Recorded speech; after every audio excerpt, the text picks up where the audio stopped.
1. Hello, everybody, and welcome to day 2 of the Galaxy of Hope Telethon.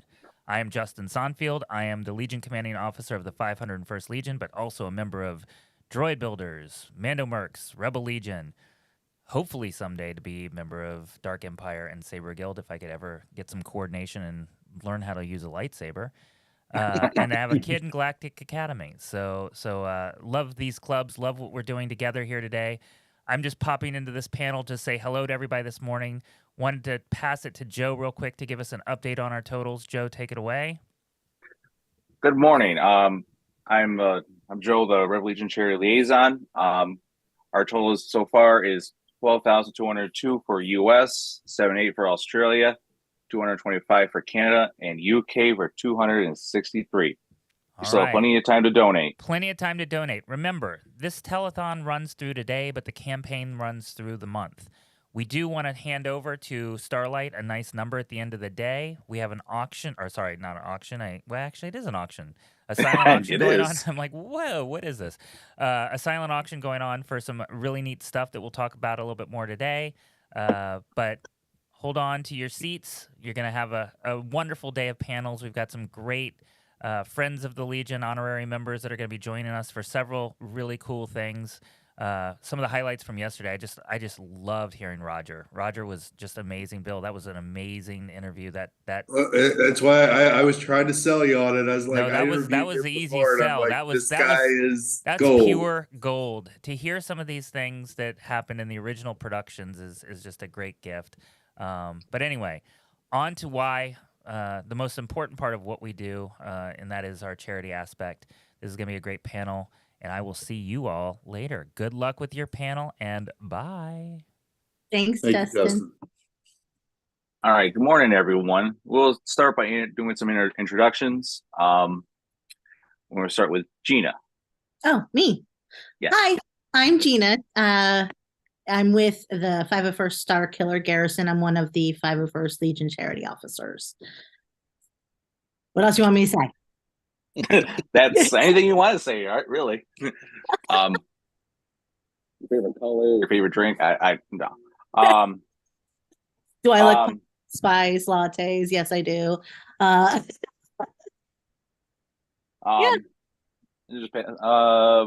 Next we got Mark. Want to introduce yourself? Hello. Yeah. Hi, I'm Mark Mulcaster from Elstree Base. I'm the base commanding officer. I am also a member of the 501st UK Garrison and the Mando Mercs Foxy clan. And I don't have a favorite drink. Not hot drinks, anyway. I was going to say, isn't the default in the UK a pint? Yeah, it is. However, I don't drink. It's really bad. You don't drink tea at all? No, definitely not hot. Definitely not tea. Tea is not a sexy drink. No, it's not. I love tea. I will argue that. It's the downfall of the empire. Yeah. Who next? Bill. I'm Bill Holmes. I am right now the charity rep for the Dark Empire. And I've been loving doing the telethon this weekend and helping out with everything. It's been an honor to be part of the project. There's a weird voice. Also, I guess I can do the roll call. I am virtually part of all the groups. So yes, Justin. Yeah, we can hear you.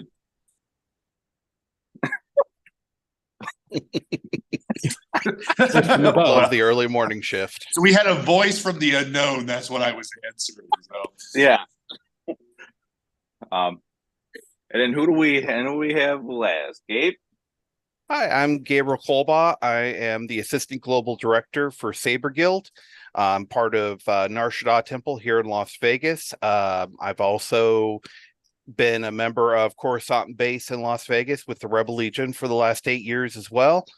And I am a tea drinker, although I'm a heathen because I like my tea straight and iced. Nice. Very nice. And you guys, and from earlier, I'm Joe from Rebel Legion Charity Liaison from Echo Base, which I'm also a dual member since I'm wearing a dual shirt. So we're here today to talk about our main focuses: charity. Gina, if you want to talk about some of the stuff that we got in the docket today. What do we have? So, what do we do this for? Like we are obviously the charity officers of all of our prospective Star Wars, costuming clubs. Things we love to do. Well, obviously this telethon. This is September is Childhood Cancer Awareness Month, so there was no better way for us to be able to bring awareness than by bringing Starlight in and partnering with them and raising money for them. So please, find those links, click on them, donate to them, and that's our focus is we just want to raise money for charities to help people like that. I think that's what we can all agree, right? That's what we're doing this for, is we want to help people. We want to put smiles on faces. And how do we do that? And so that's where a lot of our brain power comes from, is how we can do that besides just going to hospitals. So at events, what are some of the things that you guys like to do at events to help raise funds? Because I know Blast a Trooper, for instance, right, is one that we do. Very popular. Yes, not even just the kids love it, adults love it.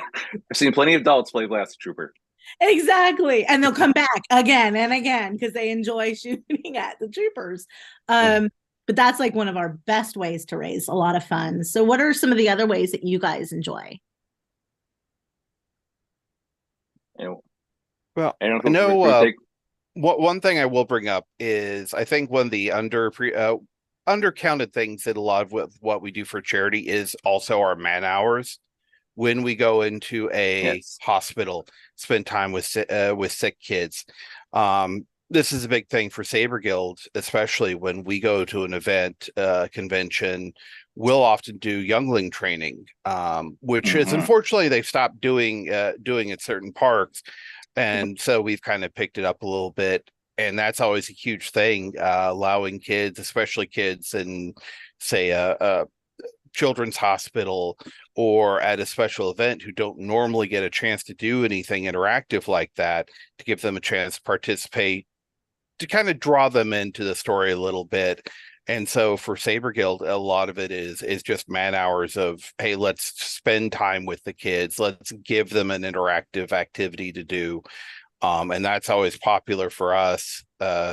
Sometimes it's very interesting. We definitely do our best to make sure kids don't get too unruly, but you give kids anyone a pool noodle, and you know what the instinct is to do. It's the same thing when we were kids with wrapping paper tube. So that could be a new thing. Give them a pool noodle and a stormtrooper. That could be a new donation. I really think I kind of want to go on that with what Gabe said. A wonderful, in addition, because our members give across all of these clubs, give countless hours and time, and that donation is and I know I don't want to take away from the fact of monetary donations, because like today we're trying to raise money for Starlight directly. But if you think about how many hours that has went in just into this telethon planning, interviews, and that is an incredible amount of energy that has been put forward by people that are all volunteers. They're not paid. Their whole incentive is to give back to their communities, and that alone, and then going and doing all these events and representing charities. I mean, think about Gabe, hospitals like that. That's one of the things that got me doing this. Is doing those kinds. But think about all the charity events that our groups go to as volunteer hours and represent, add, fun and excitement to the events and planning, and an indirect way of helping raise money is intense. Think about, we were literally talking about millions of labor, or whatever you want to call volunteer hours, that are donated across the globe. And it doesn't matter. Like you have Mark in the UK, Elstree base, and the folks over there are doing their end. You've got people in the States, you got people in Australia, you got people in China, you've got people in Japan, you've got all over. It is just an amazing group with one vision of not only obviously we all share a passion for Star Wars, but returning but channeling is a good word for this passion into a charity. And another end I kind of want to say is one of the things that we use a lot, and it's great. I mean, back in the day, a lot of us would pass a bucket. That would be the thing, which is I mean, years. I mean, I've been in this for a while, and one of the things that we tried to standardize, I know a lot in especially in the 501st and the Rebel Legions, was trying to get away from that, because just accountability, appearances, things like that. It was technology has become our friend. Instead of just using and a lot of times, and sometimes it can be our foe too, depending on how effective it works, right? Yeah. But now we just have QR codes posted up at the tables, because we've been doing that at a lot of conventions. You can just make a direct donation. There's no handling of money. You take that away. You've got people you can give cards out. You can give things that scan this, and you make a tax deductible donation in the case of the U.S. and I'm sure other countries have a very similar system in some way, shape, or form. That it is going right to, whether it's Starlight, whether it's Make-A-Wish, whatever charity we want to Make-A-Wish, whatever. We've got tons of them we work with, and I think every group has their preferred charities locally on the local level, because I think the groups really do really well, because each of the local units. I'm not going to go into a list of names for all the different ones, but all the local units have their preferred charities, and they work together to help raise that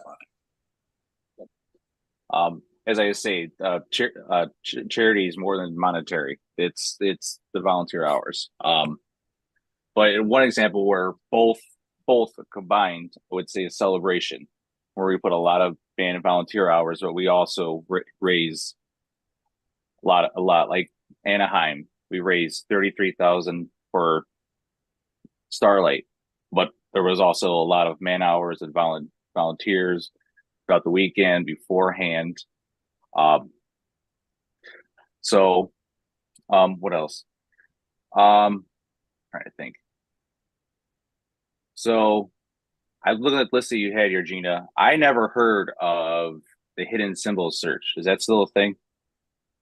I've not personally done that. I don't know if any of you guys, other than obviously Joe and I, have done. I'm gonna say I know nothing about this. It sounds very Illuminati. I'm very excited about this. I'm going through the stuff. I'm loving it. We need to get Chris back on here somehow at some point, just so he can explain that one. It sounds like we could be a little fringe group going. There's one I know, the Death Star plans. Yeah. Mission. That's the one we've been trying in my base, my garrison. We've been trying to do. It's just sometimes we don't ever have the manpower to do it, but it's a fun little thing. You give someone a badge. They first come in, you pay a donation, you get a badge, and if I'm explaining this wrong, someone correct me. Is you have to go do some things on it, but if you get caught by a stormtrooper, you take your badge. But if you complete your mission, you go back to the table and you get a prize. Right? Is that it's a little bit more detailed than that, because I want to thank all of number one for Paul and the guys in San Antonio. They came up with this. Well, that's what came up with it. Watching, I just want to give a personal thank. You guys were amazing. The crew in Texas. For both the 501st and the Rebel Legion kind of devised this idea at AlamoCon, and the first time I ever saw it done, and I fell in love with it. And the whole thing is it's very interactive. That's the key to this. It's not just you're looking for something. And I want to kind of talk of something we did for Droid Hunt. It's not here Droid Hunt was fun. San Diego, and I kind of go off on this, but what I loved about Death Star plans is it allowed all the groups to participate. So you basically have one of the hero characters, whether and you know, it could be a fleet trooper. It doesn't have to be a face character, but they presented, and it's even better if it's fleet troopers because that's how they were Yeah. presented there. And they have the Death Star plans. They have this little, you know, little memorial. It's like, you know, like a plastic Death Star plan, and they give it to the kid, and they say, you know, you've got to get this to, you know, Luke Skywalker or Princess Leia or whatever, you know, character sort of through this thing. And the kid can choose to do whatever they want to do with it. They can actually turn it over to the Imperials if that is their desire. And it is perfectly, and you have so many fun scenarios with this. And the goal would be like, you can have like, obviously the Imperials are trying to intercept it. So, you know, the stormtroopers or the officers are come up and interrogate, you know, the kid in a very nice way. You know, it's very unintrusive. It's not but they're going to say, have you seen any rebels around here? We're looking, you know. And then like the mercs could get involved because they could either be working for the Empire searching for it. They could be helping the kids get across through the Imperials, depending on how whatever credits got transferred from, you know, because we all know the Mandos is all about the money. It's all about the credits. And then you've got like groups like, and so this could also tie into like a Jedi or the Rebel Legion or, you know, Saber Guild. They could be helping the kid. You know, this is something they can do and help the kid through. And also true for like Dark Empire and Saber Guild. The Sith could be there to help intercept. You could have another, instead of, you know, the stormtroopers, they could be the Sith trying to get the information. You know, an Inquisitor, whatever. It doesn't really matter, you know. And then, you know, you've got, and then, or a smuggler or a pirate from the Dark Empire could be helping the kid too. You've got all these possible character interactions.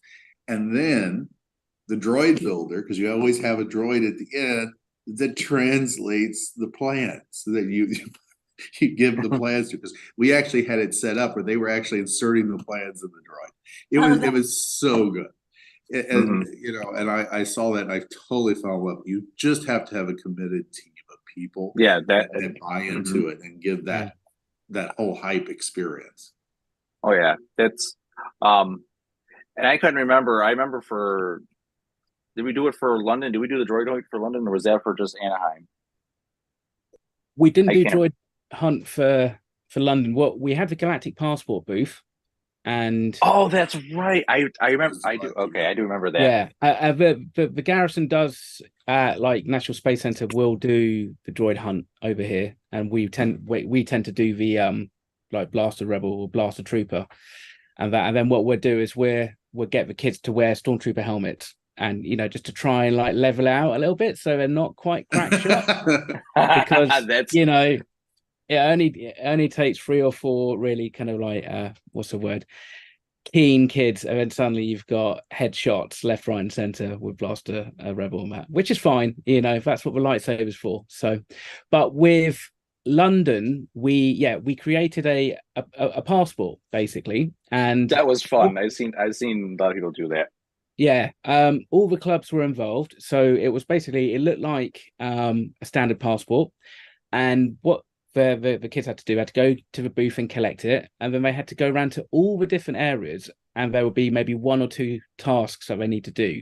And it would basically involve them interacting with the scene. So the stuff that we created, it was a way of kind of getting people to actually interact with the environments, and then they would get a stamp, and then they'd move on to the next one and get another stamp, and then they'd take it back, and then they get a final stamp, and then we'd just offer, you know, if you want to donate, then we'll enter you into a prize draw, and we got some really cool prizes from Hasbro to nice. We gave out, so it was good fun. I remember Anthony Wilson was actually doing it. That's a few people did. I think in the end I ran out of time, so I just had to go around and just bully somebody to give me the stamp regardless. So you know, I remember I do a lot of trooping up in Canada, Fan Expo, Toronto Comic Con, I remember long back when I first started, they had this pass. You donated $20, but you went to every single photo station they had. You just got it. They would clip it. That you went to every single one. So it was kind of like, it was a fast pass kind of thing. And it was cool. It was like multi pass. Like it was that was such a that was and it had a little design, it had a little picture of each station on it. That was really cool. Unfortunately, they don't do that no more because that was a lot of fun. But up in Canada, they just raised $11,000 for Final First Garrison. I can't remember what the Rebels did, but they did all through auction throughout the week. But it was a lot of fun. They did Blaster Trooper, and I'd say that they Blaster Trooper was very popular up there. But what else? Well,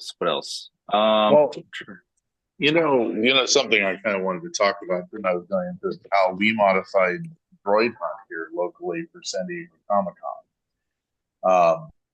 The folks at Imperial Sands Garrison, we do know how normally it's basically a 5. We're going to kind of have some Rebel Legion impact to it too, but what they kind of did is, instead of doing just characters that are armored and that, we gave out and a big shout out to Dean and Shane and Todd locally for coming up with this concept, because it was kind of a huge thing, is that every character that we participated had a badge, right? Now the people that are hunting these people are hunting them all over the con.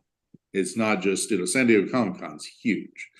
So basically the whole premise is they have to scan a QR code. You have a QR code, they have a question, you answer the question, you try to retrieve the droids, and then they scan it, and it goes back to this thing, and then they're tracked electronically through all of this. So instead, it's just like you could find any of us and ask us, whether you're a TDE smuggler or whatever, a custom merc, it really doesn't matter. They're basically on a quest to find Star Wars characters all over the convention and interact with them. So it is because we're usually spaced all over the convention in different areas. So it was actually a very fun and nice way of kind of, I'm all about the ones that include multiple groups, because it really allows, and I know this is kind of a thing, and it is like, people love the interaction and the banter and everything else. And there's so much, you can have so much fun with it, because it's like, as someone who has obviously Rebel Legion LCO for a long time, I go like, you can't have the good guys unless there's the bad guys. You've got to have that.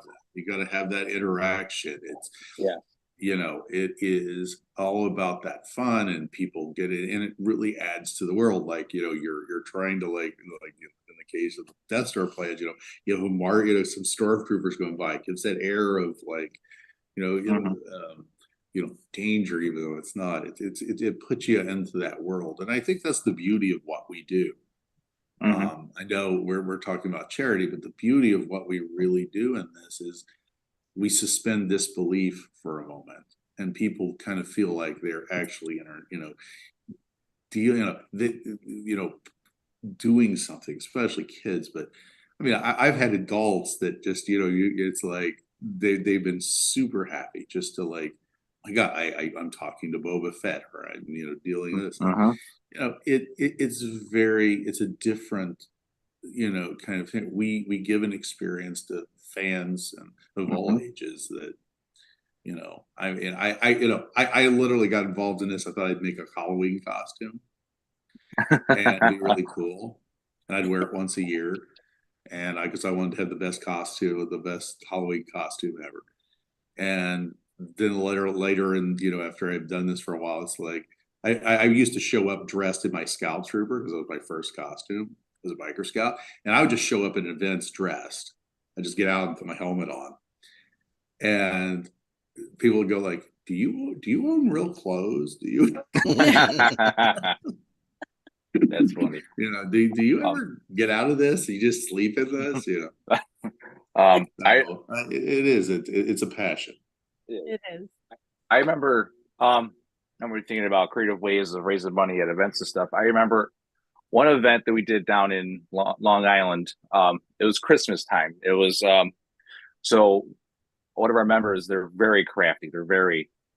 They came up with these BB-8 ornaments, and we actually had a station where you can actually make them. That's And fun. I tell you what, it was nonstop the entire time. I think we raised a couple $100, and then I actually came up with a trivia. I bought this spin wheel, and I put different things around it, and you could spin, to make a donation, spin it, ask a couple, the questions were kind of just whatever, and then I had a bunch of prizes that I had, to give out. So that was a cool. Obviously, it's only interactive with Revelation, but you kind of do more than just donate. You're interacting with the group, doing something, being there for a bit, talking and chatting and stuff like that. So, there's also different way like that, way you can interact with the group, and Mhm. that was a lot of, like, I didn't think it'd be that popular, but it was. They we want to try to do it again at some point, but that was a lot of fun. Well, that sounds fun because it's you're not just asking them, hey, donate, but somebody's getting something in return, and they've made it, and it's fun and it's interactive. Yeah. So that's actually pretty cool. I like that.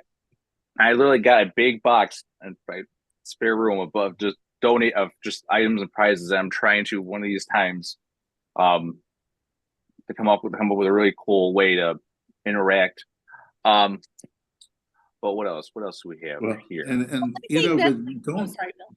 Yeah. Oh, just like don't forget the idea of like that fan experience or whatever you have. It's like at conventions, and especially if you can do it to scale and do a nice experience through having those posters and having those placards where people can donate through QR codes, and that concept is kind of big because and because like Blaster Trooper is amazing because every year big shout out to our Kansas City folk. We do Planet Comic Con every year.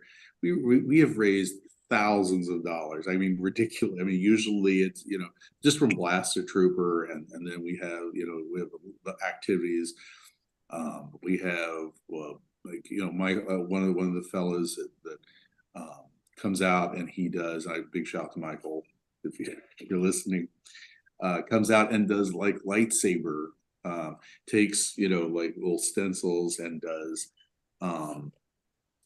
look like you're holding a lightsaber, and in photography with just cell phones. They're taking their own pictures with cell phones and that, and all these little concepts of like little wonderful things and that total experience. And every year, like we raise $3,000 to $5,000 every year, for charity in this experience. And I was talking to the fellows that do like Florida Garrison and Sakura and the groups down in Florida, and they do a very similar thing. They have this big fan experience kind of at a convention, and it raises a lot of money, and a lot of it's indirect. I mean, it's we don't see the money.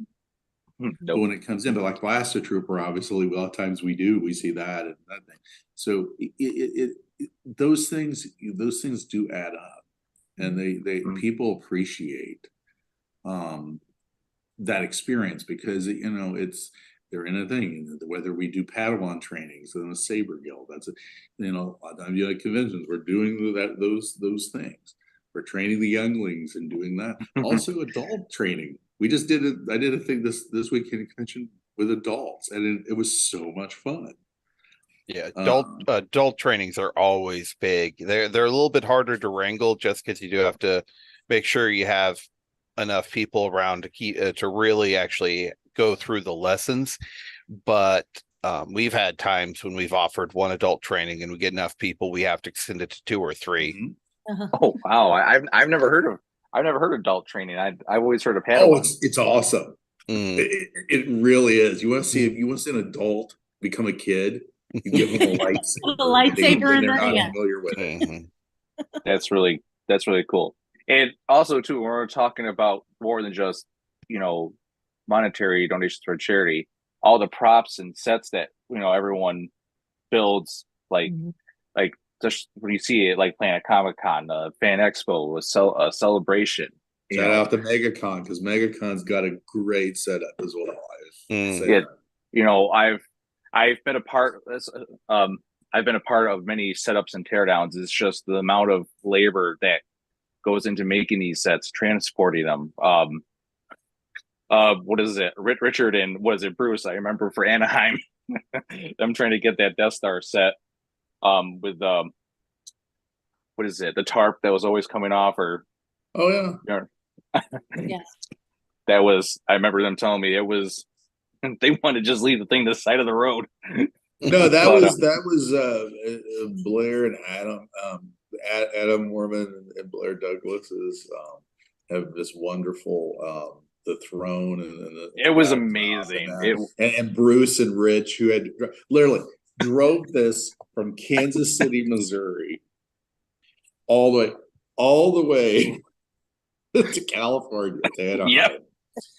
And and believe me, it was an obstacle, because I mean this is a huge piece, because this is a solid thing. So they're going across country and try and do this, and I mean some of the stories Rich and Bruce, don't shoot me for telling, it's like sleeping in a parking lot. Because what do you do? What do you do with this giant trailer of things?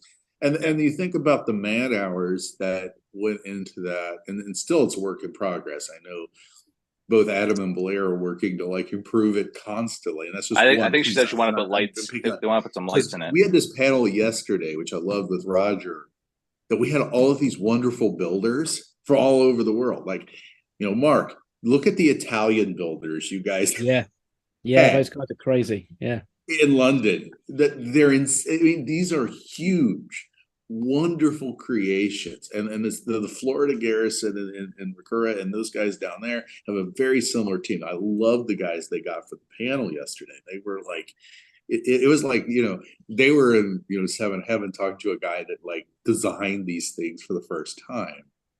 But this is really big. This amount of donations and things that people give, and people don't think about the time that and again, let's say this, like Bruce Jackson works for himself. He doesn't get like vacation pay, but he takes time off, he loses money. But he drove it with his own truck across country to do this. And and the Italians that the gentleman that brought those all, they drove it across multiple countries to bring it to London.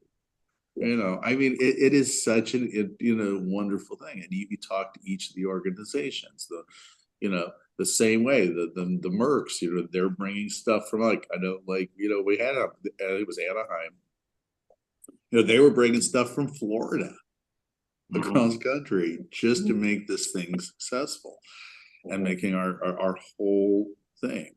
And you think about the countless man hours and like celebration and planning have been involved in a few of these. And you think about whether it was Mark and his team, Simon, and there's so many more people. I mean, I'm just giving names, because the people that I directly dealt with. You think of how many hours these people donate to just pull this off. This isn't a job. We're all volunteers. Oh, it's not a job. And just that alone, it is an incredible thing. And when you see that dollar amount at the end, like we raised X number of dollars, this is due to the work of all of these people. You got Mark and Simon and the crew over there, Nick, Harvard. They did all this work. And then, like in Anaheim, you had Ramey, you had Nick, you had all these people, Christina. Ramey was amazing. You had all these people working, Randy, Teresa. I mean, all on a global scale. Oh, Eddie. I mean, if you saw the people at the booth, you know, because I was there and coordinated it. I mean, the same people were always there. Mhm. Yeah. And constantly putting forth, and that's amazing. Yeah, like I said, but in the end, when you see the donation amount, you know, that dollar, it brings it all together. It really does. As I said, we can't emphasize enough. Yeah. You think about all the countless hours that went into planning here, it's still going. Yeah. You had the people behind the scenes that you don't see always in the thing. You know, think of how many hours of the people doing production, Erica, Teresa, yeah, all of them, you know, Justin, all these people that are constantly just streaming things and making sure that works. Yeah.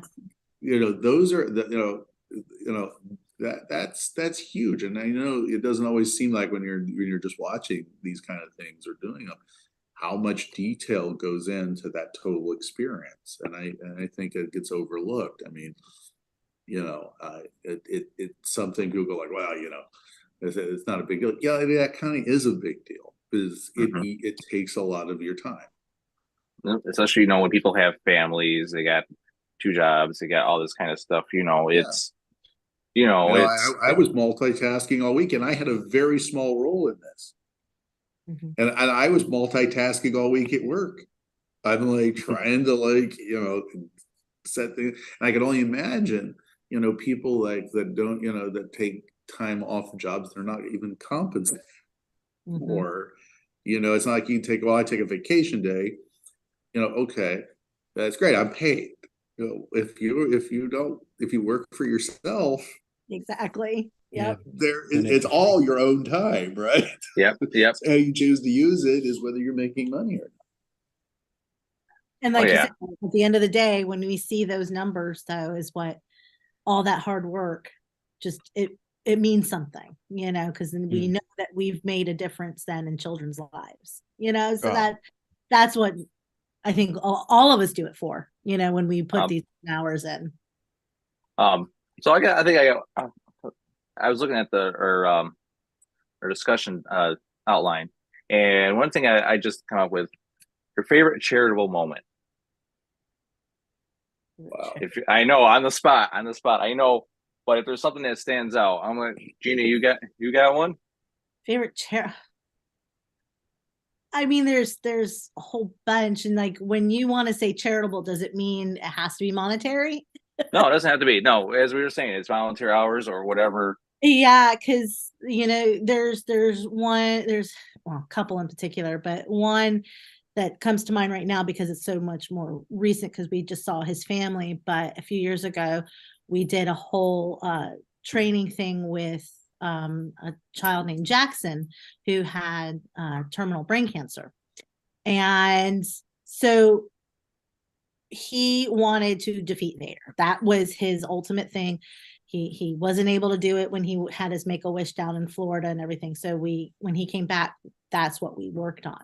And we spent that was phenomenal because seeing him, you know, he's being trained in the Jedi ways, and then Vader and the stormtroopers come in and he defeated Vader, and just the smile that was on his face was everything, you know. And since then, after he did pass, and you know, he was, I think, 2 weeks after we did that, all he talked about was defeating Vader. So that left such a big impression on him and his family. So even years after we did this, we still raise money in his name, you know. So that's something that I'm sure all of you have somebody or something, you know, that has touched you in that way to where you're still working and in their name or in their honor. And because that's what we've done with Jackson. And Friday night we just did an event, and his family was there, and it was a beautiful event, you know. So we're still working with that. So I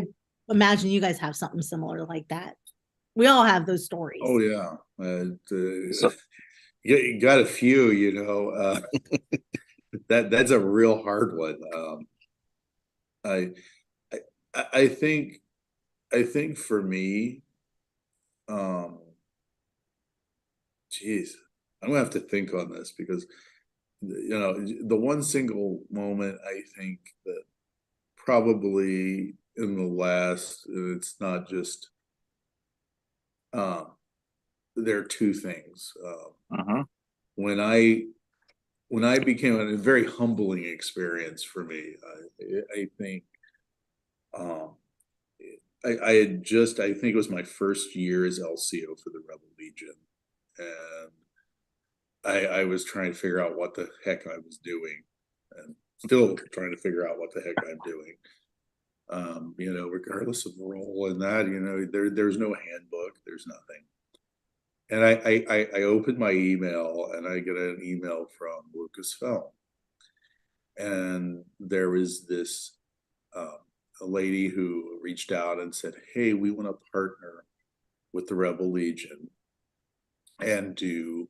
And this is before really Saber Guild was in the global scale, and we want you to help and work with. We're coming up with a script. We want you to go and have your people visit children's hospitals across the U.S. and do like a lightsaber training and Padawan training.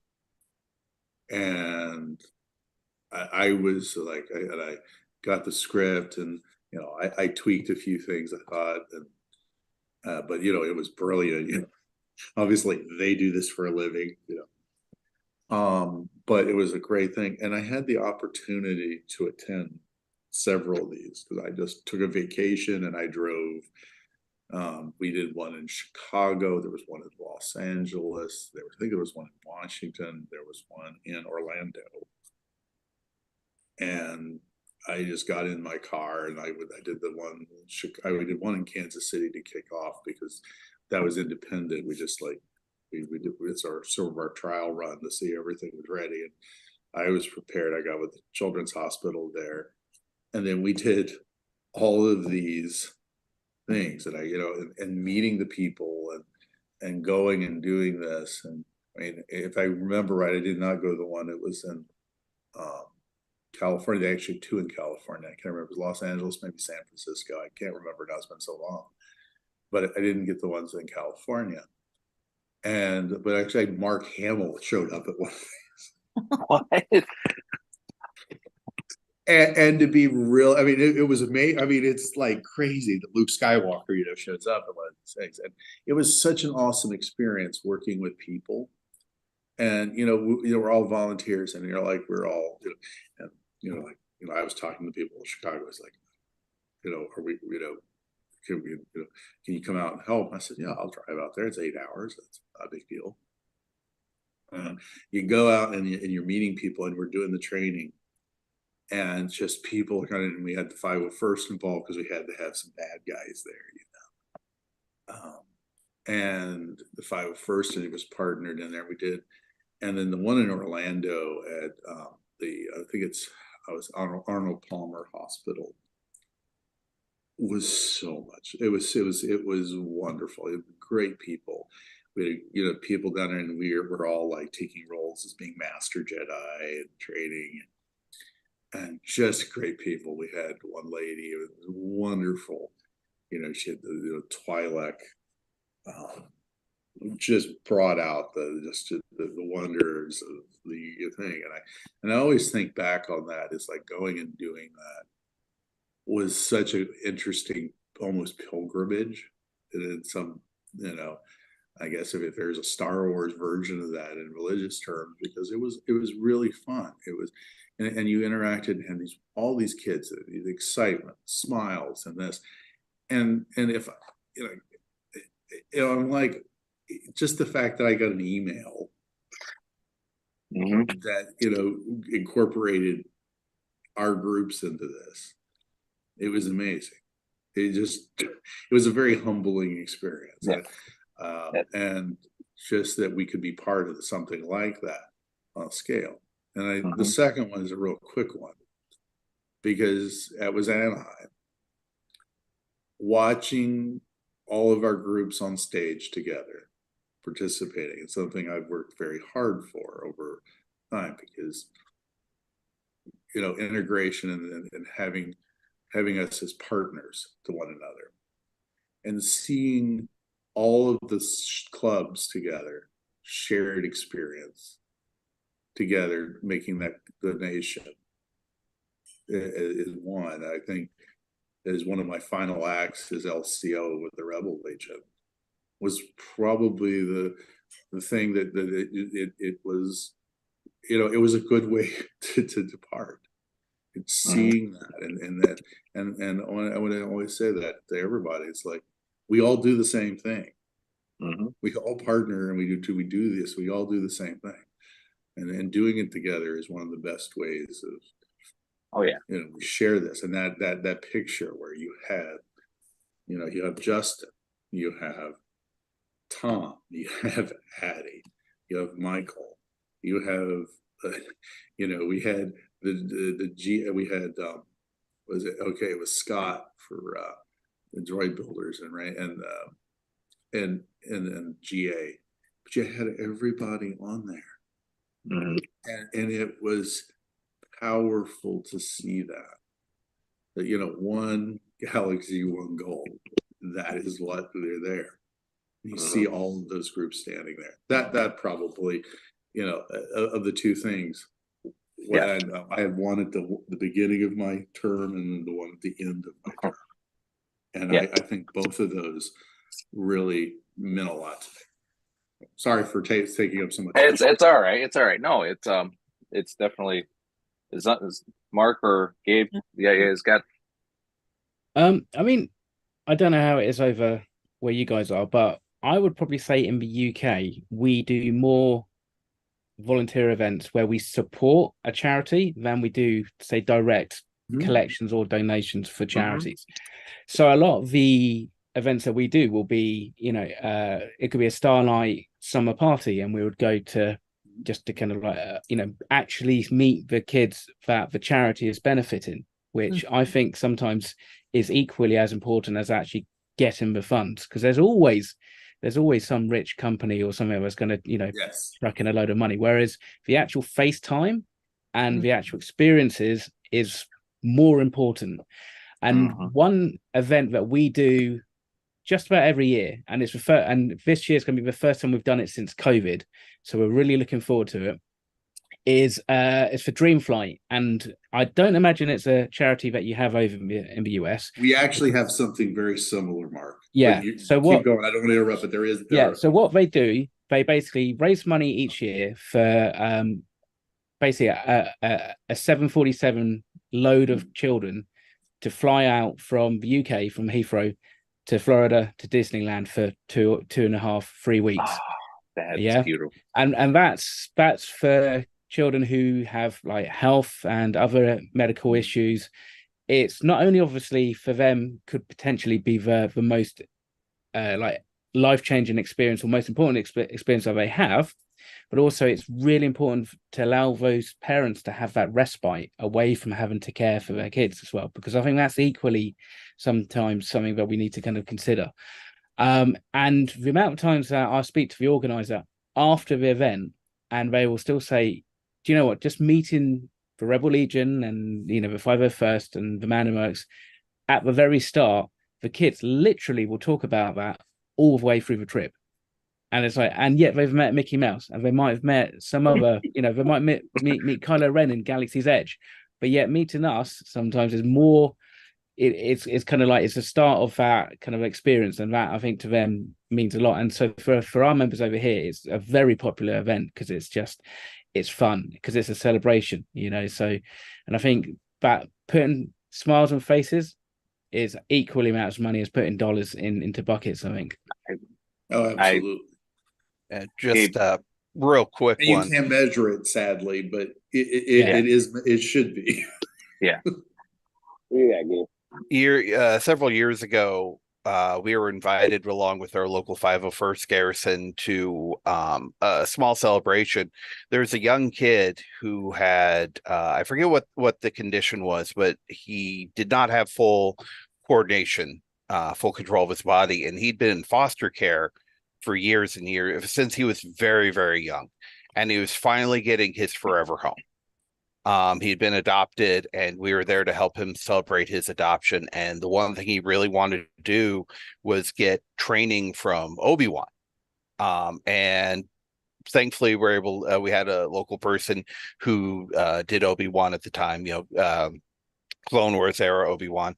And so he got in and trained the kid, and he was just like flinging himself all over the place as he was going through the training routine and standing up to Kylo Ren. And I just remember the smile on his adopted parents' face and his face, and he was just so thrilled to be able to celebrate getting adopted and no longer having to worry about that while also getting trained by his hero. Oh, That's very. So I guess this leaves me. So this one was a few years ago, way before the pandemic. There was this kid named Jack. He was, like I said, I can't remember the condition, but he was in the hospital a lot. And I remember, I don't know if I was CO or XO at the time of my base, but we had an email from the Pennsylvania folks. Go Space, yeah, Go Space. yeah, you're that Jackson. That's who I was talking about. Are you? I'm not. That's who I'm talking Are you not kidding? Okay, this is so wow. So, Yeah. so I remember they couldn't get anyone to do his Make-A-Wish reveal. They didn't have anyone available. I think this is 2017, 2018. Holy crap. This is and I was like, I'm sold. Me and probably one other member from Buffalo, we went as Jedis. I remember that there was a bad winter storm, like real bad. It was probably 5, 6, 7 inches. It was just coming down, and I can't remember what beater of a vehicle I had then, but I was driving down the throughway, and it was just. I was like, well, if something happens, this is going to be. But I made it to Buffalo, and I met up with other member, and he drove down there. As soon as we hit the PA, it was roads were clear. I was like, did snow in PA? Which is so we went that. Yeah. So we got down there, and it was just the two of us. And we were basically there to reveal that he was going to Disney. And so it was, if there was a time that I ever needed an armor or a bucket, that was the time, because it was just so emotional. Like just meet a Make-A-Wish kid, grant them their wish, reveal, it's. And then since then, I was in communication with his mom, and I never got around to doing this. So this one thing I regret is she wanted a bunch of trading cards, and I never got around to. I literally had, I probably still have it, an envelope with his name on it, Jack, with a bunch of trading cards. I just totally forgot about, but that was one of probably the best experience. But how much time we got? We had 1 or 2 minutes. But one other quick thing is Anaheim Celebration was probably one of the best experiences I had, especially in the charity. The auction that we did, it was frustrating. And again, for Starlight, it was, so kind of adject that in there is Starlight. This is right. Okay.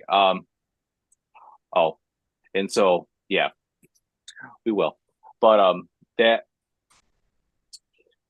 auction at the end, after everything was said and done, we raised $16,000. It was, and everyone, I remember the moment all of us were there, and it was just kind of like, we did it. We finally got through it. It was, as you said, to see the total So, but we're about to wrap it up. But you can still donate to Starlight. The QR code should be somewhere. I don't know where. Yeah, the bottom. And also we have the auction. There's a wonderful commissioned costume. If you want to join the ranks. So other than that, There's a lot of great stuff up for auction, so check that out. And and all of those items are donated by the generosity of people. Yes. Whether they're like locally, we had Herber donate a pet droid, a finished pet droid. That's popular. I'd say these are all over. I know. Raimi, costume. I mean, these are impressive. All donations from either members or connections we have with other entities that they were willing to make a donation. So. Here, I will say, in this past hour since we've been going, we have already gotten over 100 on the U.S. side. I was just trying to look at that. We need to hit that 50,000. We need it. So please, yes, help share the links, get us up there. Share the links. This is for a great foundation that and it's been since 1982. And since 1982, you've been helping, literally delivering happiness to kids in hospitals. And then you think about that wherever you are in the world, whether it's the U.S. or UK or Australia, in Canada. I mean, this is a huge thing. And I was going to say, one of the things that Starlight was talking about that just really hit was the children's own voices saying how hospital gowns don't fit them. Like nothing fits. They're too big. And they felt so much better once they had these gowns that fit them. And so, yes, please donate to Starlight so they can keep providing these gowns to these children that need it. Not just gowns, they do everything else, but yeah. Sorry. No, I think that is more important than anything else we've said. Yep. That is the impact, Dieter. Come on, that is the goal. Yep. So that being said, we got to wrap it up. But thank you all for joining this wonderful charity panel, and we'll see you all later. All right. Take care, guys. It was a pleasure to be on this panel.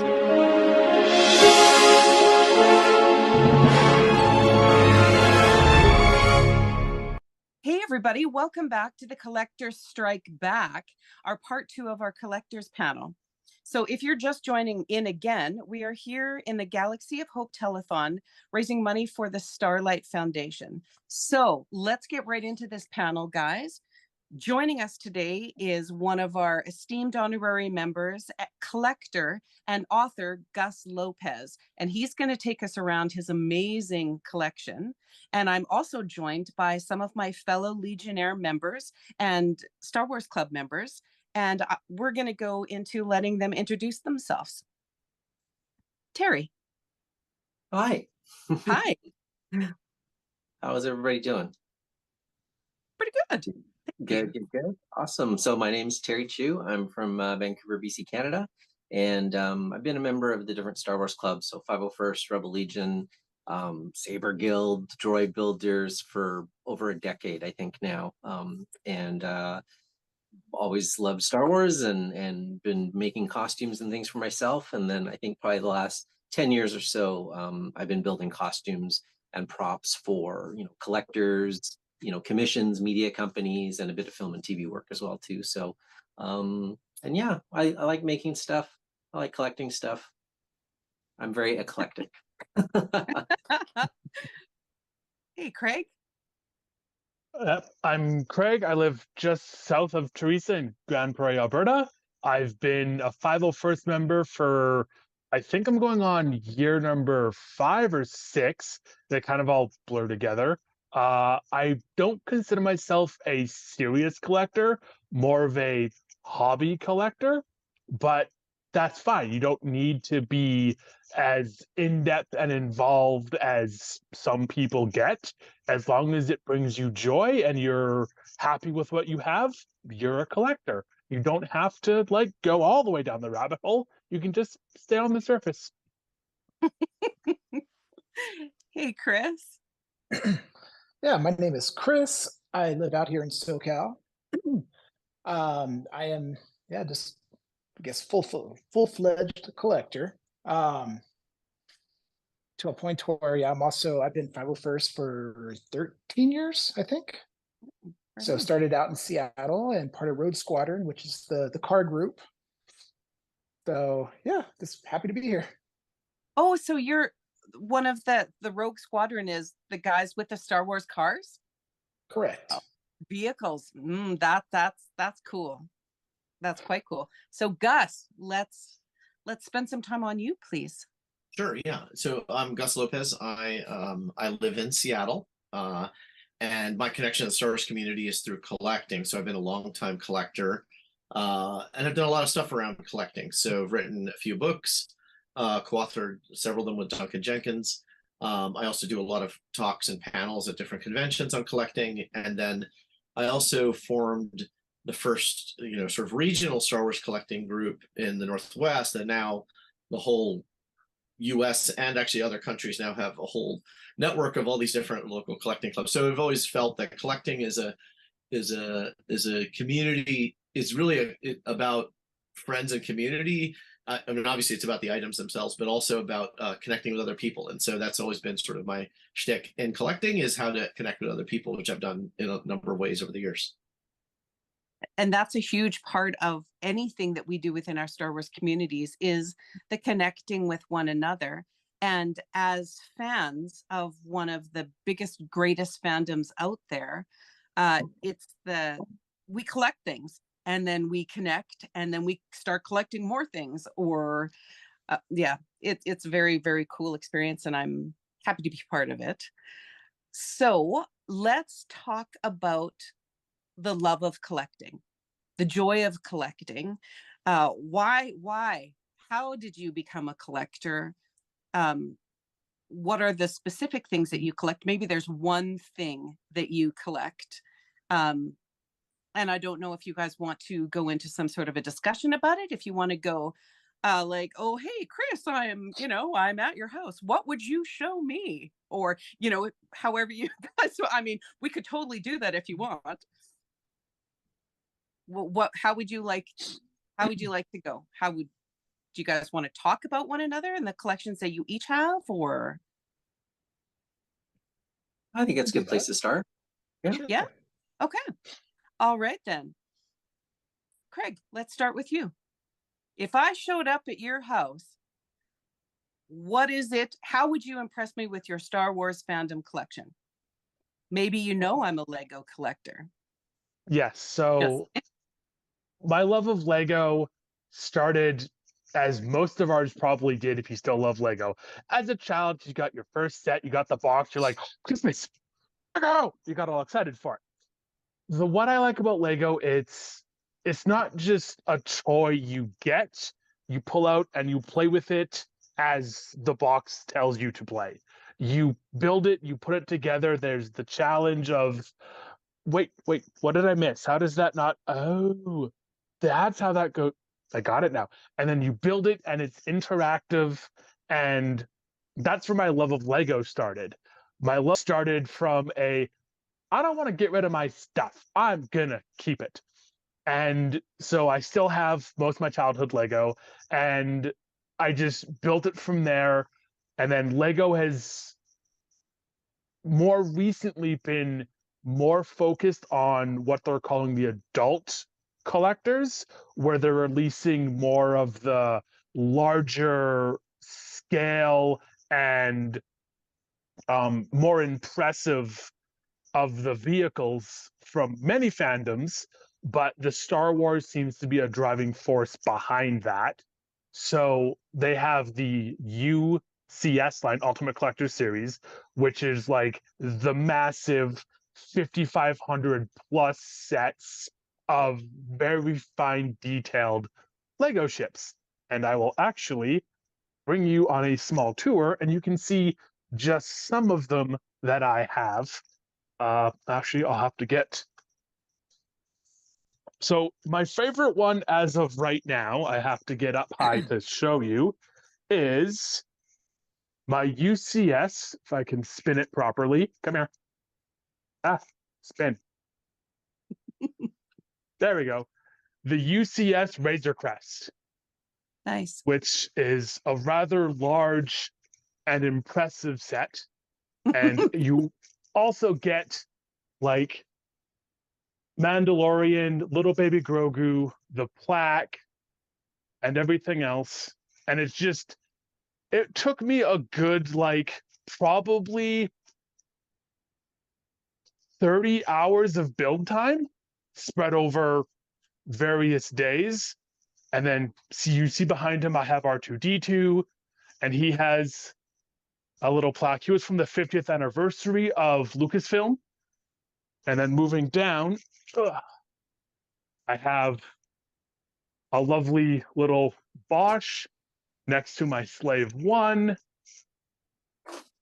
And then Luke's Land Speeder, which is one of the newer ones. The A-Wing down there. And for the anniversary, LEGO released a scale model Executor, Darth Vader's personal Star Destroyer. I have a B-Wing. They also now have, what I like are the dioramas. So here we have the trash compactor, Luke's trench run, Luke training on Dagobah, and he's even got a little tiny, hard to see him, a very dirty R2D2 back there. And again, for the anniversary Return of the Jedi, we have the Endor chase scene in diorama. There's Luke at the back there, got his little lightsaber handy, and off he goes. So yeah, that's just some of them. And then more Luke's X-Wing, my Yoda and a Mando. So, and there's more and always more that you will find as you start collecting. They get big. I have 3 of the larger sets that have not yet been built because honestly, I don't have the room to display them. So I just haven't built them yet because they are like the size of an average dining room table is the size of one of them out of the 3 that I have. So they're just not, they're in their boxes still. I have the UCS Millennium Falcon from the newest of the releases. I have the AT-AT, which is the size of roughly a medium-sized dog. And I have the Star Destroyer, which is, if I remember correctly, 4 feet long, 3 feet wide, and a 1.5 feet tall.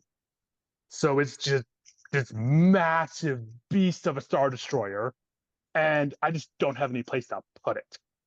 So it's going to live lovingly in the box until I have room for it. So I saw like the Ecto. I saw some Ghostbusters in there as you panned really fast. So clearly you're a collector of Lego in general, not just Star, right? Ghostbusters Ghostbusters was the first fandom I ever got into as a child. And it was like my go-to. I loved Ghostbusters for probably a good 3 or 4 years before I got introduced into Star Wars. But Star Wars is going to be my favorite fandom, but Ghostbusters has a special place in my heart. Cool. Well, thank you for sharing your very extensive and most impressive collection of Lego. It's not even complete. I have more to collect, as I'm sure we all do. That's a whole part of being a collector. I don't believe you are ever complete in the collecting of anything, whatever it might be. So thanks, Craig. So let's stay in Canada. Terry, we're going to move on over to the province of British Columbia. And what is it that you collect? I think I started off way back even just as a kid, I had the 3 3/4 inch Star Wars figures, and I actually don't even remember what happened to them. I think my mom might have gotten rid of them like a long, long time ago. But through, I think, sort of like the late 90s and 2000s, I collected a lot of Sideshow and Hot Toys figures. I've always been a fan of, growing up, we had like GI Joes, like the 12-inch GI Joes and that sort of thing, right? So that was sort of like a natural transition for me. And I've never really been like a completionist collector, you know what I mean? Like when a series of like Funkos or something comes, I've never been the one like, oh, I got to get all 12 of those or something. I've usually just sort of cherry picked things that I liked or have some sort of meaning for me. But nowadays, I haven't, gone out and sort of, I'm going to buy all these Hot Toys figures or whatever. Again, it's just sort of cherry picking them. Nowadays, now that I've kind of gotten more into prop and costume making, I really enjoy the sort of like the pursuit, the research and the hunt, I kind of call it, of like tracking down an item that might have been, not necessarily screen used or the item that was used for that thing. So I'm sure with Gus, it's a different realm, right? Because it's like he has the Death Star, or whatever. But like, an example for me was like I'm a huge fan of like Rogue One, right? And so and I've built this pretty good Chirrut Imwe costume, and there's sort of all these small pieces in it that a lot of people couldn't identify. So I had spent like probably almost a year trying to hunt down like what is that little thing or what is that thing, and so like this, for example, is like the belt or the bandolier that he wears. And in actuality, this is like a Japanese Sankyo film camera. So it's like one of those ones that you would crank or wind up. And I think it was like, 8mm or something like that. But, I found a vintage one and made a mold of it and cast it. And, so it's like working with people in the community to try to track down the individual item is really, really tough. These stupid little things took forever. I think it probably took me 2 years to find these. And I went down the whole rabbit hole of like, what are those? There's like vents, and is there a connector there? What is that? And it was totally by happen chance that I ran and found someone that I was talking to about something else completely. And I just said, oh, I'm still, what are you doing? They were like, what are you doing right now? And I'm like, oh, I'm looking for these stupid things. And I showed them a picture and they're like, oh, I know exactly what those are. I'm like, what? And he goes, yeah, I'm a flight attendant. And I'm like, well, how would you know what this obscure Star Wars thing is? And he goes, those are the valves where you screw in the CO2 for your, when you get an emergency and you put the yellow vest over your head and you put the straps around your waist, and then like, you can blow in it to inflate, or you pull the thing and it goes thump, right? Those are the CO2 valves on those vests. And like, I started scouring all over, like who's the supplier, and I couldn't track that down. And of course, when you look for those inflatable vests, they don't show you what the valve is because it's inside, right?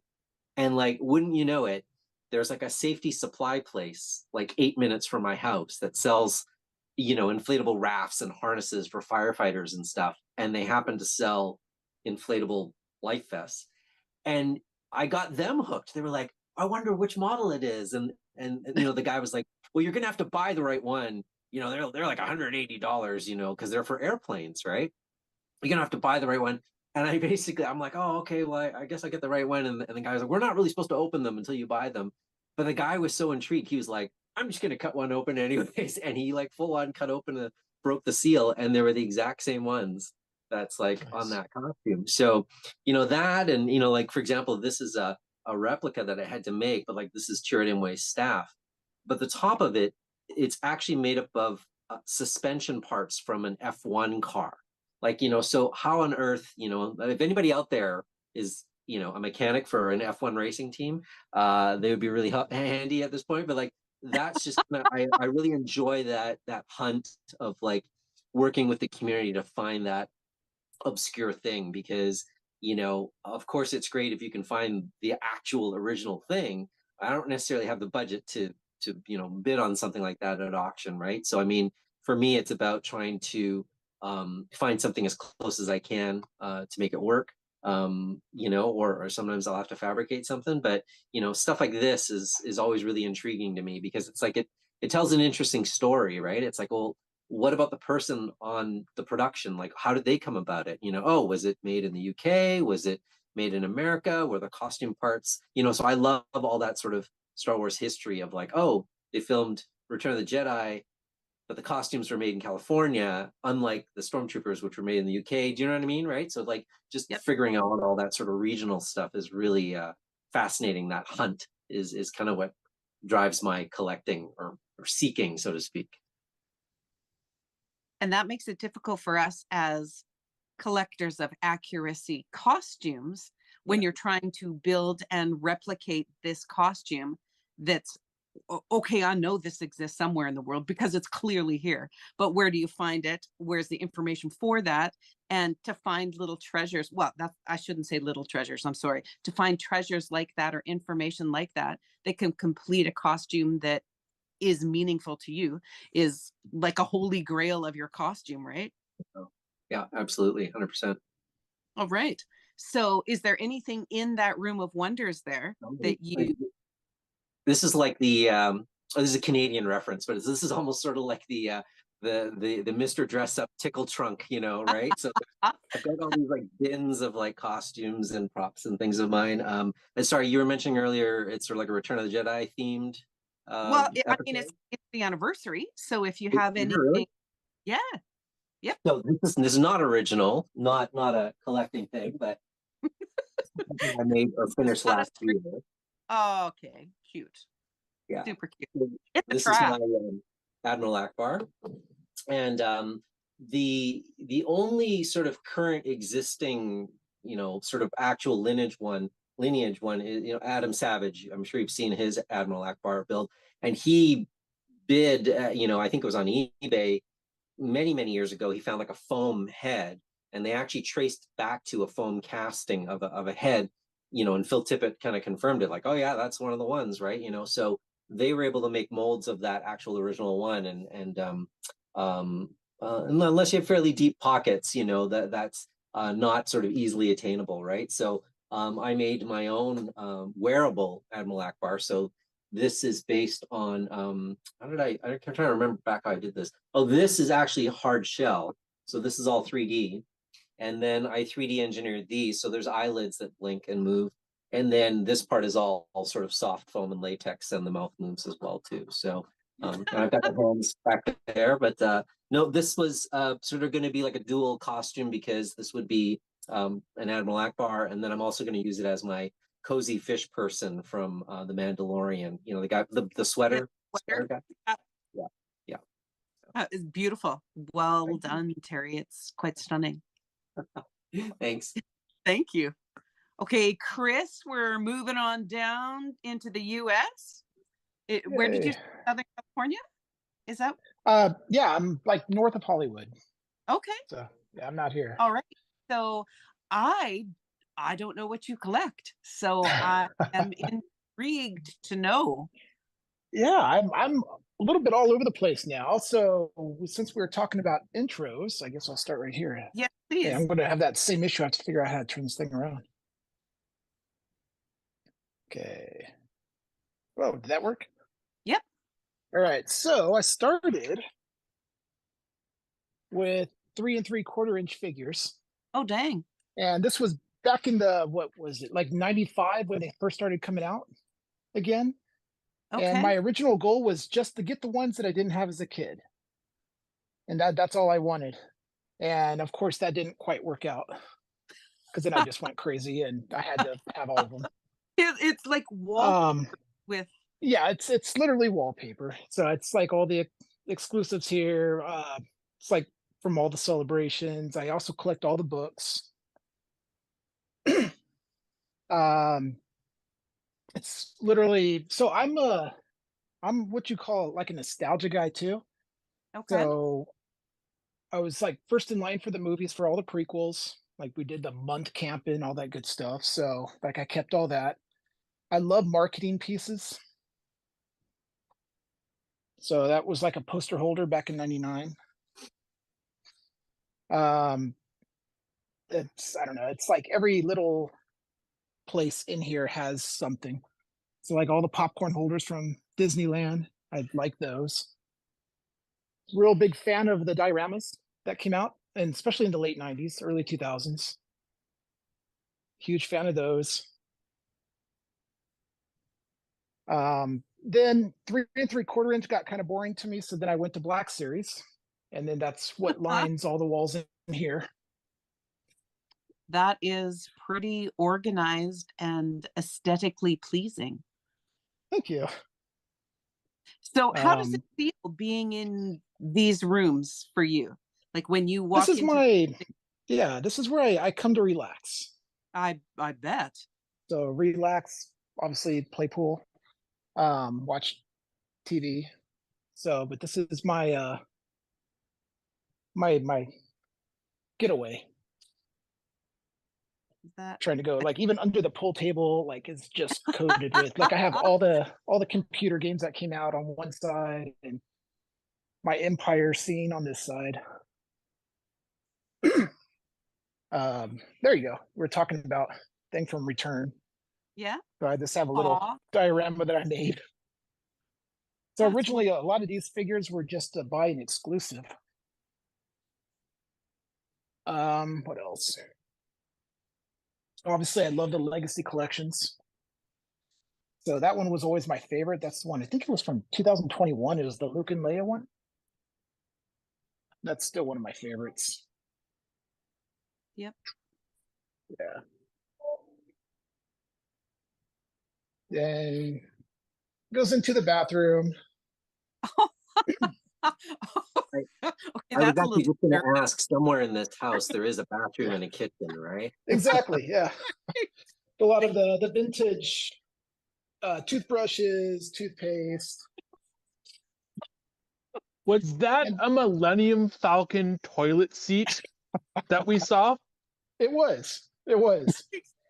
Oh gosh. Custom, of course. I'm just making sure my eyes did not deceive me on that one. No, you saw that one right. Did you create that, Chris? Like, did you make that? I did. Yeah, that one's totally custom. That was one of the newer Falcons. I think it was from Rise. I forgot. It's a Falcon that someone gave to me, and I was like, "Well, what am I going to do with this?" Oh, I know. I'll turn it into a toilet seat. I love signatures. You put it in the room where you're going to dump your cargo. Well, exactly. Well, the other thing I really like is that was my first Vader I ever built, and that was in 90, 98, 97.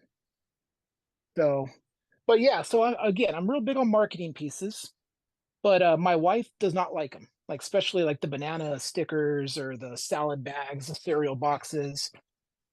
So I turned my closet into the food area.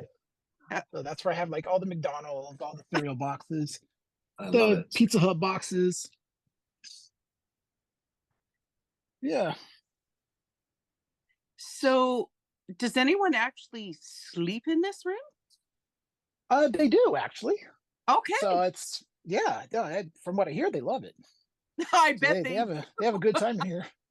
I was gonna say, I had a good buddy that slept over here a few weeks ago, and he was like, "You know what? I couldn't sleep at all." And I was like, "Oh man, like, was the bed uncomfortable?" He was like, "No, I looked around all night. Like everywhere you look, there's something new." I would be the same way. We'd be like, "Oh, what? What do you mean sleep? I'm sorry, I was investigating your collection." Well, that also was most impressive, and fantastic. I'm actually kind of speechless. That was not what I was expecting, but that is beautiful and decorated beautifully. Really, I appreciate it. Fantastic. So Gus also has a home like that, or space like that. And Gus, if you would like to talk about your love of collecting and how that worked out for you, and then tour us about. Yeah, sure.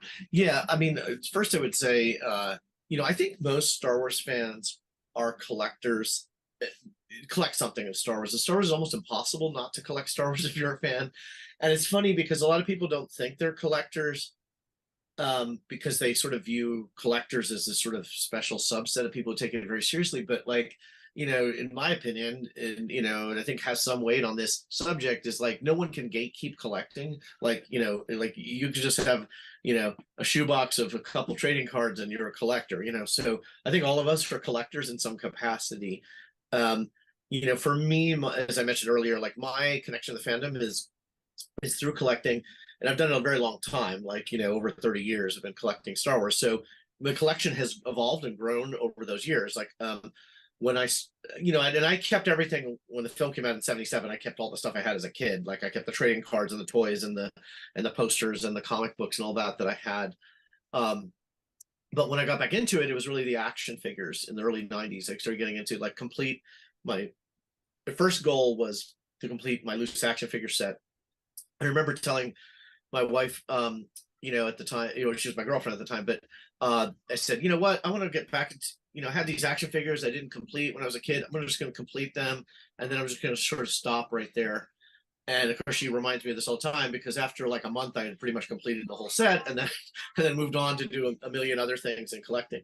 So, but it's evolved over the years. So I focus on from toys, I went loose action figures. I went to like getting all the play sets and the vehicles, and then getting box toys and carded action figures. And then that got me to the store displays. And then I started buying local collections and advertising to just pick up a lot of Star Wars stuff. And then I got into things like cast and crew items. And one of my themes has always been what's really difficult to collect. By the way, don't mind there's like noise in the background because we got like some street noise and street music playing there.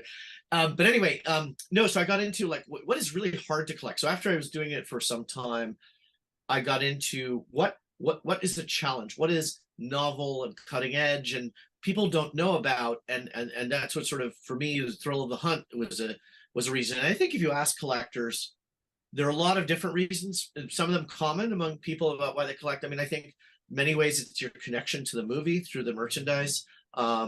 Some of it's a nostalgia thing, and then the thrill of the hunt for me is a big thing, especially finding things no one ever knew about. So that got me into areas. My big specialties are areas like cast and crew items, food products, which are very difficult to collect because they're different in every country. They're very short-lived. They don't stay on the shelf very long. Prototypes, so toy prototypes. So I spent years meeting hundreds of people who worked at Kenner and to find out toys they never made and that kind of thing, like and all the kind of pre-production artifacts that go into making a toy.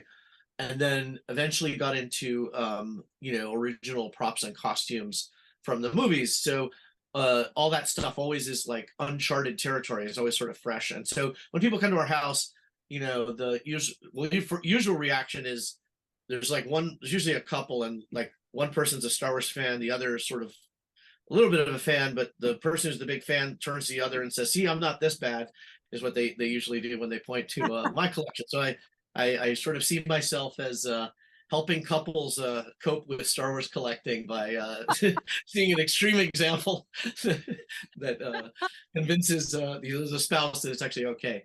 But yeah, I mean, I think a lot of times people see my collection and what's sort of the sum product of like 30 years of plus of it, and not see that actually many years of incrementally working on it that sort of got me there on my journey. But yeah, that's it in a nutshell. I can bear with me. I'm going to cut over to a cell phone, and then we can sort of walk around. Let me see if I can not screw this up. We're doing this, but yeah, and so yeah, one second here. It's not working. Chris, in all of your collection, what is your most favorite find, or your most special? I want to say holy grail, but that sounds, again, it's the thing that you covet the most, or you're so proud of that you found, or feel accomplished that you actually found it or created it. One of the two. Yeah, that's I was thinking of that earlier too, and that's a real hard one. Again, I'm more of that nostalgia guy. So the one that I would probably do is back in 2016, I had a 3D thing done on me, and it was a double pick. Oh yeah. So I always thought that was kind of cool. So it was at a con, but I don't know, something simple.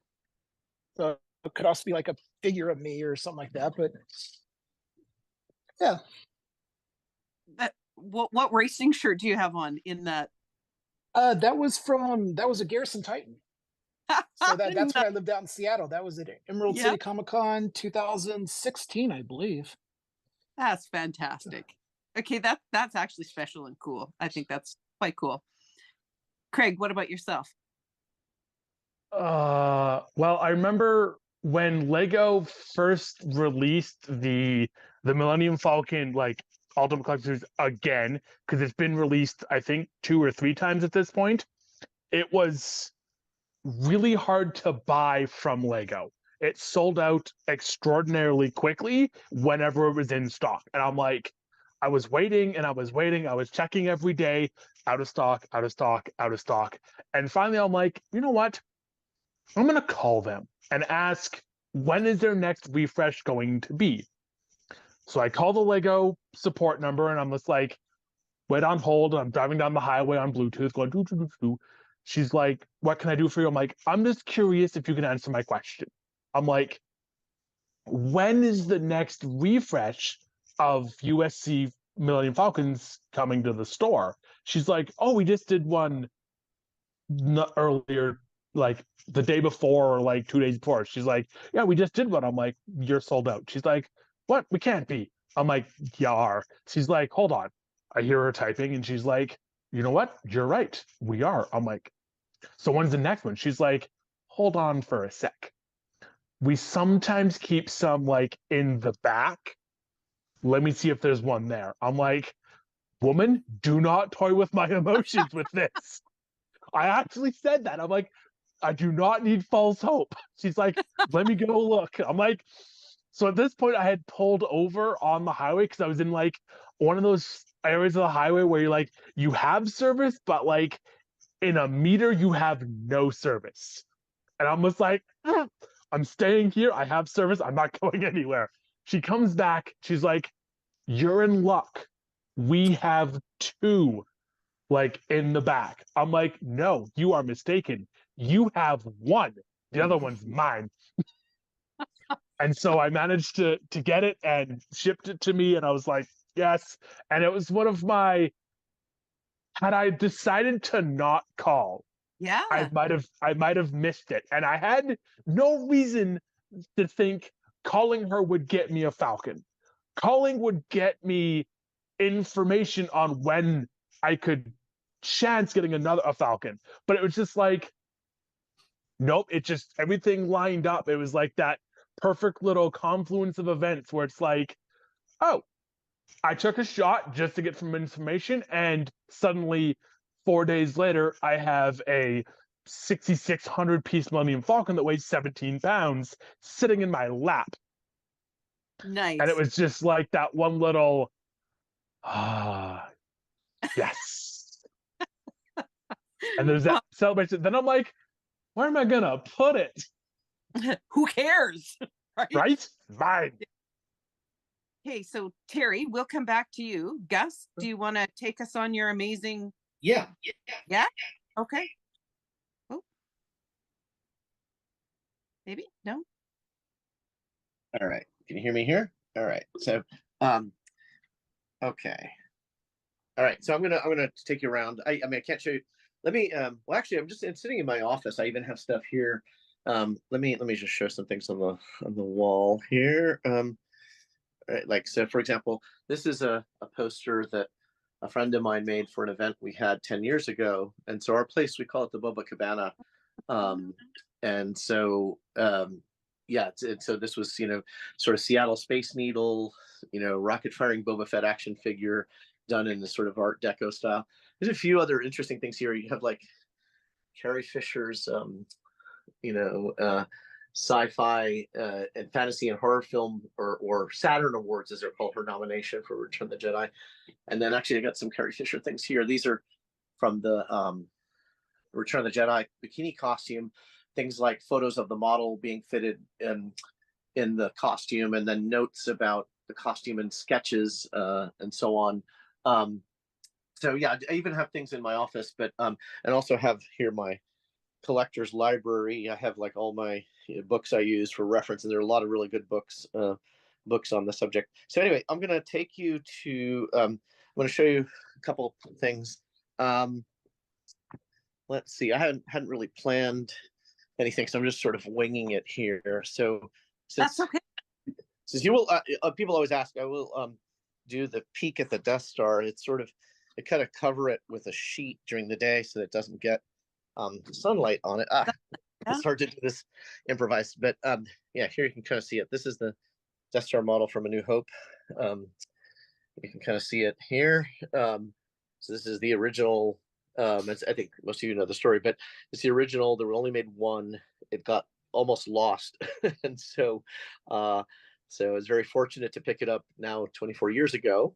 And I'm going to take you around to see a few things on the stairs. Like here's just an interesting piece. Like this is a set of storyboards for a TV ad that they never did for Star Wars. It's kind of an unusual ad where you have like Luke and Leia. I mean, here I'll take you through the sequence. It's like Luke and Leia walking in the desert, and then you sort of see this shadow of like Darth Vader appearing, and then there's this explosion, and it says Star Wars.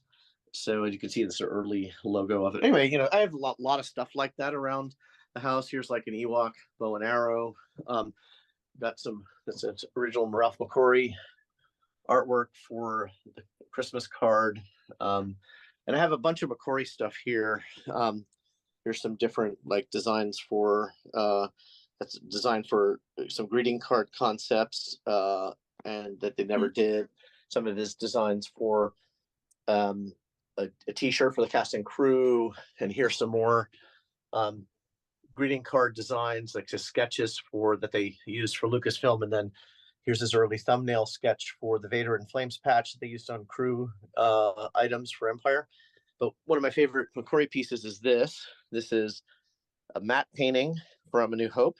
So this is what you see on screen in a couple of the scenes. So they basically, when the X-Wings and the Y-Wings like approach the Death Star, they sort of fly like this, and then they sort of go like this, and then they basically go down that, and then once they get to the trench, they do like a laser bolt flash on the screen for one frame, and then you cut to the model. So that's how they did that. Couple other random things around here. So I got other McQuarrie stuff here. Actually, that's a McQuarrie design for a belt buckle, his sketch for that. Here's some pretty cool things I haven't had up very long. They're Alec Guinness signed items. So this is a postcard that Alec Guinness sent from Tunisia when he was filming Star Wars, and he talks about the filming of the movie in 1976.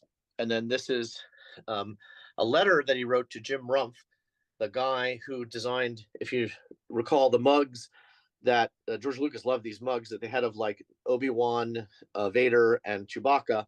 One of the first collectibles, I think, was out by in late '77. It was already out. Anyway, he sent one to Alec Guinness. Alec Guinness sent this note to Jim Rumpf thanking him for the Obi-Wan mug.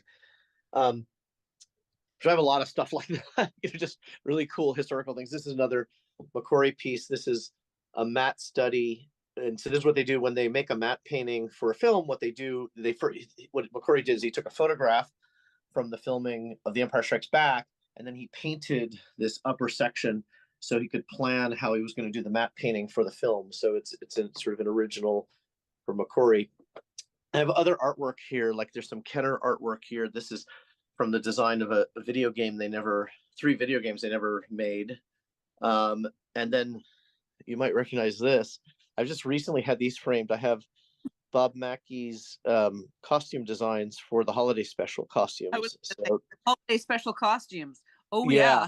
So this is B. Arthur's costume from the holiday special.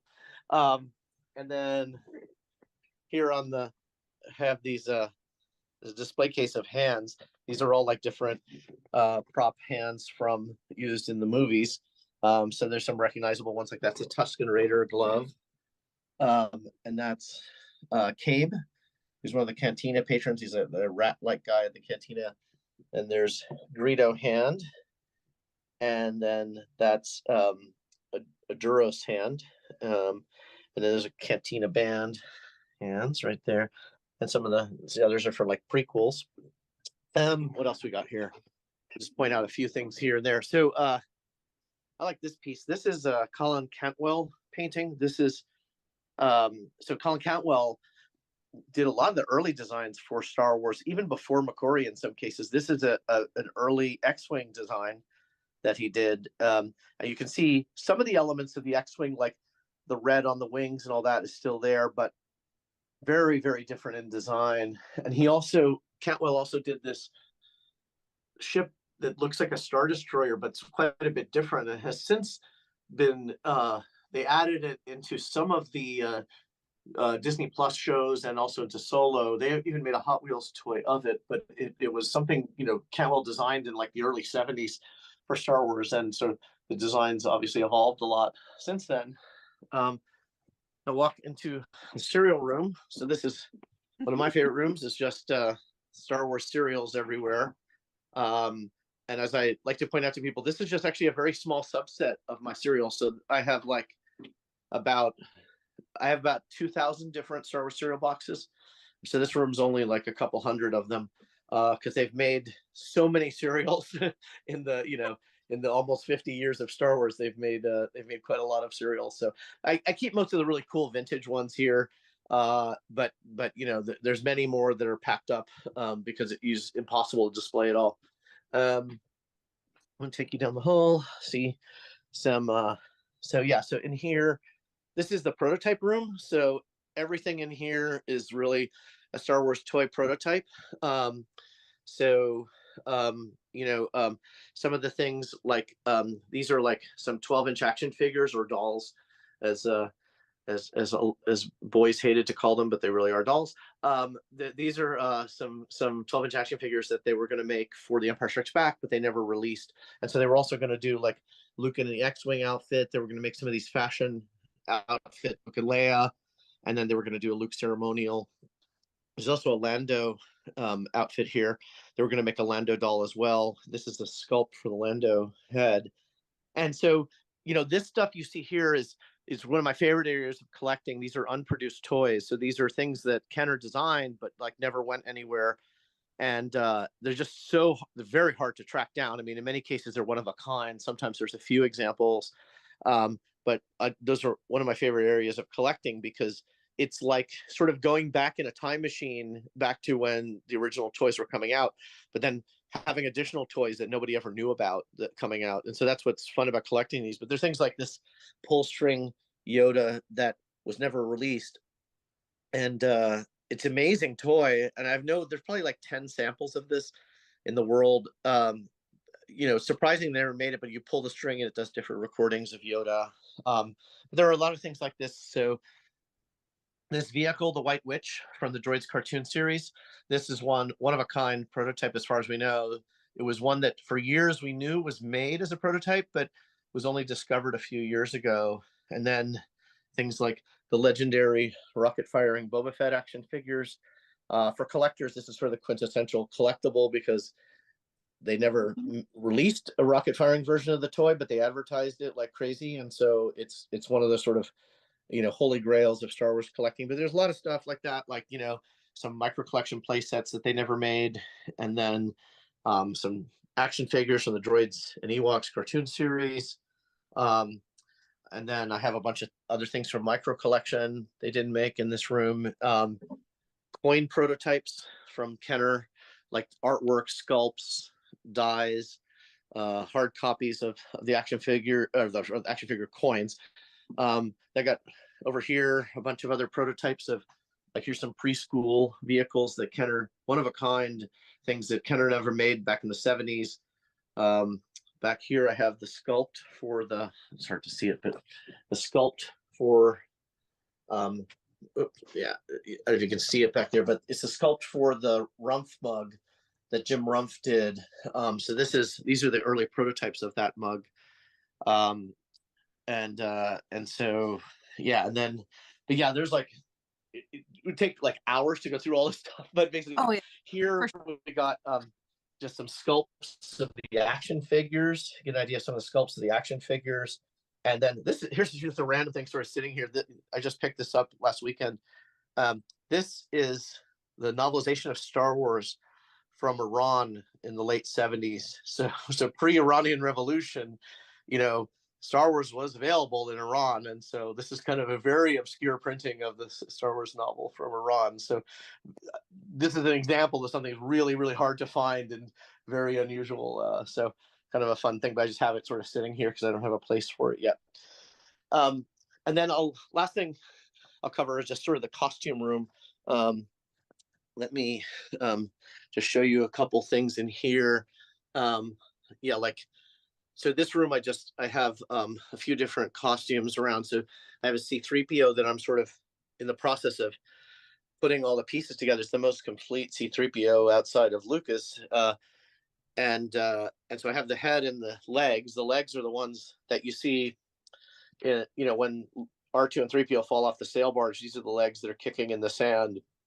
And then I have on the floor, I have a few other pieces that that I'm going to you know, add to this to complete it. And then Terry, here's a mind, because Terry's a 3PO. I'm trying to contain my I'm gonna have to talk to you about this afterwards. Yeah. Happy to talk offline about it. But yeah, it's pretty awesome. I mean, you know, I first picked up a few pieces and I thought, oh, I never can put a 3PO together. But now I've pretty much got it, you know, so so that's gonna be cool. This is Princess Leia's costume from Return of the Jedi. This came from the original designer. Basically years ago when he put it up for auction, and then I have some of the artwork actually over here that went into designing that costume. And then so can I ask a quick question? Is the one above, is that drawn by Nilo Rodis? No. Yeah. Nilo did the early versions of it. As I understand, yeah. And then over here I have I told you about the holiday special. So what I do in this room is I have some of the costume art along with the costumes. And so this is, you know, here's one for Han Solo. Sorry, it's hard to see at this angle, but this is basically his Bespin jacket, which I have over here. Here's of course, with the glare, it's terrible, but this is the screen matched Harrison Ford jacket. And it's brown. It's yeah. Well, it's not like the Hoth one. The Bespin jacket is actually like a navy blue. Okay. But yeah, next to it is I have this covered in sheets. So let me try to lift this up a little. This is Yoda from episode 1, and then over here I have. This is a rebel. This is a rebel vest and shirt from A New Hope, and then this is a Hoth rebel vest from Empire Strikes Back. But yeah, anyway, in the costume room, I like to have some of the art hanging, and so that's why I have Han's jacket here. I have the holiday special stuff. Oh, and this holiday special costume, I actually have the costume. So this is the dancer costume for the holiday special, along with the art. So. This is a very, very brief snippet of of my collection, but I you know, yeah. Do you let people in your house to look at things? Like, I feel I should actually come visit. Yeah, I do I do it by invitation only, but yes, so you can definitely connect with me about doing that. But yeah, I don't, I don't have, but I do, yes, and I have, occasionally, have parties and have people over all the time, and so yeah, it was designed for people to see it. So yes, I do have people, but I don't open it up for the general public. So if I get, I'm going to switch over here. Hold on a second, yeah, and so I don't have the capacity to just sort of open it up for the public, unfortunately. But maybe someday. I do like loaning things to museums. So like I have a few things at the Mopop Museum in Seattle right now on exhibit. So I have some really cool Hoth pieces. So they had borrowed some pieces from Tatooine from me because they had an exhibit for a few years. So they do this thing where they have different worlds, different planets, and they did they swapped it out recently and did a Hoth one. So they have I have a rebel soldier that has the macro binoculars, the rifle, the pistol, the goggles, everything. He's all, and then I have like a Han Hoth miniatures from the Tauntaun, and an Adat Walker model. So a bunch of stuff that's on loan there. So I like to loan things to museums so people can also see things in public as well. Well, thank you for taking us around your amazing museum of Star Wars treasures.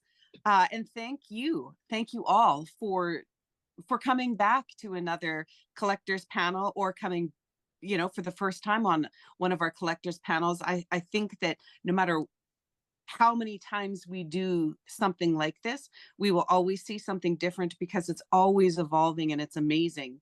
I personally collect the history of our garrison. So I've tried really hard finding everything that's of the Badlands Garrison. So I'm Badlands Garrison, Canada. I'm PR officer. I'm a squad leader, as well as I lead the Dark Empire Costuming Club, and I'm a member of every club but the Mercs, which Mercs, I'm going to change that, I promise, because I feel equal representation is important. But no matter what you collect, whether it's coins, patches, lightsabers, Lego, Sith contact lenses, costuming books, to full-on museum memorial pieces, or sorry, memorabilia is what I'm trying to say, or really hard pieces to find on a costume. It's never ending, and it's wonderful and amazing, and brings us all together. Like, we could sit here and talk for hours with one another. I believe we could. And I think these panels in the future, no matter when you do them, they will be amazing, always amazing, and always interesting. Hey, one thing I want Gus. to add, oh, sorry. I have to ask, the cereal boxes, do they still contain cereal? Mostly no. Yeah, you just can't. Like in general, food collectors take the food out because you can get like insects and rodents and that kind of thing. So there's a few examples of sealed cereal, but mostly I don't do that. I had to ask because I was very curious. Good question. Yeah. It's pretty standard in food collecting to remove the food. And I know, Terry, you had questions when I forgot to mention one thing. We're looking at the sketches of the costumes. Richard Miller is the one who did the sketches I have. Right. And so Nilo did the early version. Richard Miller is the one who actually really fleshed out the costume, and he's the one who put it up for auction. He passed away recently, tragic, but obviously his impact on Star Wars was phenomenal. He also designed he worked on Queen Amidala's costume, like the Senate costume. So he did some other costumes even later on for Star Wars. Right. No, I only have a little bit of a history. I actually worked with Nilo Rodis very briefly, well, for a couple of years when he worked at Electronic Arts. So I worked at Electronic Arts for like 16 years. And so he was like a senior art director, and then I was like a concept artist / art director. So it was very difficult for me to contain myself and not nerd out on him with questions. But but even growing up as a kid, and obviously watching the movies, reading the books like collecting the reference books and things, and going, oh, I know so and so drew this or so and so drew that, and like you said, it evolves, right? It starts off with him working with a costume designer on the show, and then they contacted Richard or somebody else to do jewelry and this kind of thing. So I just love that whole process, that something that starts with a little sketch, but eventually it becomes a thing that you have in a corner room. Yeah, I mean, Nilo definitely gets the credit for designing it, like the first early concepts, and then I think handed off to Richard Miller, who then took it to what became the actual costume. Sure. I do have to ask, do you have anything of the crate dragon, like that was in Tunisia? Oh yeah, I have crate dragon bone pieces, a lot of them. Oh, just wait. And I've gone to Tunisia now 5 times, and so I've found them on several of the trips. So Teresa, when you were asking earlier, like each person pulling out their sort of grail thing, right? So I think it was probably about six some odd years ago. I really wanted something original, and I just don't have the budget to go to auction and buy something. And I also didn't really want to just get like, oh, it's like a photocopy of a storyboard or something, right? I really wanted to get something original. And one of the guys on the Replica Prop Forum, he bought like a bigger piece of the crate dragon, and as we know it, it was just a fiberglass dinosaur that was made for a different movie. And so he at auction he had bought this bigger piece, and he was like, what am I going to do with this? What he just had it, and he wasn't sure if he was going to keep it that way. So what he did was he cut it up into tiny little like 3/4 inch squares. And so this is like just the one little tiny piece of like the legit thing I have, which is a tiny little piece of fiberglass. My wife makes fun of me. She's like, isn't that really just a tiny obscure piece of fiberglass? And I'm like, yeah, but it's got the picture of 3PO and the crate dragon in the background. And I'm like, so for me, that's all I had to, but I'm like, I'm sure Gus has got like the entire rest of the body or something. Right? Yeah, I got some big There's a collector, Philippe Vanni, in France, who has huge pieces. He has like several feet of the crate dragon. And he's a friend of mine. He's an amazing collection from. That's awesome.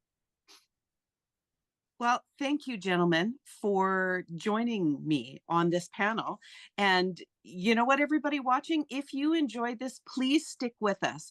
We've got a whole bunch of amazing content coming up, and we are all here for hours raising money for Starlight Children's Foundation in the United Kingdom, Australia, Canada, and US. So please join in and spend some hours with us.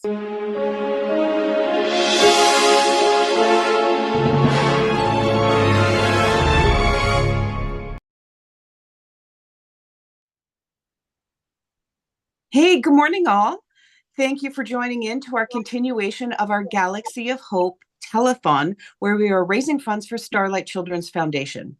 So this segment is all about family, and Carrie Fisher said it best, and that's what's so powerful about it.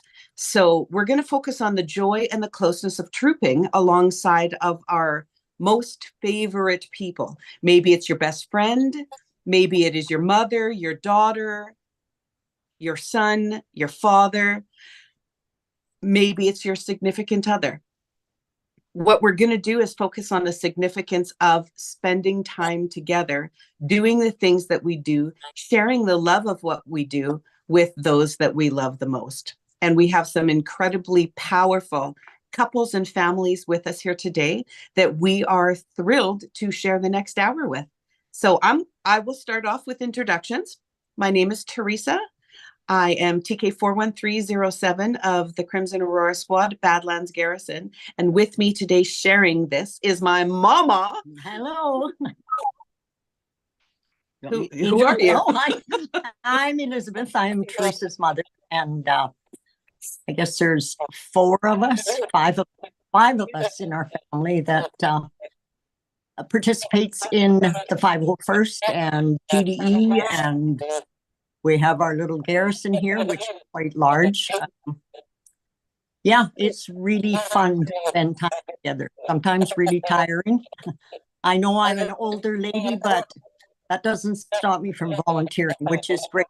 Something that I love to do. So it's okay to be older. It is good to be older. I have a lot of experience.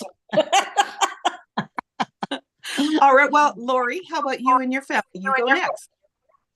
Well, I'm Lori Gurnett, TI 67355, GCO of Mountain Garrison. And my daughter? Yeah, my name is Sky, and I am SL 59650, also of Mountain Garrison, and we are Team KT-23, so of the Ambassadroid Corps as well. Let's go back to Canada with Jim and Shannon. Go ahead, Jim. I'm Jim Sabota. I'm the CEO of the Canadian Garrison, TK 12638. And I'm Shannon Sabota, the real CEO of the Canadian Garrison, TB 11296. We don't say that publicly. No, we don't say that. Oh, we just did, Jim. We just did. Over. And I know you were talking about, relationships and family and doing this. Just to let you know, my TB or TK number is actually the date we met. So that's relationships. actually, speaking of the day you met, this is your 25th wedding anniversary.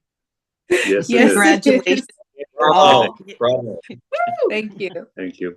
you're welcome. All right, let's go to Florida.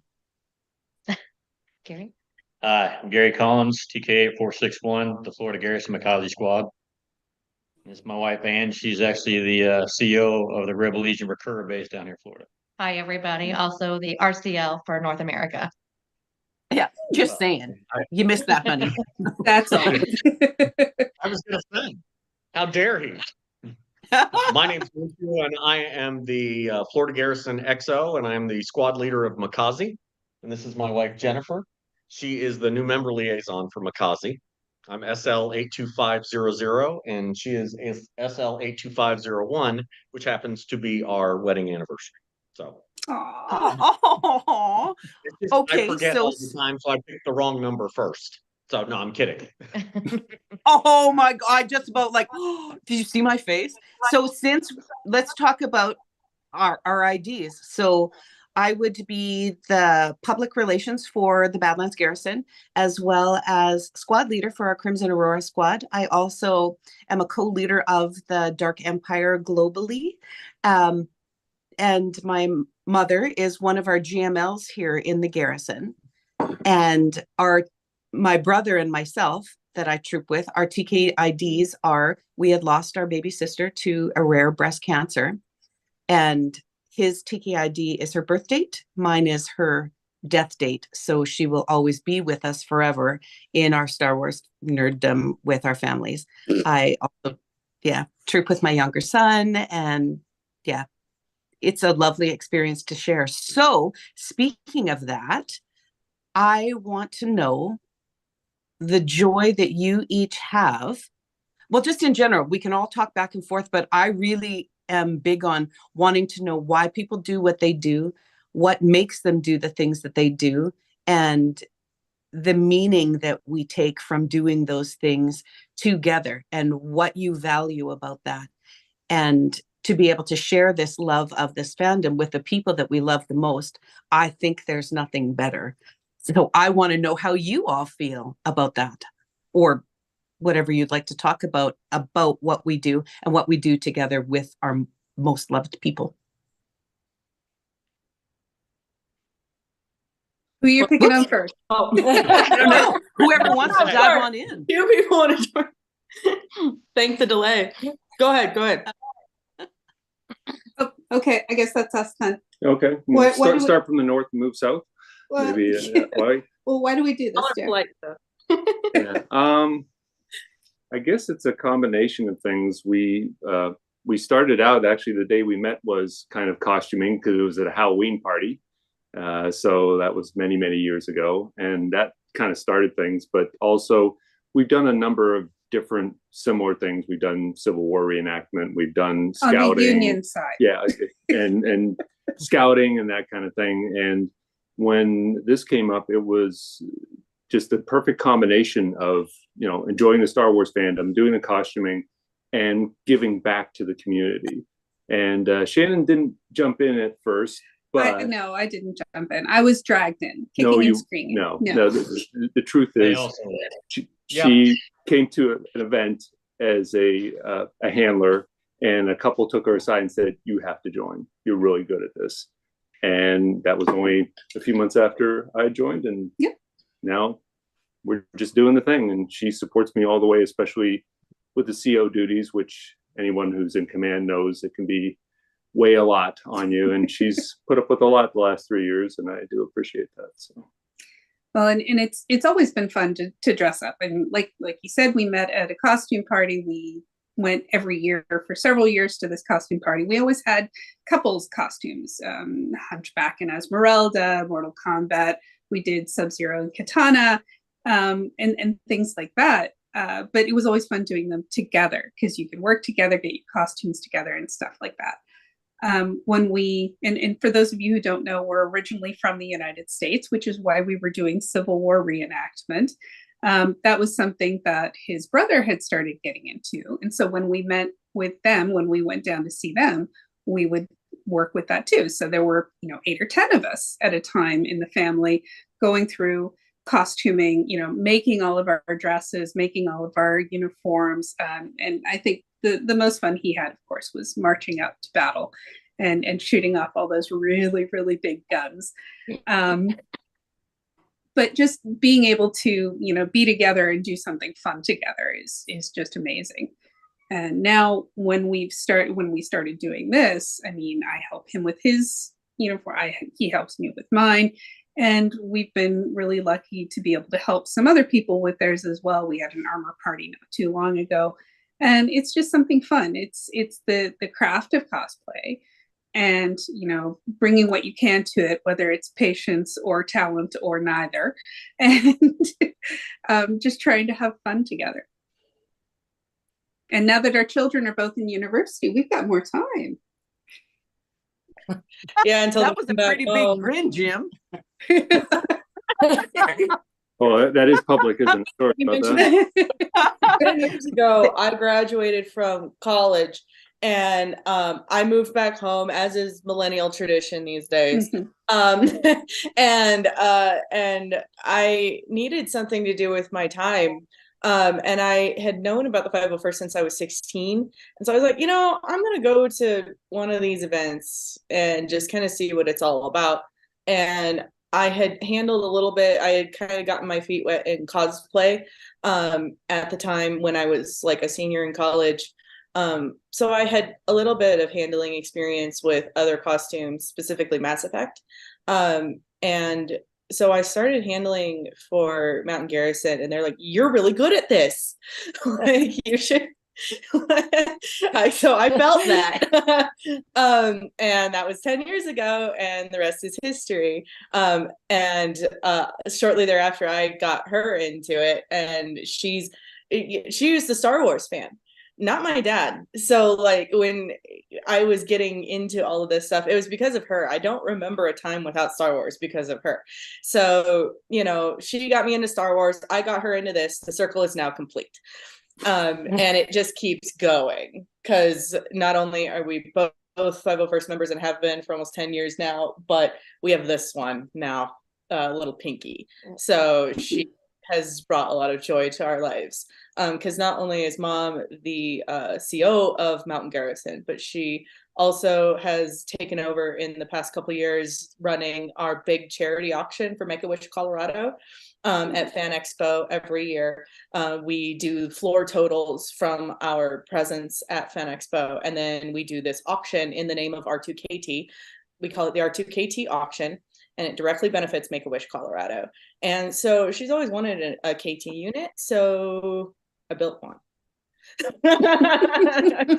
So we're dang good daughter.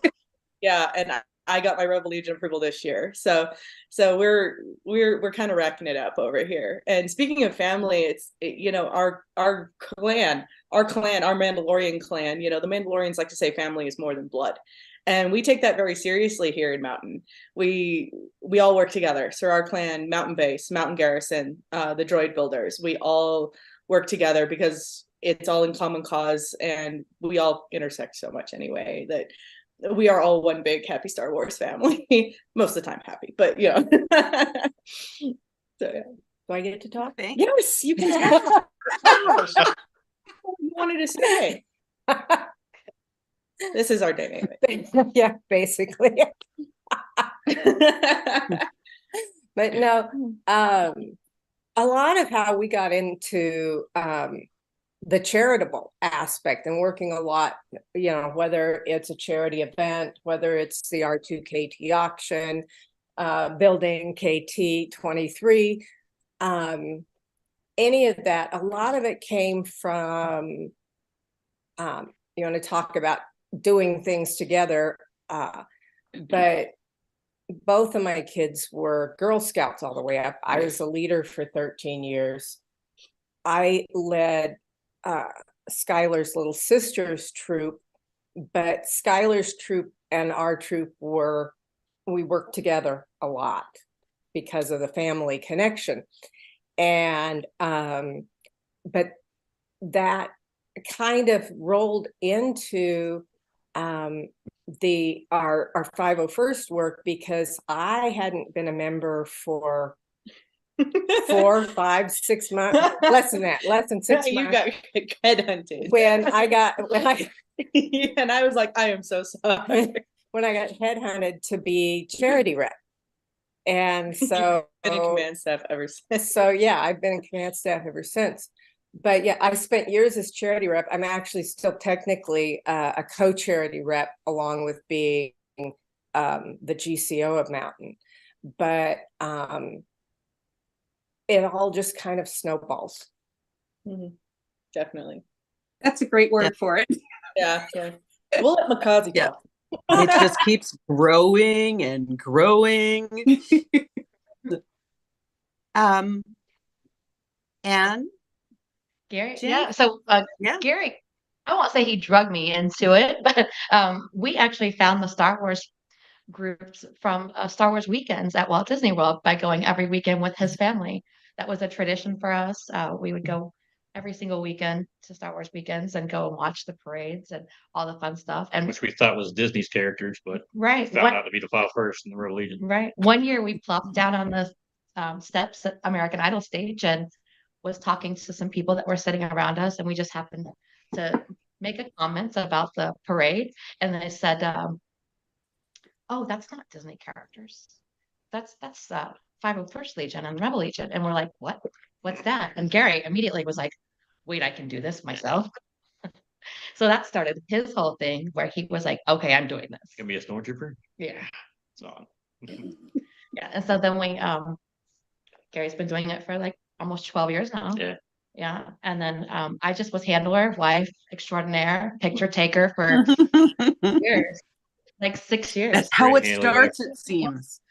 Yeah. I mean, it was his weekends and he enjoyed it. So I enjoy spending time with him. Well, so that was what I did. I joined jointly with my father for celebration in 2012. Yeah. Just made it. Yeah. And we trooped like for years. That lasted for a good while. And then Anne came into the picture, handling for us and everybody else, doing her thing. And she finally got the itch to go ahead and costume up with Sabine. Mm-hmm. Mm-hmm. Yeah. I've been doing Sabine now for 6 years. And then I didn't even get into leadership until like 3 years ago. Yeah, she was a captain for her base, and now she's been the CO for a couple of years. I've been charity rep myself, XO for the squad a couple times. He's currently captain of the guard for the squad. Yeah. So it's good stuff. Yeah, we have a lot of fun. Our son does it too. He hasn't done it in a couple of years. He kind of went rogue for a little while and was off chasing girls like they do. Yeah, his mom. It's our whole little family. So there's we all love it. The camaraderie of it, getting together with everybody, meeting people, and hanging out and making more family. It's really fun. Yeah, good or bad, the family that troops together stays together. Kind of Stays thing. together. Yes. Yeah. So I will say this. We too attended Star Wars weekends, and before we knew Ann and Gary, Ann was yelling at me at Star Wars weekends next to as she was filming the 501st Rebel Legion Mando Merc parade that came through. They're actually her last video is her screaming at me and telling me to get out of her way. So Ann, we knew each other before I knew Ann and Gary.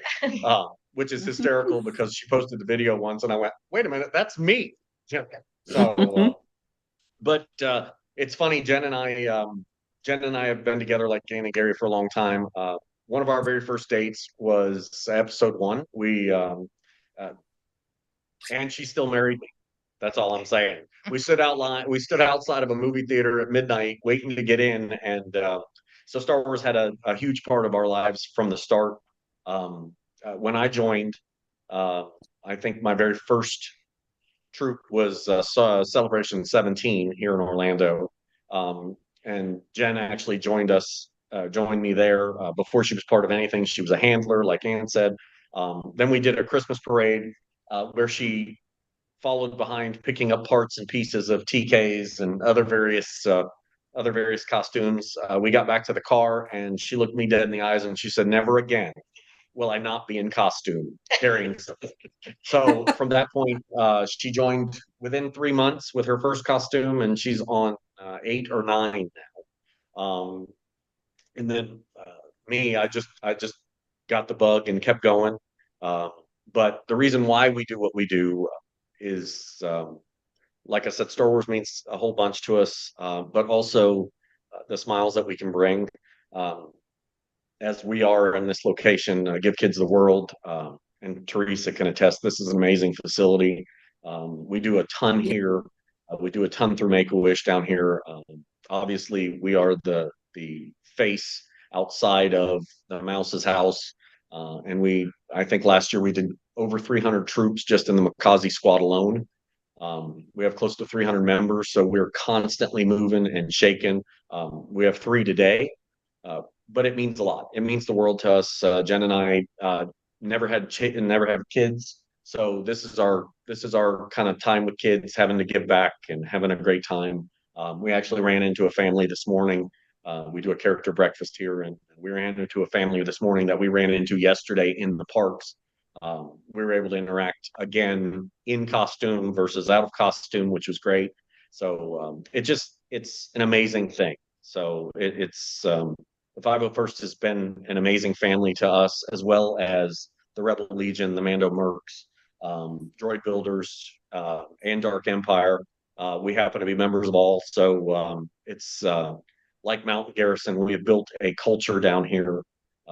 We have all of leadership that comes together. We do one major event a year, which is MegaCon, where we put together a massive display. It's 100 by 100 plus, and we all work collectively and jointly all year to get it to that point, and it is harmonious. We call them our cousins, brothers and sisters, little brothers, cousins. Everybody comes, and we have just such an amazing time. So I'm extremely grateful and extremely thankful for the family that we have built, that we have collected. We travel all over the world, and there's not one place I've ever been where we haven't been received and welcomed as family, and that means the world. So yeah, no, our guys were down at MegaCon. Some of our Soror clan guys, yeah, Calvin and Rob and Mike, yeah. Yep.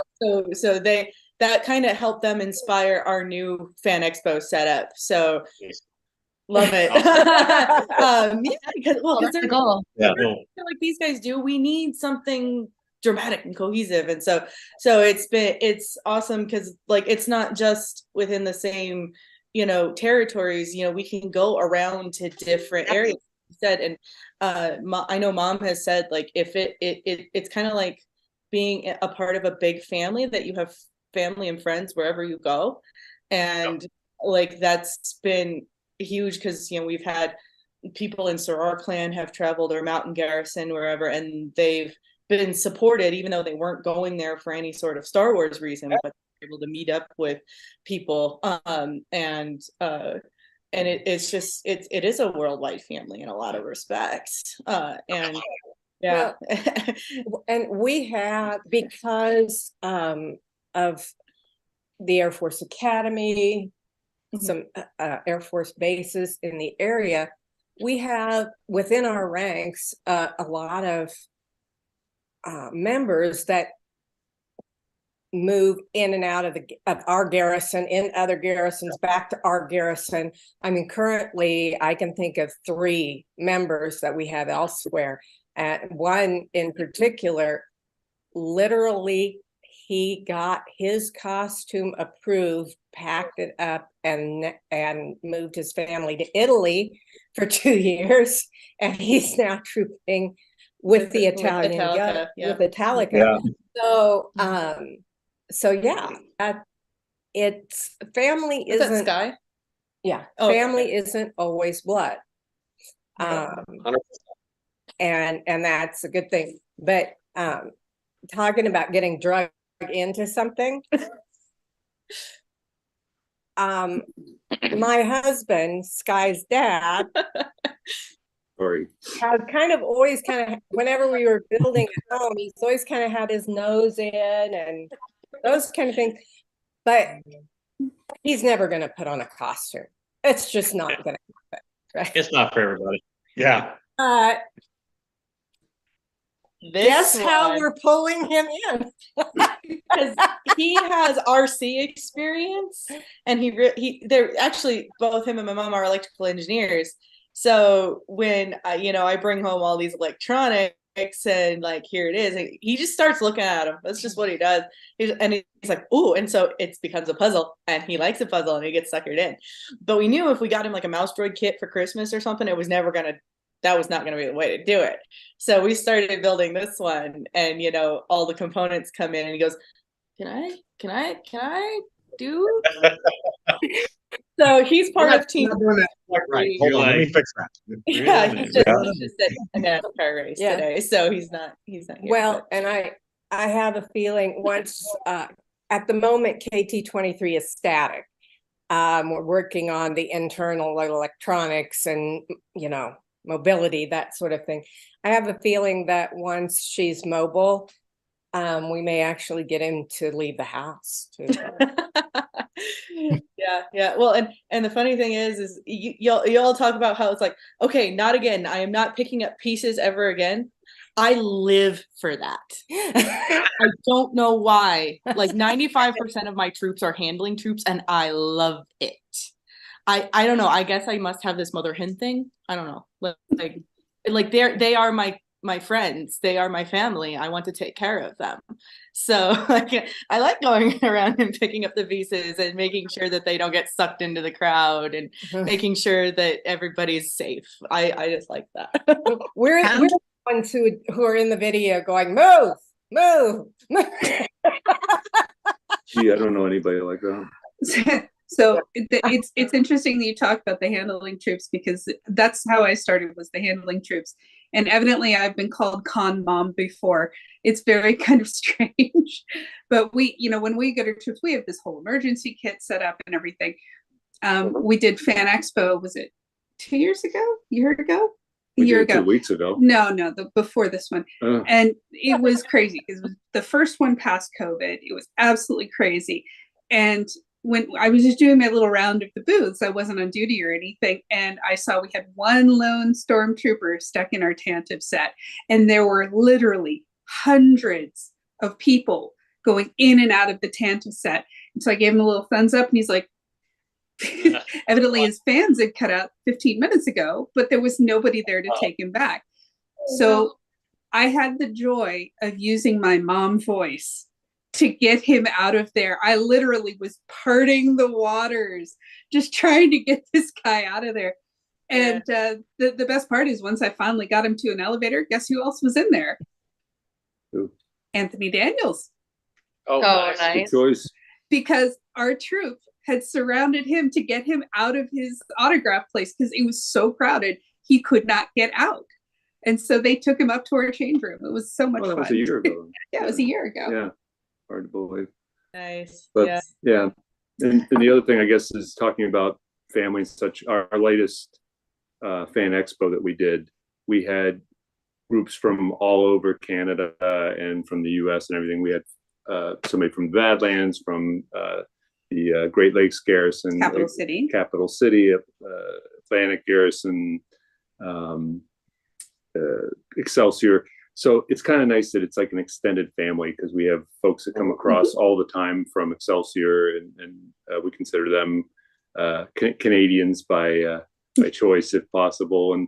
And we have a lot of people visiting. We had we had the EXO from Tampa come up, and unfortunately I wasn't able to meet with him in person because of illness and such. But we have people visiting all the time. It's really nice to hook up with them to, just have a meal or something and just talk Star Wars and make them feel welcome. 100%.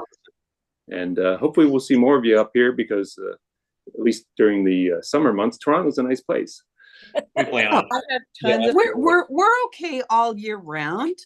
I mean, honestly, we are. We get some cold weather. Yeah, we do. But I mean, it's also unique and wonderful and beautiful. going back to Lori, your husband, and Sky, your dad, that's exactly. So I troop with my brother, my younger son, my mom, myself, and how we got our father or husband into it was that he's a carpenter. So our large set building is like, well, I can just get in there. I can help you. Or we start and we look like we're floundering, and then all of a sudden he's in there building all of our stuff. He knows we're floundering. Well, actually, we were doing really good. We just finished a cantina set, and he would do full joy in our cantina set, our bar, our pipes, our walls, and so much so that we, I think we have him talked into being Wooher, our greasy bartender. Nice. Very cool. And he's also, he's in his 70s. He's like, what, 75? Yeah. Yeah, 75 years old. Mom's 71. I'm going to brag that up because she's the oldest in our garrison. And I think that's really important for people to know that these clubs don't discriminate between age, shape, size, gender, color, nothing. And so Mom being our eldest and spunkiest little Jawa, Bush Scout, the many things that she is, she also is a GML within our garrison. And the joy being able to set build, pull your set out. Our dad stands back and takes absolute joy in seeing everyone enjoy that set. So much so that we had him, we were like, oh, let's just get a picture before we post it. He dressed in our fake Wooher that wasn't even really made yet, just to look the part for the photos. So I don't know. I think we might get him. It could happen. We will. We will. So being sucked in, it was my brother. So my brother Peter joined before I did. This lady is our reason why I think we all costume and are part of that, and Star Wars lovers. She took us to opening night in 1977. Yeah, it's a snowball effect. Snowball effect. That was a real thing. So she went Princess Leia buns. She was Leia, this young mom of 3 kids. And we went to opening night. And ever since then, my brother said, I really want to share this experience with you. Our sister had passed away, and really it was her and I that did all the things together, or he and her that did things together. And for us, it was, now what do we do together? Because we're missing that key component of us, right? And it was, okay, all right, I'll join. But I said I didn't have time. Mom, hockey mom, that sort of thing. So he said, I will help you. I will help you build this. Let's build a stormtrooper. I joined with a New Hope stormtrooper, and we started trooping together. And our mom said, well, you can't leave me out. Like, what about me? I want to troop with you. I want to costume with you. And then that was it. We helped her with the Jawa. Then it was the Bush, the Scout. Tusken. Yeah, female Tusken. And we all have served on command because of the things that we believe in so greatly about the garrison. Badlands Garrison is, like all of you, I know we all love our garrison families. Badlands is a beautiful, amazing garrison that has been for, well, I think 17 years now for us. And I joined in 2016 and has been a part of the command. And I love our garrison. I love our squad. I love our clubs, everybody's clubs, and the global sense of community that you guys were talking about.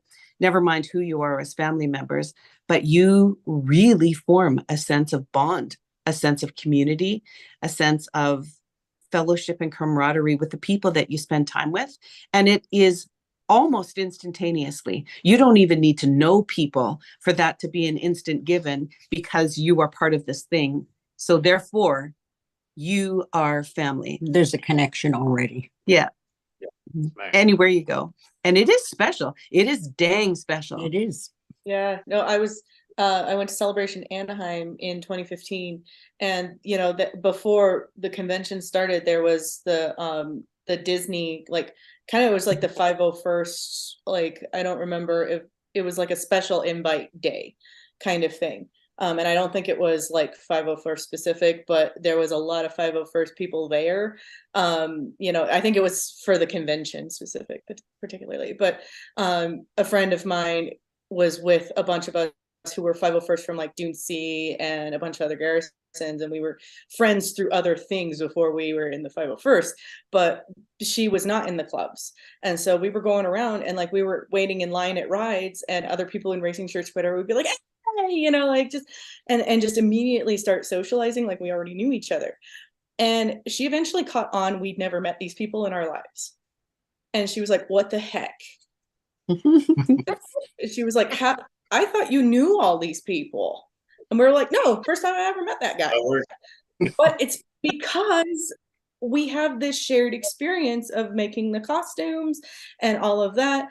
Even I'm part of our Starfleet chapter as well. And they're like, you guys have a camaraderie like that I'm jealous of. And I was like, not to sound 501st about it. I was like, but it's because of the build process and the approval process and all of that. It's a process that we kind of all go through together, and we all have to help each other through it. So that's kind of where it comes from. But as a result, that's the kind of culture that forms, and it's awesome. Well, I know I visit a little bit one-on-one with each of our new members as they come in as GCO. And one of the first things that I tell them is that, the 501st is this huge worldwide organization.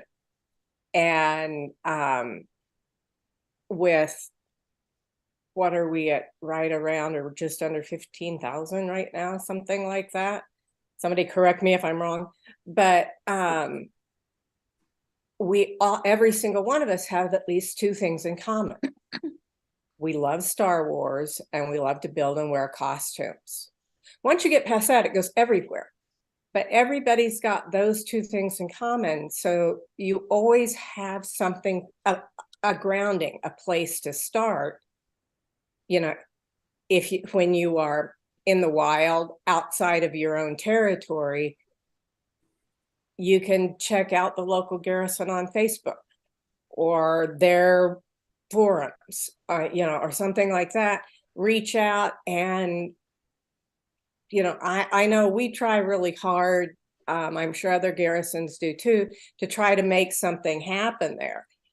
In our particular case, it can occasionally be a challenge because all of the ski resort areas in the mountains, people visit a lot, but they're very isolated and they're so expensive to live that we actually don't have any members in Breckenridge, like in Breckenridge or Aspen or places like that. And it's like, I've gone out to Breckenridge to meet with, because the guy was he's from the United States, but he lives in Japan. So like he's part of the Japanese garrison. But he's also a Darth Revan like I am, and he's flagship. So when he came out to Breckenridge, it was like, I gotta go. I went out there. So, but we always try to make it work. But like, nobody lives in Breckenridge. there are times when, and y'all in Toronto can probably relate. If the snow's blowing, driving up to the mountains, depends on. Makasi's like, what's snow? Yes. Like I say, overall, it's true. You've got a giant extended family. I know one of the things that when my son went up to Carleton, the first thing that the Capital City Garrison guys said was, if he needs anything, call us. So I mean, it's a little bit of a safety net for us in that case. But we can pretty much go anywhere. Like when we go back to visit my dad, there's Great Lakes Garrison right there. There's always someone around that you can say hi to. Yeah, it's nice to have that common ground no matter where you go in the world. Literally, it's awesome. And we're a little bit more fortunate, kind of like California. We have a visiting hub with Disney. So we usually have at least 3 or 4 weekends of the month. We have visiting garrisons or squads from other areas coming down, and I think we shocked them sometimes with the amount of people. We had Columbia and Garrison come last year just after COVID, and I think there was 3 of them that came, and I think we were so missing it. We were thirsty for it. We had 60 plus members of our squad show up, and they were literally overwhelmed. Just how big you they're get. like, we didn't bring enough patches for this, and I was like, you don't have to bring patches. We're fine. We just wanted to see people. Try to be good. Yes, we love each other, but we want to see other people. No.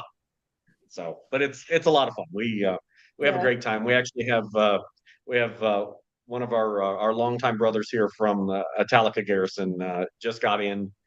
So we have an armor party this afternoon. We're going to go over. Yeah, Piero. So we're going to go see him this afternoon, which is great. But we like to consider everybody part of the Florida Garrison, at least Makazi squad. So everybody is an extended family to Makazi and the Florida Garrison. Right. So we've all become honorary. Yes, everybody's an honorary. I've made plaques for everybody. All right, I expect I'm going. So shall it be when I come visit. Everybody's welcome. So you are right. The love of Star Wars is why we are here. The love of this fandom, which then takes you to, obviously you need a costume to be part of this. And therefore you need some sort of if it's not a love of Star Wars, it's a love of what we do as a club, or it's because you've joined and you're part of that and your loved one wants to share that experience with you, whether or not they are a fan of Star Wars or not. We have some people in our garrison that have never seen a Star Wars anything, and they don't actually care, but they do care about what it is that we do. And they do care about spending time with the people that they love and seeing and being part of what it is that we love doing, which, like this weekend, coming together to do the fundraising for Starlight. Charity is a huge, huge part of what we do. Yes, it started with stormtroopers, costuming, just trying to get out there and spread the love of Star Wars, which morphed into this beautiful, beautiful experience of supporting your community and supporting charities all over the world with what we do via the love of Star Wars. And I don't know what else to say about that. And here we are. Yeah. Here we are today. Here we are. Coming together. As someone, go ahead. I watched A New Hope in concert last night. I was helping handle for that troop. I was just sitting there watching it, after we were in the lobby, and I was just like, this movie, I don't remember a time without it, but it has been so omnipresent in my life, and I have made the best friends, and it has brought my family together closer. And even though my dad's not really much of a sci-fi fan, it's brought our whole family closer, and it's brought me the best friends that I've ever had and probably will ever have. And that's incredible for a film that nobody believed in the 70s. Well, true story. When our first was born. Oh, no. And Shannon, she was kind of drugged up, and I was in there, and she said, "You gotta say it." And so I'm there, I'm like, "Luke, I am your father." True story. His name is Luke. And the best part, of course, was he was completely masked and gowned because it was in a surgical setting. And he said this in this very big basso voice, and the nurses just started laughing, and I could hear the clattering of utensils hitting the ground, and it took a long time they had to go and count everything all over again. It was horrible. So it started many years ago. But even with that, full disclosure, I never saw any of the Star Wars shows until after I met you. I think I was never a Star Wars fan. I've always been more a book nerd and more a somebody who's really into the visual imagination as opposed to the external creation. And but when we started doing our cosplaying together, of course, that's a natural progression. I think you did Darth Maul, and I did Padme's traveling dress at one of our Halloween parties. And after that, when this came up, of course, I just kind of got pulled in the vacuum. Kind of how it works. Anne didn't ever see a Star Wars. She didn't know what Star Wars was until she met me. And my father's like, "You want to watch Star Wars?" She's like, "What? What is that?" And it was on from there. He just lost his mind. That was a family dinner night. Yeah. My first one of my first times ever meeting his family. Yep. We were just teenagers. It was crazy. He looked at me like I had three heads. Was like, "What do you mean you've never seen Star Wars?" And I'm like, "Well, I mean, I'm a girl. I grew up in a household who doesn't watch sci-fi stuff. Like it was never my thing." And he's like, "Okay, this is what we're doing right now." So literally, I was watching Star Wars our first dinner date at his parents' house. Okay, that's actually really cute. It's my family will Trekkers. You're what? It's funny you mentioned the "I'm a girl" thing. Yeah. I'm the youngest of four. Okay, girls. Yeah. All girls from the middle of nowhere, Kansas. And it's not easy to be a female nerd in the 70s. And no internet in the middle of Kansas. In the Bible Belt, yeah. Yeah. And but what's been really funny to me as an adult, getting into Star Wars, wearing the costume, posting the pictures so that my high school friends and what have you see them and stuff. And there have been 2 or 3 or 4 girls that I went to high school with that, have commented to me at one time or another, I really loved all of this in school too, but I thought I was the only one. Yeah. And sad. It's sad. But it's also the beauty of what we do. It connects you with other people that you can share the joy with. Makes people feel seen. Yeah. Yeah. I mean, I went in 1977, I went to A New Hope. Well, it wasn't A New Hope then. It was just Star Wars, right? And being from the middle of nowhere, Kansas, there was no opening night. But I had a summer birthday, and my birthday that year was my parents piling a few of my friends in the car and taking us to Wichita to the mall. We never get to go to the mall to see Star Wars. And so at least my closest friends did get drugged to at least that. But it's been kind of fun and interesting to realize. And in fact, the friend that probably is the very first friend I ever had, I do not remember a time not knowing this person. Our parents were friends. We camped together. We literally grew up from toddlers together. And not too long after we reconnected, after 40 years or something like that, she's like, "I never realized you were into science fiction." But but it was kind of, and she is too. And but it was kind of one of those crazy almost like a finish the thing. circle. And it's like, don't you remember those trunks of books I used to take on camping trips? Kind of thing.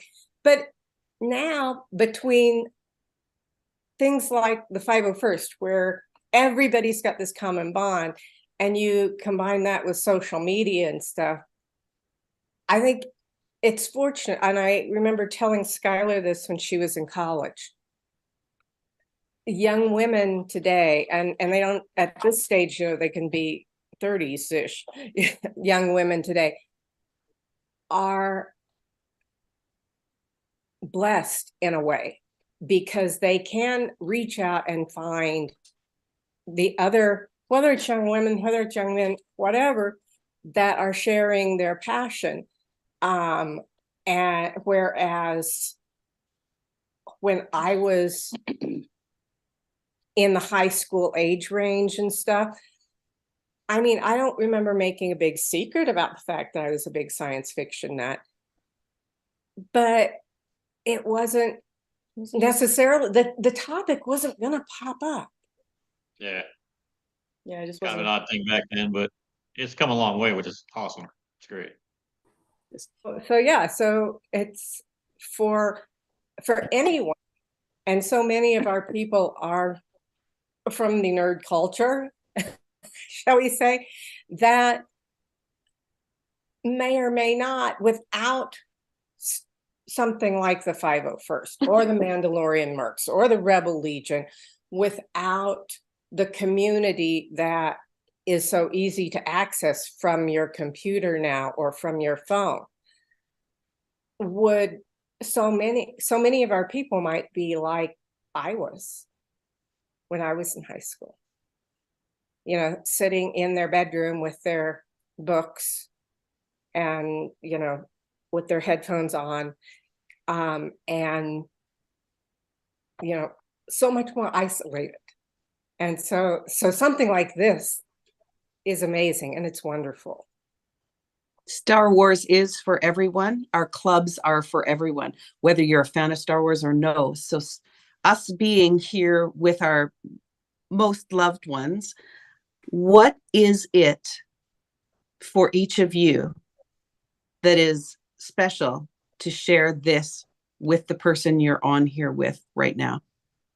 We've talked about community and how our garrisons become our family, but specifically Anne and Gary, what is it that is most important or that you value most sharing that with your loved one, your husband, your partner? I mean, we've always been a team. We've worked together in restaurants, cooking online together, and we know each other. We just chime and jive like that, you know. But it's I don't know. We've always just been close, really close, and to be able to do something like this together is just it's a blessing. It's awesome. I mean, we get to meet so many good people together, which is the best part. Obviously, we get you and your family. We met years ago, and y'all are awesome. It's great, rock stars. Yeah, it's just I don't know. It's just doing it together and being together all the time like that, sharing it, sharing the what we get to do for people, giving back to the community together. Yeah. Yeah. I mean, Gary and I are pretty much soulmates. You know, we've grown up together, we've raised a child together. I mean, And together 30 plus years married. So I mean, yeah. It's pretty awesome. Yeah, we've done a lot of cool things together. Costuming has been kind of something we've done every year. We've done it with our son growing up. We go out trick-or-treating with him, and we weren't those parents to just take him out. We were getting dressed up too and having a good time. It was a whole little family affair for us. Yeah, I've always been the costumer of the family Yeah. to get with, because special effects and costuming and stuff like that is like my jam. So it's just so easy. Yeah, yeah. And it's a great bonding moment for us. We get a lot of great memories from what we do and spending time with others. And we've met these guys and have great bonds with these guys, and they're like our extended family. Yeah. So it's been amazing. Thank you. Jim and Shannon, you as couples, what makes this special just for you? I think it's the fact that we understand with each other the joy of it, and sometimes the stress of it and everything, and being able to share that, especially like one of the things I'll share. Shannon and I did a wish for a child, and we got to share in that. And it was joyous and heartbreaking because the child died a few days after we got to do it. But being able to share that experience, that we brought joy to that child and to their family together in our own ways. I was with the child and that was ill, but Shannon was supporting the sibling. She was in her Jawa and helping him along, and that means so much that we can share that together. You know, the joy of the costuming, but also the part that we can look back and say, hey, we did this together. We made a difference. And that's the huge thing that we do as part of the 501st, whether it's the costuming or bringing the smile to a little child or to a longtime fan. we do it together and we share in that joy that we get to contribute back to people. And it's a natural progression too, because we've always been a team and stuff like this. We've always wanted to find something that we could do together that had purpose. You know, whether it was education in the Civil War reenacting, whether it was leadership in terms of scouting, so we were both scout leaders, and then being able to do this with the added, you know, plus of being able to raise money for charities that are very important for a lot of people. It's a purpose. It's a sense of purpose, and that's important. Right. Mushu. Jen. Me. Oh, yeah. Mine was court appointed. So Jen is my parole officer. No, I'm kidding. Jen's my favorite person. Has been for 27 years. So when she jumped on this journey with me, that in itself meant the world. But like Ann said, we've met so many amazing people. These people are our family. I always like to say, you know, we have close to 800 family members here in the state of Florida, plus. Yeah, Jen is, she means the world. She just saved my life. December, I was put into a coma, and without her, I wouldn't be here speaking to you all this morning. So she's everything. Now she's not going to be able to talk because I did that on purpose. No, I'm kidding. Go ahead. Well, Glad you're it's here. family. Thank you. It's family. It's being able to do something and have that bonding moment, like others have said, and stories that you can share. But it's also giving that 15 minutes to somebody who's going through something, even if it's not the kid, it's the family, to give them that 15 minutes of forgetting everything that they're going through. Hanging out with Darth Vader. I mean, this morning is 100% an example. Yeah. I mean, we had a little one in here. You could see he was struggling, but immediately lit up and made his way to Darth Vader and sat there for 15 minutes taking pictures and just staring up and smiling. And there's nothing that beats that feeling. So Elizabeth, my mom. For me- First of all, wait a second. Oh, thank you for sharing that. Sorry, Mom. Thank you for sharing that, Jen and Mushu. I know how hard those moments are. And to have each other is, well, there are no words. And you're very lucky to have one another and everyone else in that room with you. Okay, I'm sorry, Mom. It's okay. Participating and joining the 501st and the Star Wars costuming group, it's with your family. It's all about sharing something more than just your family. It's sharing with people around the world. There is a connection and you're connected to everybody. All you have to do is see somebody in one of their Star Wars shirts and you know what they do, you know how they think. And it's just enhanced when that person is a part of your family. You share more of what makes you happy, which is what family is all about, I think. I've always had a love of Star Wars. Teresa has a Chewbacca costume. The first time I saw her in it, I was like Chewbacca fangirl. She wasn't Teresa anymore. She was Chewie. I did. It's Chewbacca. It wasn't Teresa anymore. And that's what we give to people. They don't see us like I'm a little old lady, right? But not when I have a costume on. And I give people joy. I love volunteering. I've always been a Star Wars fan. No, I want to know what it means to you to troop with me. Just me. It's a connection. It's a connection. Where's Teresa? What's she wearing? is she? Oh God. It's more of a family connection. I live on an acreage. Hey, Mom, let's do this. Hey, Dad, let's build a cantina. And so we do, and we have laughs.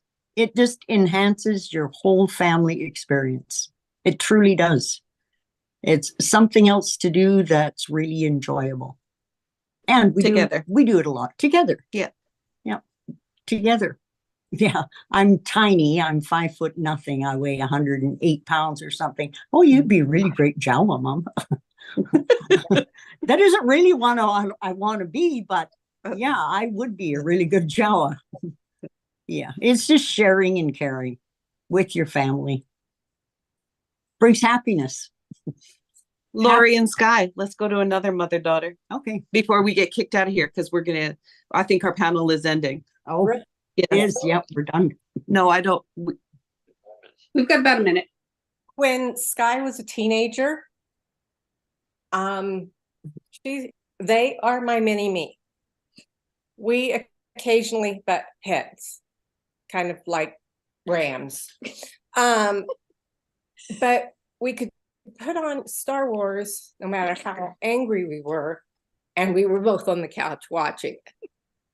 So when they discovered the 501st, and before I jumped in, it's like, is it okay with you if I join this and your friends know me? And she said, or they said, yeah, they know, they're your friends too. Well, they are now. They are now. But that meant the world to me. Yeah. Oh. And I got this, it's hard at Star Wars Celebration Chicago, because Mom fought breast cancer in 2018 and 2019. So I got, Yeah, it's brought us closer for sure. Absolutely. I've got Jen on my arm too several times over. So Oh God, this is like the teary, lovely, joyful, happy tears of family, tears of bond. That is what I wanted to know. That's what I wanted to see. That's what I wanted anybody watching to see.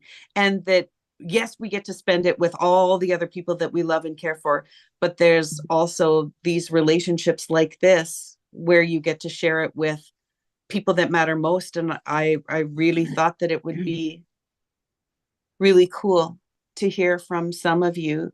And there's multitudes of us all over the world that troop with another significant other of some kind. A multitude. We could have 1,000 families on here doing exactly the same thing, and the message will still be the same, always the same. And I want to thank you for your tears and your openness and your love and your compassion and sharing this hour together. For pleasure to be Starlight. there. Yes. Thank you all. Thank you for having us. Yes.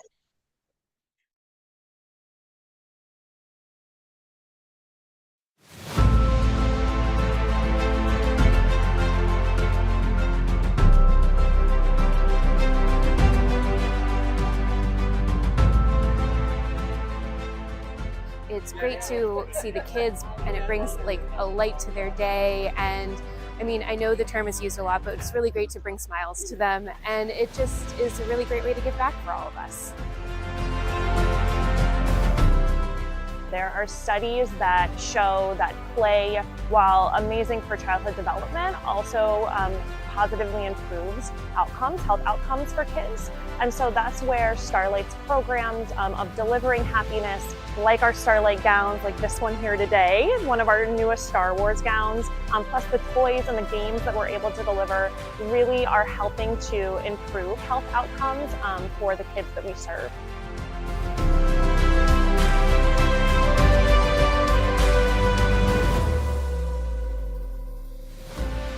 There's so many benefits for our patients and families coming to events like Star Wars Day. It's all about quality of life for our patients as a pediatric palliative care center. So coming to events like this where the patients, their siblings, their parents can all participate in activities together in a medically friendly environment where children with diseases, injuries, and illnesses can meet other kids like them, and siblings can meet other siblings like them and just have fun is such a value for families to feel less alone.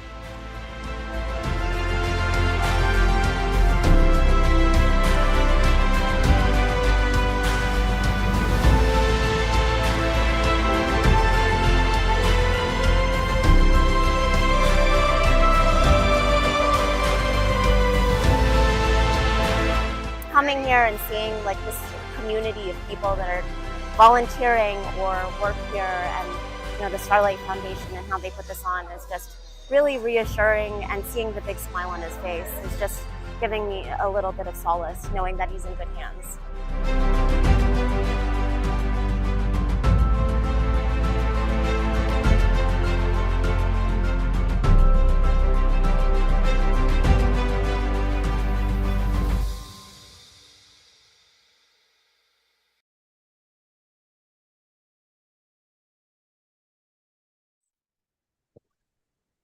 Hello and happy Sunday, everybody, and thanks for tuning in. This is the Galaxy of Hope 2023 charity drive. We're looking to raise money for the Starlight Children's Foundation. This panel right now is the Creature and Alien Makeup panel. So we're going to be talking all things makeup, prosthetics, making scars, makeup, fake blood, wearing masks, you name it. And we've got a great panel of folks joining us today. Before we get into that, I wanted to give an update on the fundraising campaign that we've got. As of right now, we are at $12,516. We've got a $50,000 goal. And the reason that we've got that goal is because we've got an anonymous donor who has agreed to match up to $50,000 worth of donations. So if we hit that $50,000 goal, that turns into $100,000 for children, for Starlight Children's Foundation. And for anybody that doesn't know, they're the ones that make the cool, like Star Wars or Marvel or all the gowns that the kids wear. The whole idea is just to make the stay in the hospital fun and entertaining for the kids, because usually they're there for some pretty not fun reasons. So everything that we can do to help support that, put a smile on kids' face, that's what these clubs are about. So we'll get right into it. So I'm going to kick us off and do some intros here. First up, we've got Sean Gordon. Sean, do you want to tell us a little bit about yourself and what we're going to be seeing from you today? Yeah, so my name's Sean Gordon, and I'll be doing a live makeup demonstration. So I don't know how much I'll chime in, but live makeup demonstration. And I have Andrew Peters here as my model, and we're going to be applying an Emperor Palpatine. So I have a forehead latex prosthetic. This is foam latex. And so we're finishing up his neck wrinkles, but we're just going to jump right into it once we're done with introductions. So, but yeah, so I've been doing makeup for about 20 years, and I've been actually helping one of our garrison members do Palpatine for about that long. So, okay, I'll keep an eye on your window and I'll make sure to pitch it over to you every time we see something cool going on. So perfect, thanks. All right, cool. Next up, we've got Deez Lees. Deez, tell us a little bit about yourself. Hello, I'm Deez. So I've been doing sort of makeup, but I'm on a different side. I sell makeup, I instruct makeup, I teach classes. So sort of understanding and knowing everything about all the different products that are out there and available.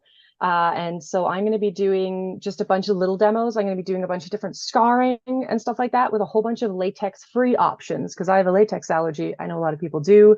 So yeah, I'm going to be doing different types of scars, cuts, just some like basic stuff that you can take and apply it to a whole bunch of different types of makeup. So it's sort of like a base understanding or a base foundation that you can then build on and do whatever cool stuff your imagination can come up with. That's awesome. So next, and we'll come back to, I know we've got some other stuff that we're going to get into, but first we're going to introduce, we've got a special guest. So Marty Matulis, and you might know him from things such as Evil, American Horror Story, Sleepy Hollow, but most recently, those of us that are Star Wars fans would recognize him as the Pirate Vane from The Mandalorian Season 3. Marty, thanks for joining us. Thank you so much for having me. I heard about this yesterday and kind of guest invited myself to sit in because I just love makeup artists and makeup, and I'm a big geek about it. And so I've been fortunate to have a 20+ year career sitting in makeup artist chairs and having things applied to my face. Yeah, I think it's going to be great because while the rest of us have, we're going to be able to talk about the process of kind of making some of these things and wearing it to our degree. It's a whole nother game to wear it on set and the process that goes into what you do. So I'm interested to hear more about that. I'm going to kick it back over to Dees because I know that you've got some special information and you're working on a project for the Legions around kind of hygiene and allergies and makeup considerations as it relates to that. So do you want to get into that a little bit, Dees? Yeah, for sure. So I've been chatting with some of the other members. A lot of people know that I do a lot of FX makeup and specialty makeup. So I tend to get a lot of people like, oh, you should ask Dees a question. So I get all these like lovely DMs like, how do I do this? How do I do that? So I thought it'd be great to sort of put together some tutorials. Again, just that basic understanding of like, this is how you use these products. But more recently, unfortunately, I've had, this is not my first, not even my second, but my third Commander Wolf clone trooper who's messaged me to say, I tried to do the Commander Wolf scar through the eye and I use liquid latex. How do I get it out of my eyebrow? And I'm like, ooh, I'm sorry, sweet summer child, you don't. Yeah, so part of this is like not only how to do stuff, but how to do stuff safely, because it's super important. You're putting something on your face, right? You don't want to, I'm sure Marty's used to this, like when you're putting something on an actor's face or your own face, like you want to make sure it's going to come off safely at the end of it. And I know sometimes we tell people like sometimes the removing of makeup and prosthetics can be just as, time consuming and laborious as when you put it on. So I just wanted to talk about, just certain things like allergies is a big consideration. As I say, it's always important to test products before you stick it on your face. I always test on my wrist. I have very sensitive skin. Just dab something on there, wait 15 or 20 minutes and see what happens. If there's no reaction, you're probably safe. If you're going to be allergic, you're going to get a reaction, but it's much better to have a tiny rash as a dot here than after you've put it all over your face. Very, very important, right? Yeah. So it's always a big one. Always know the product that you are buying, what its limitations are, what it's used for. Like liquid latex, I always tell people, liquid latex has been around forever. It's default go-to. It does a lot of great stuff, but there are actually better things, right? It's like being like, I need a vehicle. I'm going to go get the Ford Model T. It's like, it was a great vehicle then, but there's been so many improvements since then. And liquid latex does not come out of fiber. Like it does not come out of hair. It does not come off of brushes. It does not come out of clothing. So if you put it through your eyebrow, you will be losing your eyebrow. And then the other thing is just like general hygiene. Most people don't think about cleaning your makeup, but that is super important. And especially if you're going to be doing makeup on multiple people, you need to have a clean set of brushes every time that's clean and disinfected. You're not going to be using the same brush. And you want to clean your makeup in between. I know it sounds really weird, but there's products out there specifically. My favorite, I use Beauty So Clean. It's amazing. You can use it on cream makeup, water-based makeup. It's fantastic. So you just spritz it on, wait a minute, it cleans and disinfects, and it's fantastic. So if you have to use like if you're just like, even if you're just face painting kids, clean your makeup in between each child. It's just very, very important to have that kind of hygiene. If you are lucky enough to work with alcohol-based makeups, which is what a lot of the professionals do, it disinfects itself. It's great. It's alcohol. You're using 99% isopropyl. Nothing is surviving that. So alcohol makeups are fantastic in that they clean themselves, right? So, but they are more expensive. They are a steeper learning curve for some people. So sometimes, you do want to stick to cream makeup or water-based makeup, which is fantastic. You can do a lot of really cool things. But as I say, you always just want to make sure you kind of clean and disinfect. So those are my two big things, is like check for allergies and know what your product's doing. And just make sure you're following really good hygiene. Even if it's just your own makeup that you're just using, like it's so important just to clean each time, right? So faces are dirty. They kind of are. It's just a thing. You're walking through the air all day. Who knows what you're putting up? And they're kind of necessary like the next day when you're out of the makeup to look semi-normal, I guess. One other thing on the hygiene front I wanted to add. So for anybody that does that wears contact lenses as part of their costume, whether like for Wolf, you said like Wolf has a like a white Yep. eye. And so you can get contact lenses that are like not prescription, that have, you know, a wide range of visual appearances. So like for a Sith or a wolf or for something else. But just because you put a little bit of fluid in these things and like then put it in a drawer and wait 6 months to the next time you wear the costume, you are going to come back to shriveled up contact lens. Like these need constant care. Once a month, you need to kind of get these out of the drawer, refresh the solution that's in there, make sure that they're clean. Otherwise, you're going to come back to a funky mess when you want to wear that costume next, and it might be too late to get a new pair of contacts. So, and you're putting something in your eye, so you want it to be clean. You want it to be, well taken care of. So, and with contact lenses, you want to make sure you're getting them from a reputable source as well. Like make sure you're getting, a good quality, well-reputed contact lens, right? That is safe to put into your eye. Like I know in Canada, we can only sell the FDA-approved ones. I don't know what it's like in other countries. So, it's also very important. You're just like, I got this for $5 from, some website from like wherever. You're like, oh, I wouldn't put that in my eye. So it's worth spending a few extra bucks to save your vision. There's a lot of Yeah. horror It stories is. out there about cheap lenses and damaged eyes. Yeah, for sure. The other thing I tell people when they're coming in for contact lenses is, if you've never worn contact lenses before, don't wait the day of to stick them in, right? Give yourself a couple weeks and practically put them, because if you're not used to wearing contact lenses, right? It's like you're sticking something in your eye and your eye's like, I want this out because I'm not used to it. So you got to kind of like build yourself up to it so that the night of, you're not just sitting there like the whole time, like, oh, what is happening, right? or even just the process of putting it in. Like I Yes. don't normally wear contacts, and every time I go to put them in, my eyes are just fighting me because I'm not used to doing it. Once they're in, they're fine, but yeah, it takes me longer to do that than some of the makeup sometimes. So I wanted to kick it back over. Sean, I don't know if you can hear us. I know you're busy over there. And of course I waited till you're in the middle of something to ask you a question, but so you showed us a mask earlier, and yet you're still doing a lot of work on your model here. So what is the difference between what you're doing now versus the mask that you're going to be applying? Okay, good question.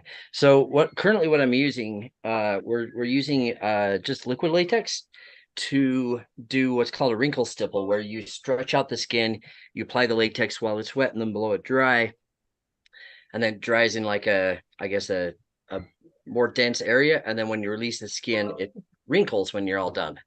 So we're doing that. This is the same technique they used on Palpatine for Return of the Jedi.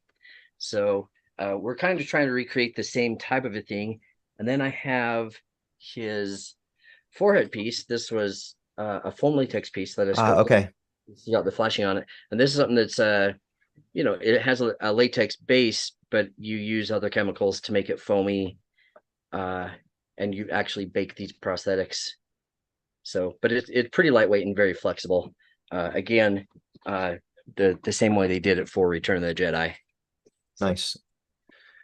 So Marty, after seeing what Sean's demonstrating here, so there's part of the overall look is a prosthetic piece that gets added on. Looks like it's maybe sort of kind of like from here up, and he's manually doing the stippling and the wrinkles kind of around the mouth and neck. So is that a process that you're familiar with on set, and how does what Sean described vary from what you've seen kind of in productions that you've been in?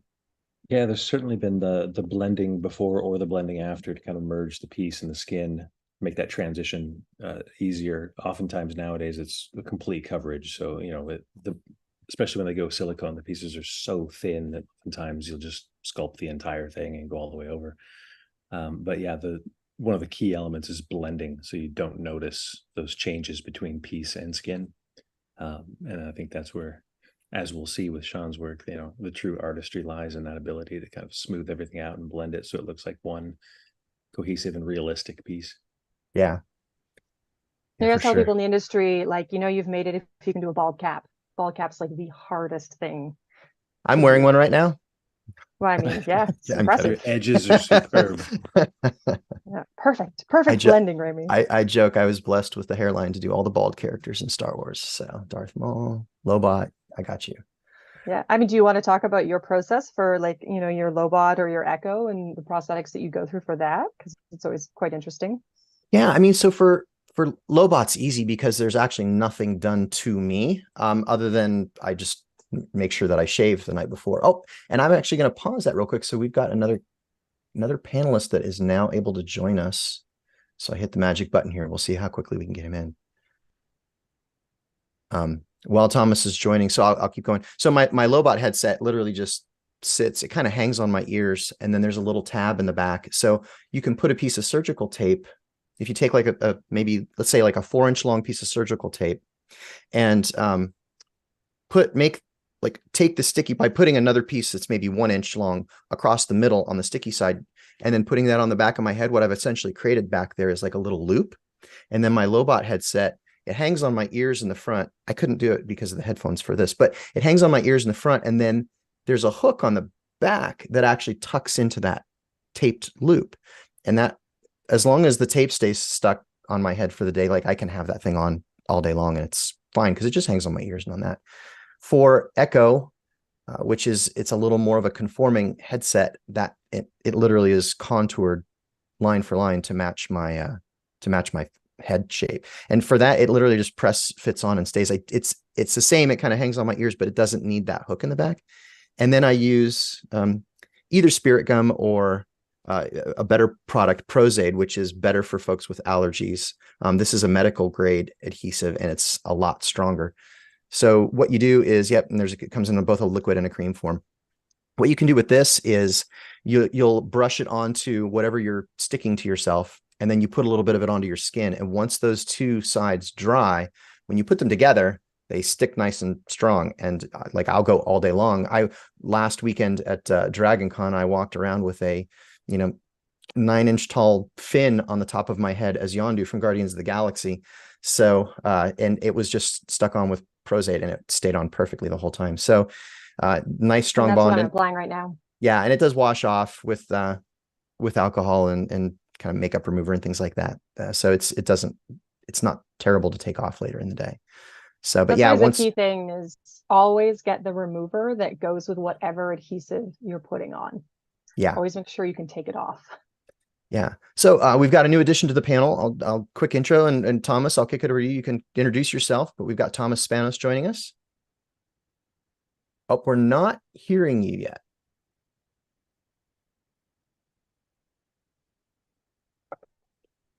We can see you, Thomas, but I can't hear you yet. We'll go ahead and keep going. If you chime in and go, feel free to interrupt us whenever you think you got it squared away on your end. So Dees, I see you busy in front of you with something. You want to describe what you're doing right now? Yes, I am basically doing on this side, I am doing what we call an atrophic or an innie scar. So essentially, and rigid collodion, I've got just a clear, but it can come in different colors. Yeah, different bottles. But basically what you do is you slowly paint layers on. And what it does is it slowly pulls the skin together and caves it in. So then you get a scar that goes in. And then on this side, what I'm doing, I put down some Prozaid to make basically my skin super sticky. And I'm going to be taking tissue paper, rolling it and putting it in thin lines. And then I'll be covering it with the Prozaid cream. And that's going to make what we call a hypertrophic scar. So that's where like the skin bumps up, right? So, a scar that comes up and out, right? Because you've got essentially the scarring tissue that builds up as opposed to scarring tissue that collapses in. So those are the two different types of scars that we have. So yeah, and those are two you can also do this. What I'm doing basically is you put your Prozaid down, you put your tissue paper, you seal it with more Prozaid, powder it to take away the stickiness, and then you can do your makeup coloration on top, whether you use alcohol, creams, or water. You can do the same thing with liquid latex, which is where, a lot of these, like, I lost my eyebrow because I use liquid latex. So again, don't put latex over hair, but you can do the same thing. You can put down liquid latex because it'll be tacky. You can put in the tissue paper to build up those ridges, and then you can seal it again with latex, and then powder it, and then do your makeup over top. So that's the process I'm currently going through.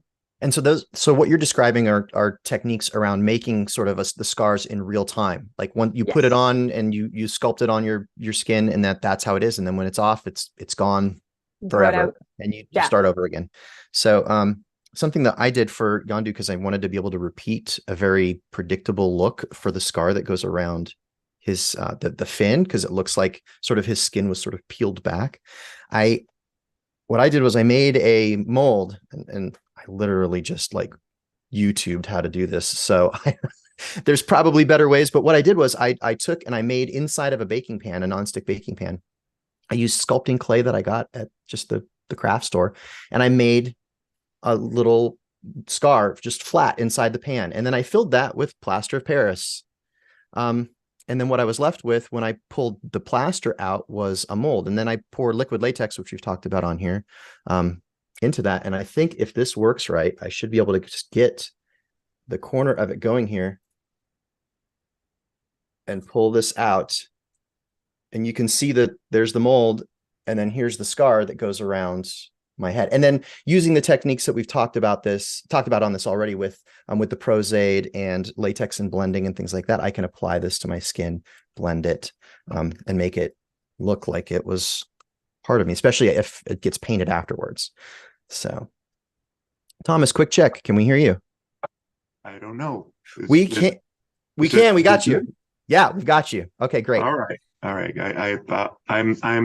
more surprised than anyone that this is working. I actually got it on my laptop as a last ditch effort. Nice. I'm I guess joining late, but that's often the case. I was invited here late too. I'm been making my costumes from scratch since forever. When they in the 70s we had the costumes with the plastic masks and the little bibs, but that never flew in my house. We started with I was first introduced to Star Wars, and I had a Jawa, and my father built the lights on a set of glasses, car lights, and welded them to some D batteries. Had a burlap outfit and some nice 70s belts. The belts that the men wore in fashion worked all right for bandoliers. And I've been with that aesthetic and ethic, I've been building the costumes and Star Wars, often Star Wars themed suits ever since. Towards the end of making Aliens and special effects on our this theme of this panel, I can speak to what it might be to make your masks yourself. Like right now I'm in the process of making Tanti, the Weequay from the Book of Boba Fett and The Mandalorian. This I did with a light cast that I made of our friend Amber.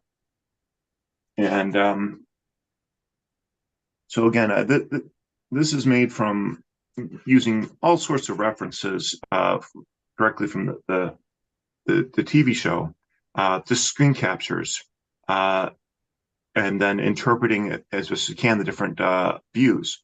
I did find that between The Mandalorian and the Book of Boba Fett, that the mask had changed and the detailing had changed. That I think they probably used Pros-Aid as well to add a more scarred look for being out in the sun a bit more.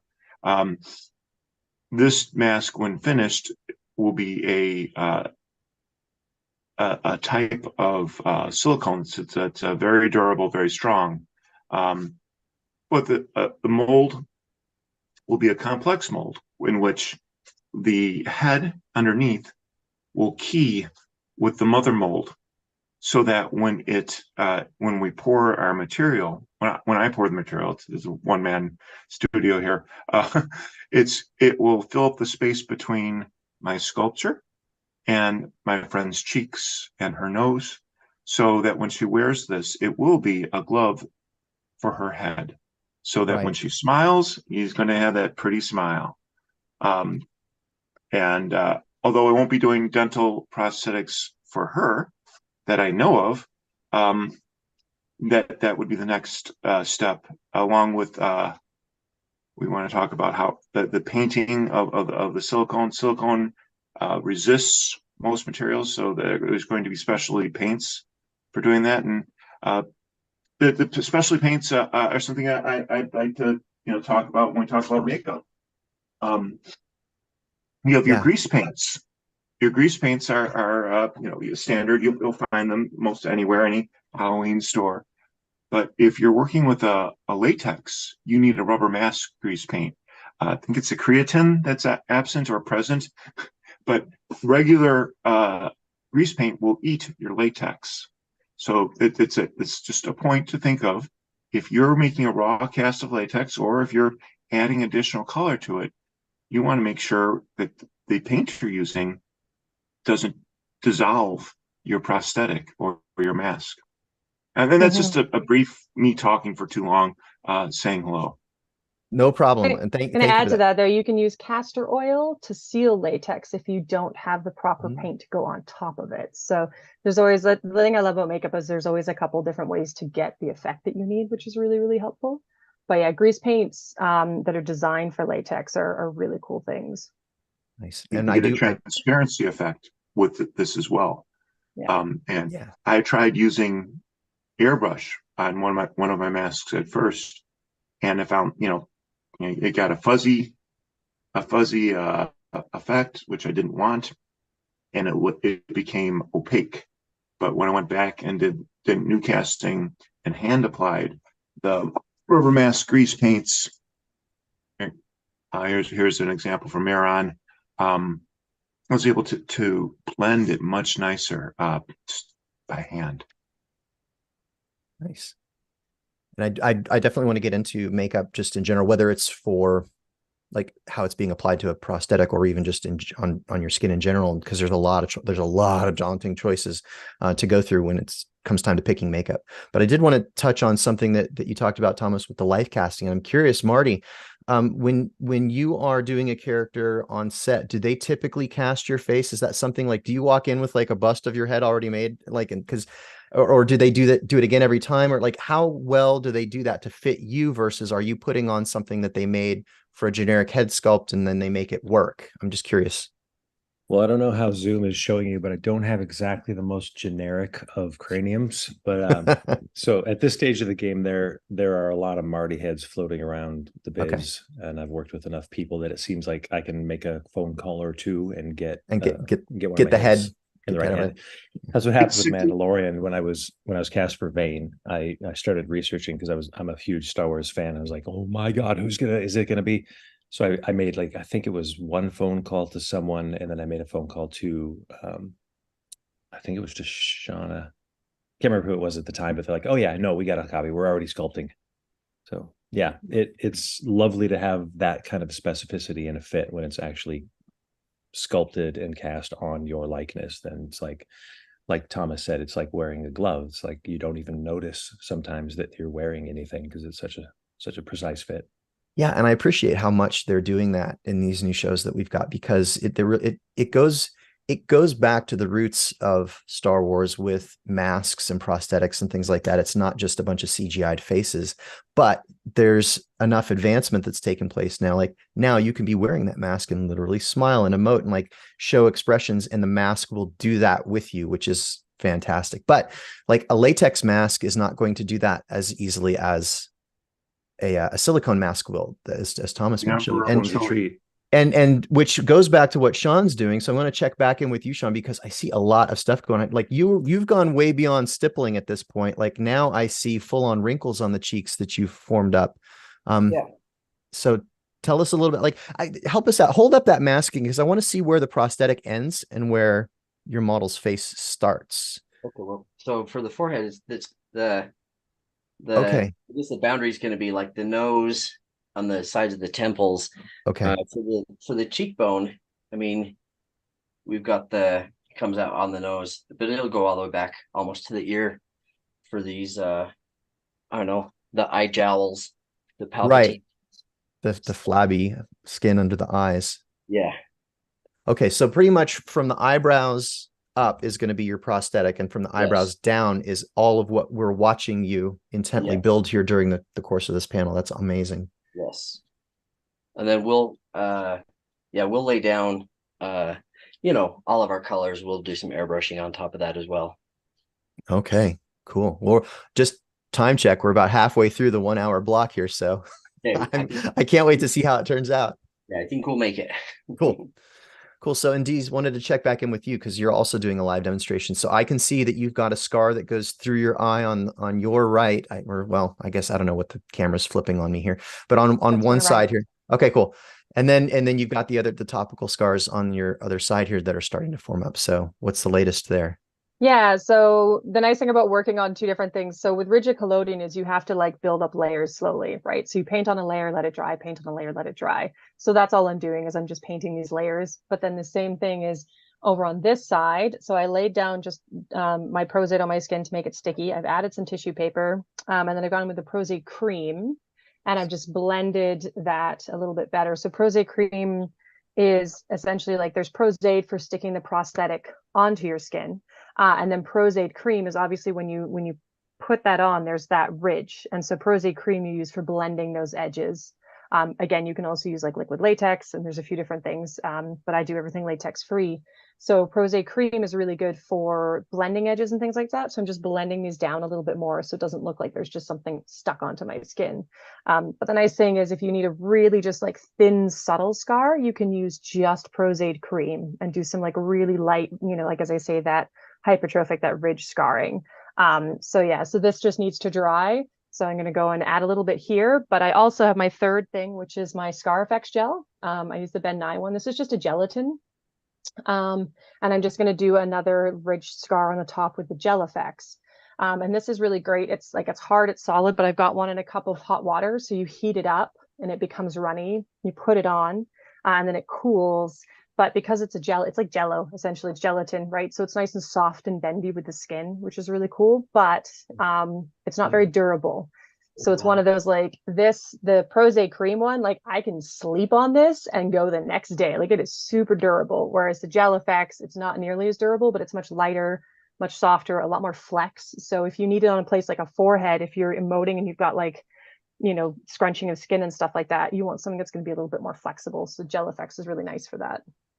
Okay, I was going to ask what the different properties were of the three techniques you're doing, and you pretty much answered that question already because I know from experience the rigid collodion, like it bends with your skin, but I haven't done either of the other two techniques that you're talking about, which is cool. So interested to see how that comes out. Wanted to go back over to Marty for a minute. So I mean, you've done some pretty gnarly looking masks and effects. What, in your experience, like what are the most difficult types of prosthetics and masks to work in? And then what are the ones that are just easy, like you could stay in it all day and don't even care? Like I'm curious to know the range of experience to be in that for so long. What's that like? Trick. I think for longevity throughout a day, when you get over like the 12-hour mark, you really want a nice thin foam latex because it just sticks with you all day. It breathes a little bit. You feel like you're not encumbered. The thicker it gets, the harder it is to move foam latex. And just as a side note towards Vane, he was foam latex. He has pretty thick brows. They obviously built out a lot to hide my nose. They built out the lips. So there was a lot of material, but it was constructed in such a way that the brows were kind of split so I could emote. I had a lot of room around my eyes so he could use them. Silicone is an absolute joy when it's thin. As soon as you get over maybe that, I don't know, 1/4 inch thick mark, then it starts to become an issue just from sheer weight. We've done some pretty thick slabs of silicone on Evil that then it seems more, it looks great. There's nothing that looks better than silicone for realism with a good paint job. But it becomes a chase to just try to keep it on your face. It will start to try to flow off of your skin over the course of a day. So pros and cons on both. I think it really just depends on the specific application. Yeah, Vane was interesting also in that they didn't really know what this creature was going to do as a makeup because historically this the Nikto has always been a pullover mask, as many of them have been. So this was the first time they'd ever done that as a makeup, and they were all kind of curious and excited to see how how and if it would be able to emote as a proper walker talker character. It worked pretty good. Out of curiosity, was it your voice that we heard, Yeah. okay, Yeah, cool.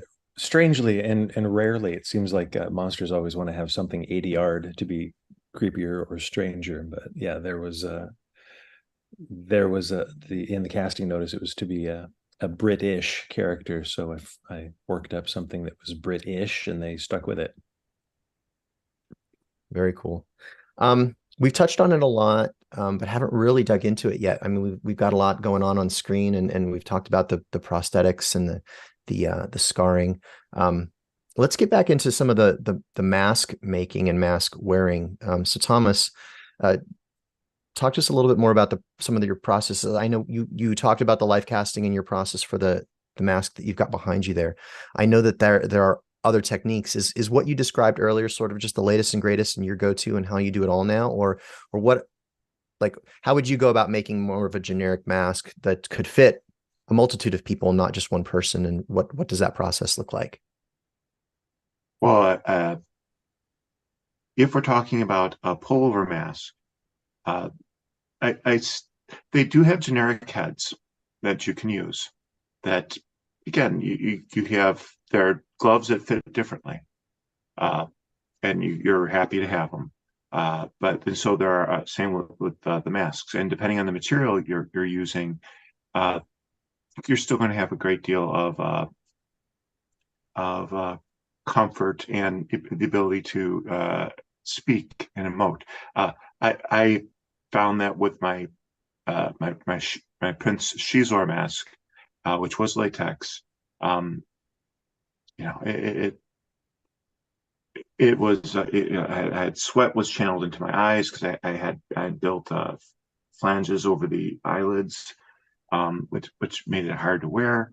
But now with again the process of making a silicone type mask, we also, along with that mother mold I spoke about, you're going to drape a stocking over the mask as well, and that stocking is going to help when you pour the mold. That stocking is going to be reinforcement fabric embedded into the silicone. But again, so this is a cast of my melon, and one thing I do now is if I'm making a casting, I'm going to make it a shell casting of a plastic first and fill it with foam, because being able to lift the head around is important. I've had for my own use when I do work with for years I've had the same casting, but with hydrocal, and so that's like a 25-pound piece, and when I can put the thing in my lap and work with it and not worry about crushing the sculpture from the weight of the piece or dropping it on the floor, that's a working procedure that I found that's very helpful. When I say fill with foam, I've covered the bottom here, but I'm talking about a two-part foam. They cure quickly. You could use something like Great Stuff, but it doesn't necessarily, which can be found at a hardware store, but that will only cure up to 2 inches deep, and then you got to let it go. And unless you're good with cleaning your can, you waste a whole can after that, and you have to wait for it to fully cure before you keep going. So if you just pour Great Stuff into a mold of this size, the inner part of it will never cure, and it could actually distort your head. Going back through the question, so having a generic head to start with is you might be a little smaller than your own head, but there is to a limit that you can still be comfortable with the newer silicones. The go-to like 10 years ago was dragon skin from was a nice product from Smooth On. Now I don't even know the name, but it's become stronger and more elastic. Going to the thought about having a new head each time, this head was from before I had my braces. And since then, my jawline is different. And if I'm to make another prosthetic head for myself, another prosthetic pullover for myself, which is in the works, I need a new casting. I feel that because after a while, if your jaw is like this during the day, it's going to give you a headache. And if you're not comfortable in your suit, you're not comfortable in your costume, you're not going to portray the character, it's going to show and you're going to look awkward. And which is like, for all the time you're going to spend putting the work together, having a good cast, a custom cast, if you're doing it for yourself or someone else, is the best way to start. Generics will work if you're looking for just a basic background character, or just but if you're doing it for yourself or something more personal, I'd say it is better to have a custom. I don't build masks for consumption. I build them for individual use. So if you're making a product, I mean, you might approach it a different way, but that's not my modus operandi. Right. And I mean, so those of us that troop in these costumes, we go to events and conventions and things like that. We know that we've got to be prepared to spend, at least a few hours, if not all day, wearing these. And that's on top of the time that it takes to put it on. And I mean, we're watching over the course of this hour, we're seeing some people being completely transformed between what Sean's doing and what Dees is doing. But Marty, like, I'm curious, what's the longest you ever sat in the chair? I think on Sleepy Hollow, we had this all black, inky black Moloch character, 22 silicone appliances, completely airbrushed. I think I was in the chair for about 6 hours for that guy. Oh my gosh. And then, okay, so 6 hours just getting it on. Yeah. And then how long did you film that day? Like, I've blocked it from my memory. It was so long. It was a horrendous day. It was a long day. Yeah. As everyone here can attest, the removal of something that elaborate is obviously adding another, I think that was another couple to 2.5 hours maybe to get all of that stuff off. Oh my goodness. Yeah, it was a big day, big scene, big day. Yeah. And we did it, I think, twice. Oof. When I do my Asari, it's 4 hours of makeup to put everything on. And then it's about 1.5 to 2 hours to take everything off. So Asari is from Mass Effect. I know, not Star Wars, but when I do Darth Maul, I hand paint all of the details on the face. And so it takes me about 3 hours between, and it's a combination. So and let's get into makeup a little bit specifically. And Dees, I know you mentioned earlier, the alcohol-based makeups and stuff. So that's predominantly what I use. I use this stuff called Pro Air. It's a nice airbrush alcohol-based makeup. And so I can put this into an airbrush, spray it on to get kind of quick, broad coverage around the larger areas. And then it also can be sponged on or brushed on. So I'll go back in and cut in around my eyes and nose and ears and get all the little nooks and crannies. But then, because it stays on all day being alcohol based, I can wash my hands. I could probably take a shower with the stuff and it won't come off. I won't sweat through it. It's very durable. So for at a convention or an event that's outdoors, I don't need to worry about this stuff rubbing off or coming off, but it is a process to take it off.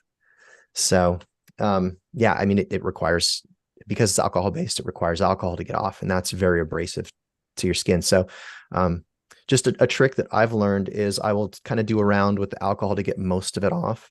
And then I'll come in with just some kind of normal hand lotion, skin lotion, and I'll slather that stuff all over my skin and then just wait an hour or so and then come back and go again. And that lotion has kind of helped loosen things up and helps my skin naturally push the paint off enough that the next round I usually get it off at that point. So getting it off is usually as much of a trick as putting it on.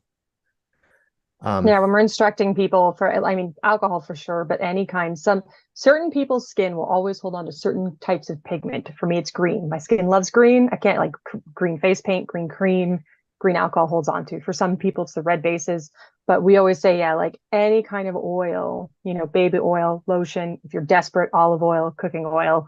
And if you're desperate, you just layer that on, let it soak for 15 minutes, wipe it off, and it will take most of that out of your skin.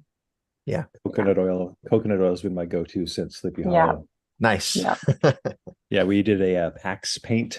If anyone's familiar with the joys of PAX paint, it's like that latex mix paint. Yeah. We did that with no skin barrier from waist to head to hopefully save me from all of the humidity in North Carolina. However, I'm not much of a sweater, so at the end of the day, we had 5 people with puffs trying to remove that stuff. And after wearing it home one night, I decided that wasn't fun either. That I would pre-load my skin with coconut oil before I went to makeup. It's the first and only time we've used that trick to save me from the packs. Remy, you mentioned doing Darth Maul quite a bit. Yeah. Are you using Real Creations? I'm sorry, say that again. Are you using Real Creations, alcohol-based makeup? No, I use this Pro Air stuff because I can run it through my airbrush. Oh, okay. And so we'll airbrush kind of my neck and the back of my head, and then everything that's detailed gets hand done. But I use the same paint. Okay, So, nice. So yeah, I also do Darth Maul. So okay, cool. And for my own removal, I found for years I used like rubbing alcohol to actually do the removal, which was so bad on the skin. But I found if I get like that old timey, oh my gosh, cold cream, and I just smear the whole thing and sit for 10 minutes, I can go shower all right off. Nice. I will try that. So yeah, that's a good trick for the Darth Maul removal. Cool. I want to check in because you've applied the prosthetic and started to blend that together. Yeah, so you now want to talk us through it? Pecan and his forehead on. I'm actually mixing his skin tone. We're gonna base this out right before we do our airbrush. So yeah, we're just gonna this all in place now, just how we want it. So it should be fairly flexible if you want to stretch a bit. Anyway, it needs to be a much more evil looking grin than that. Oh yeah. We'll get him some tooth stuff too. Yeah. So anyway, I'm gonna finish mixing this flesh tone and then we'll start that application. Sounds good. And checking back in with you, Dees. What's the latest on your real-time demo? So I'm adding Scar-FX gel to my forehead. Scar-FX gel is really nice because it's quite smooth. So again, you can use it for smaller stuff, but it's really good for like burn scarring or just like burn effects as well. And you can get these in different colors. And so when you mix, there's like a kind of like clearish yellowish called flesh. This is the scar color. And then there's like a red base one. You can like mix those and get this really like disgustingly gross burn effect, which is really interesting. So I tend to sit more in the, like I do a lot of cosplay, obviously, but I also do a ton of trauma makeup is like one of my specialties. So I am the person they come to when we're like, we need a car crash victim, or like, I do a lot of that. We do, with our company, we sell a lot of large case trauma kits for police training or fire training, right? So it's like, oh, there's been like a plane crash and we need 30 injury victims, and we go through and like do those en masse. So that's why I'm much better at the trauma style and know all of these weird, gruesome things. So I know a lot of makeup artists I know all have like image folders of examples of just like every time you get a bruise or a cut and you're like, ooh, and you're taking photos of it. And people are just like, should you put a Band-Aid on that? I'm like, I will in a moment, but I need a reference photo. It's a thing that we do sometimes. Nice. The other thing too is I'm using a silicone tool. So this is it's really cool because it's not a brush, like, so I'm not going to get stuff stuck into it. But it's flexible, right? So it's really, really cool because it's soft and bendy. I don't know if you can see that on camera, right? Yeah. Okay. So you can use I'll be using a palette knife later to sort of pull through the Scar-FX gel, right? Which is going to slice it to peel it back to give it the effect of a wound.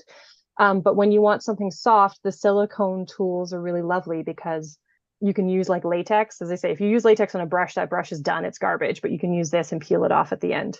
But it's soft and bendy, it's not like a hard palette knife. So again, if you're putting it on someone's face, you're not using a hard metal tool. So the silicone tools are really, really lovely for this kind of use. Nice.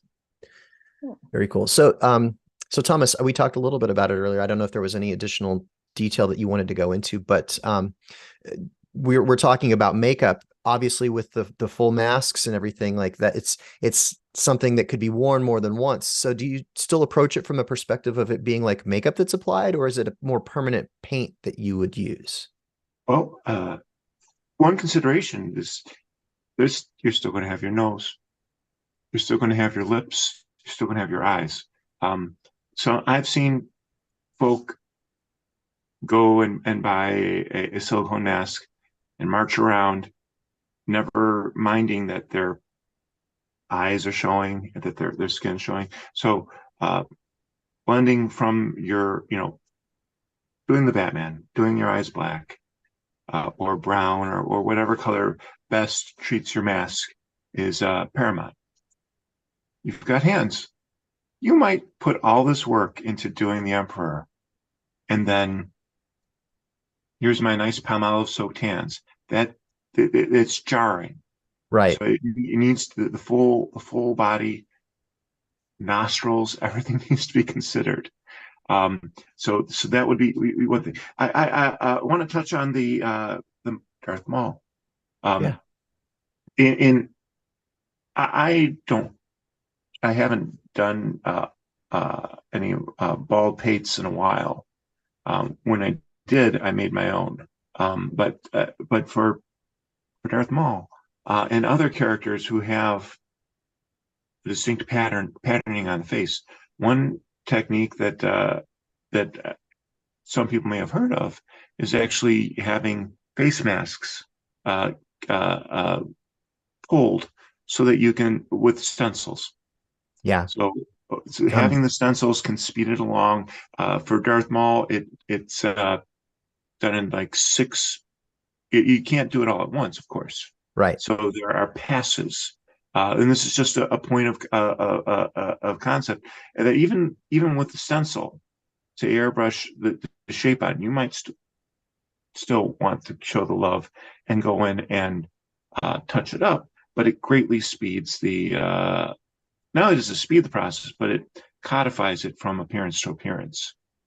And it's just a point. I don't know if it was spoke earlier. I got in the conversation a little later, but it's just a nice point that people haven't heard of. Yeah, and I'm glad you brought that up, because I did want to come back to that, because a good friend of mine, she actually works at or worked at Weta Workshop, and so she's like sculpting and all of those processes she's very familiar with. However, she had the opportunity to life cast her face, which is key to what you're talking about, because you can't just use a generic stencil on your face and not have it, fade out. It's going to bleed. But if you life cast your face and then you pull a stent, like a mask, like vacuum form over that to get a perfect representation of your face, then you can cut the stencil out of that and it will fit the contours of your face perfectly. So when she does Ahsoka, we'll paint her orange, and then we lay this mask down over her face and literally go in and just airbrush the white, pull the mask off. And there's only like 2 spots where she has to go in with a brush and touch up where like the stencil cut through to hold it together. But it takes the time. And so I've been meaning to talk to her, because I need to do this for my face to try and get my time on Maul cut down, because it just takes so long. But yeah, exactly what you described. And again, going back to that life casting thing, being able to get a good, perfect cast of your face is key to that technique being effective. So, all right, I want to do one last round of check-ins, because we've only got about 4 minutes left. So Sean, how are we doing? This is going to be your last chance to show off your work before we say goodbye. Okay, actually, I feel pretty good. I do want to do a wash, because I've got a flesh tone on here now. So technically, my next move would be to do a gray wash, just to make him the right color and to bring out all the details. And then we have a Robin Hood and everything. I'll make sure I post photos somewhere so that everyone can see the final thing. Yeah, for sure. Let's share those with us, and we'll make sure that those get shared out so that folks that followed along with the stream can see the output there. Perfect. Deez, how we doing?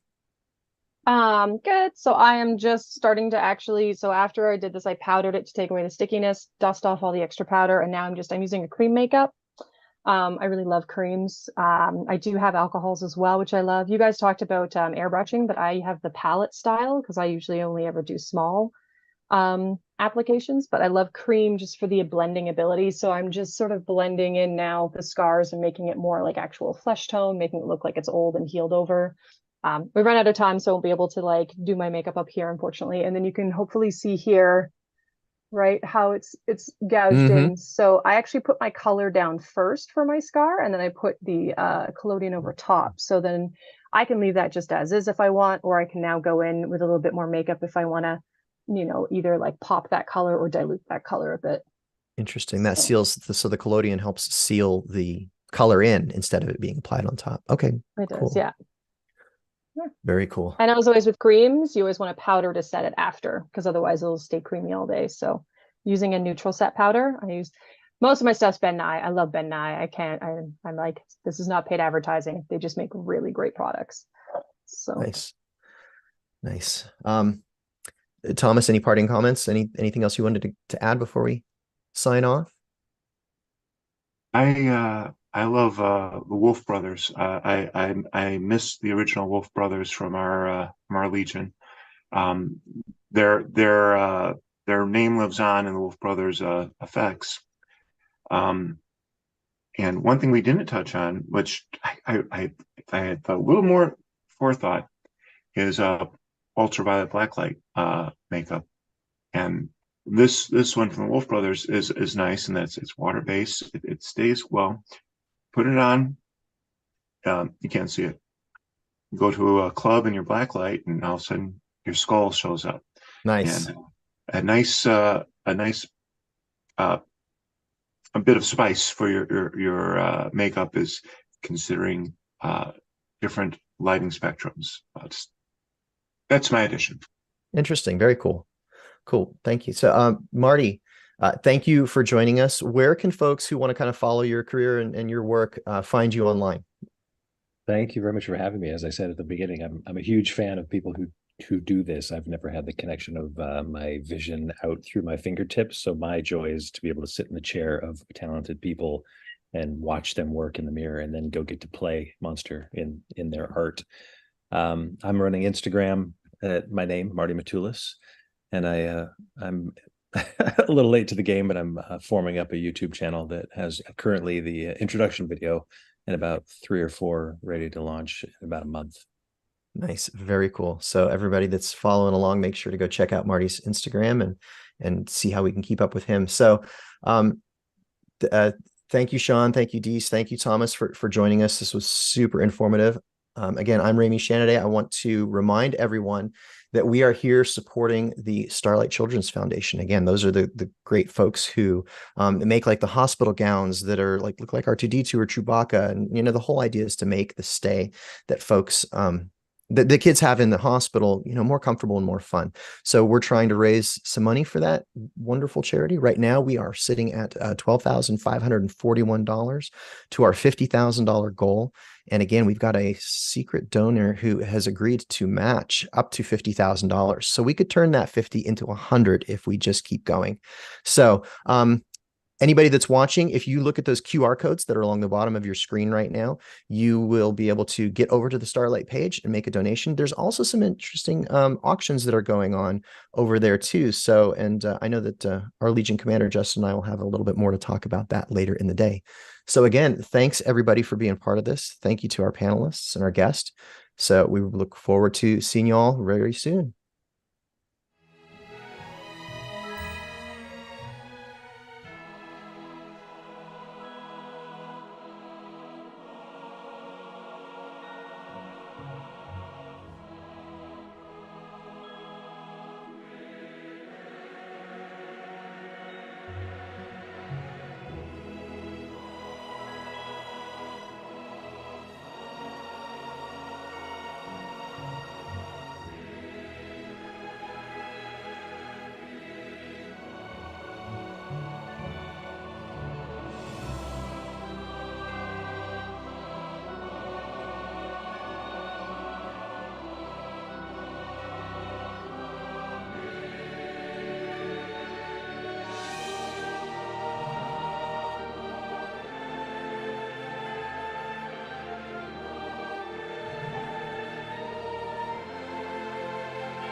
Hello, everybody, and welcome back. And I've got some sunshine outside today.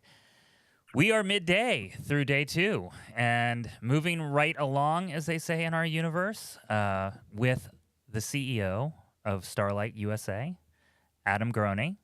And we're going to ask him a couple of questions about Starlight, his role in Starlight, Starlight's role in the world. But first, let's introduce ourselves. I'm Justin Sonfield. I'm the Legion Commanding Officer of the 501st, but also a member of the Mandem Works, the Rebel Legion, the Droid Builders, have a son in Galactic Academy, and Rebel Legion. Did I say Rebel Legion? I don't know. I'm a lot of clubs. We're having a lot of fun here. My role here today is just to be your fun MC. So I'm going to turn it over to Jen to tell you who they are. Hi, I'm Jen Hyman. I am a member of Rebel Legion Council. I am also a member of the 501st Legion and Saber Guild, and local to Northern California in the Bay Area. So Endor Base is my home base for Rebel Legion. Joe. Hello, I'm Joe Booth. I'm the Rebel Legion Charity Liaison. My home base is Echo Base on the East Coast. But sadly, I'm only a part of 2 clubs. 501st, but they both can be very busy, so. Moving on, Teresa. Or Teresa. Okay, I'm going to go. Hi, I'm Teresa. I am with, I'm one of the Legion Public Relations Officers here with the 501.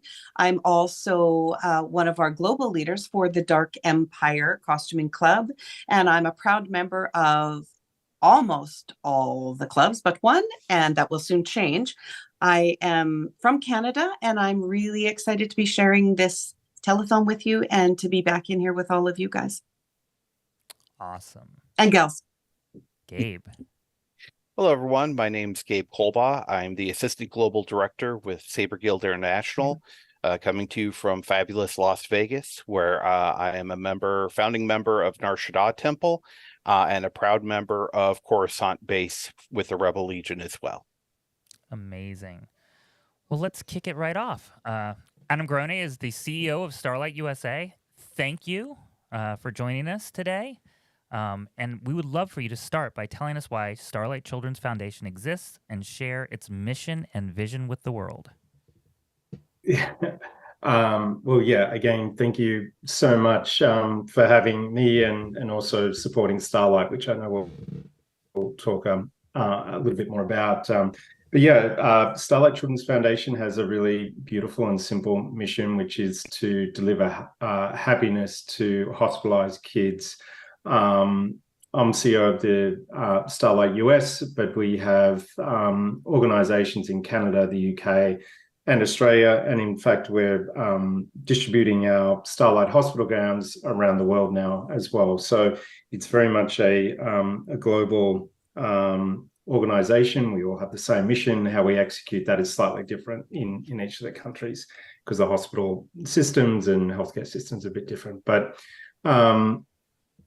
it's amazing to be able to work on a mission where we're delivering happiness to seriously ill kids. And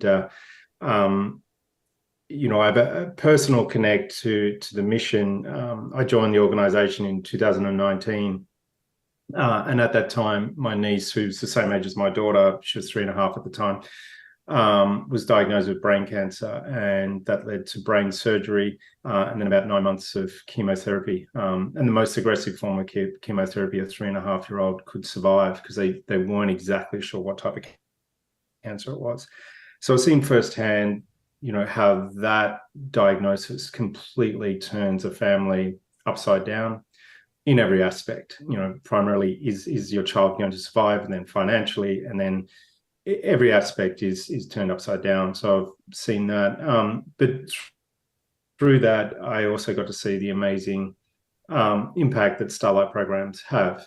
And, you know, cut to today, Charlie's a bit over 7, same age as my daughter, cancer-free. You wouldn't know otherwise, which is amazing.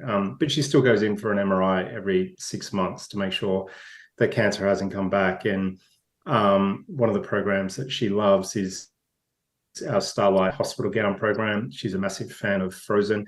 And we have Elsa and Anna and Olaf gowns like we do with Star Wars. But those gowns changed that moment and that day, not just for Charlie, but for her mom or dad, whoever's with her for the MRI. And when a kid takes off their clothes and puts on a gown, it's one of the most stressful moments for a child in hospital. So that's just, my personal experience with the mission and the cause. Super passionate about it, and it's just amazing to be able to work on a mission like this and to work alongside folks like you that are helping us deliver even more of those programs into the hospitals. Amazing. Jen. And you joined in 2019, but when did Starlight officially begin? Yeah, we celebrated our 40th anniversary last year. So I think it's 41 years old now. We've just been so fortunate along the way to have these amazing corporate partners, Disney being one of them, Lucasfilms, and a number of the other business units within Disney.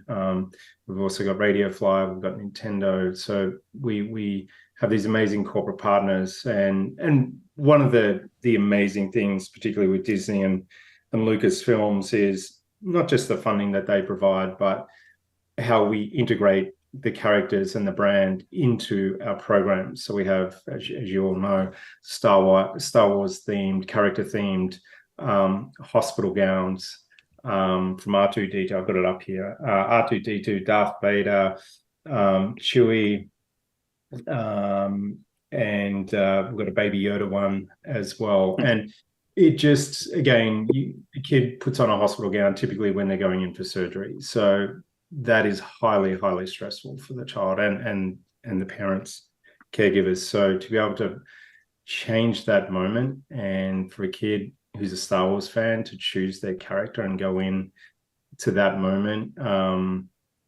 taking on, all the characteristics of their favorite Star Wars character is phenomenal. And that's where it's just such an amazing partnership with the 501st Legion and all the clubs to be able to help fund more of these programs. Amazing. Since coming on board, what are some of the most significant changes or initiatives that you've seen or done? Yeah, one of the big ones has been a focus on more sort of community and grassroots outreach, and this is an absolutely perfect example of that. So, as I mentioned, we've got some great corporate partners, but one of the real opportunities for Starlight is to raise our general awareness of who we are, our amazing mission and impact, so that we get more communities like yours and grassroots donors coming in and supporting the mission. And ultimately that, we sort of estimate probably 50% of the kids that are admitted to hospital at the moment get to receive a Starlight program. We want that to be every kid. We've got amazing programs that have amazing impact. We just need more funding to be able to distribute and produce more programs. So that's why these sort of initiatives are so important, not only for us to use your platform to share the Starlight story, but also to garner some donations. And it is amazing the power of a $20 donation. When you multiply that by tens of thousands of people, hundreds of thousands of people all doing the same, it's a significant amount of money. And we do all that because we can have more impact. That's awesome. Teresa. Adam, how did the collaboration between our Star Wars clubs and Starlight begin? Yeah, it's been this really great evolution. So as I mentioned, we've had a very long-standing partnership with Disney. It's over 20 years now. Then that evolved into a partnership with Lucasfilms, who have been a great funder and provide the ability for us to integrate the characters into our Star Wars gowns and toy deliveries and things like that. So we had this really great integration with Star Wars and the characters into our programs. And then I think it was around 2019, 2020, the 501st Legion reached out to us and wanted to see how they could support our mission. And since then, you've done amazing fundraising and also hospital visits as well, because there's nothing like a child in hospital, dealing with the boredom and stress of that, suddenly seeing a stormtrooper or Boba Fett coming around the corner with some Star Wars games and toys. So yeah, we've got this really amazing virtuous circle of integration from Lucasfilms through to the clubs, and then more generally to Star Wars fans with our programs. I'm aware of one of your initiatives, and I think it's quite amazing. I'm wondering if you could please explain to us what fandom with a purpose means. I think it's important. Yeah, so it's a phrase that we developed internally, because what we noticed, and it really started with Star Wars and the 501st Legion and the other clubs supporting us, is that we've got these great iconic brands and characters, and the organizations are supporting us, which is wonderful. But how can we get the fans of those brands and movies and characters more involved? And yeah, so as I said, it really did start here with this partnership with all the clubs. And certainly the likes of Lucasfilms love that when they see us then engaging the super fans and then the more casual fans in the cause. So that's extended through to Ghostbusters. So there's a Ghostbusters fan, well, there's quite a few actually across the country, and then Sony owns the IP for Ghostbusters. And so then we approached them, said, hey, the Ghostbusters fan group's doing a fundraising campaign. If they raise $30,000, can we produce a Ghostbusters themed Starlight hospital gown? And that went into circulation about a month ago. So we're also doing the same thing with Dungeons and Dragons, early days there, but engaging Hasbro, who owns the IP, and then the fan groups to all work together so that we can impact these kids. So that's the umbrella that we like to call fandom with a purpose, is giving fan groups like you all this opportunity to support Starlight and have this just amazing impact on these kids. All these kids and families we will never meet, but I can guarantee you there's probably a child right now facing surgery, putting on a Star Wars gown somewhere across the country. That's a given, and that's how big that is a given. Yeah. Thank you very much. I think it's cool. I'm a huge Dungeons and Dragons fan. To hear you're actually going to create a gown for children that's D&D. I tried so hard to get my kids to play D&D, and I did. I introduced them to Dungeons and Dragons, and to see it on a resurgence, I don't know. I think it's fantastic. Thank you. One of the whole fandom with the purpose reminds me of one of the reasons I got into the Rebel Legion in general, and then the other clubs, was because I wanted to be able to give back. So I've been lucky enough to do 2 Starlight events, one in 2018, and then most recently this year on May the 4th with the George Mark House, which I believe is in the video, which was really great. But can you tell us a little bit about why focusing starting there, and then all the other events that happened on May 4th of this year with Starlight and the first and all of the clubs? Yeah, we've experienced George Mark. I've been a couple of times myself, and it's a really special facility. It's not a hospital, but it's a care facility for kids and families that have really severe disabilities, and in some cases end of life for these kids. And the people that work there are just saints. It's quite unbelievable. George Mark is up in the Bay Area, and it's close to Lucasfilm headquarters. So that's one of the reasons why we have focused on that facility over the last couple of years on May the 4th, so that we can get some Lucasfilm folks down. And then we've had 501st Legion and other club members come down in character to interact with the kids. And it's, Jen, you no doubt, so I wasn't there this year, but no doubt you saw it, just the kids' faces light up, and they're smiling as these characters, whether it's R2-D2 or a stormtrooper, are protecting them or interacting with them is quite amazing. But what we've done more and more on May the 4th is really try to extend the celebrations into hospitals all across the country, so that the hospitals can order from us a May the 4th sort of party in a box or pack of costumes and things like that. And one of the things that we've done with Lucasfilms is that they've got a range of what we call adaptive costumes that fit on wheelchairs. So that the wheelchairs then become integrated into the costume for these kids who otherwise wouldn't be able to wear a costume, or at least properly. So it just gives them, and this is the heart of Starlight, right? It's about kids being kids and having fun and just forgetting what they're going through in hospitals. And it's not just the kids. And Teresa, I know you've experienced this personally, but as a parent, to be able to see your kid in hospital battling whatever it is, having fun, and just being a kid just makes all the difference. Well, you're barely hanging by a thread of sanity, and sometimes even hope, right? When you're there as a parent, there is nothing you can do to help your child but be there. Like, you know that you're helpless. You can't fix them. You can't make it better.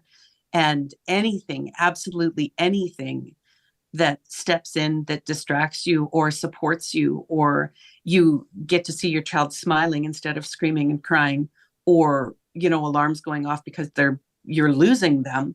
It is invaluable to be able to have something that takes you away from those moments, and then even see your child enjoying themselves to a certain degree, even if it's losing themselves in the in-hospital room video gaming stuff that is provided by Starlight. We experienced it firsthand, and my oldest was a young teen at the moment, and a gamer. Like, he loved gaming, and it totally distracted him and allowed me to maybe go and wipe out mentally and cry, and then come back in the room so I was better, to be a better support. And it was, I can't tell you what those things mean.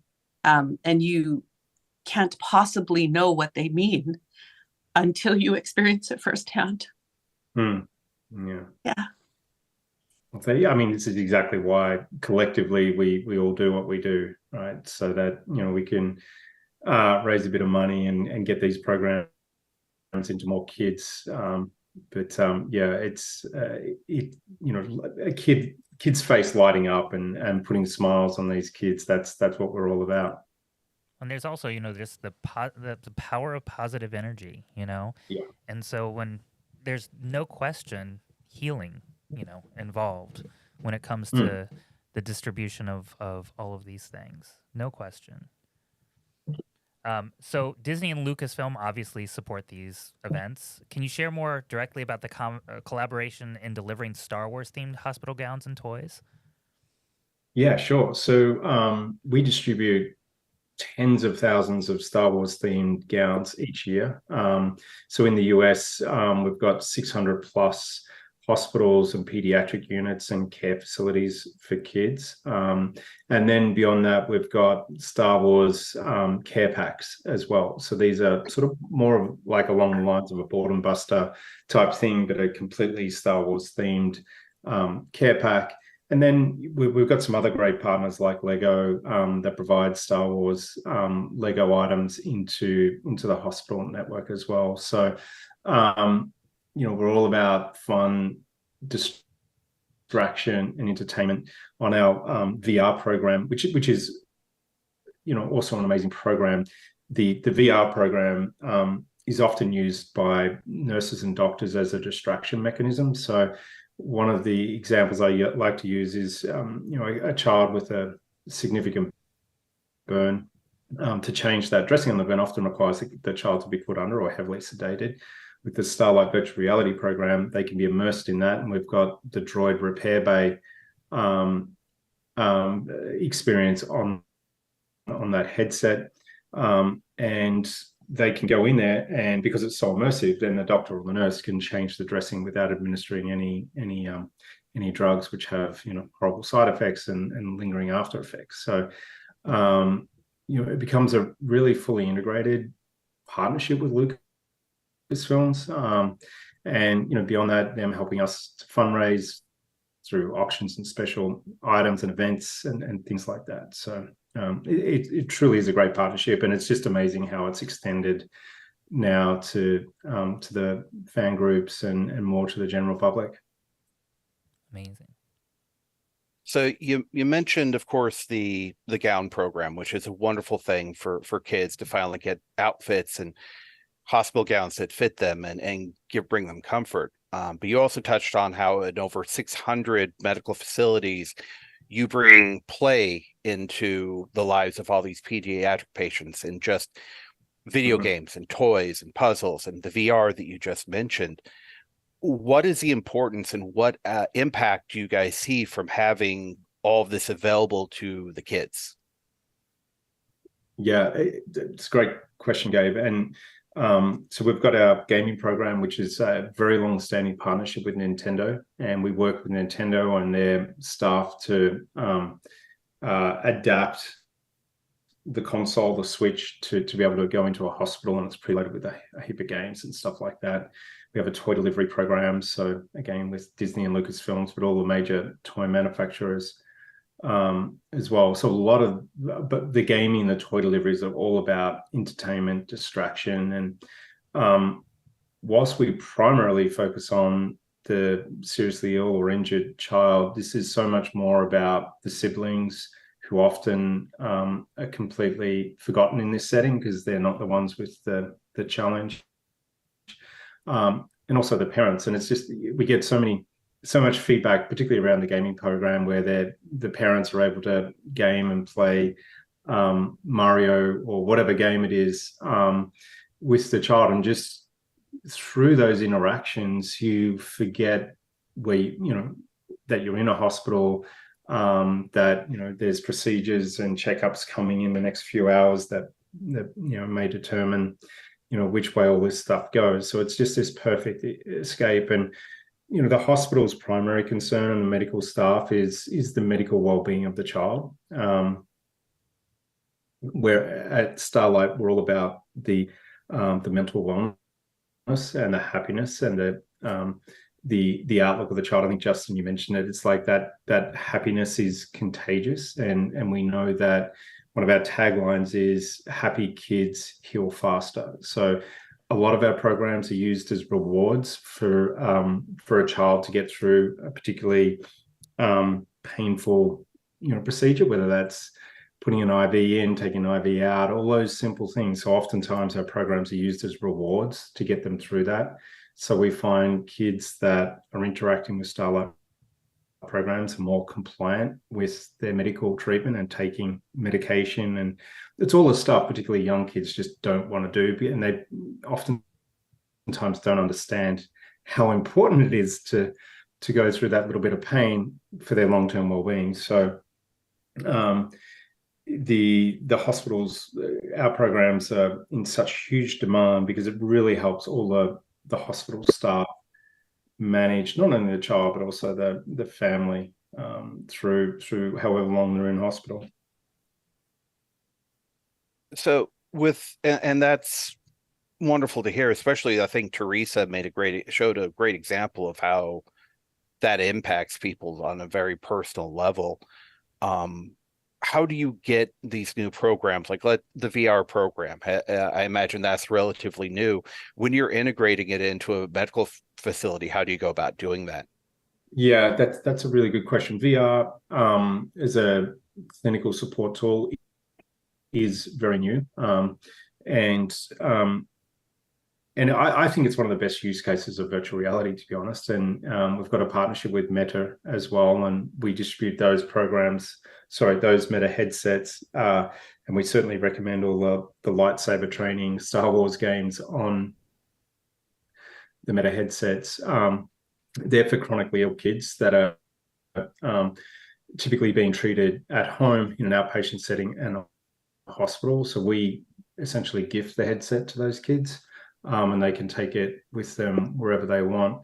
But a lot of our programs are technology and entertainment based, and we look for opportunities to adapt or use that technology for good, if you like. And virtual reality is one of our newest programs. And we did a trial around how that could be used in a medical setting. And because it's so immersive, it's a complete distraction for these kids. So we have this amazing network in the US, but also in Canada, the UK, and Australia with the pediatric hospital networks and facilities. So we work with them. We go, hey, we've got this idea around using virtual reality as a treatment modality.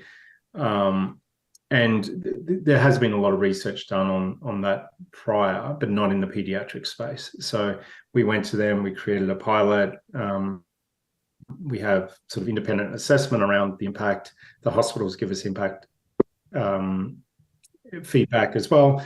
And it's stacked up, and then it's like, okay, there's something here. So then we go about finding funding and curating and especially designing these programs to be able to work in hospital. And there's a lot of detail that goes into designing this. So with a virtual reality program or the gaming program, infection control is a huge consideration.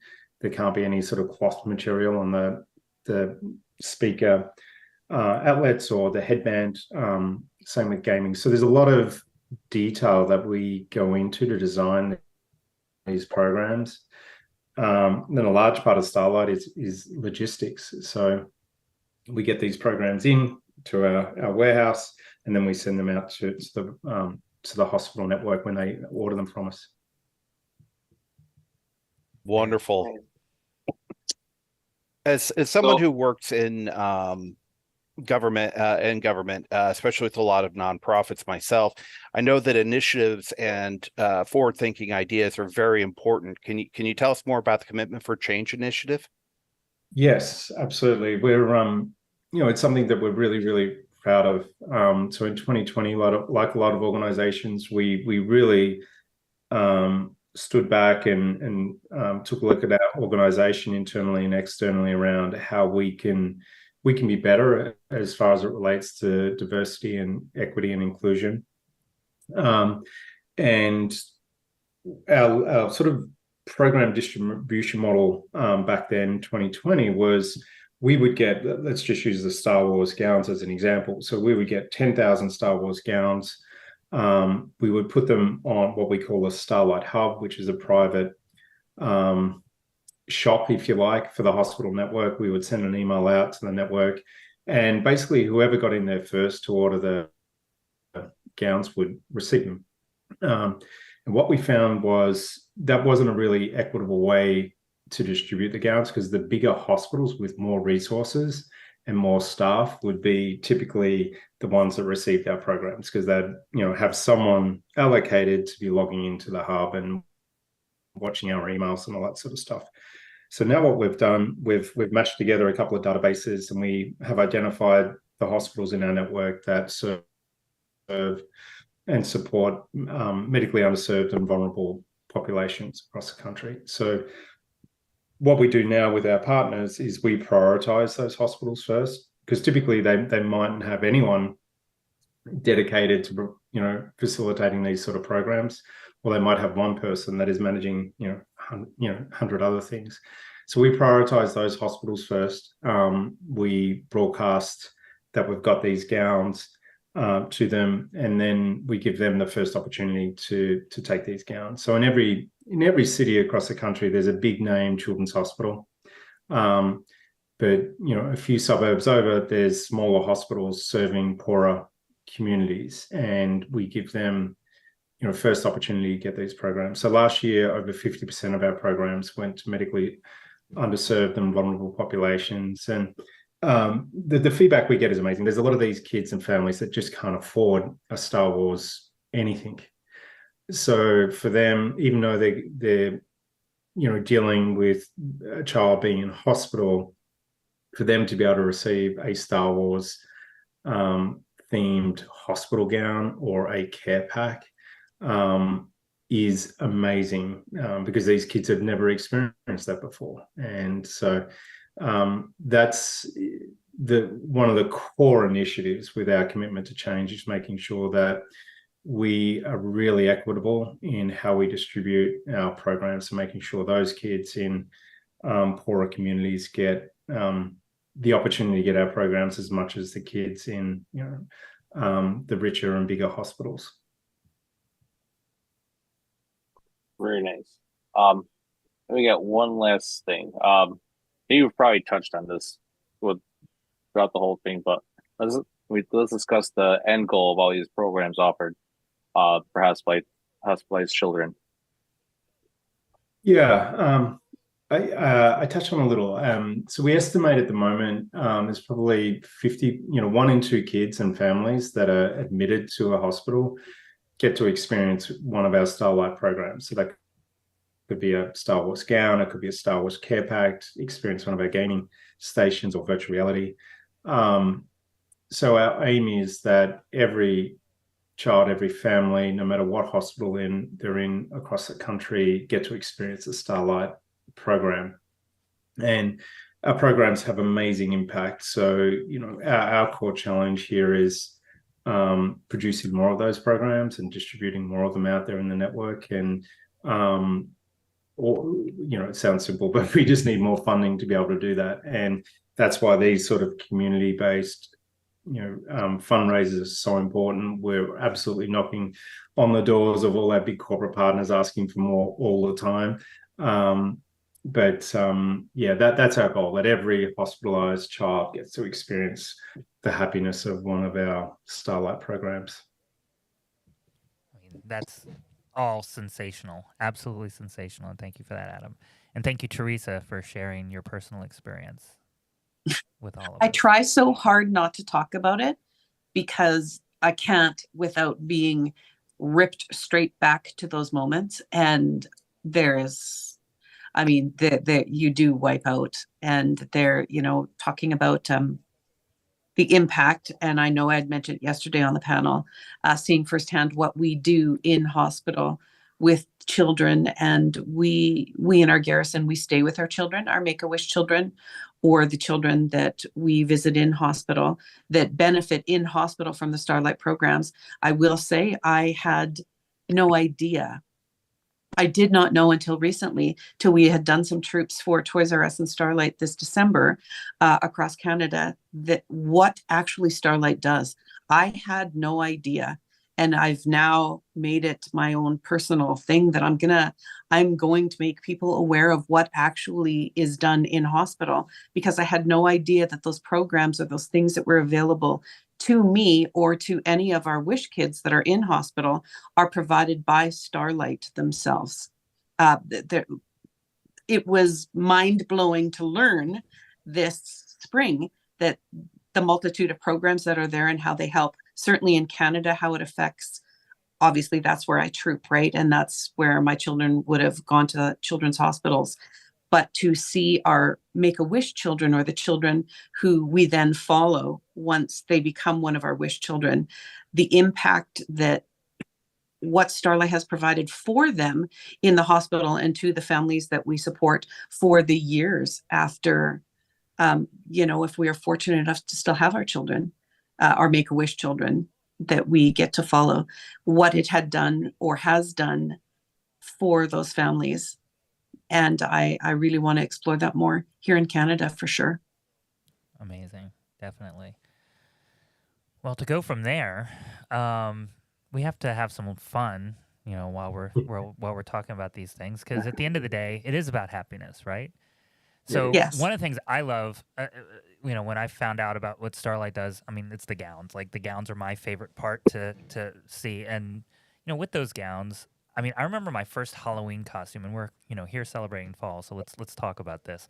My first Halloween costume was, I think, some Don Post plastic mask C-3PO with like a bib that had a picture of C-3PO on it. And these gowns are better than any Halloween costume I've ever seen that I had when I was a kid. So, you guys have done just such an amazing job, really allowing, and we're all adults here that dress up in Star Wars costumes. So we know that the idea of dressing up and pretending you're these characters really brings not only our fans joy, but brings ourselves joy. So obviously immense joy.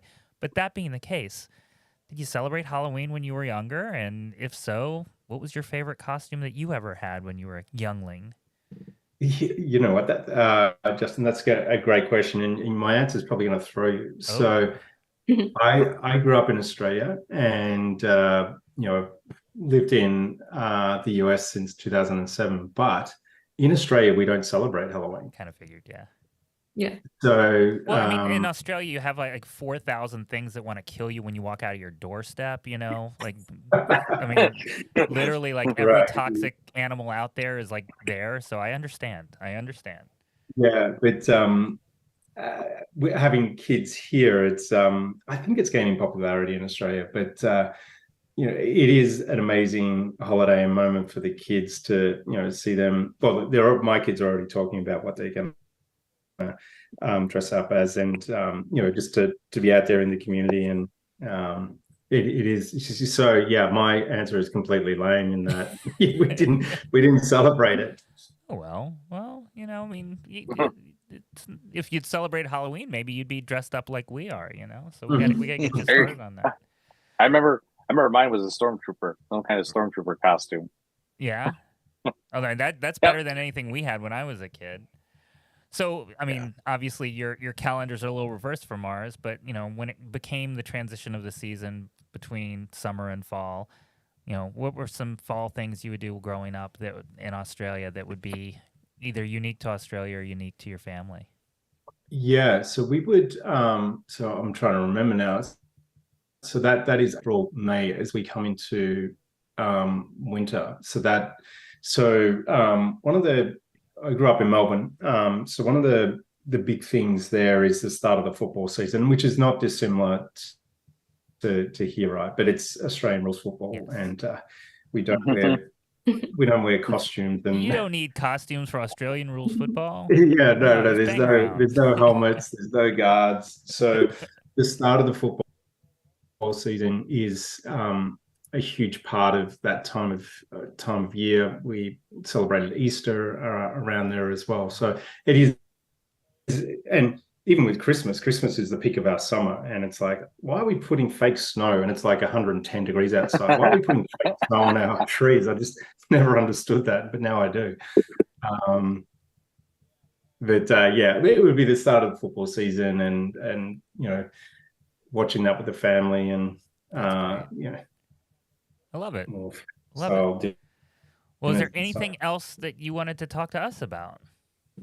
Yeah, absolutely. So at Starlight, we have these amazing awards, and they recognize each year organizations, individuals, and communities that go above and beyond in their support of Starlight, not just in a one-off way, but over many years. So I'm really, really, really excited to announce that we're going to be awarding the Golden Hero Award to you all, and let me read out the clubs just so I get it right. But the 501st Legion, the Rebel Legion, Saber Guild, the Dark Empire, Droid Builders, Mandalorian Mercs, Costume Club, and the Galactic Academy. And it really is acknowledging your collective passion, your collective support in helping us fundraise and helping us get the word out there. And this is all about impacting more kids. So I wanted to thank you all for that, and really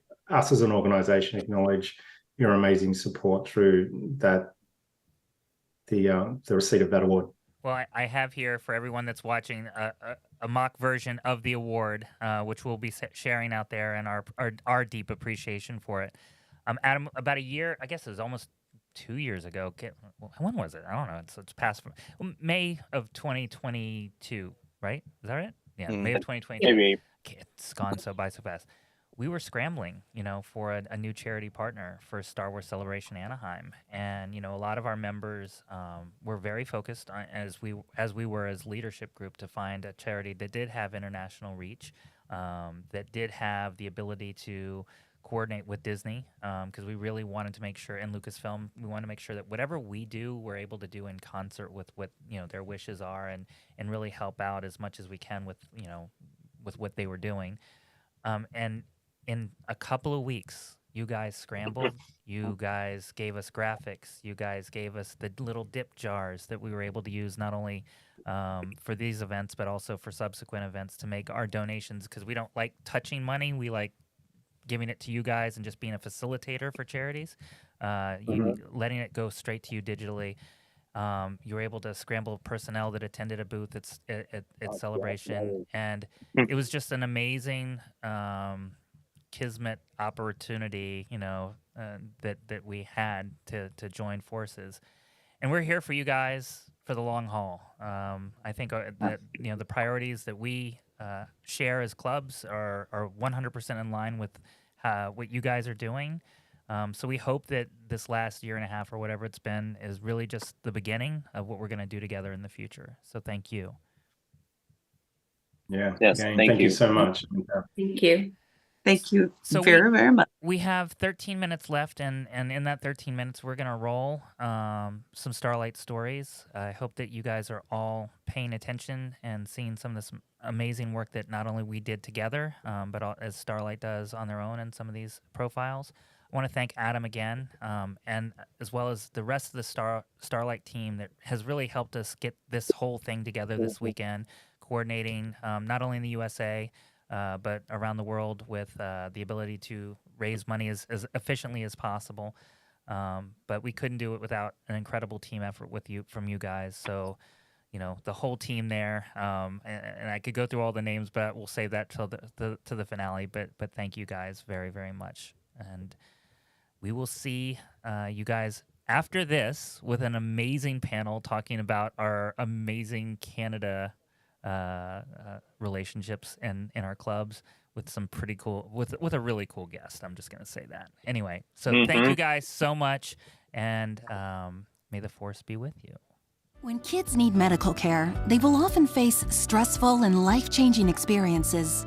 From complex treatments to long hospital stays, these special patients miss out on the things that most kids take for granted and let kids be kids. That's where Starlight Children's Foundation comes in.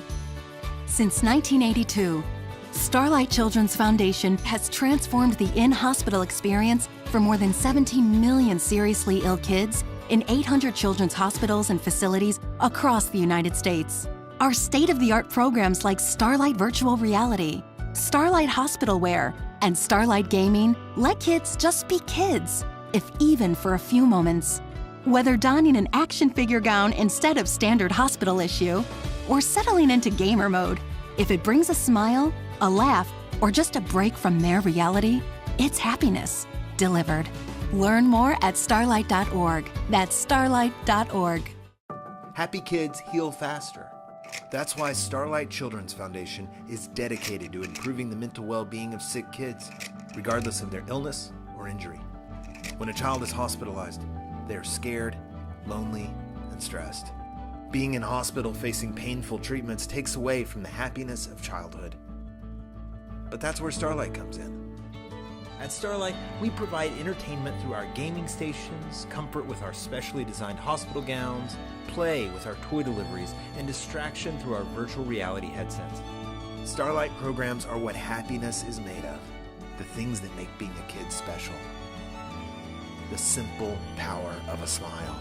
Delivered to over 800 children's hospitals and medical facilities across the country, can make a lifetime of difference for sick kids. Learn more at starlight.org.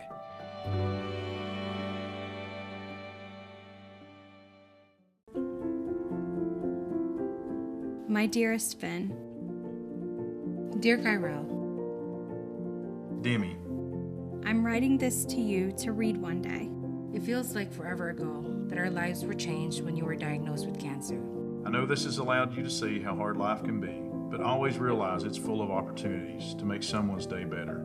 During the most vulnerable days of your life, strangers and communities came together to support you on your journey.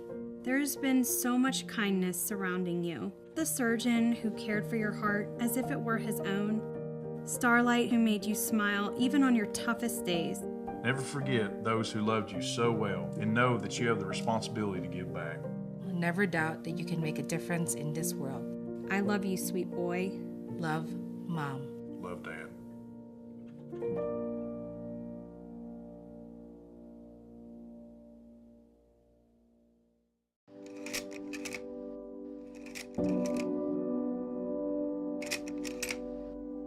When Starlight came to the door with 8 or 9 trucks, that was probably the happiest I had seen him the whole time he was there. Stuffed animal brought to his room as a surprise, or a big box of trucks was like a godsend for him.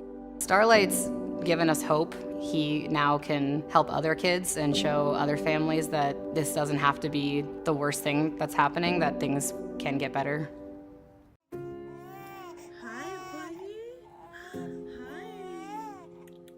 I remember them saying, your daughter has a mass in her brain. The rest of that night was just a blur. And when they tell you that your 6-month-old baby has a tumor, it breaks you. What a long night, baby. When I found out that I was having another girl, I was so excited. We knew right away when she was born, like she was something extra special. This journey has been ongoing for her since the 6 months when she was initially diagnosed. She's had over 30 hemorrhoids. I can't tell you exactly how many. When you're thrown in this journey, you lose a lot of friends. You lose family members. You rely and you lean on your own community of families that you've met, and that becomes your new family. Something like Starlight and other programs that they continue to offer the kids, it's so important. They get toys and they get all these activities and they treat them like little rock stars. Like the red wagon, that's one of our favorites for Liviana when we're in the hospital, because she loves to leave the room and go cruise around the floor and see all her friends, all her nurses. The tiniest little thing, like, it just makes a big difference. It really does. Those programs really do bring happiness. She just turned 6 about 2 weeks ago. She wasn't even meant to make it to her first birthday. We're gonna celebrate every single birthday because she's a miracle, you know? She's a true miracle.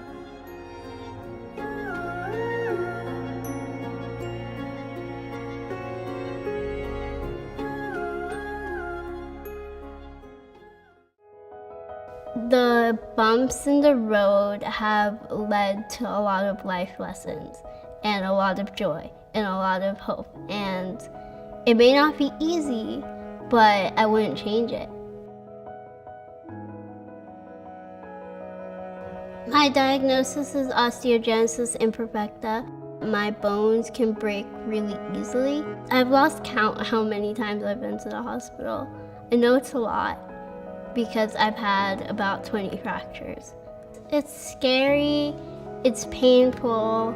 Sometimes it's kind of funny because sometimes I break bones doing really weird small things, like when I broke a bone yawning. Like when you're in the moment, it's not funny, it's terrifying. When you look back at it, you're like, I broke a bone from yawning? That's really funny.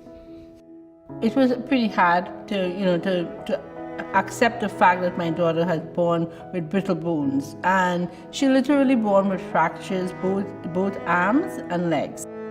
I remember the first time I took Josie in, we went for her IV, and I remember being introduced to the Starlight program.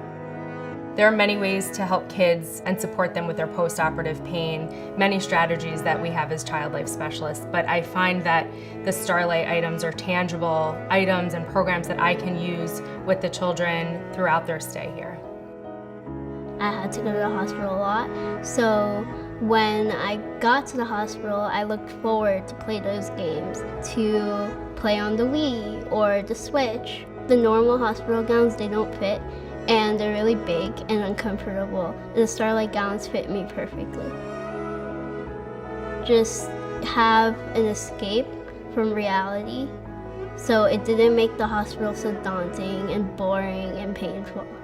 Starlight programs were really beneficial when I was younger because I'm able to not focus on being a child in the hospital, but I was able to have fun and be engaged in something that wasn't like needles and surgery and casts and doctors. I think it's really helpful for kids to be able to focus on happy things in a not happy situation.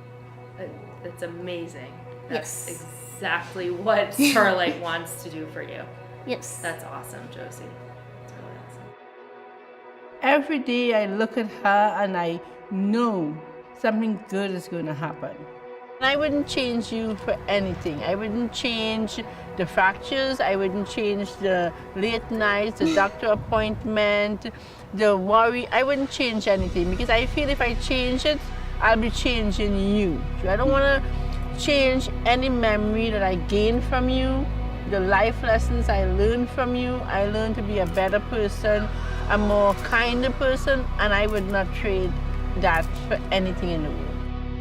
Even when you struggle, even when you have pain, even when you have setbacks, even when you have double loss surgeries, or just like life in general hits you like a wave, there's always something good on the other side, and that life is cool.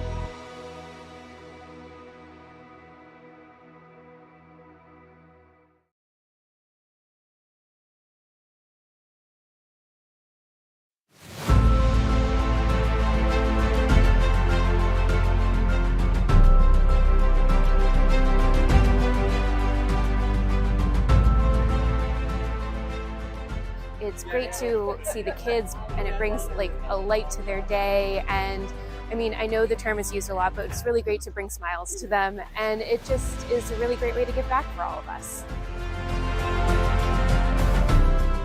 There are studies that show that play, while amazing for childhood development, also positively improves outcomes, health outcomes for kids. And so that's where Starlight's programs of delivering happiness, like our Starlight gowns, like this one here today, one of our newest Star Wars gowns, plus the toys and the games that we're able to deliver, really are helping to improve health outcomes for the kids that we serve.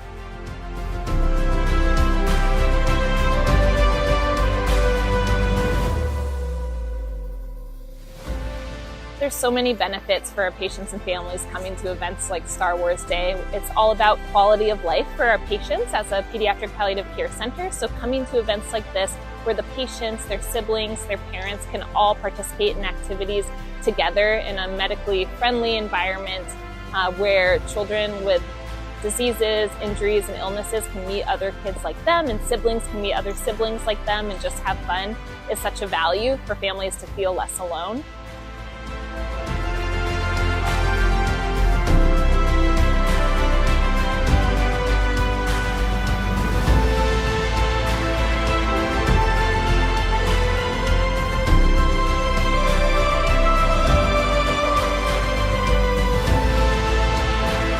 Coming here and seeing like this community of people that are volunteering or work here, and the Starlight Foundation and how they put this on is just really reassuring, and seeing the big smile on his face is just giving me a little bit of solace knowing that he's in good hands.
Welcome to the Galaxy of Hope Telethon, where we're raising money and support for the Starlight Children's Foundation. My name is Rob Williams, TB55077, and PR Officer of the Outer Rim Garrison 501st, as well as Falcon-based Rebel Legion here in beautiful British Columbia.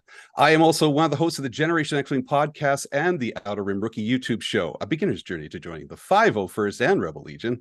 I am joined by one of my co-hosts, Steve 3, all the way from Los Angeles, California, also wait, not in Canada, but down in California. Say hello, Steve, and tell us a little more about yourself. Hello, everybody. I am Steve. I am the co-host for the Generation X-Wing podcast. I am a new implant into California. So if you're wondering why I'm on this Canadian panel, it's because I still am a Canadian. I've just infiltrated the US. And I recently have just moved down here, so I'm trying to establish myself with the LA squad, which is part of the Southern California Garrison. So yeah, that's my story. We also have two other members of the podcast, Jamie Pale Rider Millman and Anil Sharma. Unfortunately, Jamie, who was supposed to come today, he came down with an illness and couldn't join us, but he was a past CO of the Outer Rim Garrison as a scout and a stormtrooper, and he's our current Ben Kenobi for the Falcon base. Anil, he's not a member yet, but we're trying to convince him to put a Lando Calrissian costume or Wilbur Hood, but we'll keep post on that. As you can see, we have a whole bunch of people here. We are joined by quite a few guests from across this wonderful country.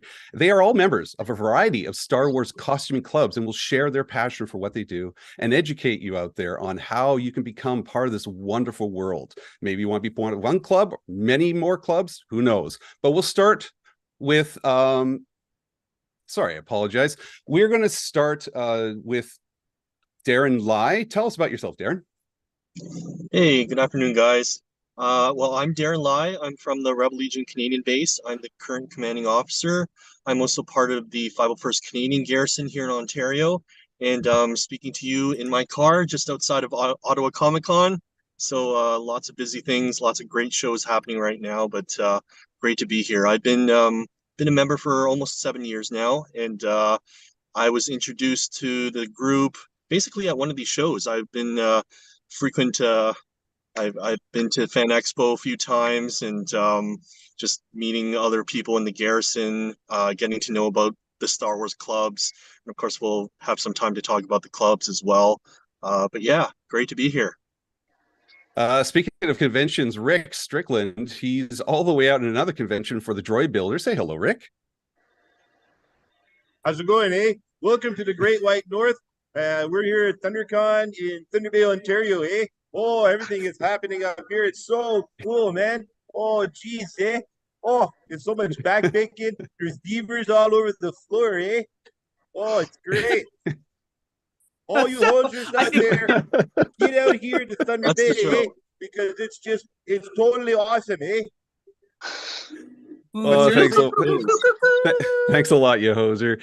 We have Kevin Lawrence for the Mando Merc. Say hello, Kevin. Where are you from? Hi, I'm from Winnipeg, Manitoba. I don't know how I feel about following that with Rick.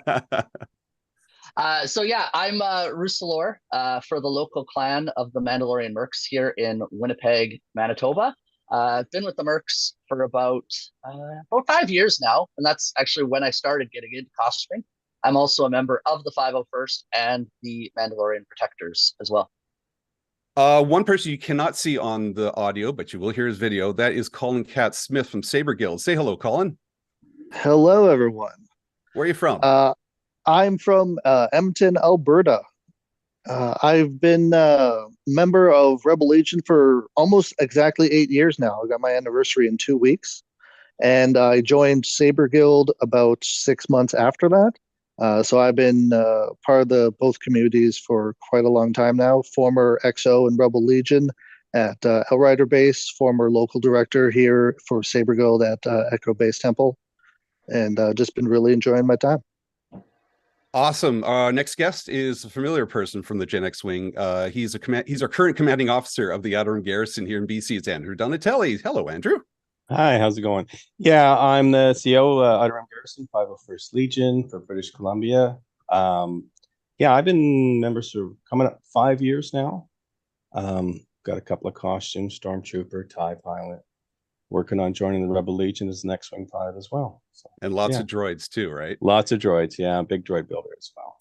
R2. I'm sorry, Andrew. Apologize. No problem. We had somebody new on the panel here. I'm Teresa Nuttall. Is it? I don't recognize you. Teresa, can you explain a little bit more about yourself, please? Yeah, actually, I would love to, Rob. Teresa, I am Badlands Garrison. I do public relations for them, as well as I am Legion PR and I squad lead for one of our squads here in Badlands, and that's Crimson Aurora Squad. Most recently, I've become one of the leaders globally for the Dark Empire Costuming Club, and that would be the Citadel Spire here that's responsible for the provinces of British Columbia, Alberta, Saskatchewan, Manitoba, and our two territories, Northwest and Yukon. And I've been here since 2016, and I don't know, 30 plus costumes between all the clubs, and I have a pink BB-8. There you go. Nice. Yeah. The last guest is the Bantha in the room. Rubbed elbows with Mandos, Trappers, and CGI Lasats. But today he's known as TI 74447 of the Canadian Garrison. It's my pleasure to introduce Paul Sung-Hyung Lee. Welcome to the telethon, Paulie. Thanks for having me, Rob. I don't know how I feel about being compared to a Bantha, but I appreciate the sentiment. Thanks so much for making me feel very welcome.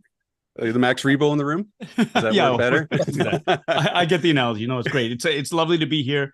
Like you say, that is, I am an actual member of the 501st Canadian Garrison, TI 74447. That's the first costume I got approved on way back. This predates my time on The Mandalorian.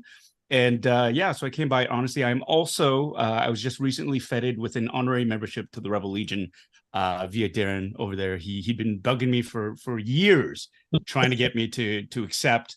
And I actually have a number of Rebel cosplays, costumes that I wanted to legitimately sort of go through the process of getting approved and getting actual approval for membership in the Rebel Legion. But just I've been too busy. And to be honest, their submission it's very, very different from the 501st submission. We'll be talking about that obviously and stuff. And so just the little things in and out, I just ran out of time. But I am a member of 501st, an honorary member of Rebel Legion. Love cosplaying, love both organizations, Mando Mercs, Droid Builders. These are fantastic organizations for anybody who wants to really sort of challenge themselves with their costuming builds. I found a lot of satisfaction, a lot of fun, and you meet some fantastic people and you gather for fantastic causes. So thank you so much for asking me to be here. Well, thanks for coming. Really appreciate it. And it does have to be said, though, just to clear it up, so all those TIE pilots out there, your skills in a cockpit came from a TIE fighter first, correct? Moving on. Yeah. Well, this hour we're gonna be focusing on becoming how you can become a member of any of these Star Wars costuming clubs. Like I said, you can join one. You can be part of one already and want to try and join another one. I know that Teresa is probably a member of nearly everyone except for Mando. Is it currently? Yeah. So this episode, I will change that. I'll change it. I'll change it. I know you will. I'm working on that with her. So very good. Very good. Hopefully we'll answer some questions today and help you through that process, because I'm going to share my brief origin story here because it does connect, obviously. Mine started when I was watching Mythbusters, of all things, and they had members of this group called the 501st helping out with a myth. And that led me to chatting with people of the Outer Rim Garrison at a Vancouver FanCon. I eventually invited Terry Chu, who was the CEO at the time of the Outer Rim, onto our podcast show. And he taught me all about the armor, what they do, everything. And I was hooked. Eventually, Terry took me under his wing. We both created the Outer Rim Rookie Show to teach others how to build a scout costume, as well as how to become a member of the 501st Legion. And 8 years later, I have now got a scout trooper costume, a 9 nun. I'm working on a 10 nun official Nick Sant costume, and I'm currently working on my Reese costume, which is a childhood dream of mine. Back in 1985, I built a Reese costume, if you can believe it. I'm the very first Reese cosplayer out there. And so this whole world has opened me up, but it was a long process. It was really difficult to do, but very rewarding. And it required a lot of people like us to connect with and relay information to, and just meet people in one of these clubs. So, Polly, I'm going to start with you because I know we've talked about this before. You have this wonderful story about how you became a 501st member or connected with Blockbuster Video, if I remember. Oh yeah, that was a weird guy though. That's a deep cut. That's when I first sort of became aware of the 501st. I was working at Blockbuster Video, and across the street from our store was the York Cinemas, and it was just some, a Cineplex sort of a movie complex, and it was 1999, and a little movie called Star Wars Episode 1 was about to be released, and this was back in the day when people lined up for a month, like no lie, they lined up for a month to get tickets to be the first ones to see this movie. And because it was a Star Wars movie, there are a number of people who were in line who were in costume, which was great. And one day, a squad of stormtroopers marched into the store, and I had no idea. I thought they were professionals because the costumes, the armor looked perfect. They were TKs straight out of the movies. I'm a big fan. I've seen, people put together, you can get the store-bought costumes, which are great, but they're not, accurate. And these dudes looked completely legit. And I thought Lucasfilm had hired them to sort of walk around the neighborhood. That's how good they looked. I later found out that they weren't, that they were part of this organization called the 501st, and that really sort of piqued my interest because they were fantastic. They looked great. And as a nerd who's into Star Wars, I fell in love with I was amazed that a normal person could sort of get together a kit like that and look so good. Flash forward a couple of years later, I'm at a Starlight Children's Foundation event, actually. And members of the 501st were there. And I spent more time in the lobby hanging out with them and asking them questions than I did at the actual event itself. So yeah, that's basically how I really, really sort of became introduced to the 501st. And it was actually at the Starlight Foundation where I sort of made up my mind. I said, okay, I'm going to go for it. This is something that I want to pursue. And it is in no small part to how kind the troopers were at that event, how willing and open and patient they were with all the questions that I had.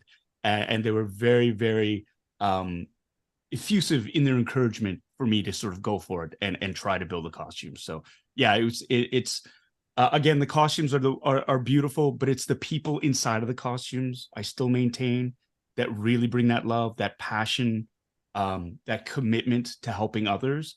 I think in the end, like actually conversing with them is what made me want to join. Steve, what's your origin story? Because if I remember, it was about connecting with people and the kindness of other people.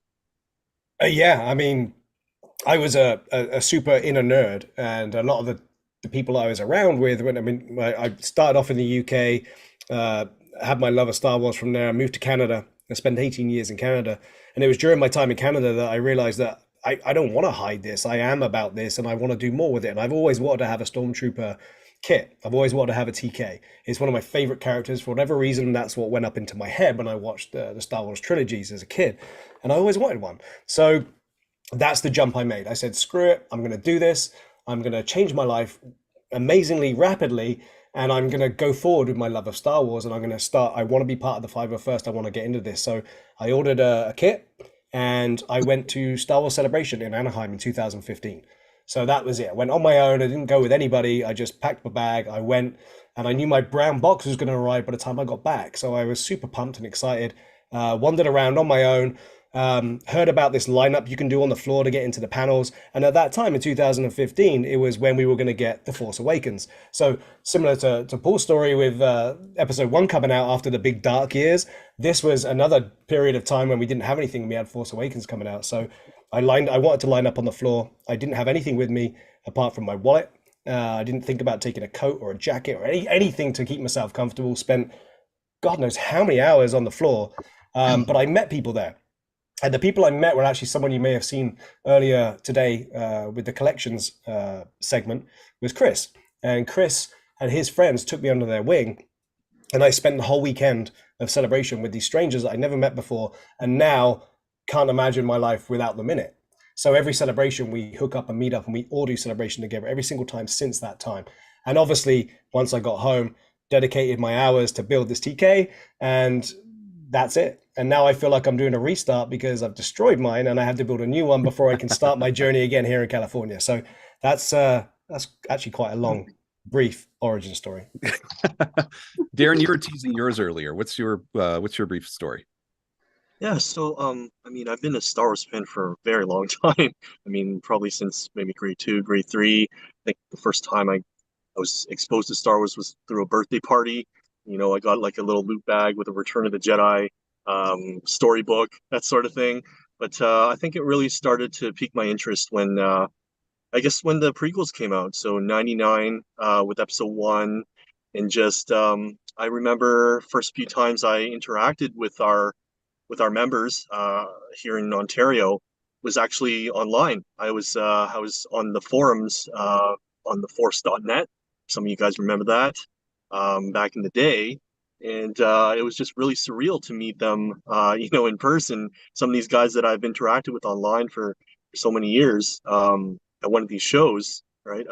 Fan Expo being one of them. And yeah, just one thing led to another. I really enjoyed seeing all the cool costumes. There was actually one member who used to be in Ecuador who really sort of sparked my interest into getting into costuming. And yeah, just one thing led to another, and now I'm leading the club. Now I'm leading the Canadian base. So it's been a great journey, and I met a lot of great people. To Paulie's point, it's really the people under the armor that really bring the passion to this club and make it what it is. And just all that we're about, costuming, community, charity, all of it. I love it. So it's something I expect to continue doing for many years to come. Colin's our force ghost in the room here. You won't be able to see him, but Colin, what's your story about Saber Guild, which is quite unique in its style? It is. I've been a Star Wars fan my whole life. Like, I wore out my VHS copies of the original trilogy growing up. So I've always been obsessed with it. But it wasn't until like around 2013, 2014, with the hype of the new Star Wars era coming, I decided I wanted to be a Jedi. So being who I am, I just wanted my costume to look like it could have been on a movie set. I wanted that perfect vision of it. So I went online to research and quickly came across the Rebel Legion forums. And they've got incredible resources there, lots of great people that you can just sort of chat with, ask questions, look at other people's costumes. So it took me a year to find the fabric I was satisfied with. And I actually had to learn some leatherworking to do my belt and stuff. But once I submitted, I was approved really quickly. And immediately I went to my very first convention in costume. And walking around on the convention floor, I ran into the local director for Saber Guild. So he immediately loved my costume, started recruiting me to Echo Base Temple. And I've just been trooping with Rebel Legion and Saber Guild ever since. That's awesome. Rick, you got a friend with you next to you. Tell us about how you two discovered each other. Well, I saw Star Wars for the first time back when I was 8 years old when I first hit the theaters. I was just instantly transfixed, loved Star Wars. Me and my friends, we stayed there all day. It was multiplex. We watched it 4 times that day. And we did that several times. But then fast forward a few years, I was at a convention, Celebration 3 to be exact, down in Indianapolis. And I was just amazed by all the costume invaders and the stormtroopers and all the different characters. I loved it beyond belief. Then I saw a droid. It wasn't an R2D2, but it was an R5 droid. And it blew my mind. And I was just staring at this thing. It was out in the hallway. And my wife was literally punching me in the shoulder, trying to get my attention. She's pointing. There's a whole room full over there. So I spent, I don't know how long, in the room looking at all this stuff. And I instantly said to myself, I want one. Regular people are building these things. That's amazing. So I just found out where to join, astromech.net, got on there, and I joined them at about 2008. The club had been around since the late 90s, but got a little bit late. Show at that. But a few years later, and a lot of research, I got my very own, my first one. I Another one that's about 95% done. That's 88. That's about 8% done. And I've also got a bunch of parts for another one. I can build parts. And then after that, chop. All right, we're going to stop you there, Rick. Sorry, but I just apologize because of the audio in the back there. No We're going to jump to Kevin, the Mandos. So what's your brief origin story?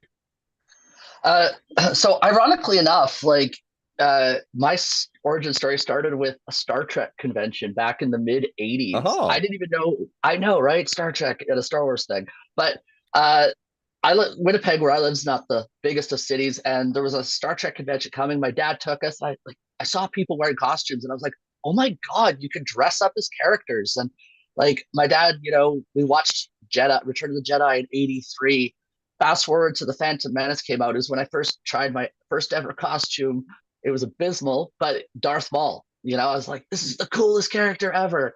Fast forward many years, I was actually taking martial arts in the forms from Star Wars. So we were learning all of the forms. And one of the people in the class actually was a member of the Mandalorian Merc. She's like, "Oh, well, we actually teach people how to make costumes." And I was like, "Oh my God, you will actually give me the skills required to learn how to be a costume, have these at a convention."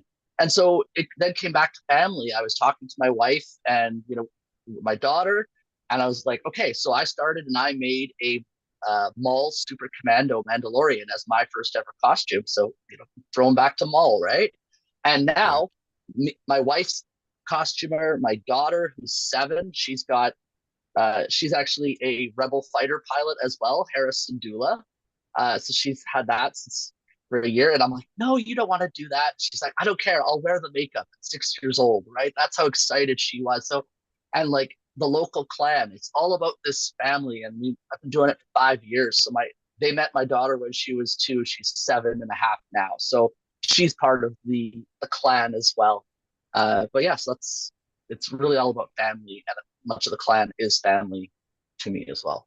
Andrew, how about you? Yeah, my origin story is pretty much exactly the same as yours, Rob. I've been a fan since Star Wars came out. I was 8 years old, saw it in the theater for the first time, and then heard about the 501st watching Mythbusters. So exact same thing. And Mythbusters.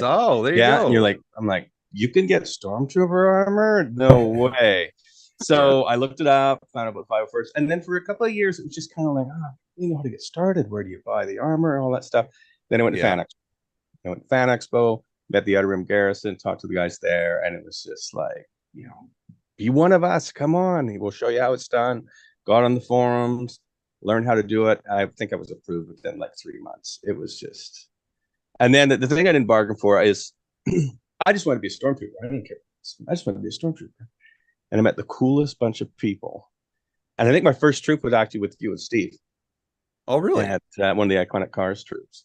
Oh, and and then there was the charity aspect. I didn't bargain for how rewarding that part of it would be. It's just been life-changing, right? You feel like you're a part of the Star Wars universe, and it's just every day is just something new and fun. And the conventions and all the cool things, all the people you meet, like Steve said, I met a guy, stuntman from one of the things at a convention in LA. And every time I'm in LA, we meet up and go out and have a drink, or we go do something, right? You meet so many people in so many different places you never thought you would. And every person in every club is just so cool and friendly and fun. It's the bond of the nerd, Andrew. It's the bond of the nerd. Is. Totally is. And Teresa, obviously, you just had a panel earlier on family, and we pulled together Canadian families. So how did you get involved in this Canadian family?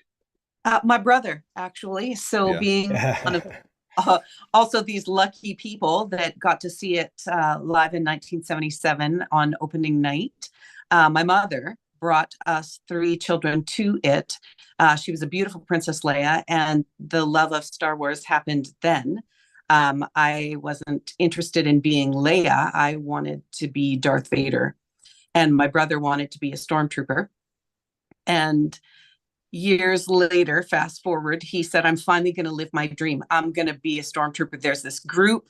They do Star Wars, and I'm going to make my A New Hope TK, and I was really excited for him. He asked me to join with him. We had lost our sister. She had passed away, and I had, no, I don't have time to do this. I'm sorry, Peter, I can't join with you. Fast forward to the next year later, and he kept bugging me saying, it's totally you. Like, I don't know why you aren't part of this. I will even help you build a costume. So we built a TK together. I will admit most of it was him, but it was the both of us together, and it was he's the reason why I'm here. That's Awesome. it. Yeah. Steve. So, I mean, that's painted an amazing picture of why we all do what we do. So one of the big questions we get whenever we're out and about is, how can I do this? How can I be part of this? So what I wanted to do is try and go around the horn for all these clubs that are in the same room and give us a quick synopsis on how people can join. One of the questions is, how do I get involved? So I have a costume. I want to build this costume. What do I do? So knowing that we got different clubs with probably the same kind of way of doing it, I was wondering if you could let us know here how somebody who hasn't got a clue how to start this, but is super keen to do so, as we've all just said, how would they go about joining your particular club, and where would they find the resources, CRLs, images, whatever it is. So if you can give us a quick go over of that, that would be amazing. And again, let's keep it going in the same kind of order and start with Darren. So Darren, how would somebody, complete novice, go about joining your club? Sure. So first things first, I would point them to our website, which is rebellegion.com. Over here in Canada, we also have our rebellegion.ca, which will point you to the same resources. But basically, we ask those who are interested to join to register on our forums. It's pretty straightforward. You put your email in there, your name. Once you're all set, you're able to submit a costume. And so if you follow the link on our page, you can submit a costume that way.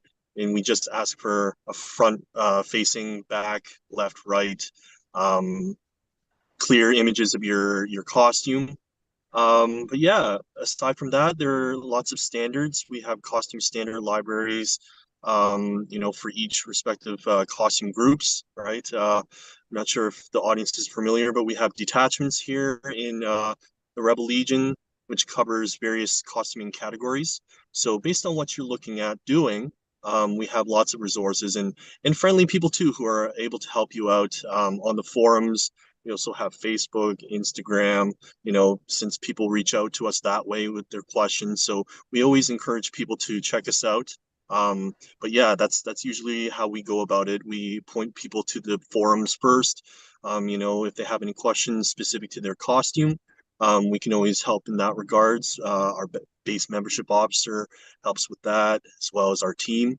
On Rebel side, we do have a Legion costuming judge team that looks into the costumes, and it's international. So lots of folks involved in that process just to ensure that all prospective members get the attention they deserve when it comes to submitting their costume.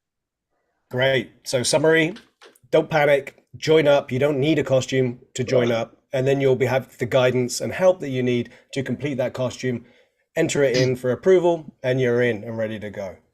Absolutely. Yes. Sounds great. Stay calm, join the Rebel Legion. Yeah. Don't be scared. Sign up. Don't be scared. People are there to help you, and they hear the same question every time, so don't worry about it. They'll be there to guide you.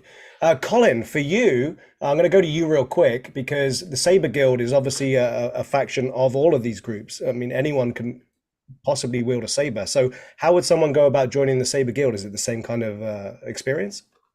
It's similar in some ways. So we do have our website, saberguild.org, costume standards, and you can look up everything there. That's similar to everyone else. We have our local costume consular, who is the person dedicated in your local area. So we have Edmonton here in Alberta. There's a Vancouver one in BC. And that person is there to guide you through the whole process of what type of fabric are you looking for, how to get boots, how to source everything. And our costume consular then submits the photos for you to the global consulars, and that's where you can get approval. But the Saber Guild is unique in that we have weekly meetings as well, right? We are a combat group. We do choreographed combat. So even long before you have a costume, if find out where there's a local base or sort of local temple and just join. Just come, show up, we'll teach you how to do the basics, and you can work on your costume while being already a part of the community. Fantastic. And is there a big difference between having a membership with the Saber Guild versus having a membership with the Rebel Legion? As it comes to There Jedis, are etc. some. Yeah, like for me, my Jedi costume, it's the exact same costume for Rebel Legion and Saber Guild. And I've been using that costume for good 8 years now. There are some standards that are unique. So we have some overlap with Rebel Legion for our Jedi. We have some overlap with, say, Dark Empire for our Sith.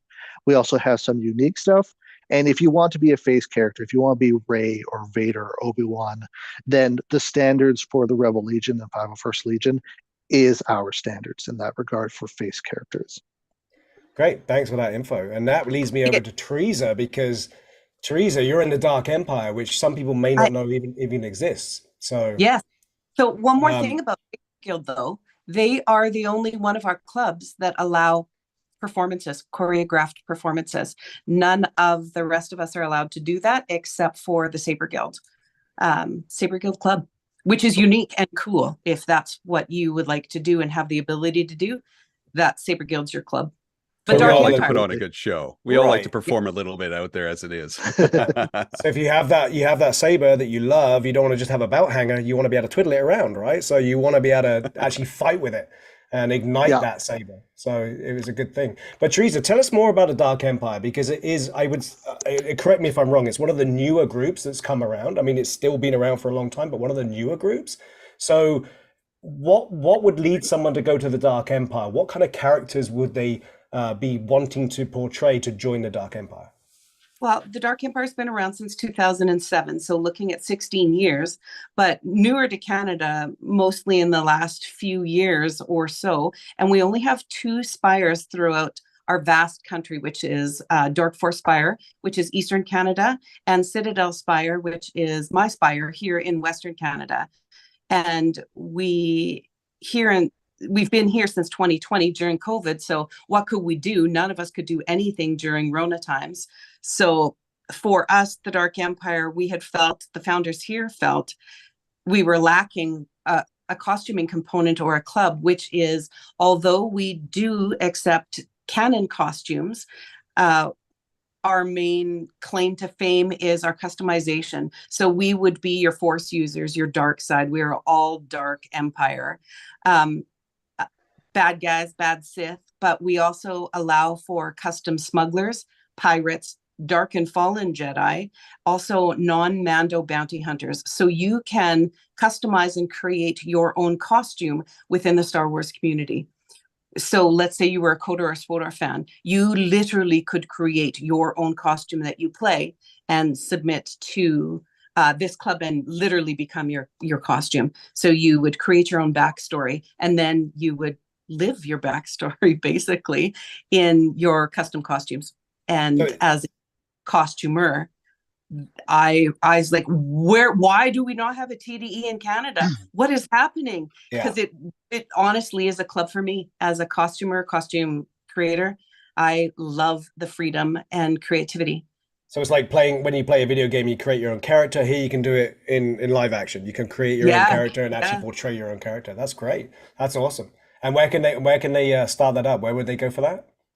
So to get all the same information like Darren and Colin, same sort of thing. There's the same process of, so the darkempire.org is where you would go to take a look at your costume standards, your requirements, how to join, how to even enter the Dark Trials, which is your costume submission, as well as it gives you links to the darkempire.info, and that would be the forum itself. So you could join the forum. You don't have to have a costume to go to either of those sites. You could put yourself in roll call and say, hey, I'm from XYZ.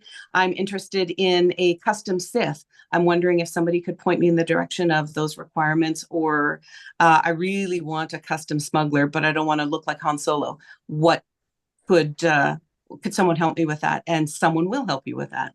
That's awesome. That's awesome. Yeah. So Rick, what about the droids? I mean, I mean, Paul, I know, Paul, you've always been interested in droids, and I guess it's something that's on your radar. I believe so. Me? Yes. Yeah. So, Rick, Yes. can you let us know how people would go about starting their journey and building their own droid, for example? Well, yeah, sure. We have an online site called astromech.net. That's where the main forum is. You can go on there. All the plans are on there, all the specifications to all the droids, and also there's a wealth of information on different ways to build droids, because there's not just one specific way to build a droid. Sometimes you can build them out of wood, steel, aluminum.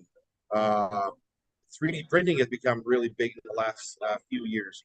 Styrene, something as simple as sheets of styrene. There are plans out there that you can lay them out on the floor, cut them up, glue them together, and make a droid. It all depends on what your skill level is, and you'd be surprised how many skills you can learn by building a droid.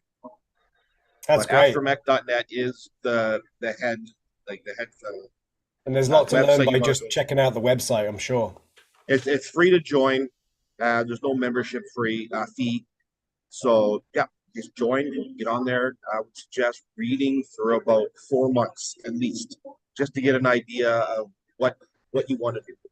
Excellent. All right, Kevin, let's go back to the Mercs. I mean, obviously they're very popular, and I'm sure there's a lot of people that want their own custom Mandalorian armor out there. So how would you go about doing that? You got a design you want, you know what you want to put together. How do you go about doing that? Absolutely. We're actually experiencing a big influx of people that are wanting Mandalorians. And No idea why. I know, right? And absolutely, you can be the fake, like the canon characters that we've seen, like, Boba Fett, Din Djarin, whatever you've seen. Absolutely. But just like the Dark Empire, one of the Mercs' claims to fame is that you can have your own customs. And so it's all, your own paint schemes. You can mix and match armor designs. And actually, some of the really fun stuff is you can create your own designs and concepts. I'll personally right now, I love the Loth Wolves from Rebels. So my new kit I'm building is completely original, and the helmet is based on a Loth Wolf. So those are things that can be introduced into the Mercs for approval. So one of the things that we always say as well is just go to our website, mandalorianmercs.org, create a forum account, but then look, we also have under our members section, it's called the Clan Locator. And it's a really good tool so that it will put you in touch with the local clan. So in Manitoba, we're called the Vetinade. Alberta is Hetsiri. And what you want to do is, because there's links to meet right through to the club, and it'll put you in touch with us. And then we can have you come out to armor parties. Actually, ironically enough, we're hosting an armor party here in Manitoba today. They're actually in the other room. They just started arriving. Yeah. So, and what we're doing is, so we have some of our members who are literally walking in and saying, what do I do? How do I do this? And we're guiding them, just, showing them armor options, and then introducing them to the materials. And then, we'll help shape, if they're building it out of Sintra, we'll help shape their armor for them, teach them, give them those skills to build and give them the confidence to do that. And the other thing too is we have a lot of different skill sets. Some of the people in the group, we have an electrical engineer in the group. So he's actually helped me with some of my stuff. I in my wife's Bo-Katan jetpack, it has full sound, smoke, and lights because he designed the system. And so it's all via a little remote control in her hand. So we use each other's skills to help everyone. And that's the big thing with us is that everybody gets together and gives each skill set into everybody's build so it can look the best that it possibly can. That's awesome. And so it's really important to get in touch with your local clan. And I know everybody probably has one as well, but the other thing is we have a Facebook group, the Mando Mercs Builders page. So go on there, you can post your works in progress. Facebook is such a big medium for people to get in touch as well. Absolutely. Andrew, because obviously we could be here all day talking about everything, but Andrew, I'm going to finish with you on the 501st, as it's probably been mentioned a few more times than the others, but how would anyone go about, I want to build a stormtrooper, I want to build a shadow trooper, I want to build something, what do I do, how do I go about it? Yeah, the first place, get to the website, 501st.com. That's 501st.com. And figure out what costume you want to do. And then find your local garrison. It's right on the front page where they have the unit listings. And you can also pick the detachment. So if you're going to be a stormtrooper, you're part of the 1st Imperial Stormtrooper Detachment. And they have a website. And the people are so helpful with you getting your costume built. They're practically falling over each other to be the first one to give you advice, right? Steve, I think yours was a TK as well, right? So same with all the other detachments. And get out to a con to meet some of the people if there's one local. And I found that was the best way for me, because you get to know people and they give you tons of advice, and then get out to your armor parties and learn how to build. Awesome. Yeah, there's just so much resources out there. It's just getting that first start that's difficult. So get on the website and you can get it from there. Take the plunge. Take the plunge. Make a connection. Yep. Paul, I'm interested to know how. So you said you were a Rebel Legion and 501st. Yes. Is there any other groups that you are currently a member of, or do you have any plans to get the? I guess it's not a trifecta, would it? It'd be more than that. There's so many. Is it a goal of yours to join all of them? Have something from each? Yeah, I think eventually. It's just the time management right now. I think everybody's got that. Like, how many of us have builds that are still in the box but plans for all those, right? Like I have so many costumes that I'm working on, right? And it's just like, then I see another one, like, ooh, maybe I should get this one done too. And then the ones that are still in the big brown boxes are going, hey, what about us? What about us? Right. So it's one of those things where the best laid plans, where you really the enthusiasm is there, but it's just a matter of finding the time to sort of work on that and really sort of get your nose to the grindstone and get it done. And before the blip happened, the armor parties, these are things that I really want to sort of participate in and sort of get together. There were a group of us pre-pandemic where we had all gotten first order TK kits, and we were all going to sort of build them together. I was really looking forward to getting together with everybody to do that. In fact, Teresa, I ordered gaskets through you and stuff like that. And then the world went on pause, and it was just like one of these things where trying to find, I mean, oddly enough, you would have thought that, hey, like, I've got all this armor right here. The world is on pause. I've got all this time. What do you do? It was just so discombobulating that I just sort of, I that was for me such a group thing I wanted to do, that I just sort of put it aside and sort of waited. And so, yeah, the long and the short of it is, yes, I want to build a droid. I want Mandalorian armor. I have a number of lightsabers, right? Saber Guild, all of them. Yes, to all of them. And within each group, like I know for the 501st, there's the Armored Cav, right? The Pathfinders. There are all these other little subsets of squadron groups that I want to be part of as well, right? Like I have like tank trooper armor.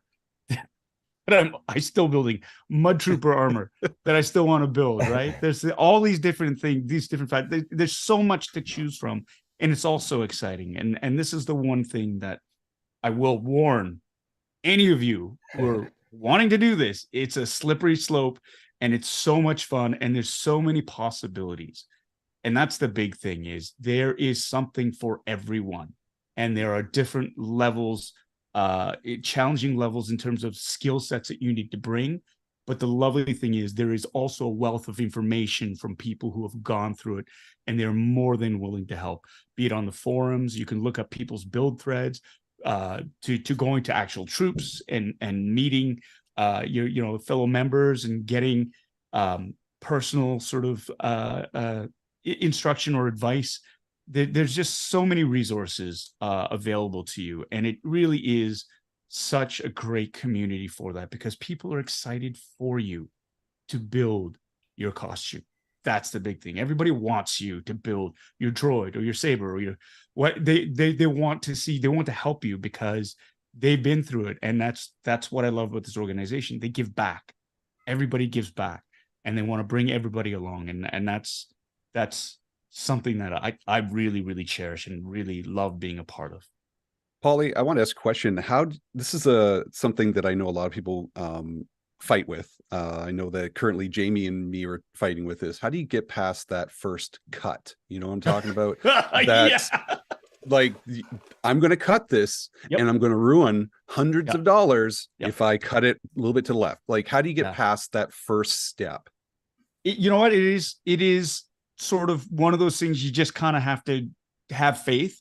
Nothing is irreparable, right? Unless you totally blow that line that you've drawn and mentally sort of mapped out. Unless the dog jumps on you and you just go right up the middle or whatever. Nothing is irreparable. You can do it. And if you're really, really, really practice makes perfect. And I remember for my armor trimming it, I'm like, well, where do I start? Is it here or is it here? Is this a return line or is that? Like, what do you do? It's like carpentry. You cheat and you kind of go, well, I'm going to just trim off, start with a really nice, easy bit where it's like, I'd rather keep cutting and shave it down instead of cut too much and go, oh, I've gone too far, right? So and then after a while, you'll just sort of see that there's nothing really to be frightened about. You kind of go, oh, well, that was easy. What was I so worried about? And before you know it, you'll just be flying. And then it'll happen when you go, oh, no, I trimmed it too far. Right? Yeah, you get overconfident. Exactly. It's when you get overly confident. But you'll also learn, oh my God, I can't speak. You'll learn many techniques that'll help you save time. You know, I used to take the Lexan scissors and cut, and my hands were like hamburger meat. It was just like, oh my God, I can't bend my knuckles. And then somebody taught me this score and snap method. And I was like, oh, for crying out loud. I've ruined my hands. Every technique is there to be used in the right place. Yeah. And that's the thing. And it's good because when you're in that position where somebody's asking you, you can go, I remember that. I remember the fear. I remember the not being paralyzed with indecision and just sort of saying to them, hey, it's normal. Everybody goes through that. And then to see them sort of conquer that fear as well, it makes you feel good because you're giving back, right? And that's what I love about this. And this is something that helped me as well. It's just you're standing on the shoulders of giants, people who've blazed that trail. What was your big first challenge? Sorry. I apologize. No. Now the big challenge is to come up with to challenge yourself to be the first of a certain build, right? And that's the cool thing too. It's like there are people who want to blaze those trails as well, and they've gone through the process where they want to do all that, and that's exciting too. Kevin, you had a question. Oh no, I was just gonna speak. He just said about blazing the trail. I'm actually doing that for the 501st costume right now, and Teresa's helping me. So it's a very communal aspect. I don't sew, but Teresa's amazing. You know, I do 3D printing and modeling, so I'm doing the armor. Teresa's helping with that, and we're working together to build a CRL. So there's always those fun aspects of it. What was your first troop like? Once you got everything put together, got approved, what was that feeling like? My first official troop. Yeah, because so what happened was I had ordered a staff officer's uniform, line officer's uniform. And I wasn't a member of the 501st yet, but I was at Fan Expo and I was wearing my costume. I didn't. I actually went up and I very, very meekly said, hey, I'm not a member of the 501st yet, but I have a costume and I was wondering if I could wear it and just sort of hang out with you guys. And they were all like, yeah, sure. And by this point I was on Kim's Convenience and stuff like that. And so there was a level of recognition there.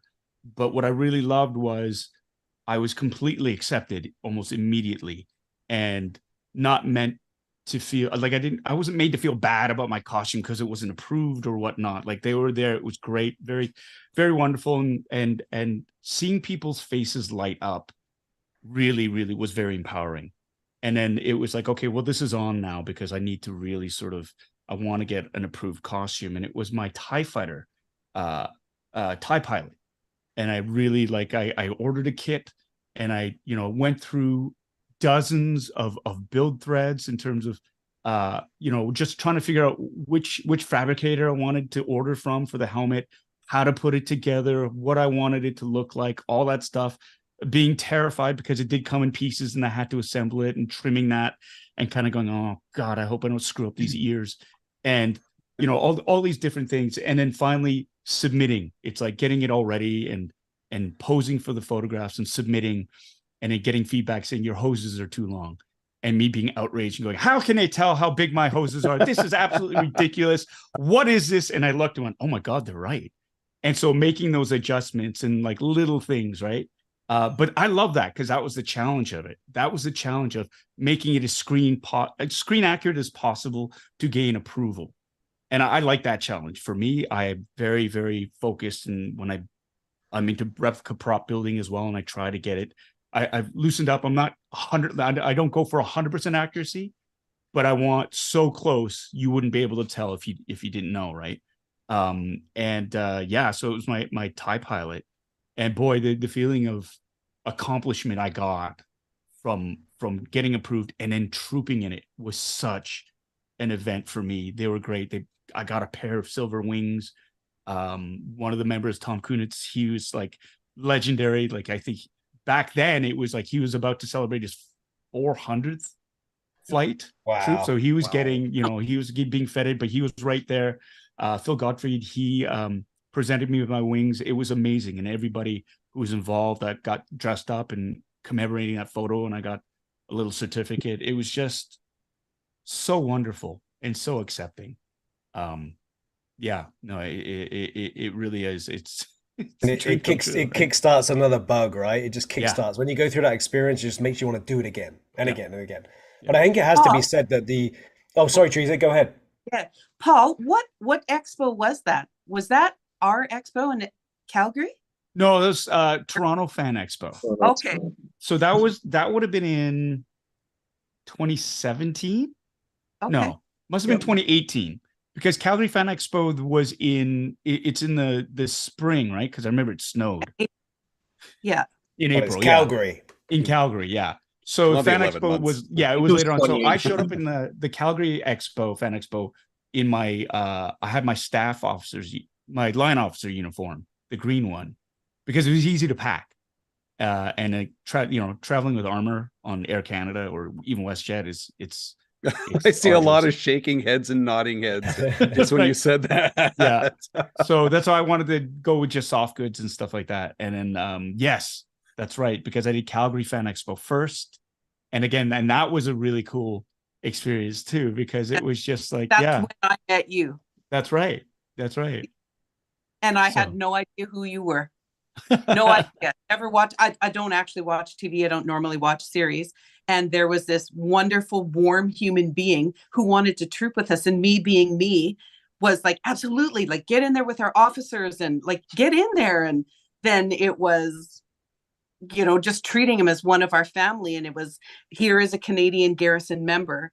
Guys, let's treat him, you know, like we do. And that's all I could focus on. And then I had one of my friends, Officer Sean Funk, he was losing his marbles over you. I'm like, what is wrong with you, Sean? Yeah. And he's like, do you not know who he is? I'm like, yeah, his name is Paulie. He's from Canadian Garrison. He's like, oh my God, Teresa, what is wrong with you? Yeah. So I loved my experience with you. That was a fun expo, and I was really grateful to meet you, and we've been friends since then. Mm-hmm. So when you first found out who he was, it was kind of a sneak attack, was it? Well, I was like, okay, well, that's good.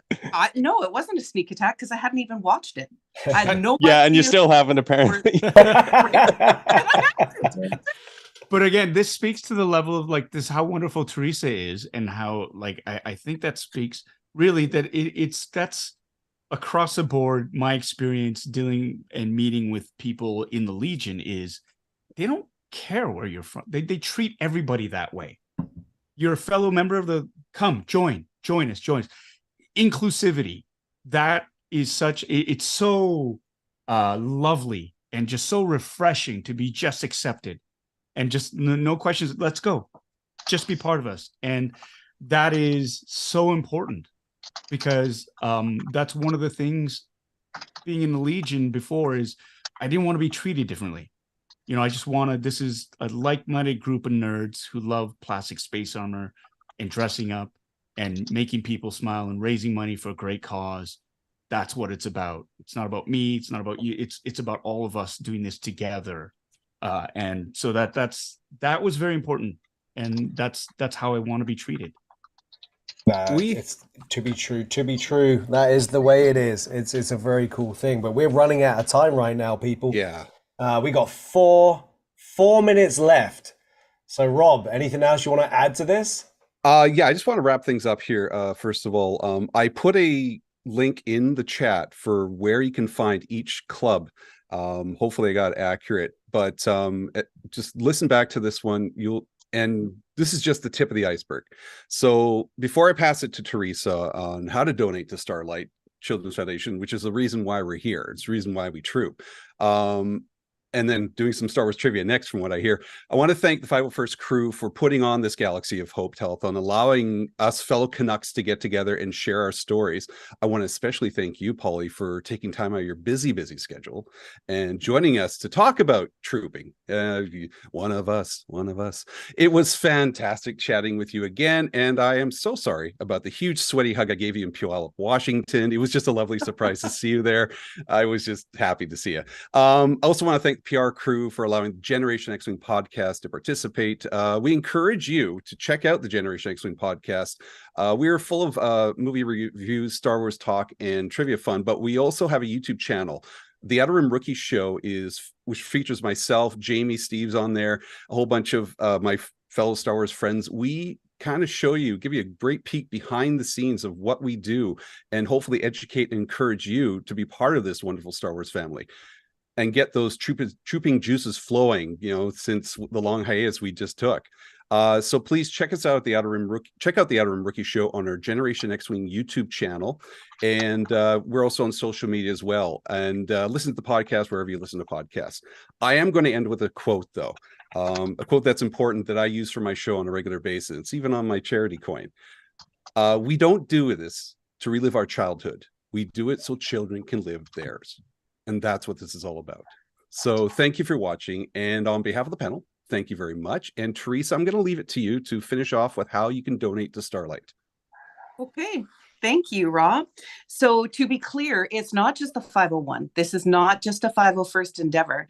This is all the clubs of Star Wars, the 7 major clubs of Star Wars, Rebel Legion, Saber Guild, Mando Mercs, 501 Droids, TDE, Galactic Academy. It is all of us here trying to do the best that we can do for Starlight and our sick children and their families. So UK, Australia, Canada, and the United States. In our fundraising endeavor right now, we do have an amazing anonymous donor that will match every single dollar up to $50,000. So if you ever thought of donating, this would be the time to do so. In the USA, those dollars will be matched. So this endeavor has the potential to raise, 6-figure, and we've never had that opportunity before. So if you ever thought of a time, this would be the time to get out there and to support any of our Starlights here. And I am honored to have shared this panel with you, my fellow Canadians, speaking on behalf of all of our clubs worldwide, what it is we do, how you join, why would you join, and when you do join, what are you going to do? You're going to come together, you're going to meet amazing friends that you're probably going to be friends with for life, and you're going to support charities that are near and dear to each and every one of us individually, and sharing those experiences all around the world. Teresa, do you happen to have a running total right now? You know what? I don't. I've been not paying attention to anything that's coming up top, and I'm sorry, but we can maybe get that for the quiz show that's going to follow this. But being as Canadians we are, and since Rick started off as like take off, I would love to close this with our little musical ditty that used to be, I'm not kidding. I want to hear all of you. Come on, let's do it. If we're closing,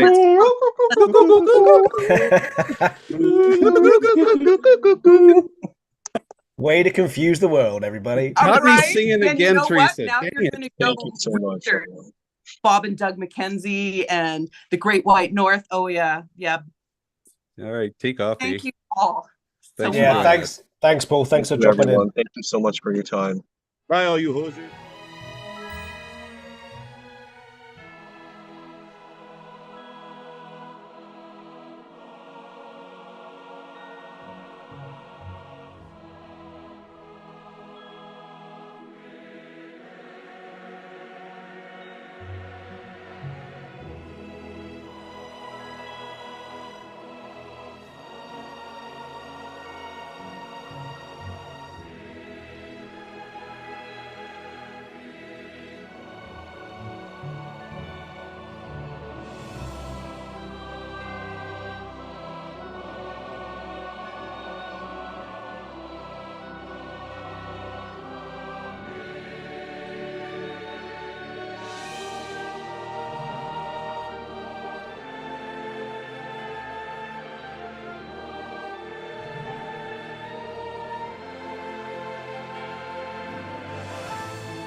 Right. How are you doing? Thank you very much for joining us, obviously, on all the channels across the network. This is obviously the Galaxy of Hope Telethon. This, of course, is a little bit of a specialty I've done for a few years, which is the live Star Wars quiz. I hope everybody at home would like to just join in, and feel free to add comments in Facebook or YouTube or any other channel you look at. All of my contestants who are playing along have promised an oath of secrecy not to read any of those comments and be disastrous cheaters, which I'm sure none of them would be. I'm sure Justin wouldn't be. He looks like a terribly honest person. Not at all. Not at all. Erin, on the other hand, I am not so sure. We will find out who is the winner and who's been reading the book behind their back, but we'll find out from there. This, of course, is an incredibly important supporting, of course, of the Starlight Children's Foundation. We're going to talk about that in a little bit. But just before we get started, obviously, I'm sure it's been mentioned nearly every single time we've on there. But Justin, if you don't mind, could you just tell us how we can actually, donate the money to this charity on the telethon, please? Absolutely. It's so hard. Look down below. There's amazing new technology that everyone learned how to use during the pandemic. The QR code had a moment for sure. QR codes. First one over to the right-hand side is the USA link. That one will double your money when you submit there. We do have an anonymous donor in the U.S. that will match our donations up to $50,000. If you're in the UK and you want to donate to the UK link, go for it. If you're in Australia, the Australia link, and Canada, the Canadian link. Each one will fund, and you could do all, by the way. There's nothing stopping anybody from donating to USA, UK, Australia, and Canada. Get the quafecta. I don't even know. How do you say it? What's a forfecta? I don't even know. So, yes, take each one of those, donate to where you're most local, and we will hopefully hit our goals. Thank you. That's brilliant. Thank you very much. Obviously, I think there are some other links above your head, I think. I say above my head. I think they're above my head. In case you don't use our QR codes, I think that's correct. And I think, is it up to $50,000? They can double the amount for donations. $50,000 from the U.S. donation, yes. $50,000. So if you'd like to donate $50,000, we would take just it. Go for it. Right now. Go for it. Yeah. Right now. And I think we're doing really well. So thank you, everybody else who's donated. You can obviously donate more than once, which would be good too. This telethon, I think you can donate after the telethon is finished as well. So if you're watching this retrospectively, I hope that's the right way of saying it. You should be able to donate that for another month, or am I wrong about that? We're taking donations in this campaign through the end of the month, but we'd love to get as much in for a total by the end of this weekend as we can, of course. But yes, you can re-engage throughout the entire month of September, as it is, Childhood Cancer Awareness Month. Very good, and quite right. Yeah, it'd be better to donate right now, which you should do, because it's the honourable thing to do, and it's the nice thing to do, and I will be very happy for a while. That's good. Okay, so we're going to introduce the people we hear. We hadn't had much to talk about, so I'm just going to have to ramble my way through it. So I'm going to say hello to Rainby. Everybody give him a big round of applause. Woo! How are you doing there, Rainby? You can't really do it on Zoom, but we're going to try anyway. Tell us a little bit about yourself very quickly, please, if you could. Yeah, thanks. Raimi Shanaday, Garrison Commander for the Southern California Garrison, which is one of the largest in the world. And been in the Legion for about 9 years now, and just having a good time helping out this weekend. Very good. Well, I'm very, very pleased to have you here as well. Kate, how are you doing there? I'm good. It's raining, so heat finally broke. I'm the XO for Alderaan Base out of New England. I'm also the Assistant Local Director for Chandrilla Temple from Saber Guild. And I'm in the New England Garrison and Dark Empire Zios Temple. That's cool. Yeah, brilliant. We love about that. Mike's been incredibly quiet, but that's okay. It's not the beard. It's just because he's got his mic turned off at the moment.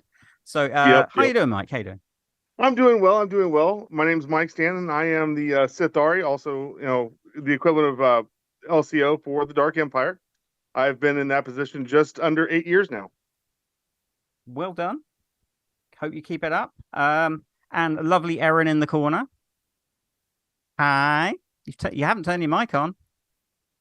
You just keep wobbling around, not saying things. Nope, you're still not there. There we go. There Sorry, you go. I thought I was hitting my space bar. My space bar wasn't working. It's lovely to see you again. How you doing? So good to see you too, Robin. It's great. You're looking better than me. Thank God. So bless her. It's the lipstick. I should wear it as well. You should. It's a great color. It'd help. It'd bring out my color of my eyes.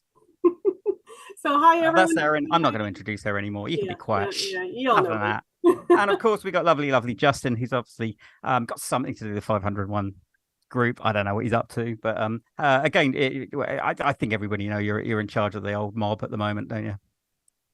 Yes, that is my responsibility. For your sins, but well done. You've done a great job. Thank you. I appreciate it. Okay, right. Before we run out of time, because we quite often do for quizzes, I am going to go straight in to first round. Now, if anybody's watching at home and want to join in, feel free to do too. As I said, you can always mention anything you like on the comments. I'll just hit my microphone to make sure it's working as well. I am going to do 6 multiple choice questions for each round. I will follow it with a bonus question, which is worth 2 points. All the other questions are just worth 1. But the last bonus question does not have multiple choice. It is harder, or I think it's harder. I could be wrong. It could be easier, but we'll find out in a minute. So we're going to start off with that. And this is round 1, and it's all about newish stuff. I consider it to be new because I'm older stuff.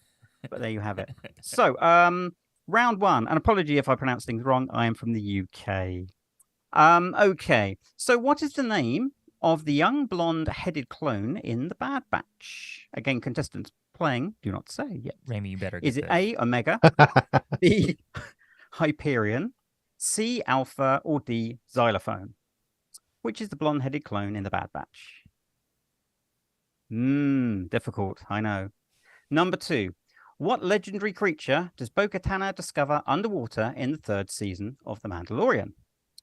Is it a krayt dragon, an Alamite, a Metasaur, or a Wolverine? I call Wolverine. Whatever. It's not that one. We know that. Okay. Number 3. Who definitely cannot swim in Andor? Is it Kenai Loy, Jembok, Melishi, or Flob? Which one can't swim in Andor? Number 4. British actor Jude Law has been announced to portray a brand new Jedi in which upcoming series? Is it A, The Skeleton Crew, B, Mandalorian Season 4, C, The Acolyte, or Acolyte? I think it's Acolyte. Is it Acolyte? Acolyte. Acolyte. Yeah, I reckon that, in case they change the name. Or D, Tales of the Jedi. Number 5. Cameron Monaghan plays the principal character in which Star Wars game? Is it Star Wars Squadrons? Is it B, Jedi Survivor? Is it C, Star Wars Outlaws? Or is it D, Star Wars Hunters? So as I said, this is new stuff. Some of it actually hasn't come out yet. It's coming out. Or might come out. So on trend, Robin. So on trend. Exactly. Number 6. The first episode of the new series, Ahsoka Tano, is dedicated to Ray Stevenson. Very good actor. I really like Ray. But which character did Ray play in the show? Is it A, Baylan Skoll? Is it B, Admiral Thrawn? Is it C, Ryder Azadi? Or is it D, Hyang or Hyang? So those are the 6 questions. Everybody understood roughly what I was saying? Well, I don't know about understood, but I got it. Good. That's fine. You don't have to understand. You just have to get it. That's fine. I like that. Very good. Okay. And this is the bonus question. So you don't get a multiple choice on this. So you'll either know it or you won't, probably. So in the Book of Boba Fett, which famous actor makes a cameo appearance as Boba's Rancor Keeper? I think you probably know this, but you may not know his name. So the clue is it's a guy. That's a great clue, isn't it? Thank you for that much. 50% of the world removed made it from that clear. clue. Narrows it down. Yeah, cleared it right up for me. Okay, so that was the end of round 1. That was newer stuff. I hope you found that reasonably okay. The questions I'll try and keep roughly of that sort of level of intelligence. So we hope you can manage, but we'll find out, won't we? Okay, Erin, if you can unhook your microphone and unmute it so we can hear you talk with your lovely voice. Yes, sir. Yes, sir. Well, so I'm just going to ask everybody here if they knew which one it was. So the first one, the young blonde-headed clone in the Bad Batch. I think Justin probably knows that. Omega. It is Omega. Very good. Not Xylophone, but that would have been a better name. Never mind. Number 2, what legendary creatures does Bo-Katan discover underwater? I'm going to ask Erin. That's the mythosaur. It is the mythosaur. Very good. Well done. You see? You knew you could do it. Number 3, who definitely cannot swim? I'm going to ask Mike. Yeah, of course you'd ask me. It's the one series I have not actually had a chance to sit down and watch yet. So I know sacrilege. It's my favorite series. And everything I've heard is positive, and I definitely want to sit down. It just, you know how life gets. So I honestly don't know. Gollum. Okay. Gollum. Correct. Correct. So let's ask Kate. Snoke can't swim. Dino, I think was his name. Yeah, it's Kino Lai. And if I love the series, I think it's fantastic. Would you have accepted Gollum? I think we would have done, wouldn't you? Yeah. I mean, I think fair enough. It's a charity thing. If anybody really likes Andy Serkis, he also directed the second Venom movie as well. So very talented. Well done for that. If you got it right, actor. Where are we now? Oh, Jude Law has been announced to portray the new Jedi character in which upcoming series? I'm going to ask Raimi. Skeleton Crew. He is correct. Well done. Very good, especially if the show hasn't actually come out as well. So good job for that. And hopefully it won't be bad. I think it'll be good. So we'll find out in a few years. Actor Cameron Muggahan plays the character in which Star Wars game? I'm going to ask Justin. Jedi Survivor or Jedi Fallen? Jedi Survivor is completely correct. Well done, Justin. And where are we last? Ahsoka Tano is the first episode is dedicated to Ray Stevenson. But what character did he play? Mike, have you seen the show? I have not yet. Okay, we'll ask Kate. So here's my deal. On those, I tend to binge watch, so I'm waiting for all of them, and then I'll watch the whole series through. So that's know, I've been spoiled enough. I'm pretty sure I know the answer. Oh, there you go. Do you want to try? Braylon. Yeah, Baylan Skull. Yeah, great. Again, absolute shame. He's a fantastic actor. It's a shame, he's not with us anymore. But there's a lot of actors in Star Wars. So unfortunately, it's one of those things. Okay, so we have a bonus question. In the Book of Boba Fett, which famous actor makes a cameo appearance? Does anybody know who he is? I'm gonna go. Does Mike know it? He's hiding from the camera. I'm gonna say he doesn't. So let's ask Erin. Yes, it's Machete, Danny Trejo. Danny Trejo, well done. 2 points for that as well. So if you got one of those right, you would have got 6 points for the first bit and an extra 2 for the bonus. So you would have got a top of 8. Let's just find out what our contestants have done. So we're going to ask Raimi, how many did you get? All 8. All 8. You see, I did wonder if I was going to make it too easy. Kate? I got 6 points. 6 is good. I apparently don't know. I'm worried about Mike, but how's he doing? He's running away. Guys, like I said, unfortunately I'm at work, so for the next little bit, so I had to change rooms real quick. So that's fine. Don't mind the moving mic. Moving mic is safe. I promise. He's in the room with all the Star Wars reference books. You're doing very well. Yeah, he's just popping into a place. Yeah, I gotta go get my library. That's what it is. Yep, okay. My library. Where do you work, Mike? It looks like a lot of wood is in there. So actually, the fun thing is, I actually work for the local youth football league as the equipment manager. So I'm in my shoulder pad room. We've had flag games all day, and I keep out here to basically Sundays is my day to get the side projects I need done and things like that. And it was supposed to be done, but they had a late game, so I'm out here for about a few more minutes. But we'll wrap this up. Okay, you've done well. Oh, so how many points did you get from this round, if you know? Oh, for me, whole whopping uno one. 1. Oh, poor Mike. See, what Mike is doing, he's making everybody like him by doing badly. I do this as well. I'm the underdog. Anyway. Root for me. Erin, how many points did you get, please? I got 7. 7, excellent. And what about Justin? 8. 8 as well. So pretty good neck and neck. Mike's only lagging by a touch, but that's fine. He could be a ringer. He could answer every other question in this whole thing right. And we start getting into the old school stuff, and you might actually have a problem. So, well, don't worry. We got a round. We got a round you can do really badly on at the end of the show. So don't worry.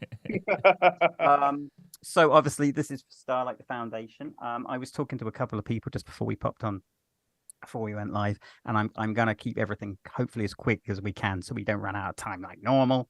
But Raimi, we're saying that one of the big things that Starlight does is they do hospital visits to really, bring smiles on people's faces.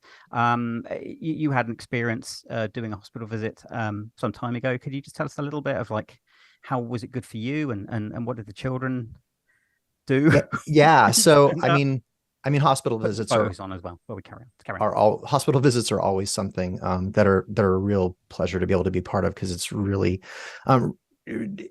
you get to see the impact that you're having on folks that are otherwise in a not happy situation. So one of the first troops that I did when I was a member of the club was at a children's hospital, and we couldn't go in, but the kids could come out. And sometimes that's the case at hospital visits because of, health concerns and things like that. So it was 103 degrees outside, and we were in our costumes just cooking in the sun and kind of miserable in the heat. And this one little kid came out, and, no hair, the little oxygen tube and everything. And he came out and he hung out with us for like 15, 20 minutes. And, he wanted to talk to us. To him, he was talking to Boba Fett and Darth Vader and the characters that were there. And he just had a great time. He took pictures with everybody. And when he finally went back in, the nurse came over and talked to us. And she said, that little guy had both chemo and radiation this morning. And the whole time, all he could talk about was coming out to see you guys. So like, those are the moments that really drive it home and make what we do in those hospital visits, really impactful. That's great, and I think you're quite right. And I would say with most, because this is a multi club thing, I would say nearly everybody I've talked to who's worked in any of these clubs has had the same sort of experience when they go and see children for various different illnesses or people in need. It makes a tremendous difference, and I think most of us, that's what we do it for. And in a selfish way, I think it generally makes us happy to do this. So we enjoy it. It gives us sort of a high helping all these people, and it's just such a lovely thing to do as well, to spend all your time doing that as well. I'm going to share something else as well. This is a little bit earlier. I think it's 2017. So Starlight have their fingers in a few pies. One of the things they also did was invite Mike Howell to one of the things. I'm going to hopefully click on the right thing. When they started doing their VR experiences at hospitals as well, and Mark came down to sort of open that up and show a few people off as well. And again, we had people from Rebel Legion, 501st, Droid Builders, and all the other sort of groups did that as well. So it's a really, really great charity to help. So that's why we're here, and hopefully you're going to enjoy the end of the week and that we're doing this as well. So on to the next round. Thank you very much. So this is a photo round. This is parodies and rip-offs. Oh, that could be this should be fun. So it is not really about Star Wars. I like to do that to just mess with people. So hopefully you'll do reasonably okay. Again, it's multiple choice, but you get a picture. So I'm sure you will get some of these. If you don't worry. It's not the end of the world. I won't hold it against you. So there is a particular gold character in this picture, but what is that name of the character? Is it Dot Matrix, P. Diddy, Megatronics, or PU2? Dot Matrix, P. Diddy, Megatronics, or PU2? What is the name of that character? Right. This is an extract from one of the Muppet Babies series. That's right. Very good. I'll tell you something about this at the end. But what do they call the space station in this episode? Is it called the Death Tomato? Is it called the Donut of Doom? Is it called the Dark Conker? Or is it called the Exploding Zit? If you haven't seen this, you may not know it, but I will let you off either way. Well done if you haven't. Right. Here is an image of a show. But what is actually this series, or the first one, called? Is it called Blue Harvest, Dark Side of the Chicken, Who Shot First, or Revenge of the Griffin? So Blue Harvest, Dark Side of the Chicken, Who Shot First, Revenge of the Chicken. Griffin, not the chicken. Right. Next one. So before Disney actually bought Star Wars, they decided to try and do their own version. Yeah, I liked it. Not everyone did. But it came out in 1979. Obviously, it was a rip-off of Star Wars. Disney have admitted this, so it's not a lie or a cheat or anything. But what is the name of the red robot in the middle? Is it Maximilian, Killbeam, Crichton, or Vincent? So what is the name of the red robot in the middle? Is it Maximilian, Killbeam, Crichton, or Vincent? Okay, right. Next image. Didum. Right. In which film do these two turn up as a double act? Is it Night at the Museum 2, Bedtime Stories, Ted 2, or Matrix Resurrections? So where is this clip from? It could actually be from any of them. Think about it. Night at the Museum 2, Bedtime Stories, Ted 2, or Matrix Resurrections. And we have one multiple choice one left, which is this one. I think this one's tricky. And if you haven't seen it, you are probably a winner. So which film is this from?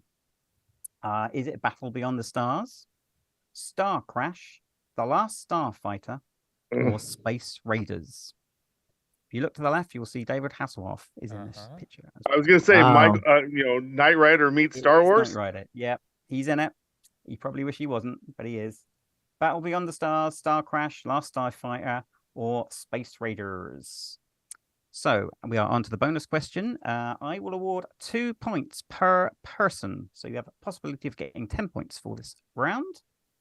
And it is this. Can you name the 2 creators that invented the Star Wars parody Robot Chicken? Who are these 2 people? I only knew one of them, so I would have only got 2 points. Kind of where I'm at. Okay, that's the end of round 2. And we'll see from there. Right. Should we go straight into answers? Can you ask me first? Because that's the only one I think I got. Cool. You know, you're trying to compete with Mike. We can't have everything, can we? Okay, right. So I'm going to go for Erin today. What do you call the gold robot in the middle? Good. It's the only one that I know. That's Dot Matrix. It is Dot Matrix. Very good. Do you know who plays her? I do not know. Joan Rivers. Joan Rivers. That explains the hair. That explains the hair. She probably had to tone it down a bit in the movie, but nevertheless, you are quite the makeup of the hair. Yeah, I like the hair. It's cool. It's very fuzzy. Number 2. So let's. I don't think. Does anybody know this question? Is it tomato? That's tomato.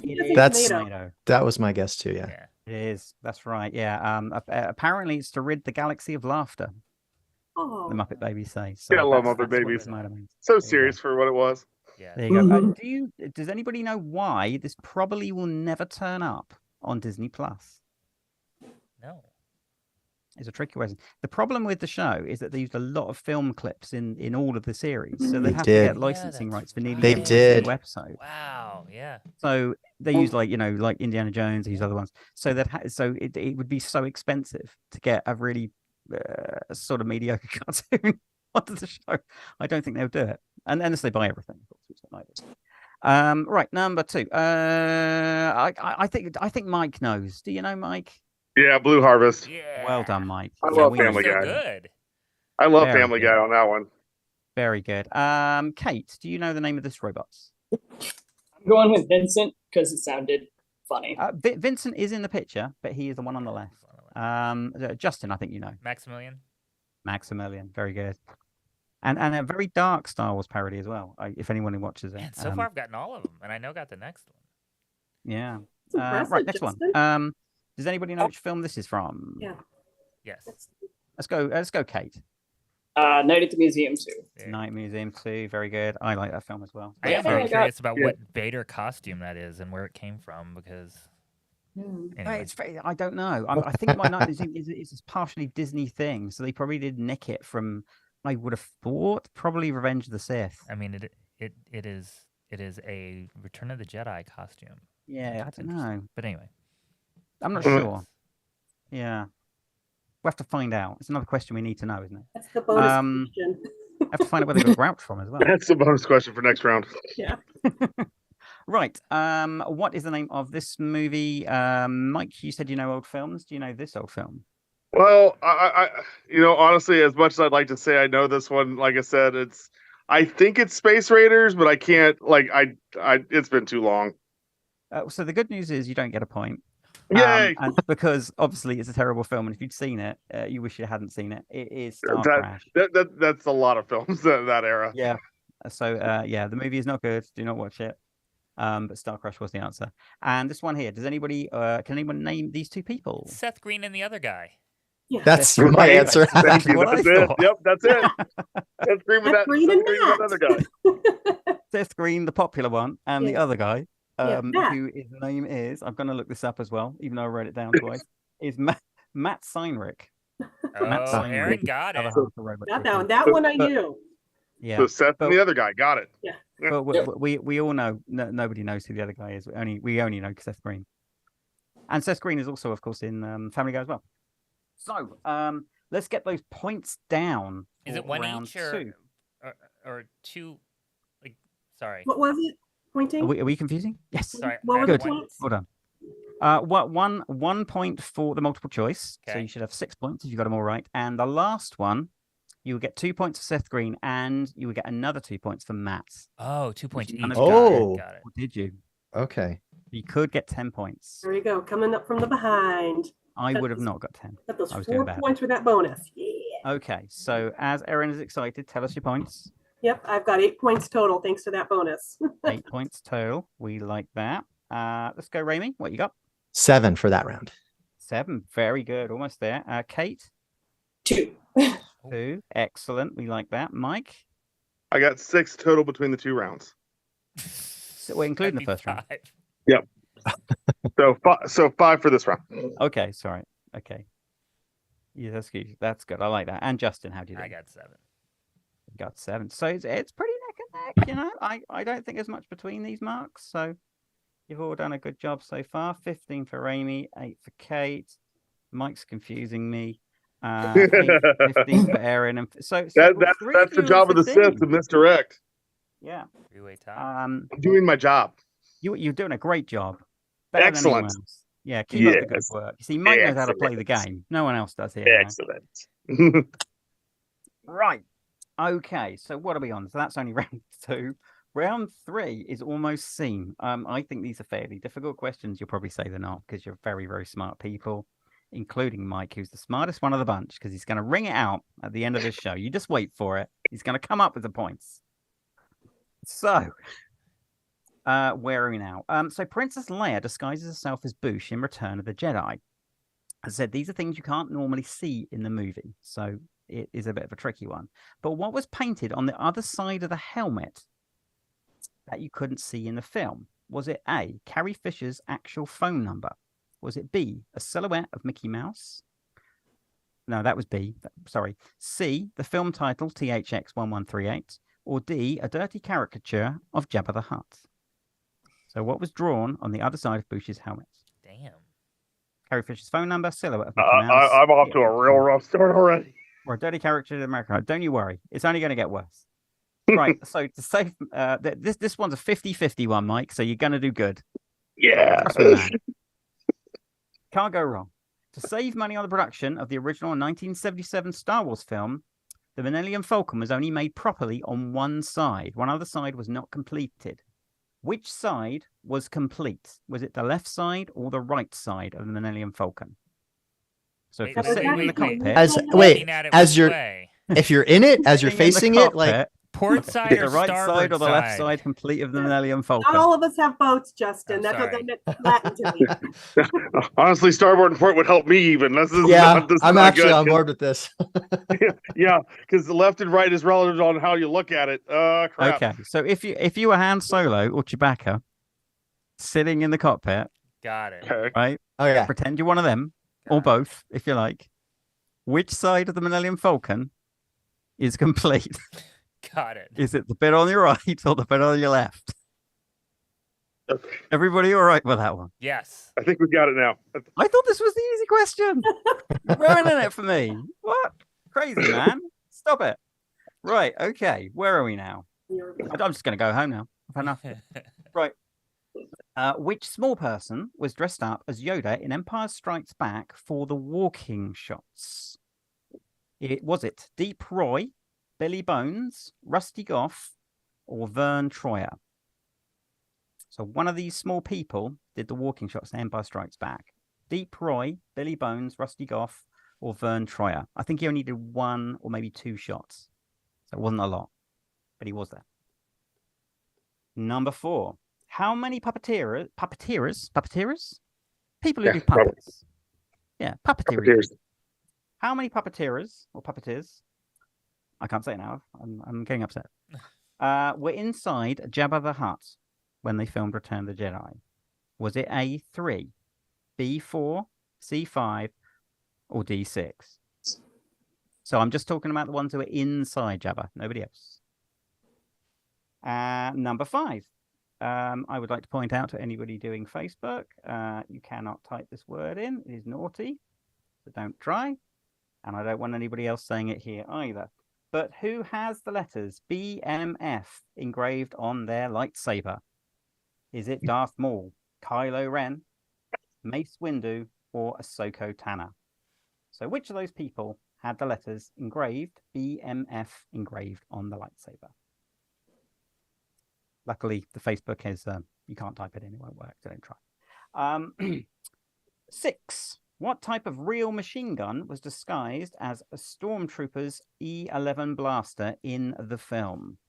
Is it A, a Vickers, B, a Sterling, C, a Thompson, or D, a Sten? So one of those real machine guns was an E11, which is the stormtrooper's old-fashioned 1977 blaster. And we have a trivia question. I didn't know this, I had to look it up. So, this is mentioned in the novel of the film, but who used the ship, the Invisible Hand, in Revenge of the Ship? It was classed as their flagship in the movie. So who had the ship, the Invisible Hand? And that is the end of round 3. Any questions? Or are we good? Did I miss one? You Did we have probably 5 did. I questions probably or 6 didn't say it. questions?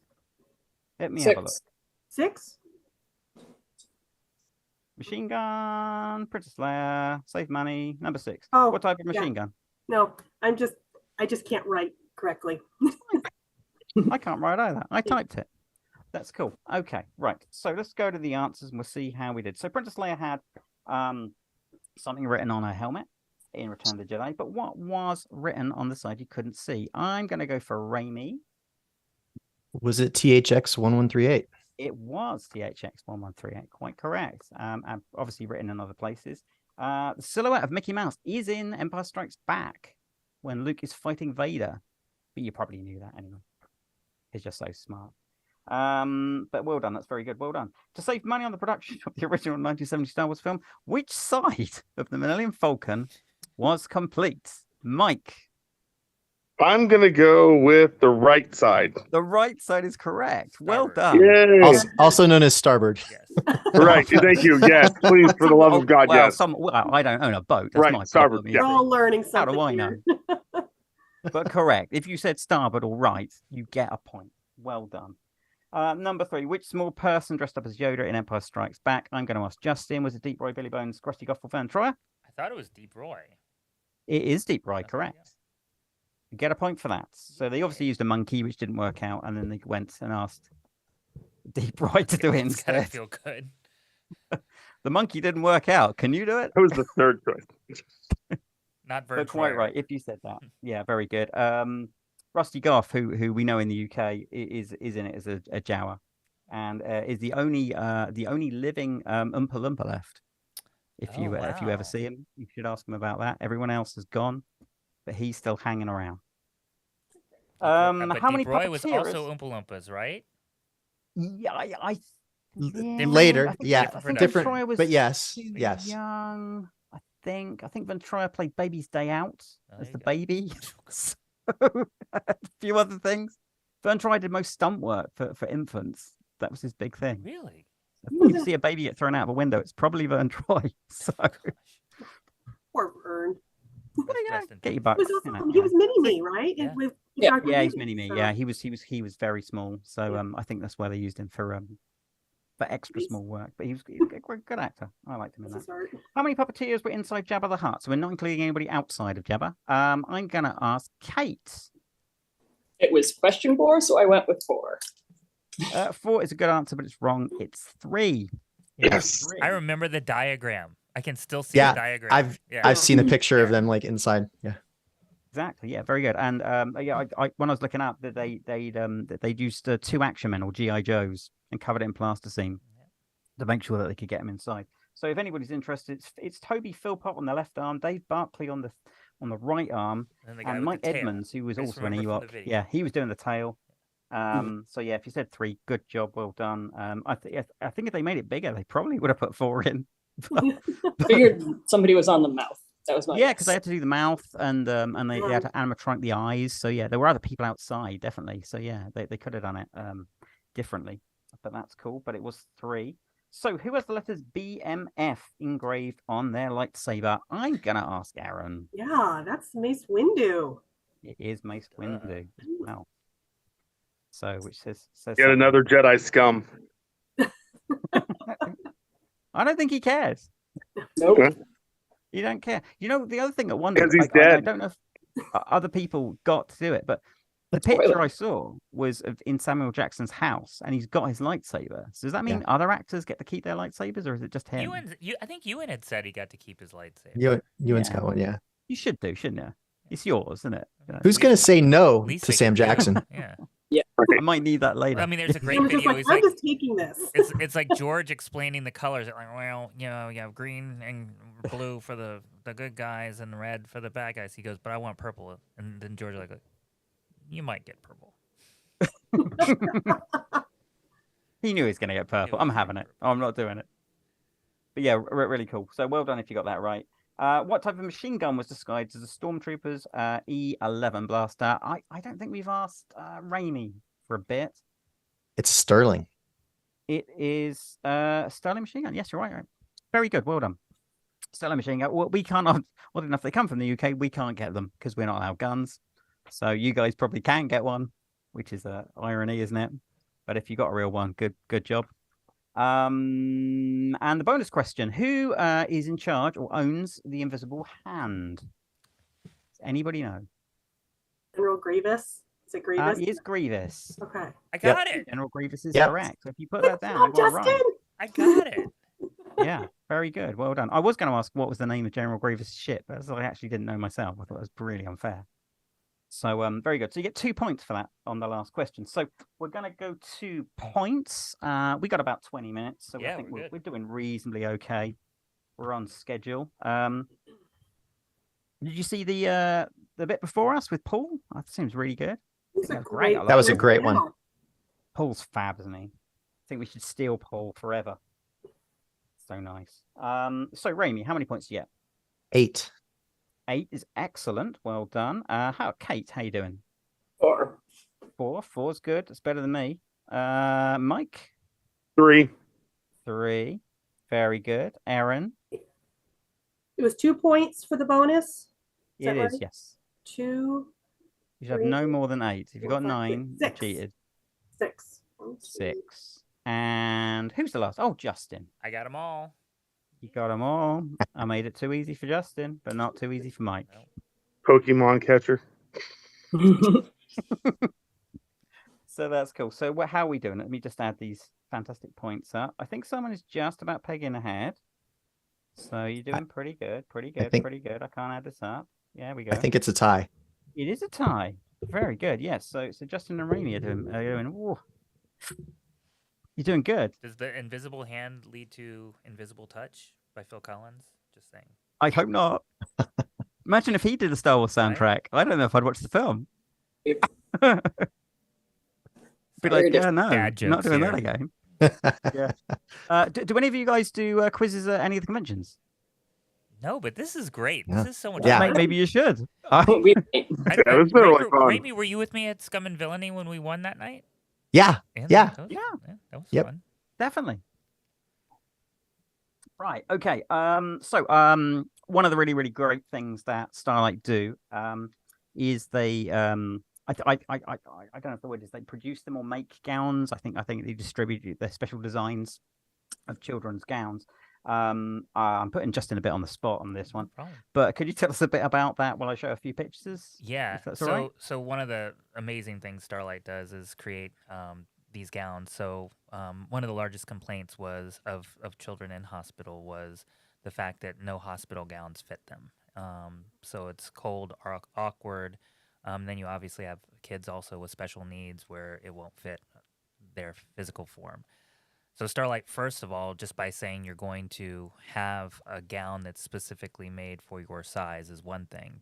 To be able to put the love of characters, their favorite characters on it is another. And, again, Starlight is all about healing through smiles and positive energy. And obviously nothing can create more positive energy than having your favorite character around you and something that actually makes sense for your form. So that is what the gowns are about, and it's an amazing thing that they do. Yeah, I think it's great. Not to put a blunt on Star Wars, because apparently not everybody likes it. I don't know who they are. They're called Star Wars fans. They are. No, you can't. Wow. You are unfortunately correct. One of the other points that is worth pointing out is Starlight doesn't just do Star Wars. Sorry, Starlight doesn't just do Star Wars, even though they should, because it's a great name. They do 65 other designs, varying from Disney characters to Marvel. Really anything that any child would really like to wear instead of something really that's not very nice, really. So really, really good thing. And they do add new designs in as well, so it's not just the ones we see now. They'll do more in a few years' time, and it's really, really wicked. So again, what's that thing down there? QR code. QR code. Click on that. Yeah. Give. You should click on that. I'll tell you what. You watching this now? If someone can give $500 right now, we'll give the whole thing to Mike at the end. I don't know where we are right this second, but if someone gives $500 between now and the end of the program, need your help. 13 minutes. Help kids. Help Mike. 13 minutes. Stan wins. The Dark Empire can't do it wins. on his own. Everyone have to listening help from the him. Dark Empire, you want to win. That's your only chance. But only hope. Help Mike now. I thought it was a good challenge. All for you, I think Mike. it's a great challenge. And if you put 500 in, you actually get another 500 I better on see top of where that. we are right now, so we can. We're at. I got it. It's going to shoot up to 500 right now as we speak. You just wait for it. The U.S. total right now is 12,571. Okay. Oh, that's good. 13,000. So- We'll give it to Mike. And don't forget that 500 eventually turns into 1,000. Very, very cool. Okay. Don't forget that. Keep going. So that's Starlight. Obviously, there's going to be more segments after us. We got 2 more rounds to do, which we're going to whip through because we only got 10 minutes. So I'm going to have to do it fast. This is a weird round. Not that my other rounds are weird or anything, because I wouldn't be doing that, would I? This is a round about posters. Everyone likes a picture on their wall, don't they? I'm sure Justin owns a few of these. Mike definitely does. I have been told that the people who drew these pictures apparently were mainly official, to my knowledge, and were used in certain countries. All I would like to know is which country this was painted or designed for. As a few of them may not be official. I could be wrong about that, but what the hell? I found them on the internet, so there you go. So this is a fabulous picture. Wow. I like it. It's I pretty need it. weird. I need it. Is that Godzilla? You would think. So most of these apparently were painted after the film of the first movie came out and used for certain countries where, for some legal reasons, they weren't allowed to use the original posters for some reason. I'm not really sure. Or they just fancied a different change. So was this poster used in Mexico, Thailand, Hungary, or France? That's poster number 1. This is probably my favorite one because no one would actually realize it's a Star Wars poster. Number 2. This is when obviously they didn't realize for some reason Princess Leia didn't look like Princess Leia. No. I don't know. But was this poster used in Italy, United Kingdom, Canada, or Japan? So that is poster number 2. What was number 2? Sorry. Read them again. This is poster number 2. Oh, I got it. So is it from Italy, United Kingdom, Canada, or Japan? I have taken off all the text and logos, so you can't figure out which country it's from. This is a bit of a weird one. So this is an advertisement campaign. What? Yeah, I don't know. So why they Han did Solo, it looks. Never mind. Yeah, that's all bad. Yeah, all okay. bad. So this was an advertising campaign for a well-known sports brand. I won't say which one it is. But which country did they decide to use this advert? Was it North Korea, Turkey, Egypt, or China? So where did they use this poster? Was it North Korea, Turkey, Egypt, or China? I sort of like it in a weird way, but it's not right, is it? This I like is the when I like the Luke... stripes down the side, like it's like a tracksuit or something. It's Adidas, Yeah, well, right? yeah. You can see the logo. Oh, that's yeah, true. yeah. If Okay. I had the Oh, logo on, that's- you'd know why it's got the that's stripes. okay. Got it. But we can't talk about that because we're not allowed to. Okay. So this one is when Luke decided to buff up and eat a ham sandwich with too much tomato ketchup. I don't know what's going on here.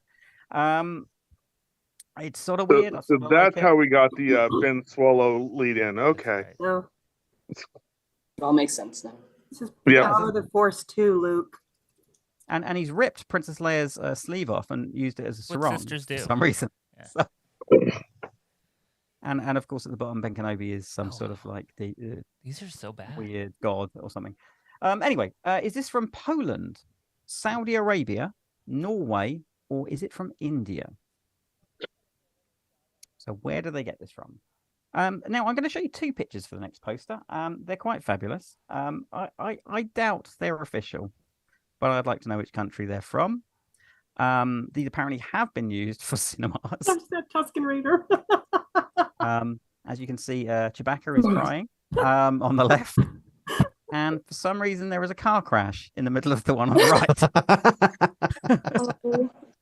right. I would doubt they probably didn't watch the film, but maybe I'm wrong. I can't even right now. So where on earth did they use these posters? Is it Kazakhstan, Tibet, New Zealand, or Ghana? And we're on to the last one. Ba-da-ba! And this again for legal reasons they couldn't use it in the country. The original, so they had to make one up. Thundercats, ho! It is a bit, isn't it? Is it Tunisia, Kenya, Brazil, or Russia? Where was this poster used? And I have one bonus question. This one is actually a normal poster. You will know this quite well. This apparently is George Lucas's favorite poster of all time of the Star Wars franchise. He has got the original copy in his house. If you ever get to see him, which I haven't, and he won't let me in for some reason.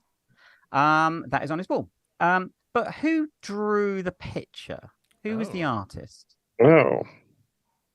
He is a very famous artist, but you may not know his name. Okay, that is the end of that round. We have got 7 minutes, so we're going to go very, very quickly through to the next one. And we will get back onto that. So, any questions about that? We're good.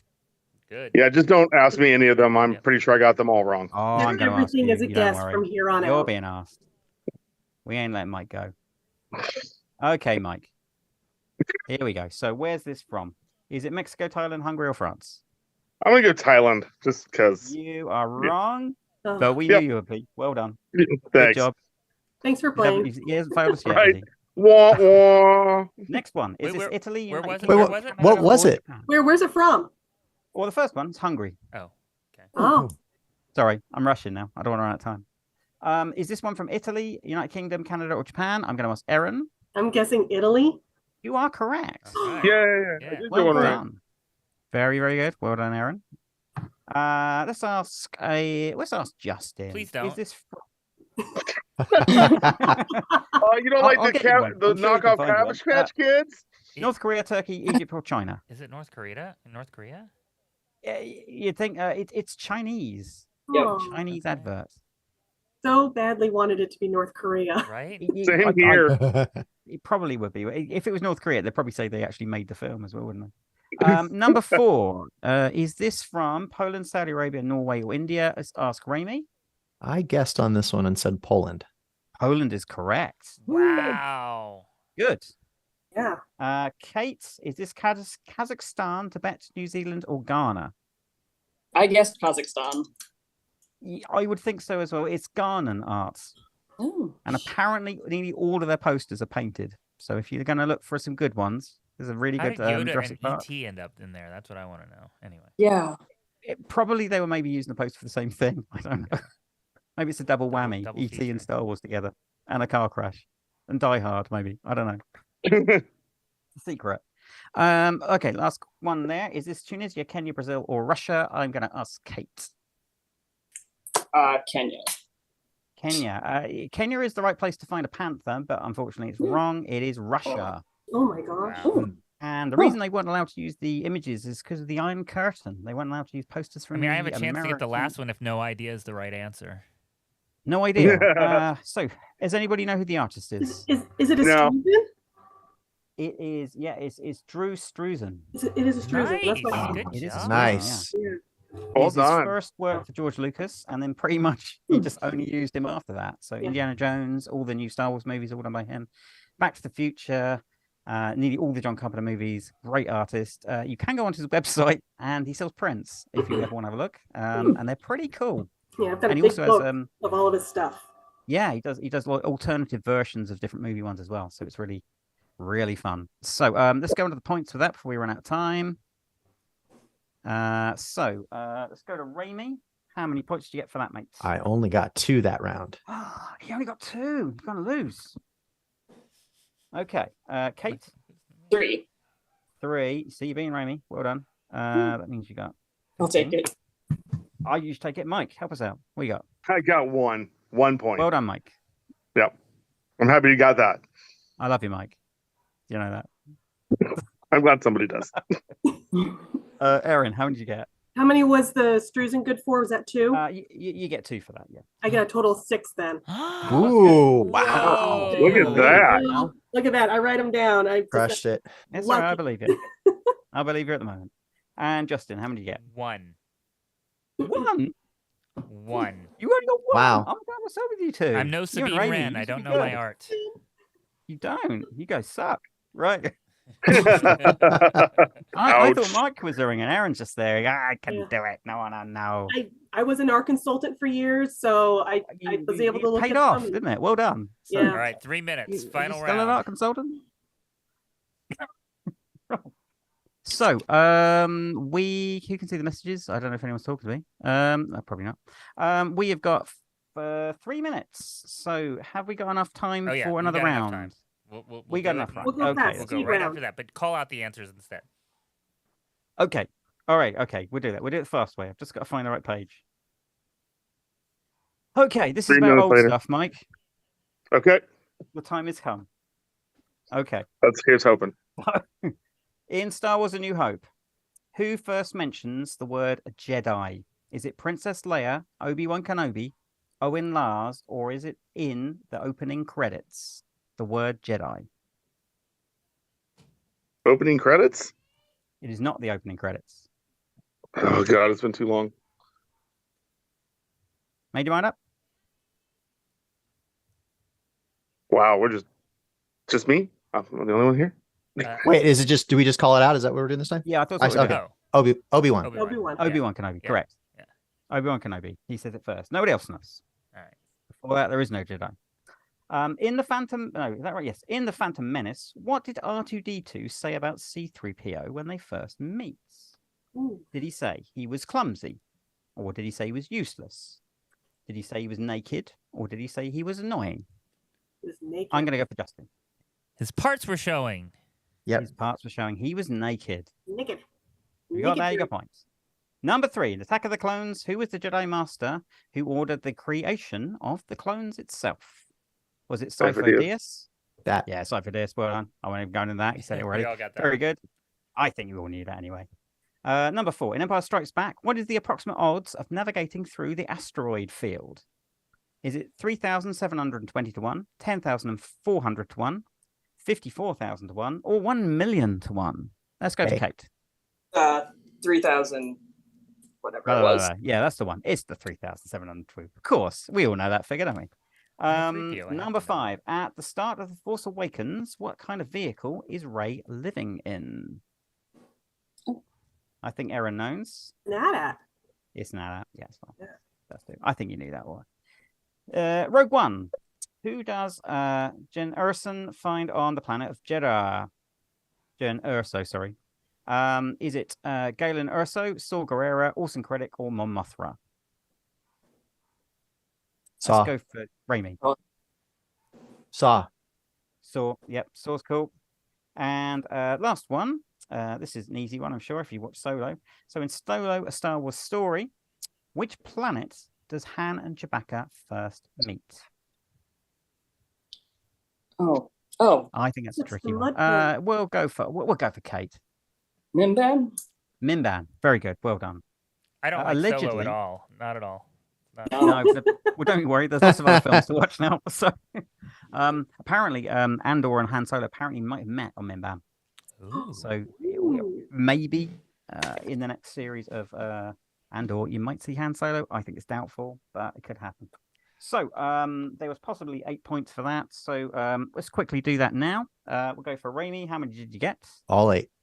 All 8. Good. That means you got 33, I think. Yeah, I'm going to say you have anyway. Kate, how many did you get? 6.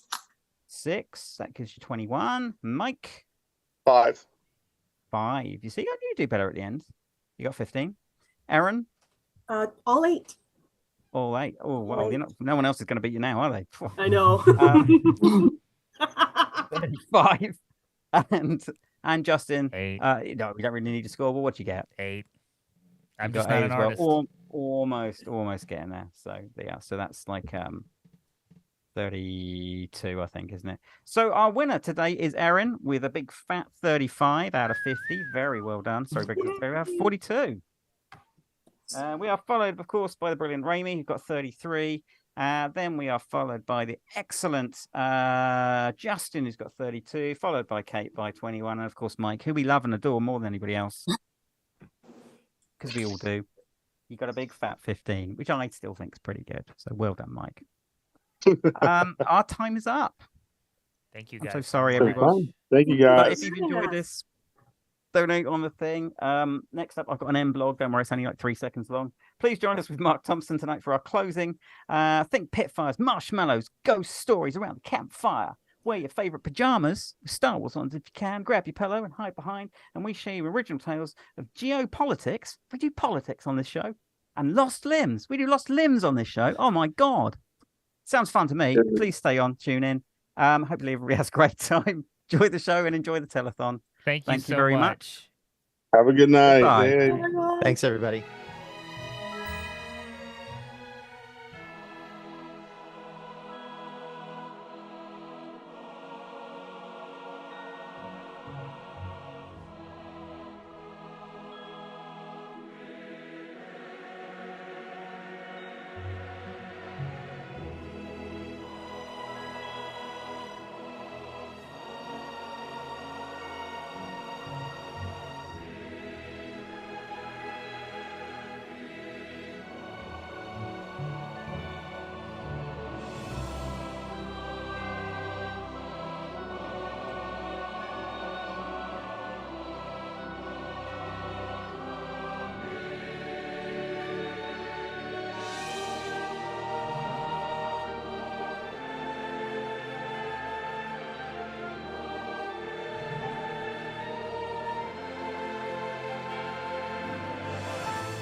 I think maybe we're live. I don't know, but Yes. let's assume that we are. Well, hello, everybody. Welcome to the Costuming Club Galaxy of Hope Telethon for Starlight Foundation, an amazing organization. I am honored and privileged beyond measure to be able to be here with everybody in order to raise money for this amazing cause. We have a fabulous panel focused on absolutely everybody's favorite denizens, the Ewoks and the Jawas. I am Peggy Eisenhower. I am a Jawa with the Georgia garrison of the 501st and also the Bespin base of the Rebel Legion in Atlanta, Georgia.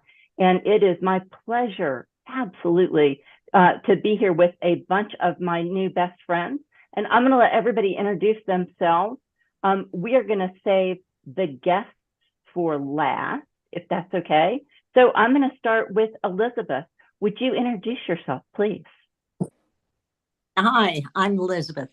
DZ19522 with the Badlands Garrison, Crimson Aurora Squad in Northern Canada.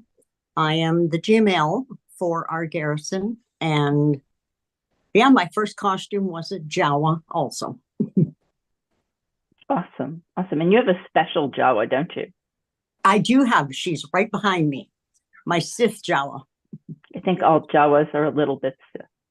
In the Dark Empire. Yeah. There we go. Well, welcome. Welcome. Amanda, why don't you introduce yourself? Hi, I'm Amanda Bond. I'm from Coruscant Base, where I'm the CO, and I am an Ewok. That is so awesome. That is so awesome. Do you have other costumes as well? Oh yeah, I have a like Rey and Leia, but really deep down in my heart, I am an Ewok. Murder bears for the win. Yes, absolutely, 100%. And Shelley, I feel like I'm surrounded here. Shelley. Hello, I'm Shelley. I am the base commanding officer at Endor Base, which is northern and part of Central California.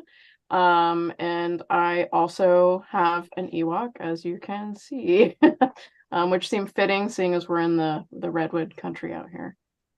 That is so cool. That is so cool. And let me introduce our special guests, Kevin and Tracy Thompson. Would you guys like to say a few words about yourself?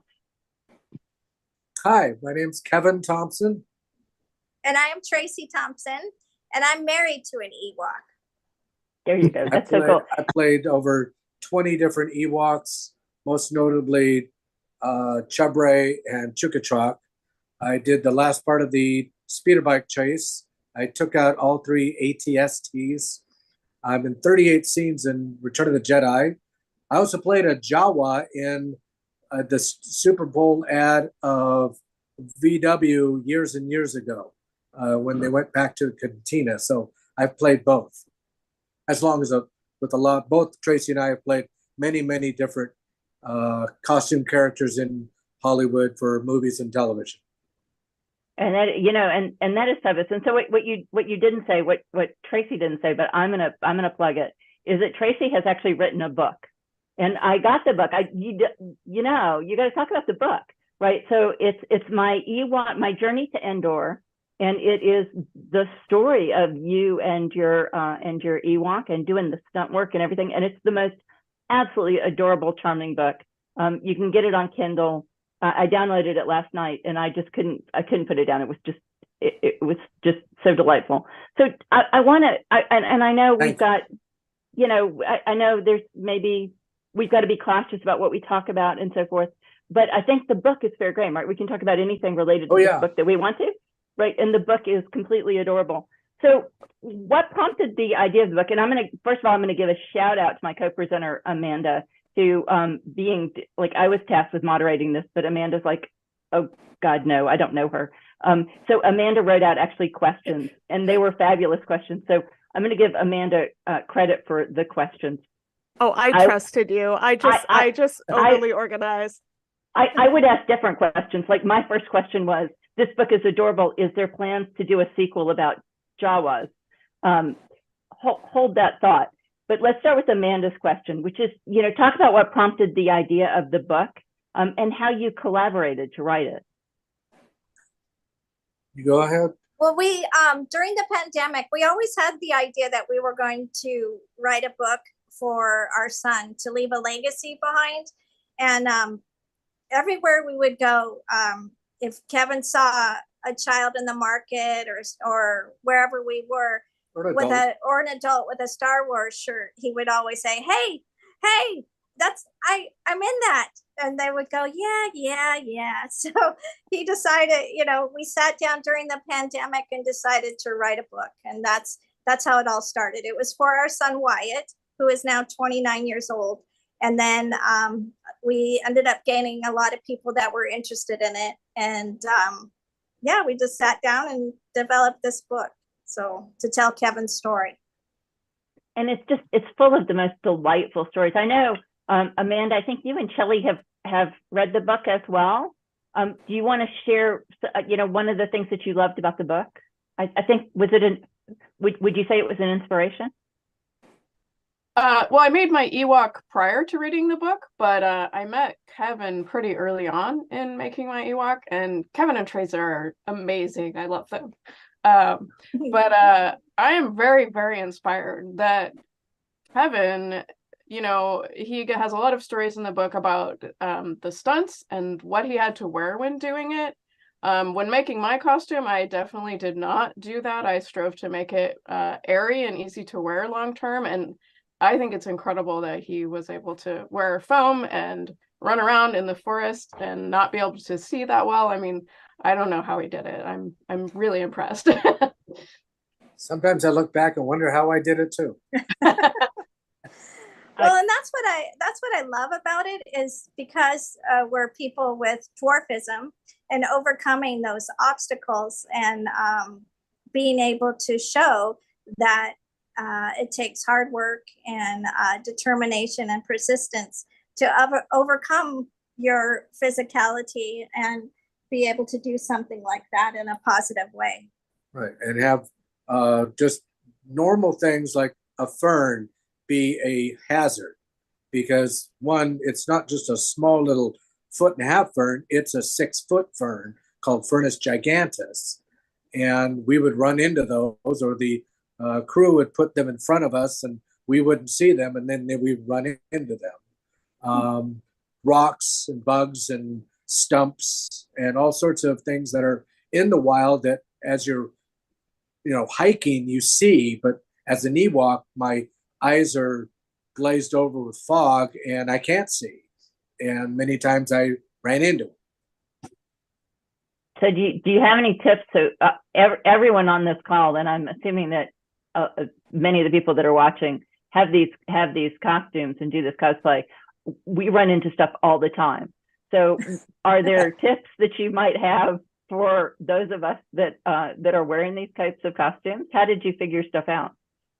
Well, the easiest would be is walk next to somebody who is not in costume.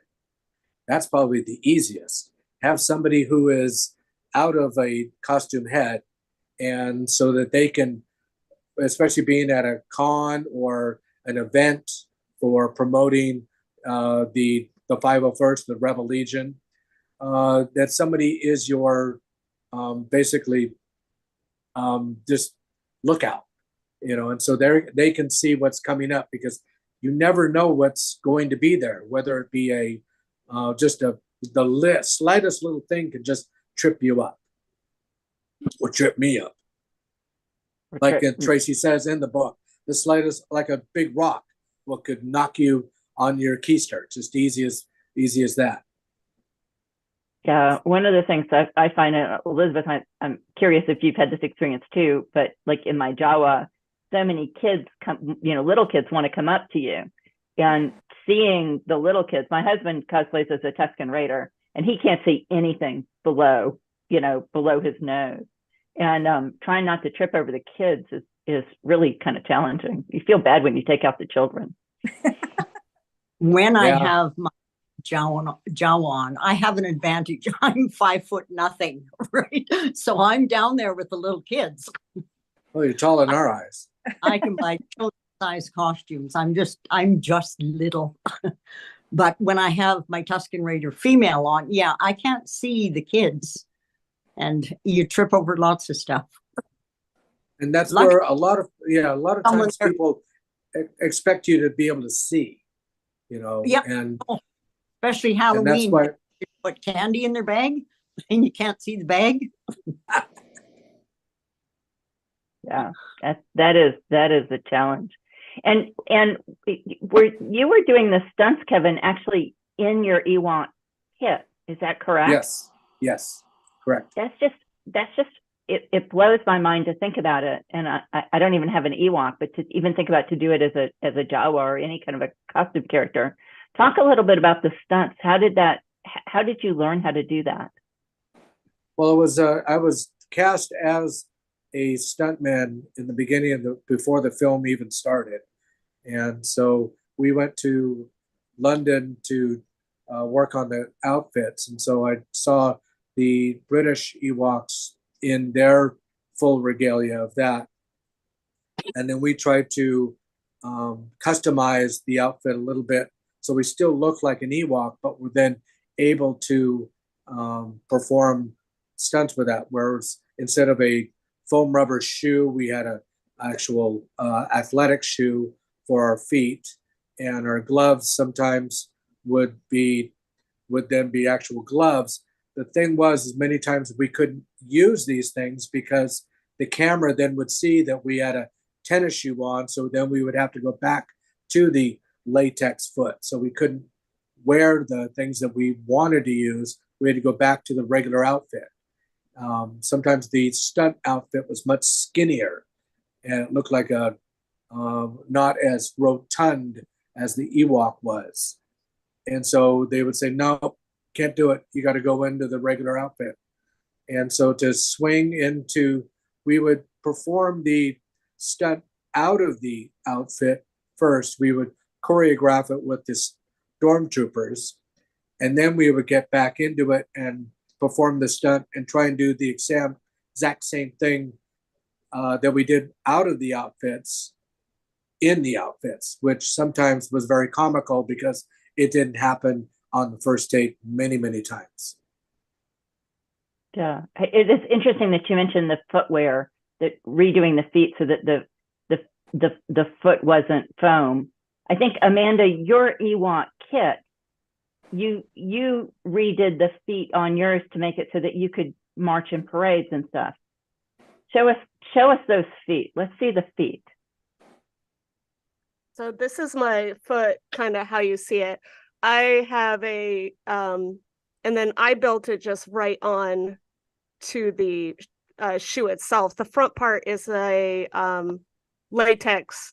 It just slides on, and then I put the fur over it. So I can't even imagine as a performer doing stunts in a latex foot versus the athletic wear. Like, those keep me going half the time. So kudos to you, Kevin.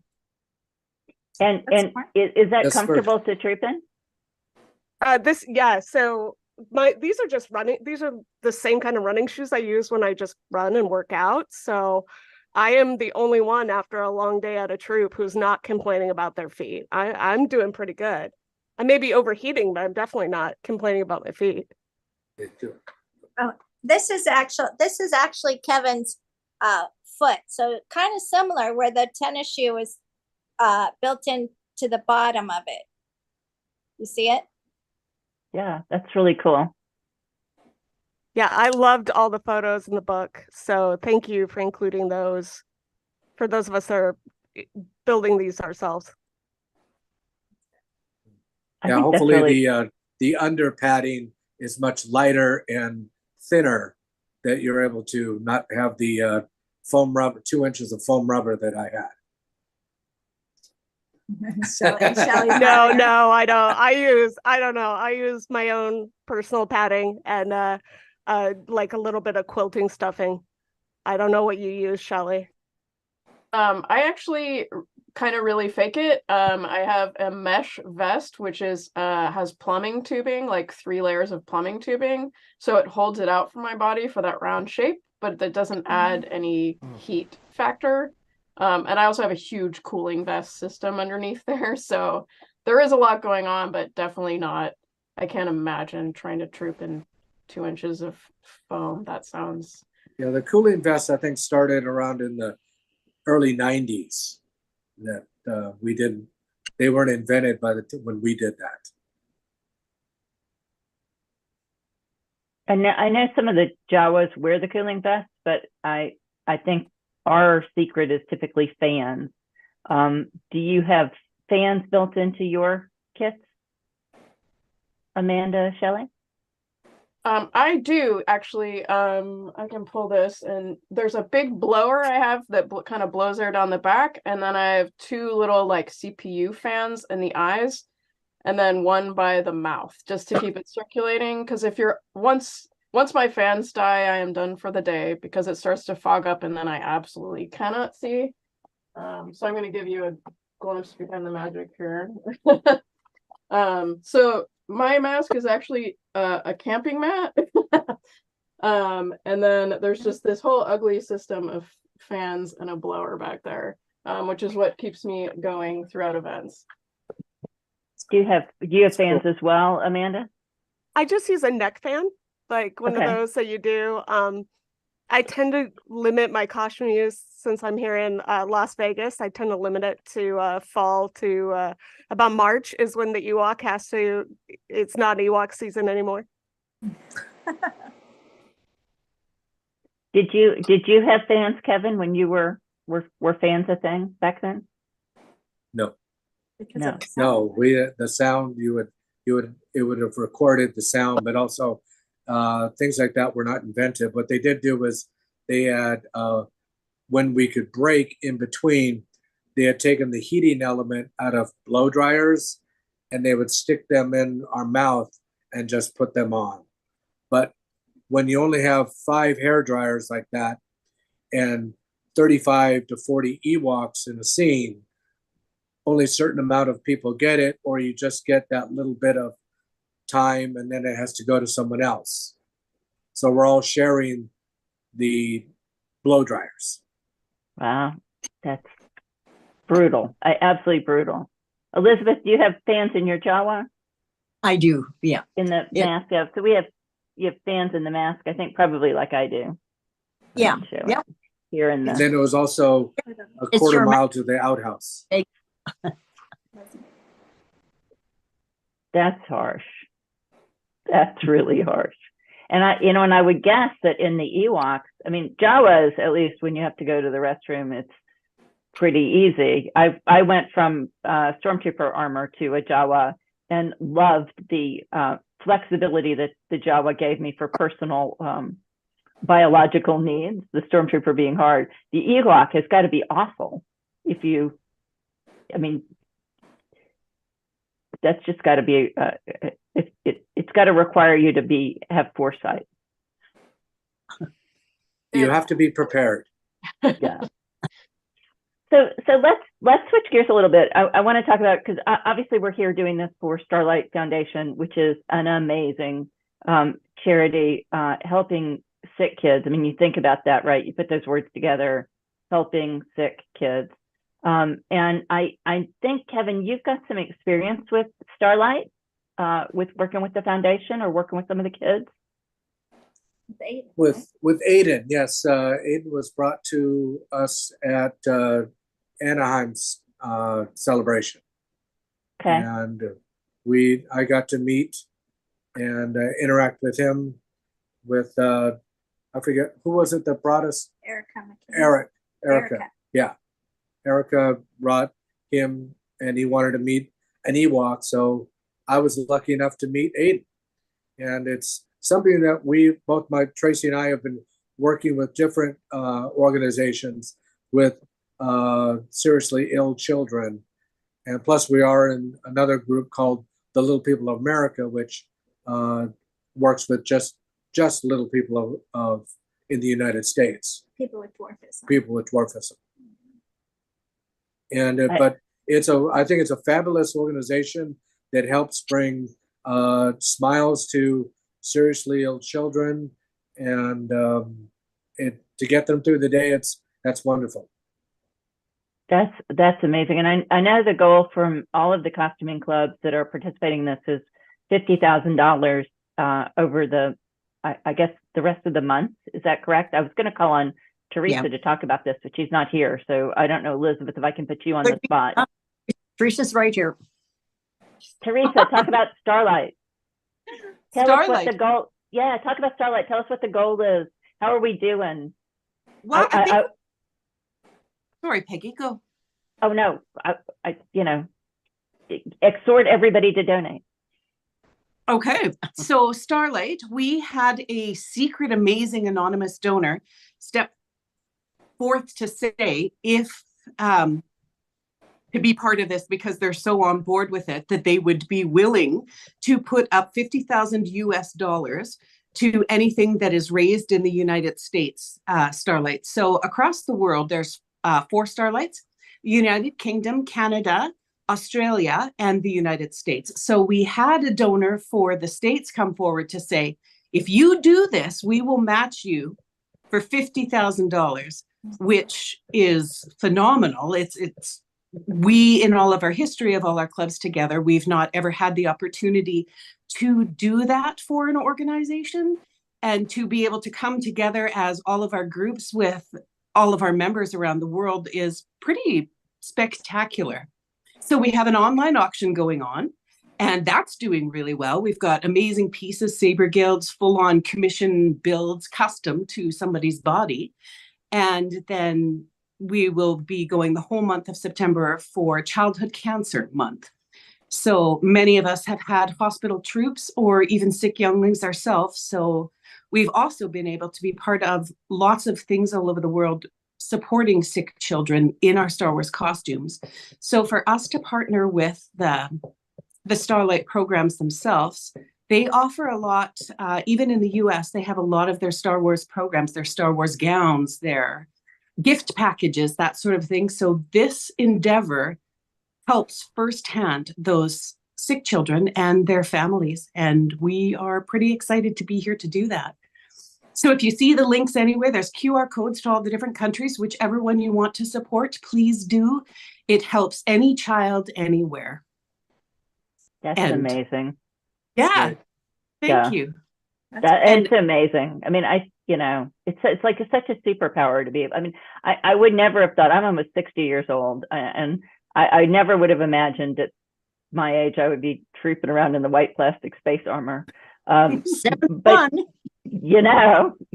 that's right. We were inspired. We were inspired by people like you, Kevin, and we're still doing it, decades later.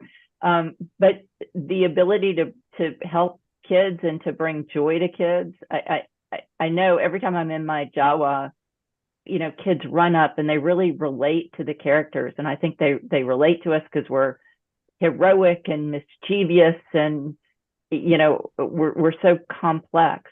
Maybe talk a little bit about, I know we've had some amazing troops down here.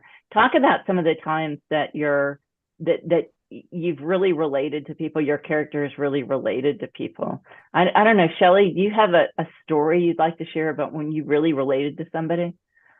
Well, I did want to give a little Starlight shout out. I was honored to join Kevin and Tracy when Aiden visited them at Celebration, which was a really incredible experience. And I also did a Starlight event at the George Mark Children's Home, which is a house for palliative care and also like long-term care for children. And it's the most beautiful place I've ever been. They do extraordinary work, and giving those kids like a chance to have that experience that their families maybe didn't think that they would be able to. They're not going to be able to travel to Anaheim or Florida with the child, and that the siblings could join in. It was really beautiful. I think trooping as the Ewok, I did an event which was for children with autism and special needs, to kind of get to know the first responders in their area. And the connection, there was one girl who followed the Ewok around the whole time and made Ewok noises to me and just was so enthralled. And when I came back the next year, she was so delighted. I just think kind of with these characters that don't necessarily speak English, I feel like there's kind of a wordless connection that you can have that is pretty incredible. Shelley, I did not know that was you in that Ewok costume. when we met Kevin and Tracy. I didn't know that. It was me. Wonderful. The magic. The magic. Yeah, I was enthralled, Kevin and Tracy, watching you with Aiden. I had taken, I don't know if I ever sent you pictures from my phone about that on that day, because I was behind you or in front of you, just trying to capture the moment from our standpoint, and watching you with the little boy and his smiles. And Shelly, I didn't know that was you. Yay. I mean, that's the magic of being kind of a character, I think. I think with Jawas and Ewoks, like they're not seeing your face, so you just can become this whole other thing, it's really great. It was a great moment. I was honored to be there with the three of you. Well, we were honored too. Yeah. And, you know, speaking from being a mother, and when your child is sick for a very long time and you see your child smiling, that is just priceless, you know, for a mother to see their child or father, seeing them smile. And if people can make just that day or even that moment that special, then it totally is worth it. So hats off to all of you who play costume characters in the 501st to bring that moment, that happiness to children who are seriously ill. It just touches our hearts for sure. Just Thank so you. they forget that they are seriously ill. Yeah. And it's just they're just a regular kid at that time. You both go out of your way. I have seen you go out of your way to make moments memorable and special and heartwarming and uplifting. And I've had a sick child. So to see that and have people such as yourself that do that for our children and for the things that we do is something that's very special to me. And I'm so grateful for the We're time that grateful as well. We're Yeah, grateful. it is. I mean, like I said, the ability to bring joy to kids, whether they're sick or whether they're neurodivergent or whatever challenge they have, right? Whatever hand they've been dealt, it's completely a superpower. I mean, I just can't describe it any other way. Amanda, what about you? Do you have a great trooping moment that you could share? One of my favorite troops here in Las Vegas, it is a baseball league that does they do baseball games for people with for kids with physical and various like learning disabilities or differently abled people that maybe don't get the experience of sports. And we actually do a Star Wars weekend for them. So just like we would do for the pro teams. So I always love like seeing the kids, like just getting to be kids, you know, and getting to be a part of that is great. And I find as an Ewok, I've done it both as like Princess Leia and then the Ewok. And I gotta say that for the kids, I think the Ewok, because well, maybe it's because they don't see our face and we can portray a character. I really feel there's something as a performer about being you're fully encased in this suit, and I've got to convey this emotion to these kids, and there's something that they relate to about that. So yeah, I absolutely love the work we do. If you would have told my 5-year-old self I was going to be an Ewok, man, that's a great life. That's just fabulous. And Elizabeth, what about you? I know you guys do so much up in Badlands. Yeah. I hear about all your troops. I mean, you guys are the most wonderful garrison. We do have a wonderful garrison. As a Jawa, because I am small, I get more hugs from little kids in that costume than any other costume I wear. I think it's just, you look cuddly, right? And children are used to cuddly, and you bend down a little bit and the kid they come and they give you a hug and they're just all happy, and the parents are back there smiling away. And maybe if they're my age, they're, oh yeah, it's a Jawa, go and see it. And the Ewoks, I was going to say, usually what the parents are saying is, look, it's the Ewoks. I've been called Obi-Wan. How long have we been called Ewok? Oh, I've never been called Obi-Wan, but I've been called an Ewok enough times that I feel like I should be an honorary. And when you're an Ewok, you get called Chewbacca. So Yeah. Well, I'll at make least- you an honorary Ewok. We can do that, right? We could just make you an honorary Ewok right now. I think so. We should do that. I think Kevin and Tracy have the power to bestow honorary Ewok status on us. Yeah. You are honorary Ewok. There you go. I think that both, well, I think all three of you have mentioned that, kind of being in a mask and how people relate to us. But I think it's not just that, right? I mean, because I have a stormtrooper, and so I'm used to a masked character.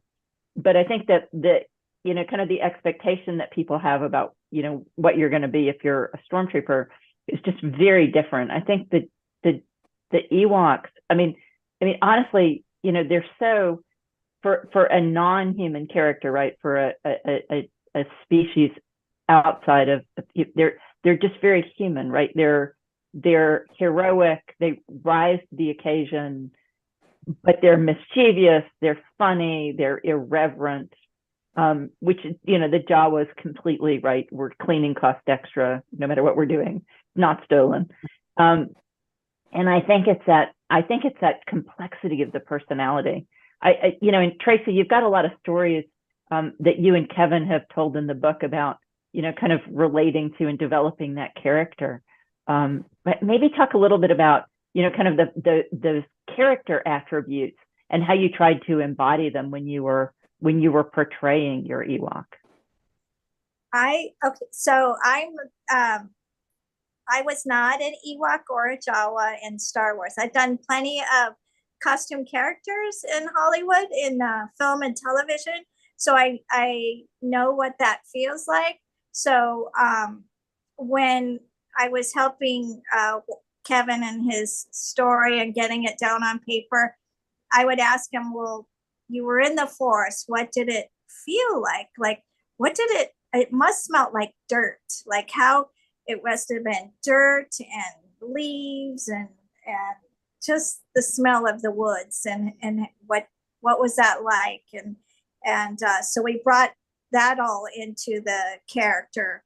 And then I do know that in watching Kevin perform and how he prepares for some of these costume characters, he does a whole background story to it and how he thinks it would move. And I remember hearing about when Kevin was telling a story about meeting Warwick, and Warwick is this 12-year-old young, vivacious, inquisitive actor at the time. And he was talking about it being a tribe and all kinds of magical things. You might want to talk about that too. Well, how Warwick had told us all about the youngest one there had, I guess, George or somebody had told him all about what the Ewoks, who the Ewoks were. There was a Indian tribe local to that the area called the Miwoks. And so we took a little bit of the primitive Indian culture, maybe primitive man culture. If you look at the things, we're building a tree village in the woods. We have, not only are we battling these stormtroopers, but once the stormtroopers leave and we go into the Ewok movies, we have this giant Gorax that we have to deal with and his so-called dog. So we have those animals or creatures that we have to deal with. So we have to be self-sufficient. We're hunters, much like primitive man and Indians. What I did notice is I took the different characters of the 18 different Ewoks that I play in Return of the Jedi. I had different characters for the different ways I did it. Many times it was just, can we just get this done so I can get this costume off? I'm 40 feet in the air and I got an axe and I don't want to fall.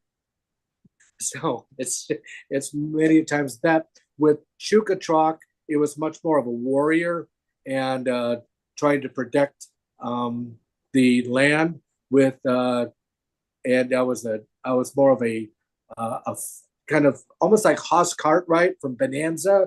I'm a big guy, but I know that I'm strong, so I don't have to prove it.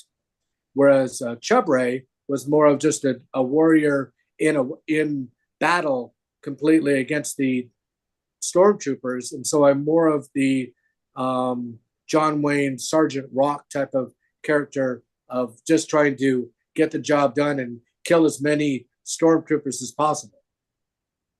That's so funny. That's fascinating. That's fascinating. Do you have, Shelley, do you have a character that you feel like you're portraying when you're wearing your Ewok? So Does your Ewok actually have a name? Yeah, so mine is actually Wicket. So I have a lot of frame of reference, obviously, is how that was played on film. For me, I think the costume also adds to it, just the way that you have to walk in it. Because I built it, I am relatively short for an average sized person, but I still am obviously taller than Warwick Davis. So I scaled up the costume so it looks proportionally correct, but it's still obviously bigger. But just so the way that it is larger, you kind of have to move in a certain way. And I tried to also model that on what was done in the film.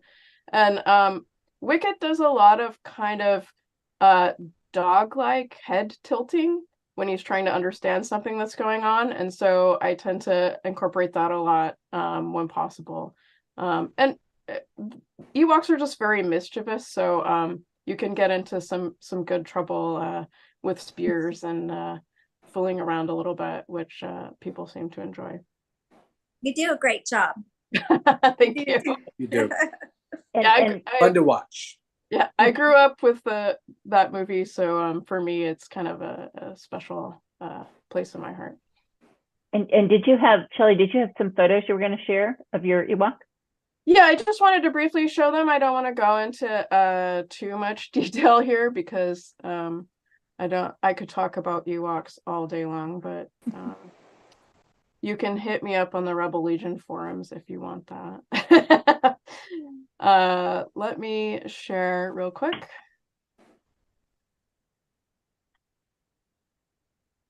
Let me make this bigger.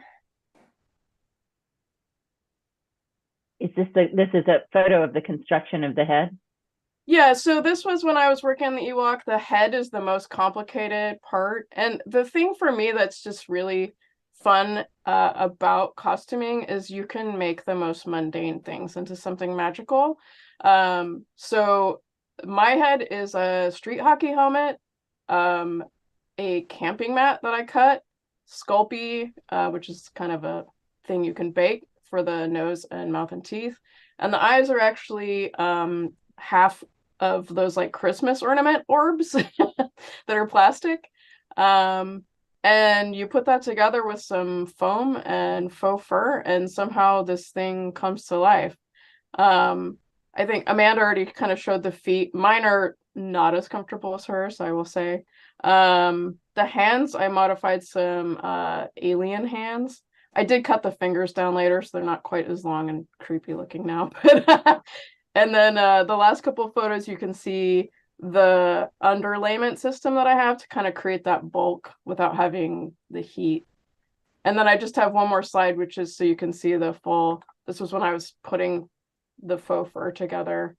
And I would say for faux fur, it's important to get a long pile faux fur because that hides the seams and it has a more naturalistic look for anyone looking to make an Ewok. And then I will also say I am still picking redwood leaves out of my costume. But anyway, it was a nice photo shoot in the woods. That's amazing. That looks just so awesome. Thank you. And I would say I am very passionate about helping people make Ewoks. So there is a section in the Rebel Legion forums where you can learn more about that. I did a pretty detailed build thread, and you can always hit me up. I love helping people do that. Now, are Ewoks only Rebel Legion approved, or can they be 501st as well? I believe You there. know, we need Saber Guild Ewoks. I'm just saying, we need Saber Guild Ewoks. We So do. I just can't saber so. fight safely enough in it. I don't know if where Kevin and Tracy have both done costume, full puppetry work, I'm sure. I think you can both speak to it's your vision is a challenge in it, I'm sure. When I can saber fight safely, then I'll do it for Saber Guild. Kevin, with his stunt work, I think he could be like the, you know, the patron saint of Saber Guild Ewoks. I'd like to try that. I have a battle tested saber that my son has, so we could try that one out. Well, there Kevin, you go. I think we need to invite you to a Saber Guild practice and maybe get some Saber Ewoks going. There you go. So. Definitely. I think that would be a thing. Yep. So, Amanda, does your Ewok have a name, a personality? What do you channel when you're Ewoking? So I'm as CEO of my base, as commanding officer, I have to be responsible, make sure everyone's there, and then I put on the Ewok and I'm absolute chaos. I try to channel fun, I try to channel mischief, I try to make my movements are bigger. I'll do things like if we're at an event, like we were at an event at the Smith Center, which is basically our opera performing arts center here in Las Vegas. And I would go and pretend to steal people's glasses or pretend to take the waiter's hors d'oeuvre trays, being respectful of them doing their actual work, of course. So, and my Ewok is Wendiga. That is her name. So. It sounds like your Ewok wants to be a Jawa. My Ewok definitely has Jawa tendencies, 100%.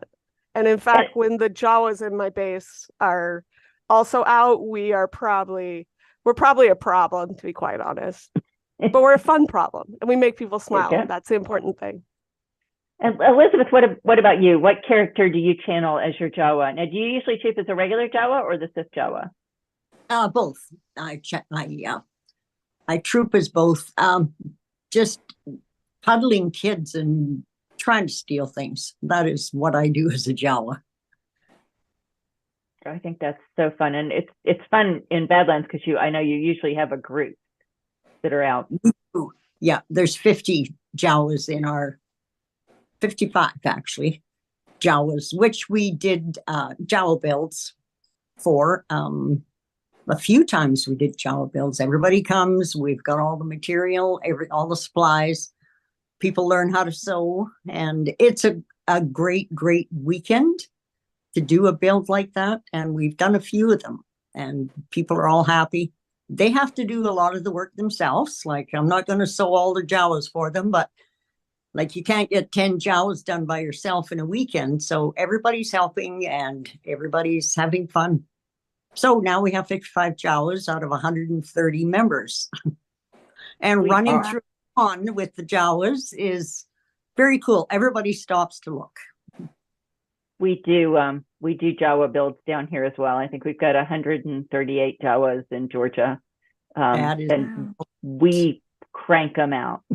we because we wanted to have more than Germany, which, we decided we'd knock out 64 Jawas in a weekend. It actually took more than a weekend, but I personally dyed a literal mile of monk's cloth, which is why I have plenty left over for whatever little things. But that's very cool. So I want to make sure that we loop back to the charity. And I don't know how many people are watching. Last time I checked, there were like 19 people watching. So all 19 of you, I'm imploring you personally. I will track you down by name. That's a small number. To go and donate to Starlight. As Teresa said, it is being matched up to $50,000. We just finished Dragon Con down here in Atlanta, where the Star Wars community raised over $10,000 for curing children's cancer. And that rolled up into Dragon Con, which was matched for an amazing charity. So I know there is no community out there that is more generous than the Star Wars community. And use the links, donate, it's being matched. It's a fabulous, fabulous organization. I think as we get towards, kind of towards the end of our time, I want to make sure that we all have a chance kind of to talk about what the sense of community in the clubs, in this fandom means.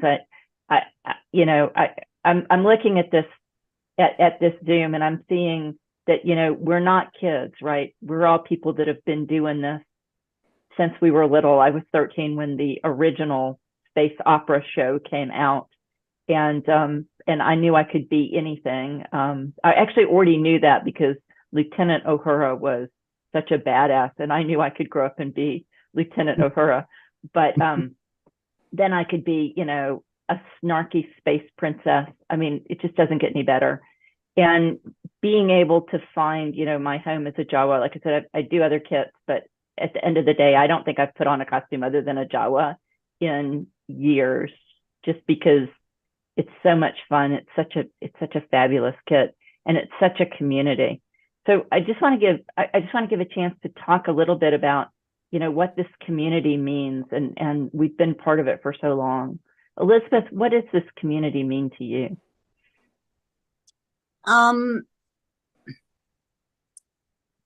I've always made costumes, and I think that's what attracted me to begin with, was building costumes. And I took Teresa out of school when the first Star Wars movie came out, so we could go to the first movie. The premiere, I was there. And the next day I did my hair like Princess Leia. Well, she was a stunning woman. Yeah, very strong and very classy. Yeah. And at 23, wow, that's really good. Haven't seen a movie like this before. And then I've always made costumes and love making costumes, love creating my own costume. My Sith Jawa is a prime example. Sewing for other people, helping other people. But now it's all about the volunteering, helping other people achieve what they aspire to, and helping children, sick children. I've never been to a hospital visit, and I don't know if I could do that. I really don't. That just hurts. It hurts a lot. I can, I don't know if I could do that. I've never wanted to go to a hospital, probably because of my own experiences. But when I have my Jawa on and the little kids are coming up and they want a hug, and people donate and they're happy and they enjoy it. And to this day, like how many years later, the Star Wars is still there. First time Teresa dressed in her Chewbacca costume, I was back when Chewbacca first came out. She wasn't my daughter anymore. She was Chewbacca. I was a fangirl. Oh my God, it's Chewbacca. That's how people feel about the Ewoks, about the Jawas, all of them. And nothing says Star Wars like a group of TKs. If you see the troopers, that's Star Wars. But for me, it's Chewbacca, and the volunteering and the closeness. You can connect with other people who do costuming. And you know what they do, and you can assume you're pretty sure why they're doing it. Maybe different reasons, but one of those reasons is why you do it. It's just a wonderful experience. Yeah, I think that, and what you mentioned, and of course, it's something that Shelley had mentioned about getting new people involved. I don't know anybody in the community that doesn't want to help other people build kits and be a part of the community. Amanda, as CEO of your garrison, with such amazing costumes, what does this mean for you? Like, talk a little bit about what the community means for you. I'm going to be brief because I could talk about this all day, every day. But for me, Star Wars is about the connection with other people, whether that's the people that I'm volunteering with or the people I'm volunteering for.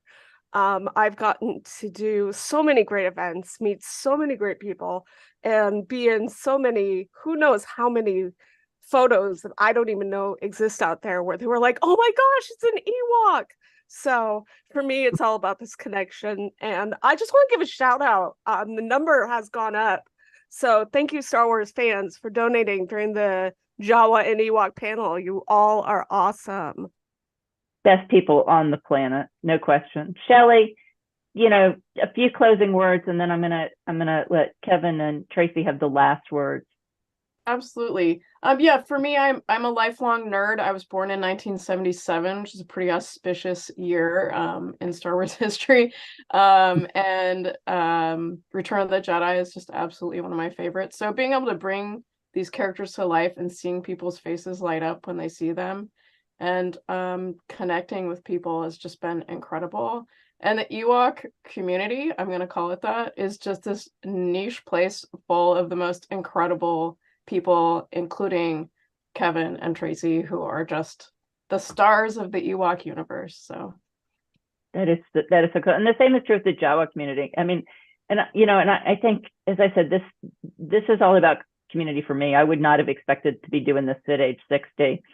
And it's really interesting having just read your your book, Tracy, like last night.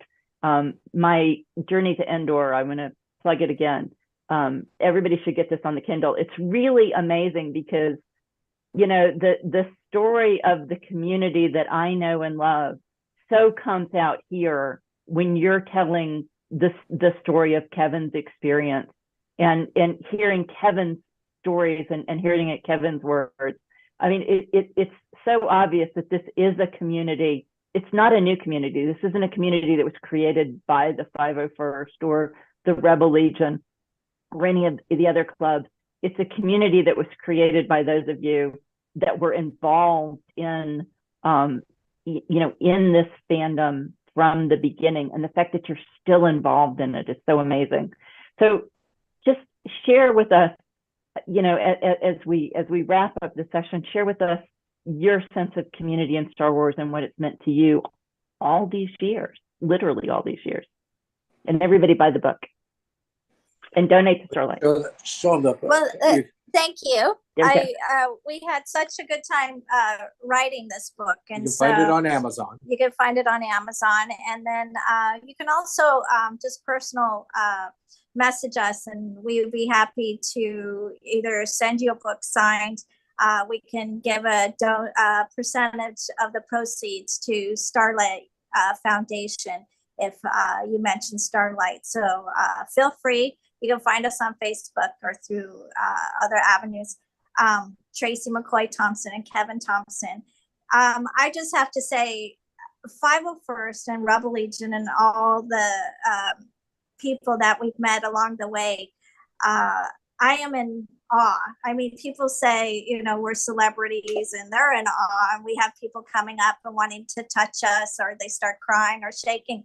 Well, when I meet you guys, all of you guys who have put your heart and soul into your costumes and meeting people, and for happy events and sad events, whatever it is, you guys have touched many lives. You've touched Kevin and my life.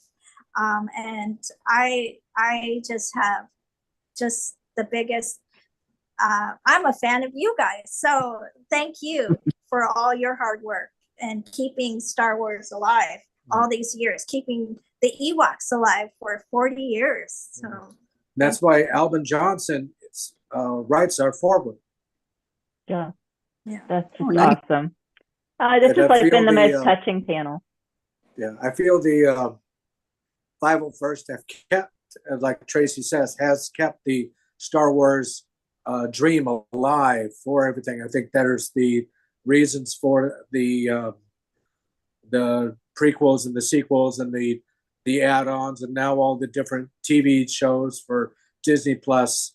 I believe that's the 501st that kept this all alive. It's one of the greatest clubs out there. People don't join the Kiwanis anymore. They join the 501st. They join the Rebel Legion, things like that. We meet children all the time because we're short too, and we see, and we see them who are approachable, and we'd love to just educate them on us being different. And the Star Wars family is all about being different. There's all sorts of different worlds. There's the humans, there's the Wookiees, the Ewoks, the Jawas, all sorts of different alien people all coming together. And it's a wonderful organization and films. That's amazing. Well, thank you so much.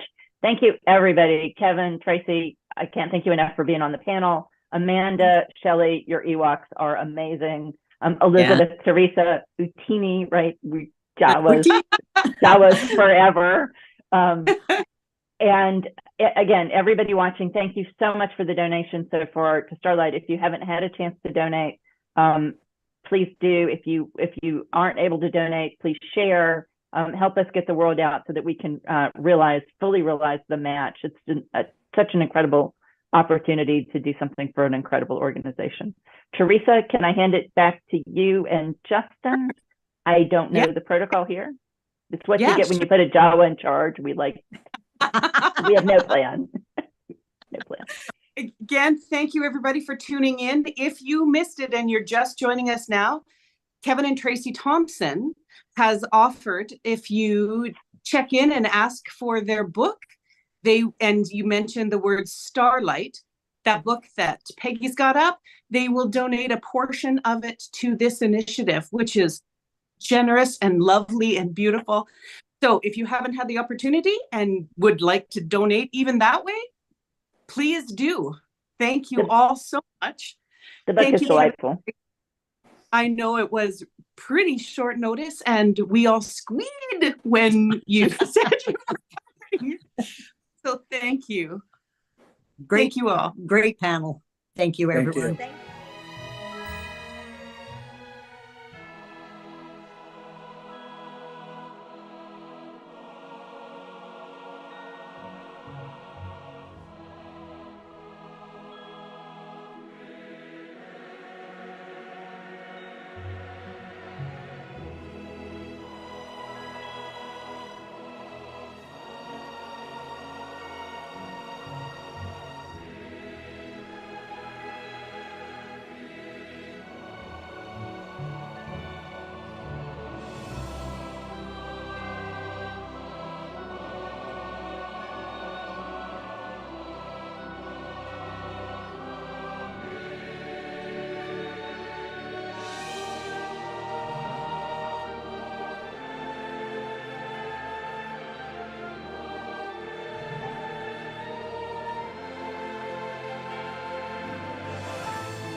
Hello, everybody.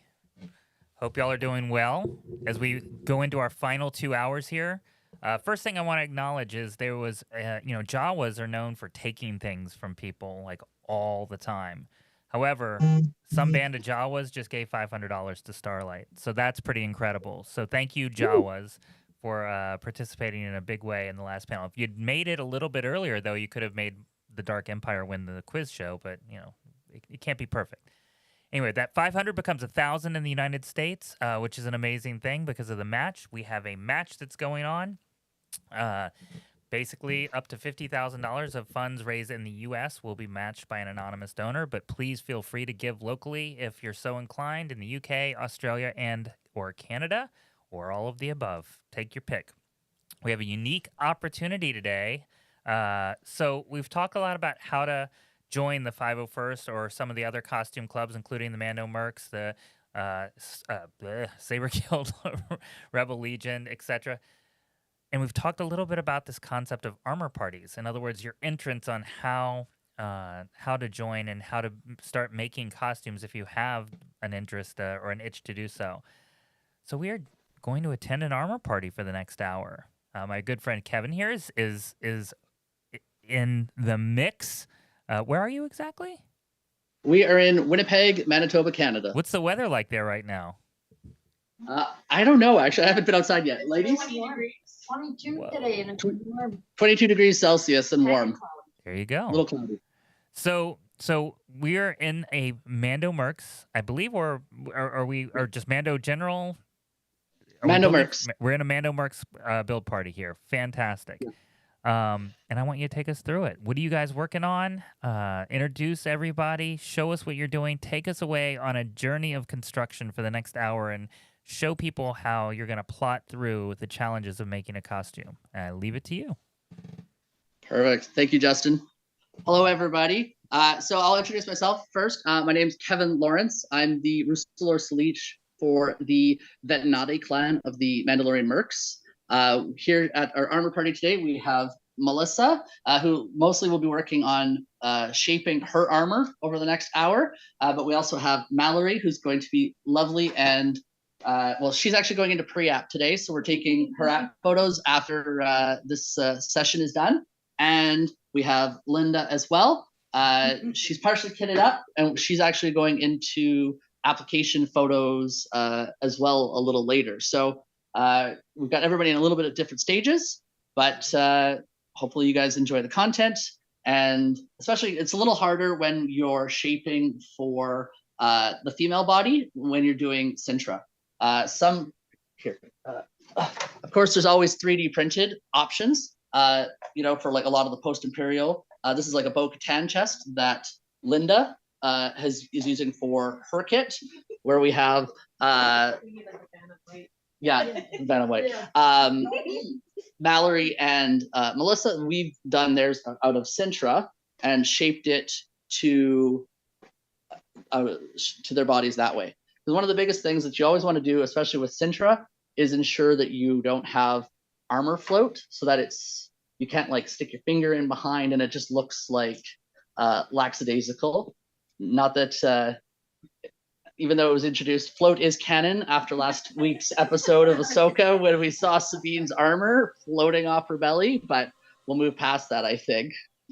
Right? So, okay, do you want to move over there? We'll move into position there. Okay, so we're going to start putting armor on Melissa and show you guys a little bit of shaping and go from there. So I'm going to just give us half a second to flip the camera and get into position.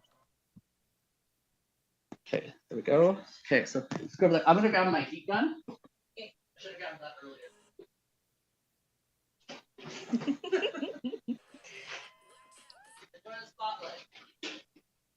Yeah, so the pieces we're working on today are shaping chest pieces and the armor plate underneath, and shoulder bits.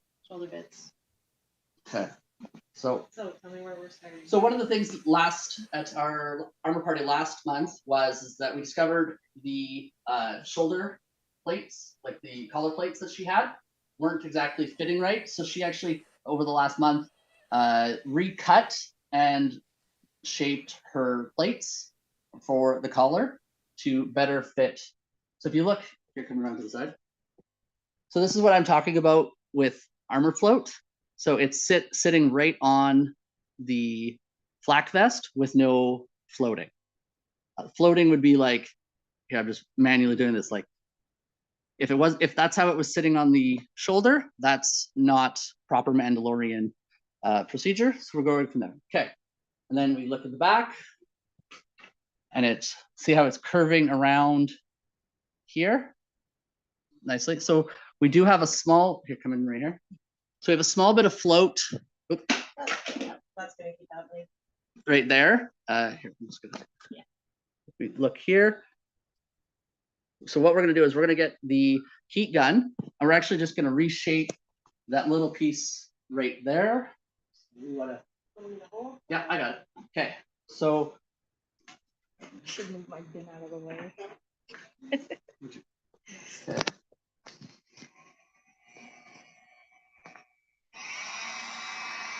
So when you're heating, heat gun always important. You can pick these up at like Harbor Freight, $15. You don't have to get the expensive Wagner, and just run it along at the point of where you want to change the floating. And so quick movements, and you're heating it up all over. That way, which shoulder is this? It's just yeah. Okay. Not gonna be as much content when I'm heat shaping, but you get the point.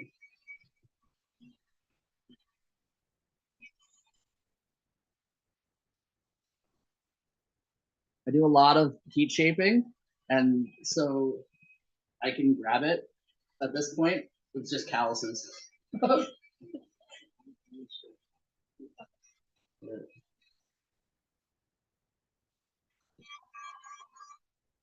You want my backpack for this? No, it's fine. Yeah, I think it's. I don't think it'll interfere. No, I don't. I'm just trying to. There we go. Okay, we're getting there. Okay, so then all we do is we re-put it on, and while it's hot, we shape it into place. Yeah, it's on cooling. Okay. It's got a cooling function, so all I do is I hit the button to cool it, and it just pulls down the heater. So you gotta wait like for the plastic to cool that you've just heated up to a couple hundred degrees. No, it'll shut off on its own. It's gotta, once it's cool, it shuts off. Okay. So you just hold your plating in position.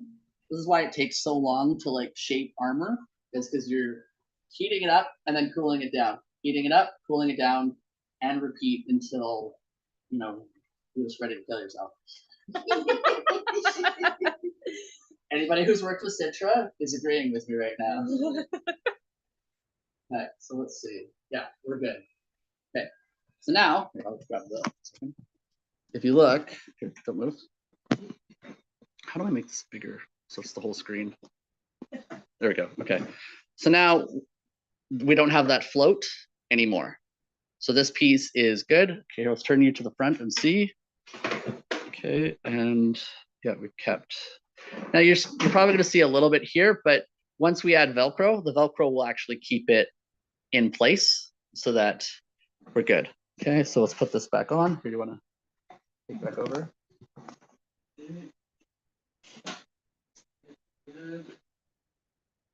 Yeah. So just remember when you're putting your Velcro on that you've got this like collar strip. So you want to make sure that it's sitting inside the collar strip, not on top. Yep. So it's going to just require some proper. No, it won't be. Once you put the Velcro, you're just keeping it inside the lines of your strips. So and the Velcro will keep that in place, no problem. You look like you're good. All right. That one's tricky. Yeah, it's different. Yes. This is a new design from last month. Okay. Ooh. So the fun thing about I'm gonna segue perhaps. So one of the really cool things about Melissa's armor is that she actually drew it herself. So it's loosely based on some modern styling with the video game Galaxy galaxies, the Mandalorian armor in there. So we get to play a little bit more to try and make it all work, but that's part of the fun, right? Except for when she gets mad that I have to fix things. Do it again. Okay, so we've got. Oh, that looks cool. Okay, can you hold that? I want to put your chest on. Yes, this is your right. Yeah. Oh, you took the Velcro off. Yeah, Okay. I needed to because I know I made everything more difficult. That's okay. Okay, just hold that in place. Okay, as always, you okay with me? No, I got it. We're good. Okay. We get to know each other really well. Yeah. Okay. At armor parties. You got to be pretty comfortable with Okay. close contact. So, can you grab me a pen from beside my computer? Like a marker or something? A Sharpie would be best. So we do need to make a couple cuts, I think. Just because once, like your points that you have here, they're floating up, but also I think they will like stab you. So I would just round. Oh yeah. Are they that? Thank you. Are they that close to stabby stab? Well, they're about right here, so they're like because as soon as they come in. You need a mirrored like necklace. I should. So you can see what I'm talking about. Yeah, that would be very handy. 100%. Okay, so let's put this back into position. Hold on. Okay, move your chest for a second. Okay. You like that? Move your chest. That's funny to you. You're such a child. Do some dance moves. Yeah. Okay. So. Okay. So what I'm doing right now is just aligning figuring out spacing in between the collar plates and like over the trapezoid collar plates in with this particular collar plate. So you always want to make sure that there's between a quarter to a half-inch spacing between your plates. It just gives a better aesthetic, but also it allows you movement when you're wearing your armor, because most of the time when you're in full kit up, moving is hard. So let's just make it as easy on you as possible. That's why we tend to be a little bit very meticulous around spacing. Sorry if that's it. I wasn't just gonna slowly get you. point. I'm just gonna pass. Yeah. Okay. Actually, but Linda, can I get you to assist as well? Can you come behind her and just hold her plates, like just put straight down like that? Do you want me to hold my other breastplate up? I will. I just want to get this done, figured out first. Okay. This is the nice thing about armor parties is that it takes a few people to actually like get this stuff figured out. Okay, so I guess we could leave.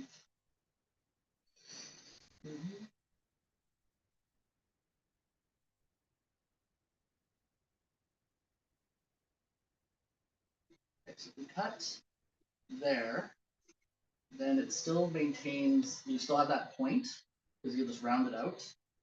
So then your spacing is good on like the in between your points and these plates, and it matches up nicely. Okay. Where we're seeing an issue is let's line up. So we want your diamond to line up to there.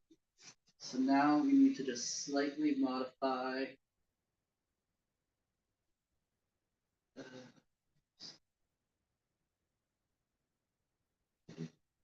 So you've got an overlap in the wing. Okay. So this area is touching into your trap plates.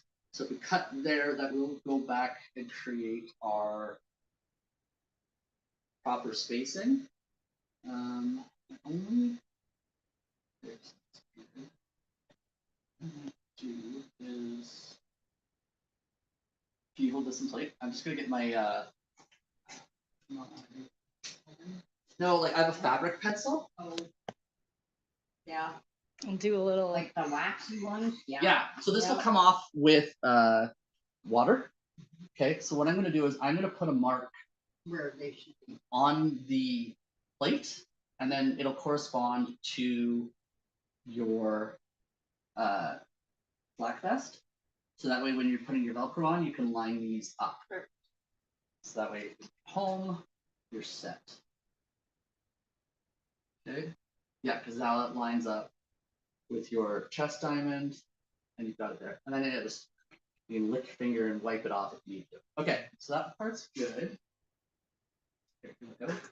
Okay, so that's good. You did a good job shaping. One concern is the. It almost should be like it's not lining up. So you did one side, right? Well, no, that's fine. She's in. Yeah, that's how it should be. Yeah, hold like that. Yeah, and then hold like that. Okay, there we go. Sorry, that's okay.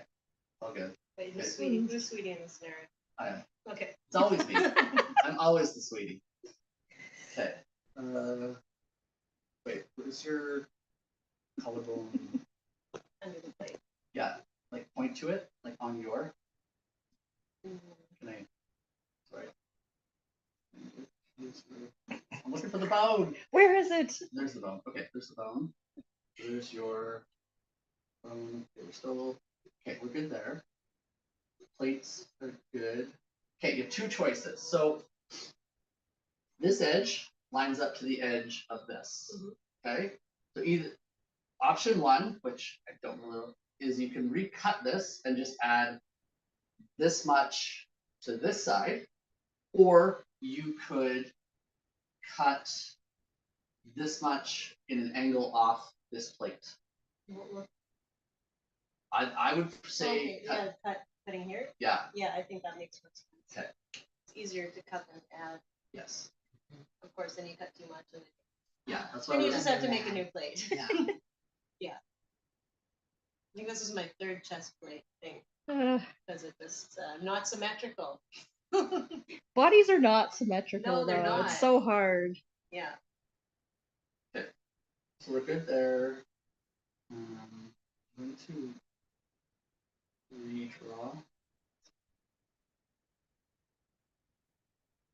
There we go. Okay, so that should be good from a chest plate perspective. Yeah, so I might just take off ever so slightly.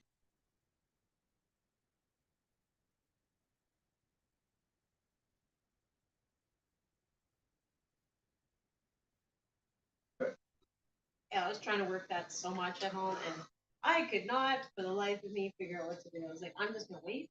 Yeah. Well, what did you say to Nikolai before he left? When it comes to shaping? I don't know what it is. Or how it's best to just wait for the plan meeting? Oh yeah, yeah, it is. Yeah. So say it again.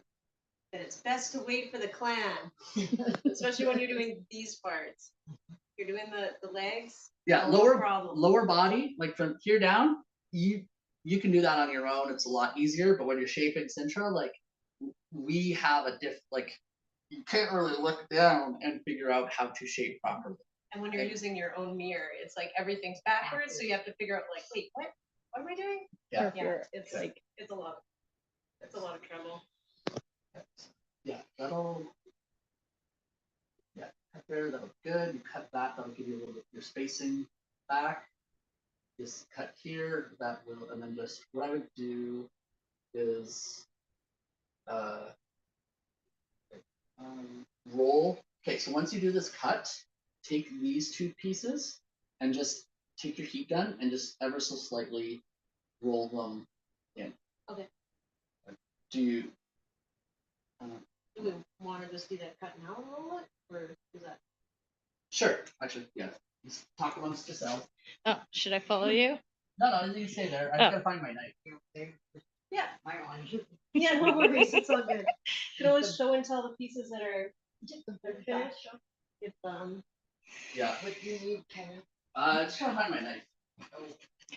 That's another thing. Trying to find all your stuff You're while you're here, working. right? Yeah. Yeah. All right, I found it. Oh, we're good. Oh, we're doing it right here. Yeah. Cut towards yourself, right? Oh wait.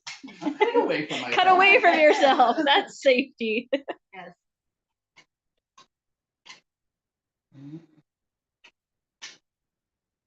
Want to step on your other plate? No, I'm very aware of where it is because I don't want to have to shape it again. No. Shaping women's plates is difficult. It's challenging. Yeah, it is.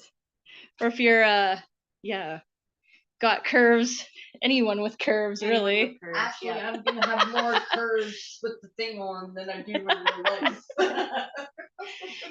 You can make it however you like. Well, how many times did Well, this is applicable to not just females, because there are men that have a little, you know, and it doesn't necessarily need to be like, you know, the fatty kind. It can just be like they've gone to the gym once. big or twice. muscles? Yes. Yes, that's true. All bodies are different. Good point. Yeah. Good. How many times did Ben have to remake his? 6. No. No. 6 paint jobs. He did. Oh my he goodness. repainted 6 times. Yikes. Oh gosh, you're making me nervous doing that. See, so you've already made your plates more than once, so you should be good. I Hopefully on that. Did I remake? I can't remember if I remade this one. No, he kept his he left toothpaste on for like 4 days, and then it like just caused the paint to peel. That was like one reason why he had to repaint. And because I heard that he said that, I've been like, because I'm in toothpaste mode for my the pieces that I've already finished. Yeah. Like so I'm working on those right now.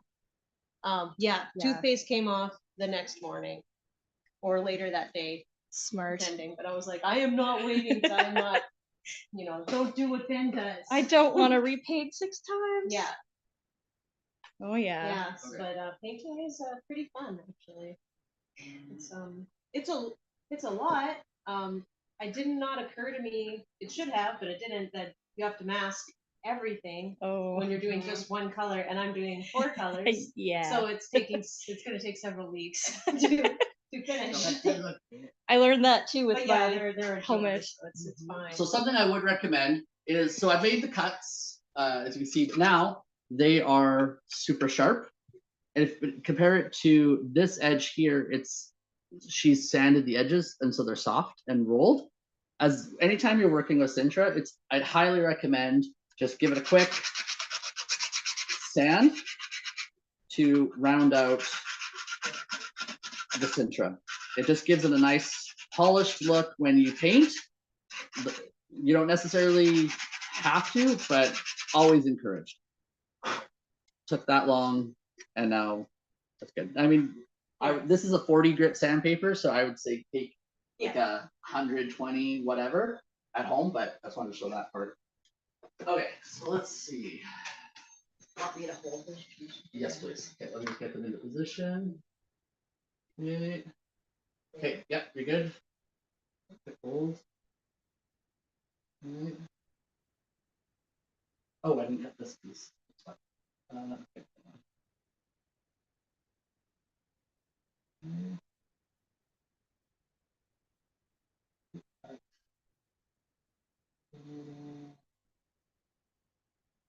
Okay, I'm gonna roll these edges.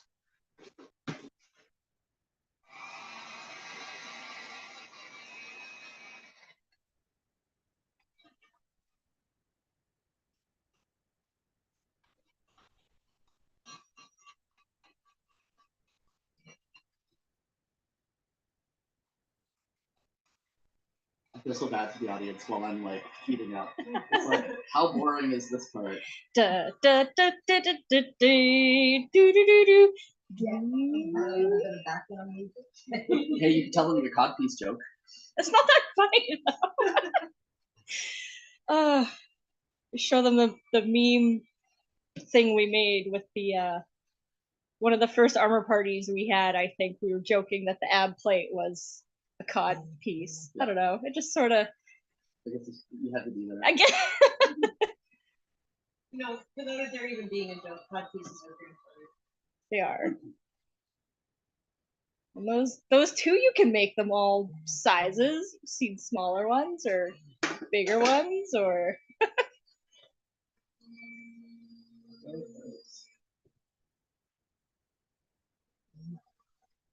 Slightly hot.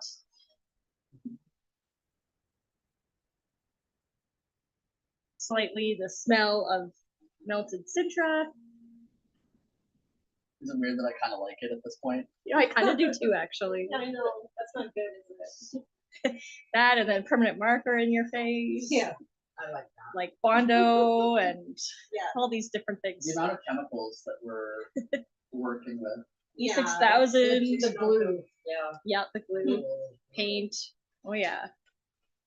So if you live somewhere with without a winter, it's kind of nice because you can do this stuff outside. Mm-hmm. Or you have to invest in a good gas mask if you live in Canada and you're doing this stuff in the winter. Yeah. In your house. Or your garage. Yep.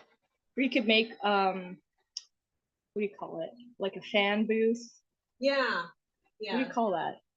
Exhaust fan. I tell you, I just insulated my garage, so we're set up for all winter.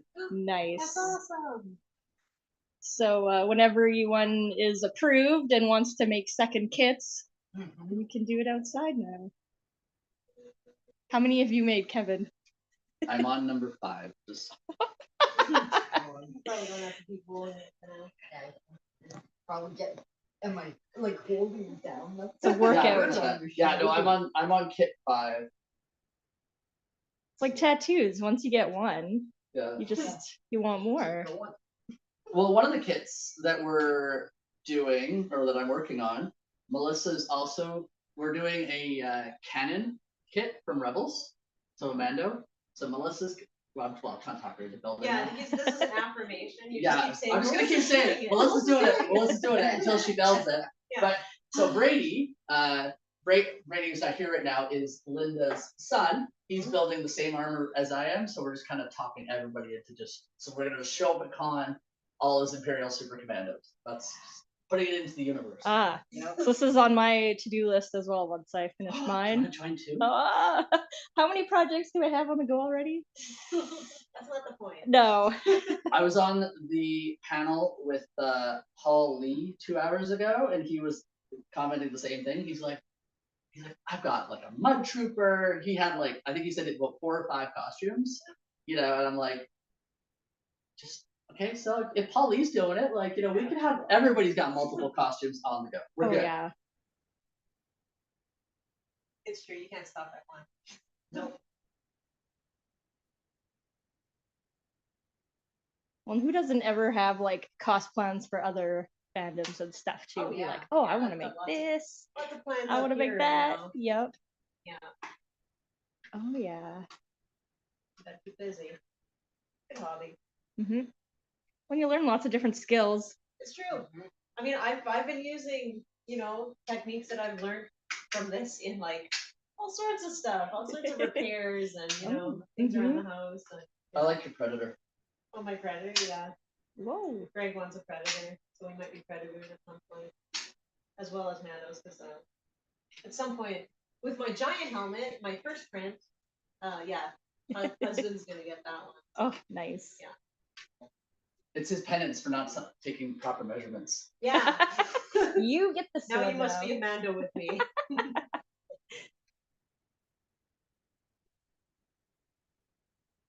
Yeah, I don't know what I'm going to work on next. I mean, apparently I'm working on a Super Commando. But that's all printed, basically. So It is. It's not that hard. You do have like a printer army here. yeah. 3 printers, 4 printers. Print everything for everyone. Yeah.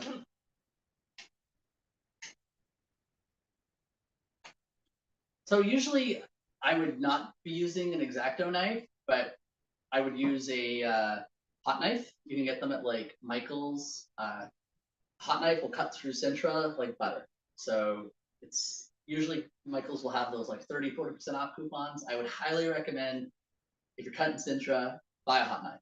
Just gonna. Asterisk, most Sintra. This actually is an old Costco sign. And it does not actually cut very well with a hot knife. So, Oh, really? No, it's pretty tricky. It's pretty sturdy stuff. Huh. But, thank you, Costco. Yeah. You're not gonna break. Well, I don't know. We've had a hard time getting Sintra in the city. I don't know, just out of stock. Brady went a couple times. He couldn't get any either. Yeah, it was sold out for a while, so we were banding together. Who has extra pieces at home? Who has cutoffs we can use? I say we raid more signs. You know, No, that's see not if a bad certain idea. Companies are done with their signs. And, like, yeah, recycle them. Yeah, like it's cosplaying is not necessarily a very environmentally friendly hobby, but if you can get things secondhand, that's I think It's that's so not environmentally friendly. No, it's not. But you know. I try and thrift a lot of stuff like fabrics and stuff like that, or try and find base pieces that you can modify, you know? Yeah. So reusing old pieces of cosplay for new things. yes, I'm sure everyone's done that with wigs, especially. I think. Actually, the cut I didn't realize it, but the cut I did on this one now actually perfectly matches. You had the cut on this one. Oh, okay, great. So you asked the question, like, is it going to look okay? It actually now perfectly matches. Good. So that is Infuriatingly, I cut these exactly the same. Okay, hold this one. But you know, not symmetrical. Because we are not symmetrical. No. Okay. All right. Okay. And hold there. Wait. Okay. Yeah. Now we're good. Okay. Sorry for putting pressure on you. No worries. We're all good. Pressure them down. So yeah. So we are good there. Oh yeah. That looks like it matches. That's good. Let's go around, take a look at the other side. So this is the side that we just cut to, and now it actually, so what you always want to do when you're lining up your armor is you need to make sure that it flows through on your lines. You can't have this like out like that, because that just looks, it's not aesthetically pleasing. So we want to make sure we're doing this proper. Okay, so that's good. There. What I might want to cut here. So slightly. Need to cut just a bit more.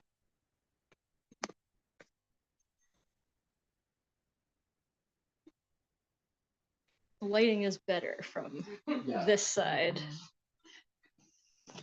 I'm ready for my close-up, Mr. DeMille. Okay, so the other thing, as I'm sure you'll notice, is that I'm making very tiny cuts and then applying, seeing what it does, coming back, making more cuts.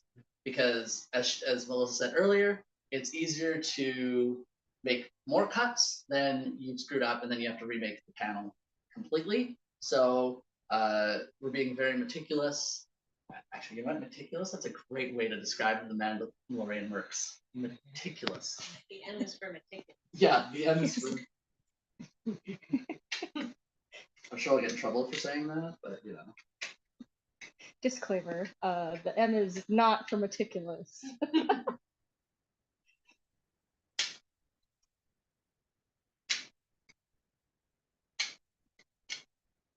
I'm definitely gonna have to like vacuum my floor after.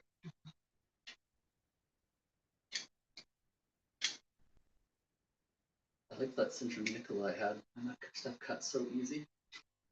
Yeah, was that black or had he? It was black, but like I don't know. But it was like Amazon. Oh right. Oh. He did say. Okay. Alright. So line that up. Alright, so if you want to come in close, Melissa. I mean Mallory, sorry.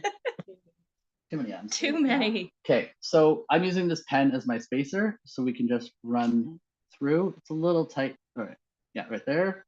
Okay, and then we would. Okay, hold on, let's just recut right. Put that into position. Sorry, I moved it. Okay, we cut. I'm trying to think symmetrical thoughts.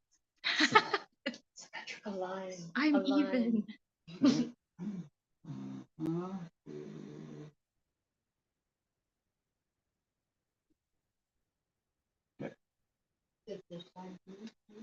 No, that part's good.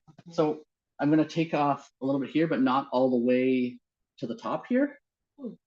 Because it's good spacing up there, but it's just a little tight right there. What are we doing for time? 22. Whoa, look at it go. Shoots off of there.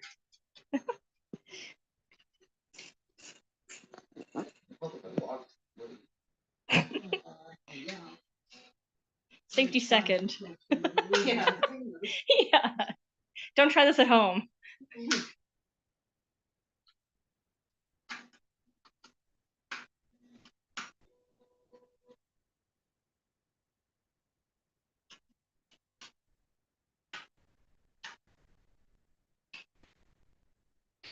Once you sand this, it'll get it a little better.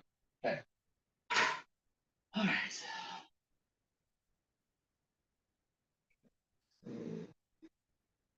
Good. Oop, Linda, you move. Okay, hold that in place.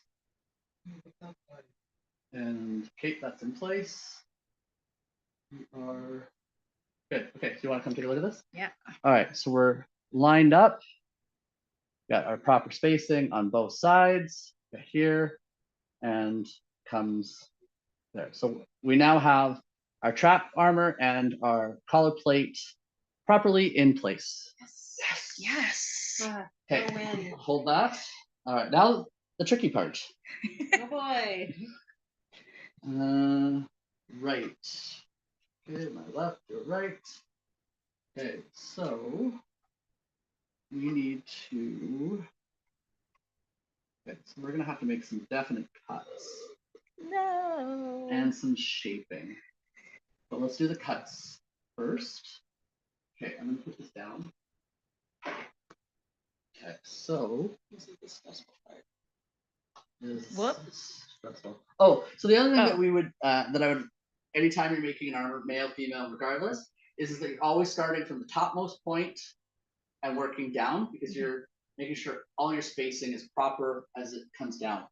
The other thing I would recommend for chest tier, males or females, whatever, is place it, start here, and then shape the armor around you. So just, and you just do like this much at a time. So like, oh, let's, a lot of Americans on here, so centimeter to what, quarter inch?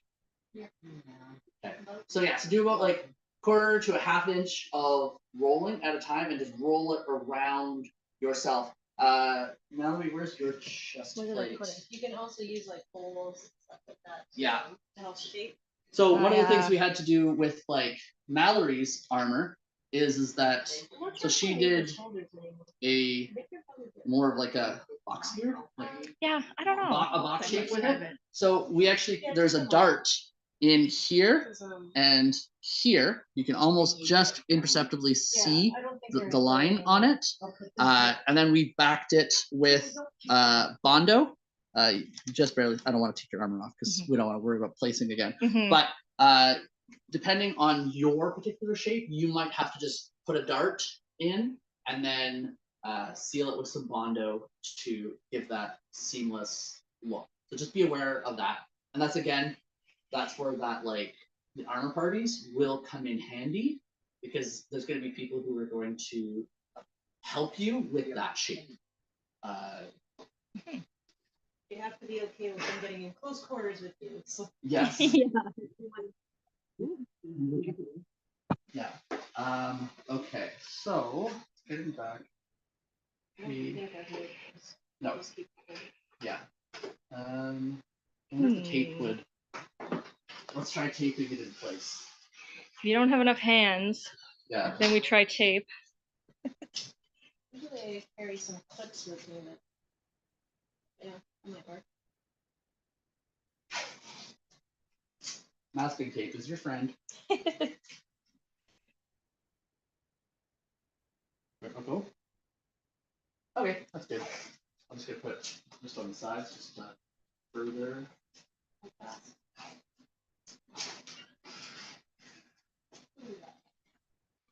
Someone else here, or just? It's a delivery.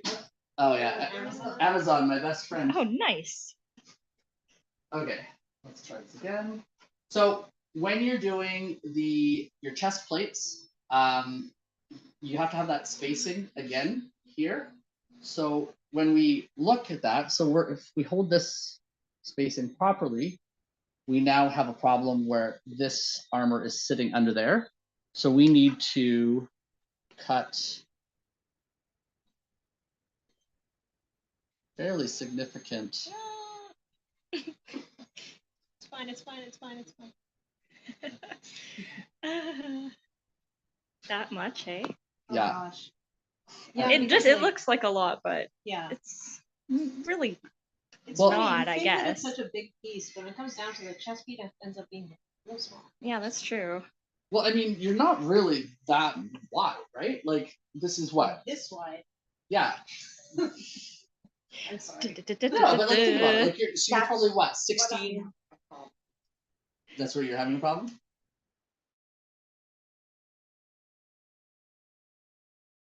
Average. Yeah. You know, like chest like width here. So, you know, like this is a wide piece if you think about it. Yeah. Because you've got, this is just one half of that. I mean, although you've got it where it's designed, where it's, Yeah. you know, I wanted it to go around. it's like that Family Guy episode. Like that side boob, if you shouldn't. Think of that a lot, actually. Yeah, I do. Okay. Not just in armor building. See, because the other thing is that we also kind of want to, the armor should come to about right here. Mhm. So once we start doing the cuts, we're gonna need, we might have to actually cut in here as well, just to get it closer in here. But I'd like to make this cut. But that'll affect the other side. It will and it won't. I'm concerned. So once you start getting to the chest, you're doing two things. You're starting top down, but you also need to start at inside, like the breastbone, and work towards the exterior ribs area. We know words. Yeah. Side body. Yeah. Side boob area. SMRT, right? Yeah. Okay. So, okay, I'm gonna let you start. I might heat up the hot knife. Okay. So I'm gonna let you start manually while I heat up the hot knife. I'm going to do this somewhere else because I'm not going to stand here. Okay, well I'll get you. Well, hold on, I'll get you. Whoop. All right, down wherever you want. I really like. Yeah.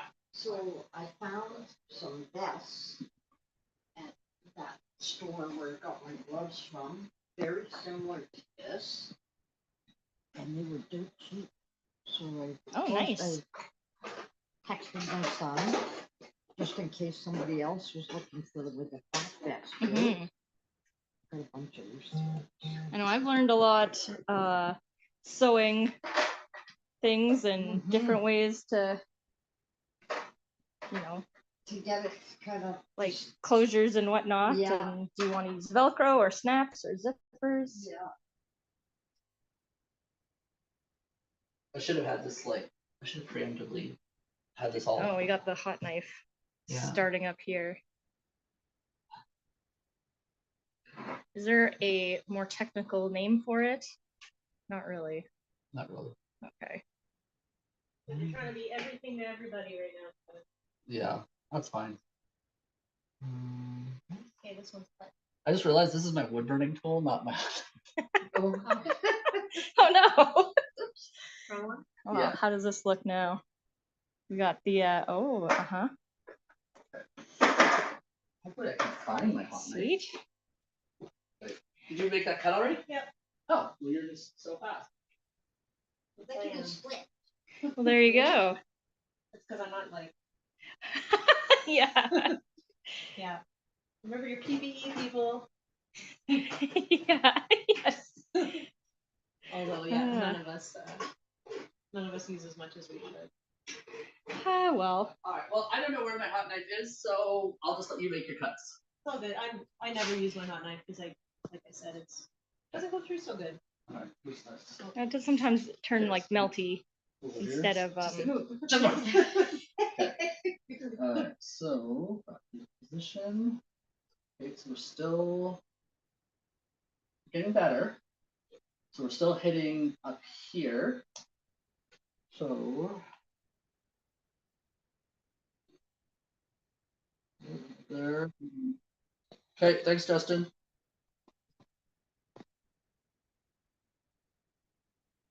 So it's a little less thick towards here. There you go. Okay, do you want to go make those cuts?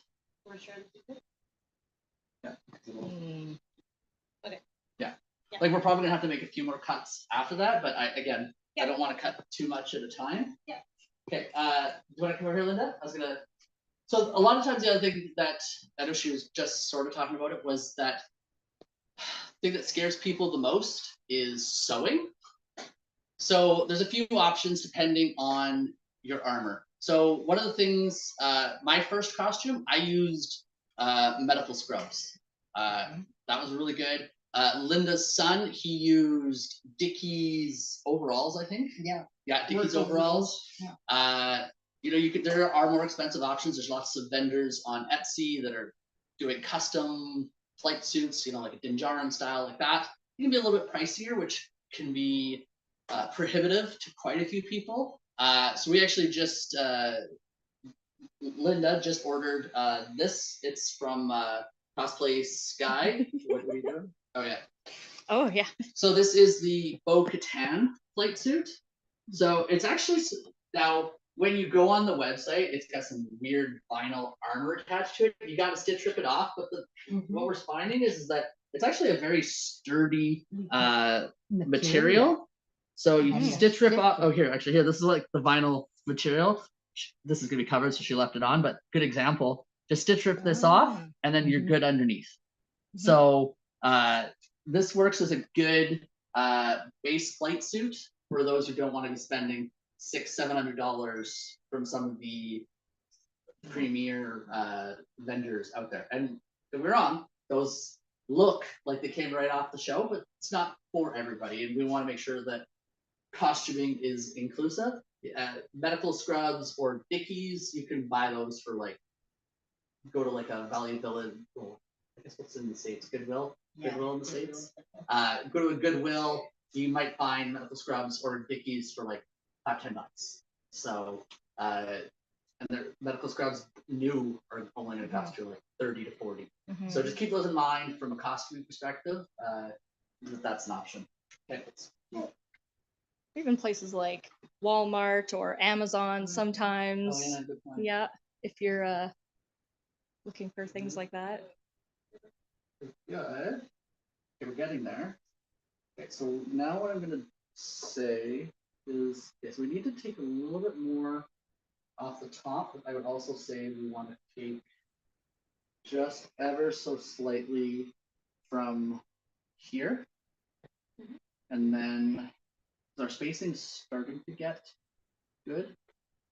We're creating proper spacing. Let's see if we can. Yeah. So you will have to remove your profile and Oh, I know. Yeah. and redo I it. prepared for that. Okay. Okay. So let me just draw this again. So This is why you don't do it all yourself. And then, yeah. But Well, to be it's so fair, I hard live to- 3 hours away, so I have to do a lot of stuff myself. But yeah, if you can see your clan members on a more frequent basis, I say wait and get advice from them before you. Patience is a virtue, one that I do not possess personally. But, Well, it's nice too if some people have been approved already and know, what works and what doesn't, and then they can help. Even with the spacing, we know this is how much kind of we're gonna need, and it's hard to measure that yourself, looking down at yourself using a mirror. yeah, you really do need to in-person experience, or even where to get stuff. Right? Yeah, that's true. Like some Yeah, some of the stuff's hard to find. That's kind of fun too, it's like finding your stuff from different places and oh, that's gonna work perfect. Definitely gone into a hobby store and asked for something specific, and then they're like, oh, well, what do you need it for? And it's like, I'm building a costume, I'm not using it for some home renovation purpose.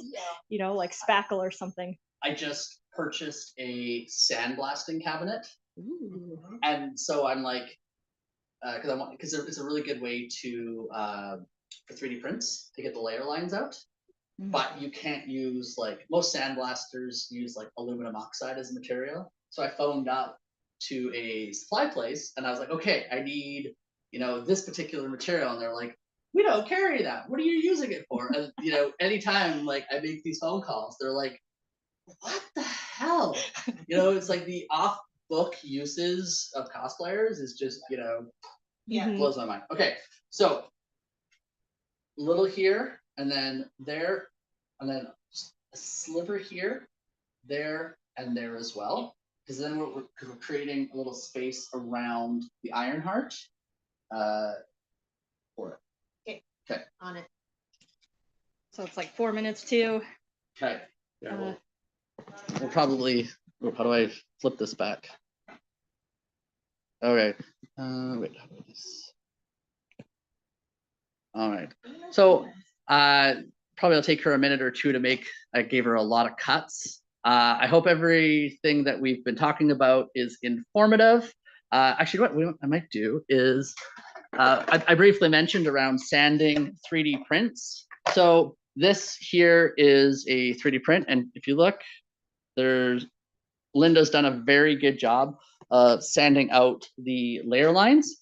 That is one of the, especially in the modern costuming, era that we live, 3D printing is taking over a lot of the costume, especially like post-imperial kits. Pretty much almost all of the post-imperial kits that we see from an application perspective are 3D prints. There are occasionally people that we see on the application process who have Sintra made a post-imperial kit, which, good job to those people. I don't have that skill because it's a little more intense. But really you want to make sure that you're really, really focused on sanding those layer lines out. Actually, here's a good example. So Melissa just got a new helmet. So she's going to have to remove those supports. And if you look there, you can minimal, but there is layer lines. I find more than anything else, the second you apply paint to a 3D print, if you missed something, that paint will reveal it. And it really shows up in the photos that get taken. So before you put primer, or like not primer, but before you do your final paint, put your primer on, give it a really good inspection to ensure that there's no layer lines showing or defects and things like that. Because the last thing that, as Mercs, 501st, any of the costuming groups, we don't like saying no, like declining applications. So like get that done beforehand and you're good. Justin, do you want me to turn it back to you for wrap up? But thank you for joining, everybody. I hope you enjoyed it. And again, give those donations for the Starlight Foundation, and I'll pass back to Justin to wrap it up.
Well, hello, everybody. We've done it again. We've gone 2 days, and we've done our best to raise some good funds for Starlight. You're looking at me twice, and that's just extra special for everyone because we need to have a full profile. Rami and I are going to give a little bit of a demonstration in concert with the direct donations that we have through the QR codes. We also have an auction going on, and we're going to do a little bit better job in the next couple of weeks of showing you where that auction is. But one of the items for bid is a full commission between Rami and myself of the iCat driver. I had the privilege of working on the first one that was created, or one of the first ones that was created through the Armored Cavalry Detachment. And my CO of my local garrison was with me, and we did them in concert. He did the soft pieces, and I did the hard pieces. And in this little commission that we're going to be auctioning off, Rami's going to do the soft pieces, maybe a hard piece here and there, and or maybe some casting on the. I don't know. Do you cast these? Because I don't cast these. I just print them. I resin print the buckles. I can resin print them. The straps. Oh, the straps. Oh, I've got a secret to that. Oh, I'll tell you. I think I know what it is, but we'll talk about it. But yeah, so we're going to walk you through this lovely costume that you can bid on. The costume that we will be showing you is, of course, a 501st approved character. To gain approval into the 501st, the costume has to pass the CRL on your body. But have no fear, because Rami and I are going to tailor it to your exact body measurements. The soft pieces will be traditionally tailored, and since this is like you were hearing in the last panel, a lot of the post-Empire stuff, the stuff they've used in new productions is 3D printed. The rest of the outfit is 3D printed.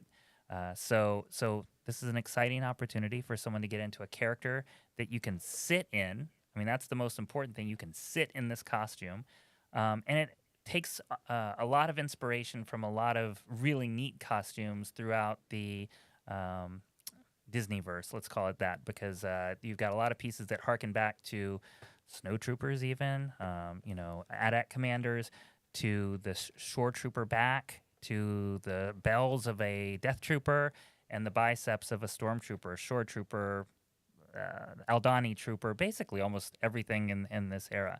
So it's a great kit, and we hope that it is a kit that the person who wins the auction will really enjoy. But we're going to walk you through it real quick. And Rami, I don't know if you want to start. I can start on what the kit is and what components are. I can model if you want to walk me through it. You're going to be a better model because I will admit I am only wearing this from the waist up. So please do not stand up. We have children watching. I've got clothes on. I've got clothes on. Panel in history. We want to keep it, PG here.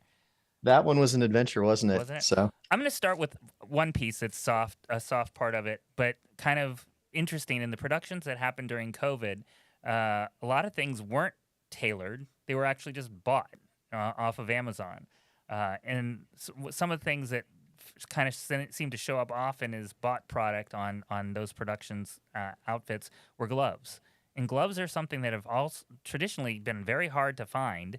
But these are just gloves you can find on Amazon for like 20-something bucks. And they are the actual accurate gloves with zero modifications that they used on set. So the winner will get a pair of these in their size. Yeah, these are Milwaukee gloves, right? I think so. Milwaukee work gloves. Yeah. I think you have the wrong ones. No, you have the right ones. No. Yeah, but the thing. Yeah, I don't know. Were they Milwaukee? I don't know. No, I thought they were. They're that. I don't know. Anyway, that's the glove. Want to walk through the rest of the costume, and I'll Vanna stand up. Sure. Okay, go. Okay, so the pair of pants that are on this costume. So well, I guess we should start at the bottom. The boots are a pair of black boots, approximately knee high. And what they've got is similar to what the shore troopers have and the mud troopers. They've got these leg greaves that cover the front. And so with straps, similar like with buckles, like what you see on the shoulders here, they've got straps that wrap around the boots as well. So they're actually quite comfortable, and it's like having leg armor without being completely encased in armor from the knee down, which is nice. It's comfortable, easy to walk around in. So Justin is doing it'd be easier to move this camera around. It's actually kind of hard. So the pants are actually just kind of a normal pair of black work pants, but one detail that is a little unique on these is that the knees have been reinforced. Again, the pants actually come with a bit of a double knee, but they've got an extra layer added back onto them. So that'll be a detail that we'll be putting onto the costume that's accurate as well. So otherwise, they're actually just like Dickies work pants. So moving on up, we'll start with the jacket. The jacket is not the same as like the officer jackets that you're used to seeing, although the green is not far from it.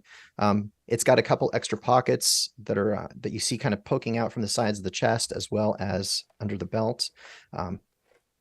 Yep, it's just showing off. The belt is kind of a couple pieces of nylon webbing with the appropriate boxes located around the front, similar to a shore trooper, but with some unique details. So that's the belt there. And then, as Justin noted earlier, that chest plate is very reminiscent of the snow troopers from Empire Strikes Back. So it's kind of a modern take on it.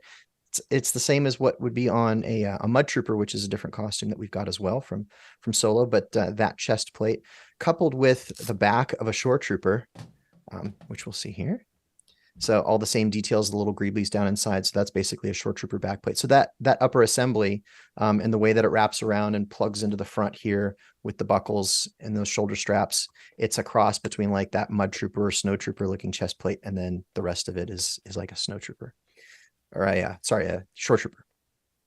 The shoulder bells are straight off of a death trooper. So also the same ones that would be present on the mud trooper as well.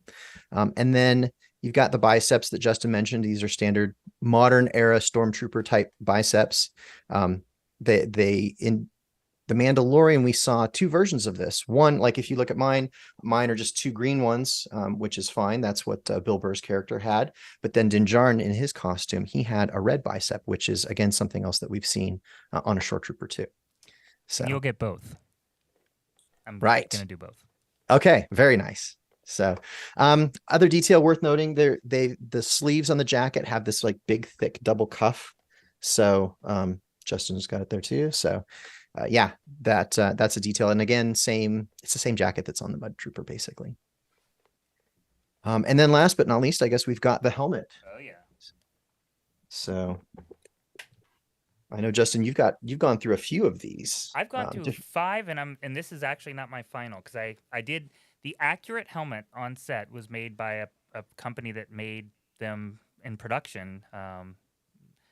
Rhymes with something that begins with a no. But at the end of the day, that was what they used in production. But I have a fairly decent version of it that I have here, but the one that we will use is for the final is a better model of this. Right. One thing that I like about the paint job on these costumes is there's like a bit of a patina. So, like if you've got like old rusty metal or what, it'll get like a little bit of a green patina around the edges. And that's a detail that we first saw on this costume here. And this is a helmet that we've seen in Rogue One with the tank drivers, which are kind of like a shore trooper, but with a tank, this particular helmet in like a white. But this is the same helmet in that same patinaed green. So, and even like the version that Din wears, like Justin's got the same runny paint marks down the side of the visor. So those 3 paint marks that run down the other side there, you can see the paint runs. That's a detail that was on Din's helmet in The Mandalorian too. So the person that does win this will have the option, and we can do it as the hero, quote unquote, helmet with those paint drops or anything that they wish. And if you look at even the shoulder bell, detail for detail, mark for mark, it's the exact same weathering pattern that was on the show. So we can be very, very, very accurate with that. Yep. And there's one more piece that, people love in a Star Wars costume. The pew pew. The blaster. That's right. This is a blaster. This is the SE-14, right, Justin? Yes, and this is an SE-14R1, which is the one that is in the new series. Right. And so we saw these as far back as the 1977 original Star Wars film. Like Ponda Baba and Dr. Evazan carried these in the cantina. In fact, the original Stormtrooper PSA thing had a Stormtrooper with one. Yeah. Yeah. And I think through the years, we've seen like toys and action figures sold with that as a variation on the blaster as well. So, but yeah, this blaster goes all the way back to the originals and in the cantina scene and other parts of A New Hope. So and it's kind of an underloved blaster in Star Wars fandom. It's an option on a lot of costumes, but now in the Mandalorian and the modern shows, we're seeing it show up a lot more. And it has a real scope. Scope is actually a very cheap found part on Amazon. So we include a real scope with that build. So this item that Raby and I are both adorning is available as one of the auction items. There are a few more. There's a pit droid. There is a Sabacc chipset and card set from the Halcyon Star Cruiser, Galactic Star Cruiser, that will be closing soon. So that will become an heirloom and a rarity, and we all know how those types of collectibles go up in price. So a good bid will probably net out someday for you if you ever need to get it back. But we're really excited about everything that's happened in the last couple of days. Let's get a little quick recap. Teresa, what do you think? How do you think we did?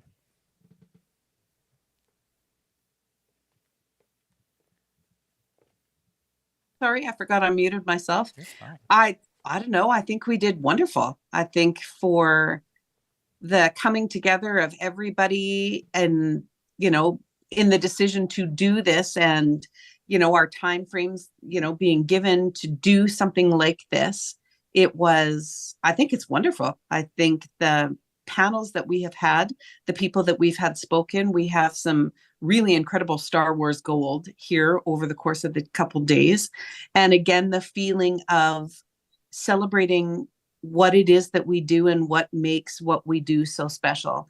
And when we do things together, again, there's nothing that we can't accomplish. And, if you're looking at our totals now and how we're going to end up at the end of this month, it's an amazing feat for any group of volunteers, because everybody here is a volunteer that gives of their time as freely as they can. As little or as much of is as equal of value. And any time that you give to the things that you believe in is invaluable and special. And the fact that we get to spend it together doing these sorts of things is wonderful and dear to me, for sure. And we're raising money for Starlight. We are raising money for children.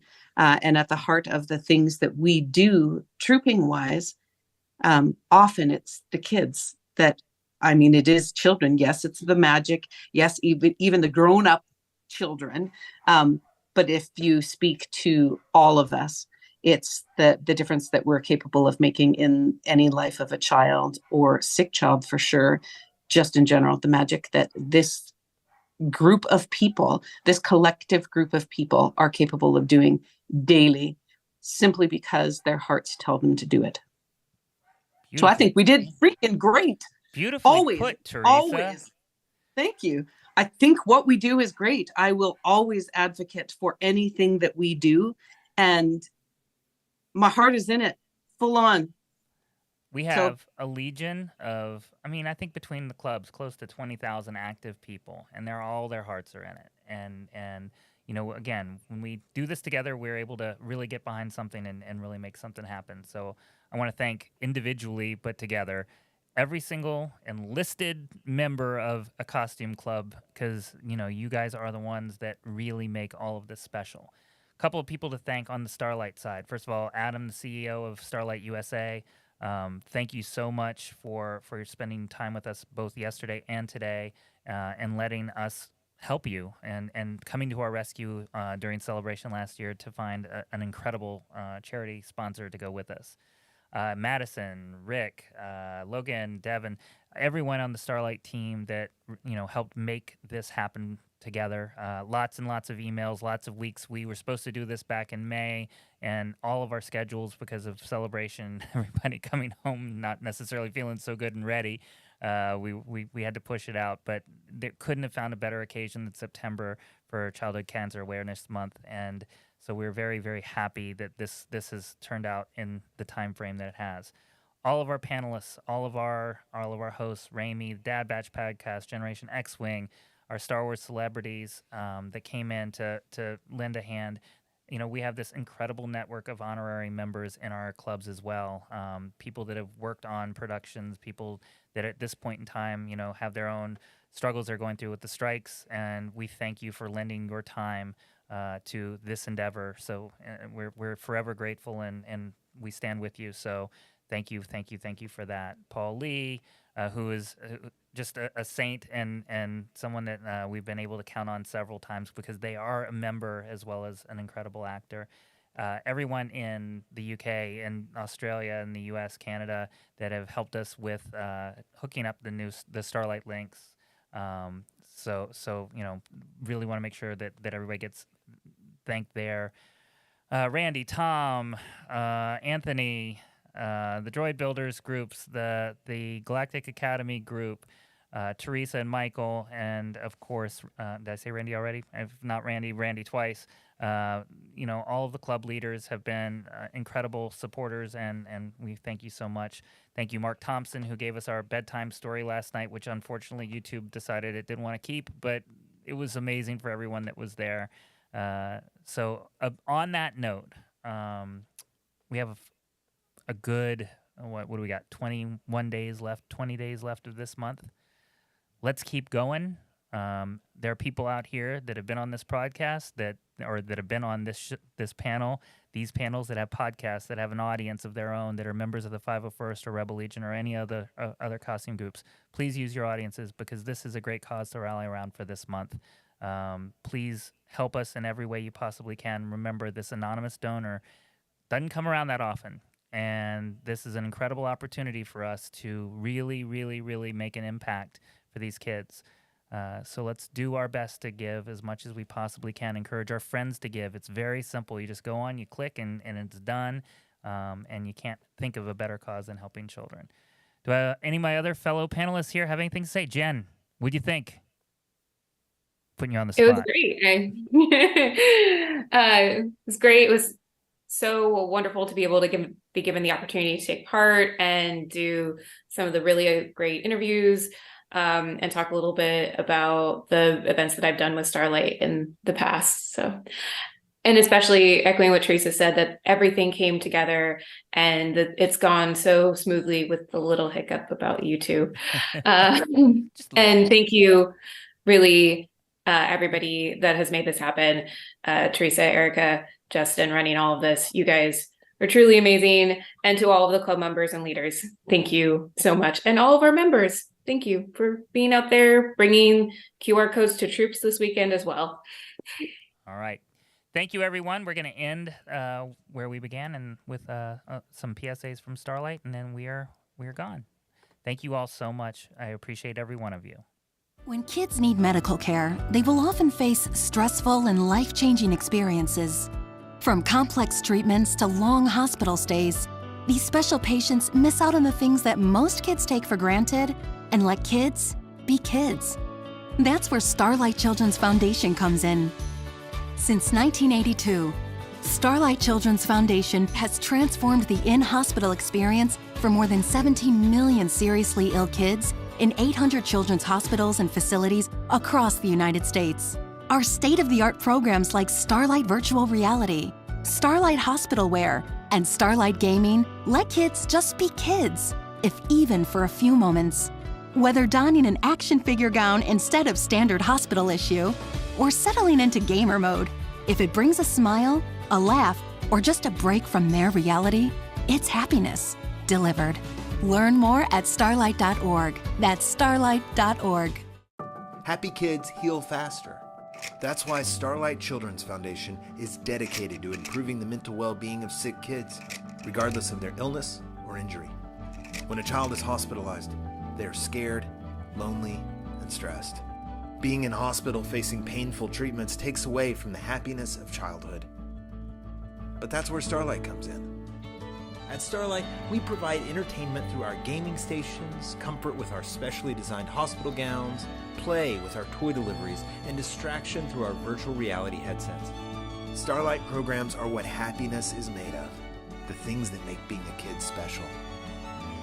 The simple power of a smile.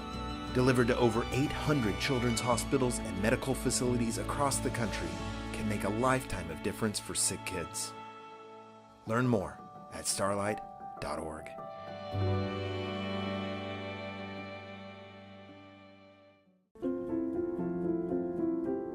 My dearest Finn, Dear Kyrell, Demi, I'm writing this to you to read one day. It feels like forever ago that our lives were changed when you were diagnosed with cancer. I know this has allowed you to see how hard life can be, but always realize it's full of opportunities to make someone's day better. During the most vulnerable days of your life, strangers and communities came together to support you on your journey.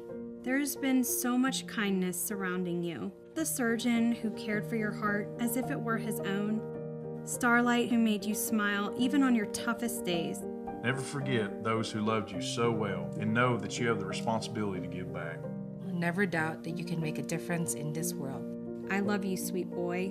Love, Mom. Love, Dad.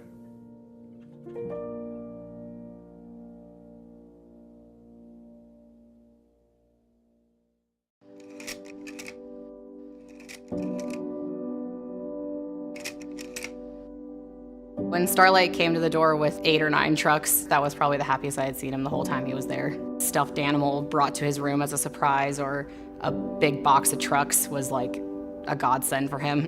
Starlight's given us hope. He now can help other kids and show other families that this doesn't have to be the worst thing that's happening, that things can get better.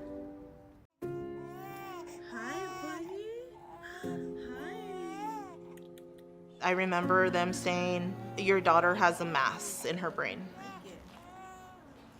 The rest of that night was just a blur. And when they tell you that your 6-month-old baby has a tumor, it breaks you. What a long night, baby. When I found out that I was having another girl, I was so excited. We knew right away when she was born, like she was something extra special. This journey has been ongoing for her since the 6 months when she was initially diagnosed. She's had over 30 hemorrhoids. I can't tell you exactly how many. When you're thrown in this journey, you lose a lot of friends. You lose family members. You rely and you lean on your own community of families that you've met, and that becomes your new family. Something like Starlight and other programs that they continue to offer the kids, it's so important. They get toys and they get all these activities and they treat them like little rock stars. Like the red wagon, that's one of our favorites for Liviana when we're in the hospital, because she loves to leave the room and go cruise around the floor and see all her friends, all her nurses. The tiniest little thing, like, it just makes a big difference. It really does. Those programs really do bring happiness. She just turned 6 about 2 weeks ago. She wasn't even meant to make it to her first birthday. We're gonna celebrate every single birthday because she's a miracle, you know? She's a true miracle.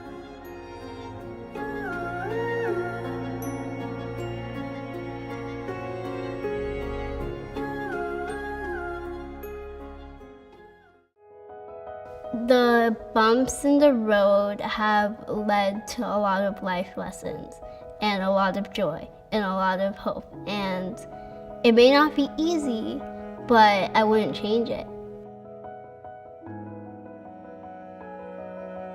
My diagnosis is osteogenesis imperfecta.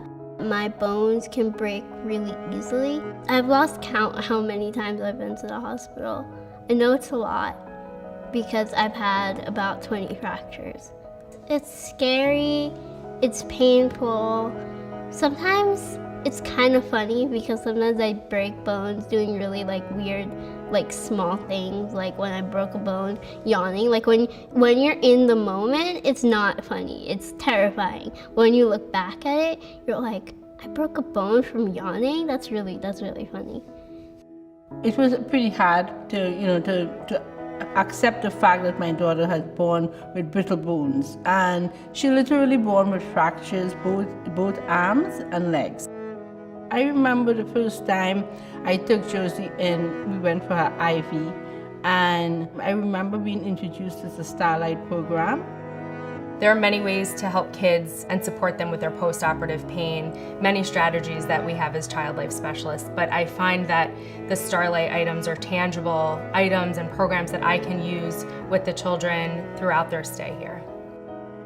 I had to go to the hospital a lot, so when I got to the hospital, I looked forward to play those games, to play on the Wii or the Switch. The normal hospital gowns, they don't fit, and they're really big and uncomfortable. And the Starlight gowns fit me perfectly. Just have an escape from reality, so it didn't make the hospital so daunting and boring and painful. Starlight programs were really beneficial when I was younger because I'm able to not focus on being a child in the hospital, but I was able to have fun and be engaged in something that wasn't like needles and surgery and casts and doctors.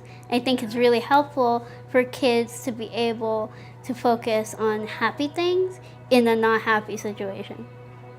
It's amazing. That's exactly what Starlight wants to do for you. Yes. That's awesome, Josie. That's really awesome. Every day I look at her and I know something good is going to happen.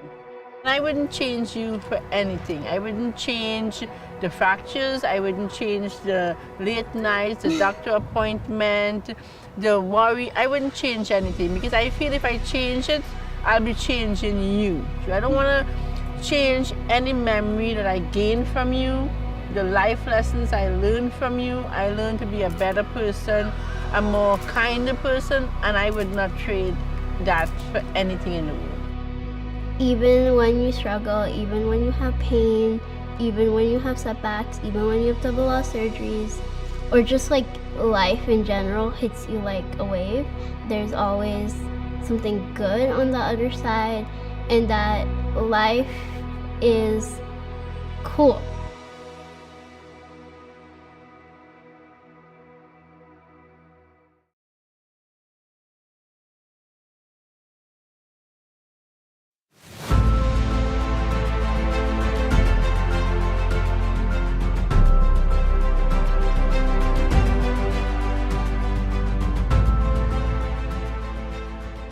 It's great to see the kids, and it brings like a light to their day. And I mean, I know the term is used a lot, but it's really great to bring smiles to them. And it just is a really great way to give back for all of us.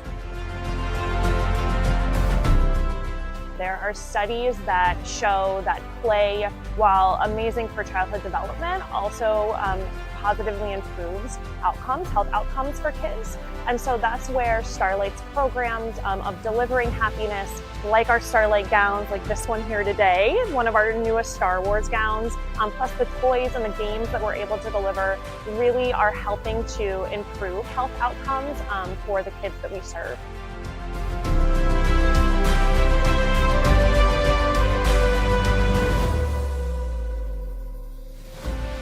There's so many benefits for our patients and families coming to events like Star Wars Day. It's all about quality of life for our patients as a pediatric palliative care center. So coming to events like this where the patients, their siblings, their parents can all participate in activities together in a medically friendly environment where children with diseases, injuries, and illnesses can meet other kids like them, and siblings can meet other siblings like them and just have fun is such a value for families to feel less alone.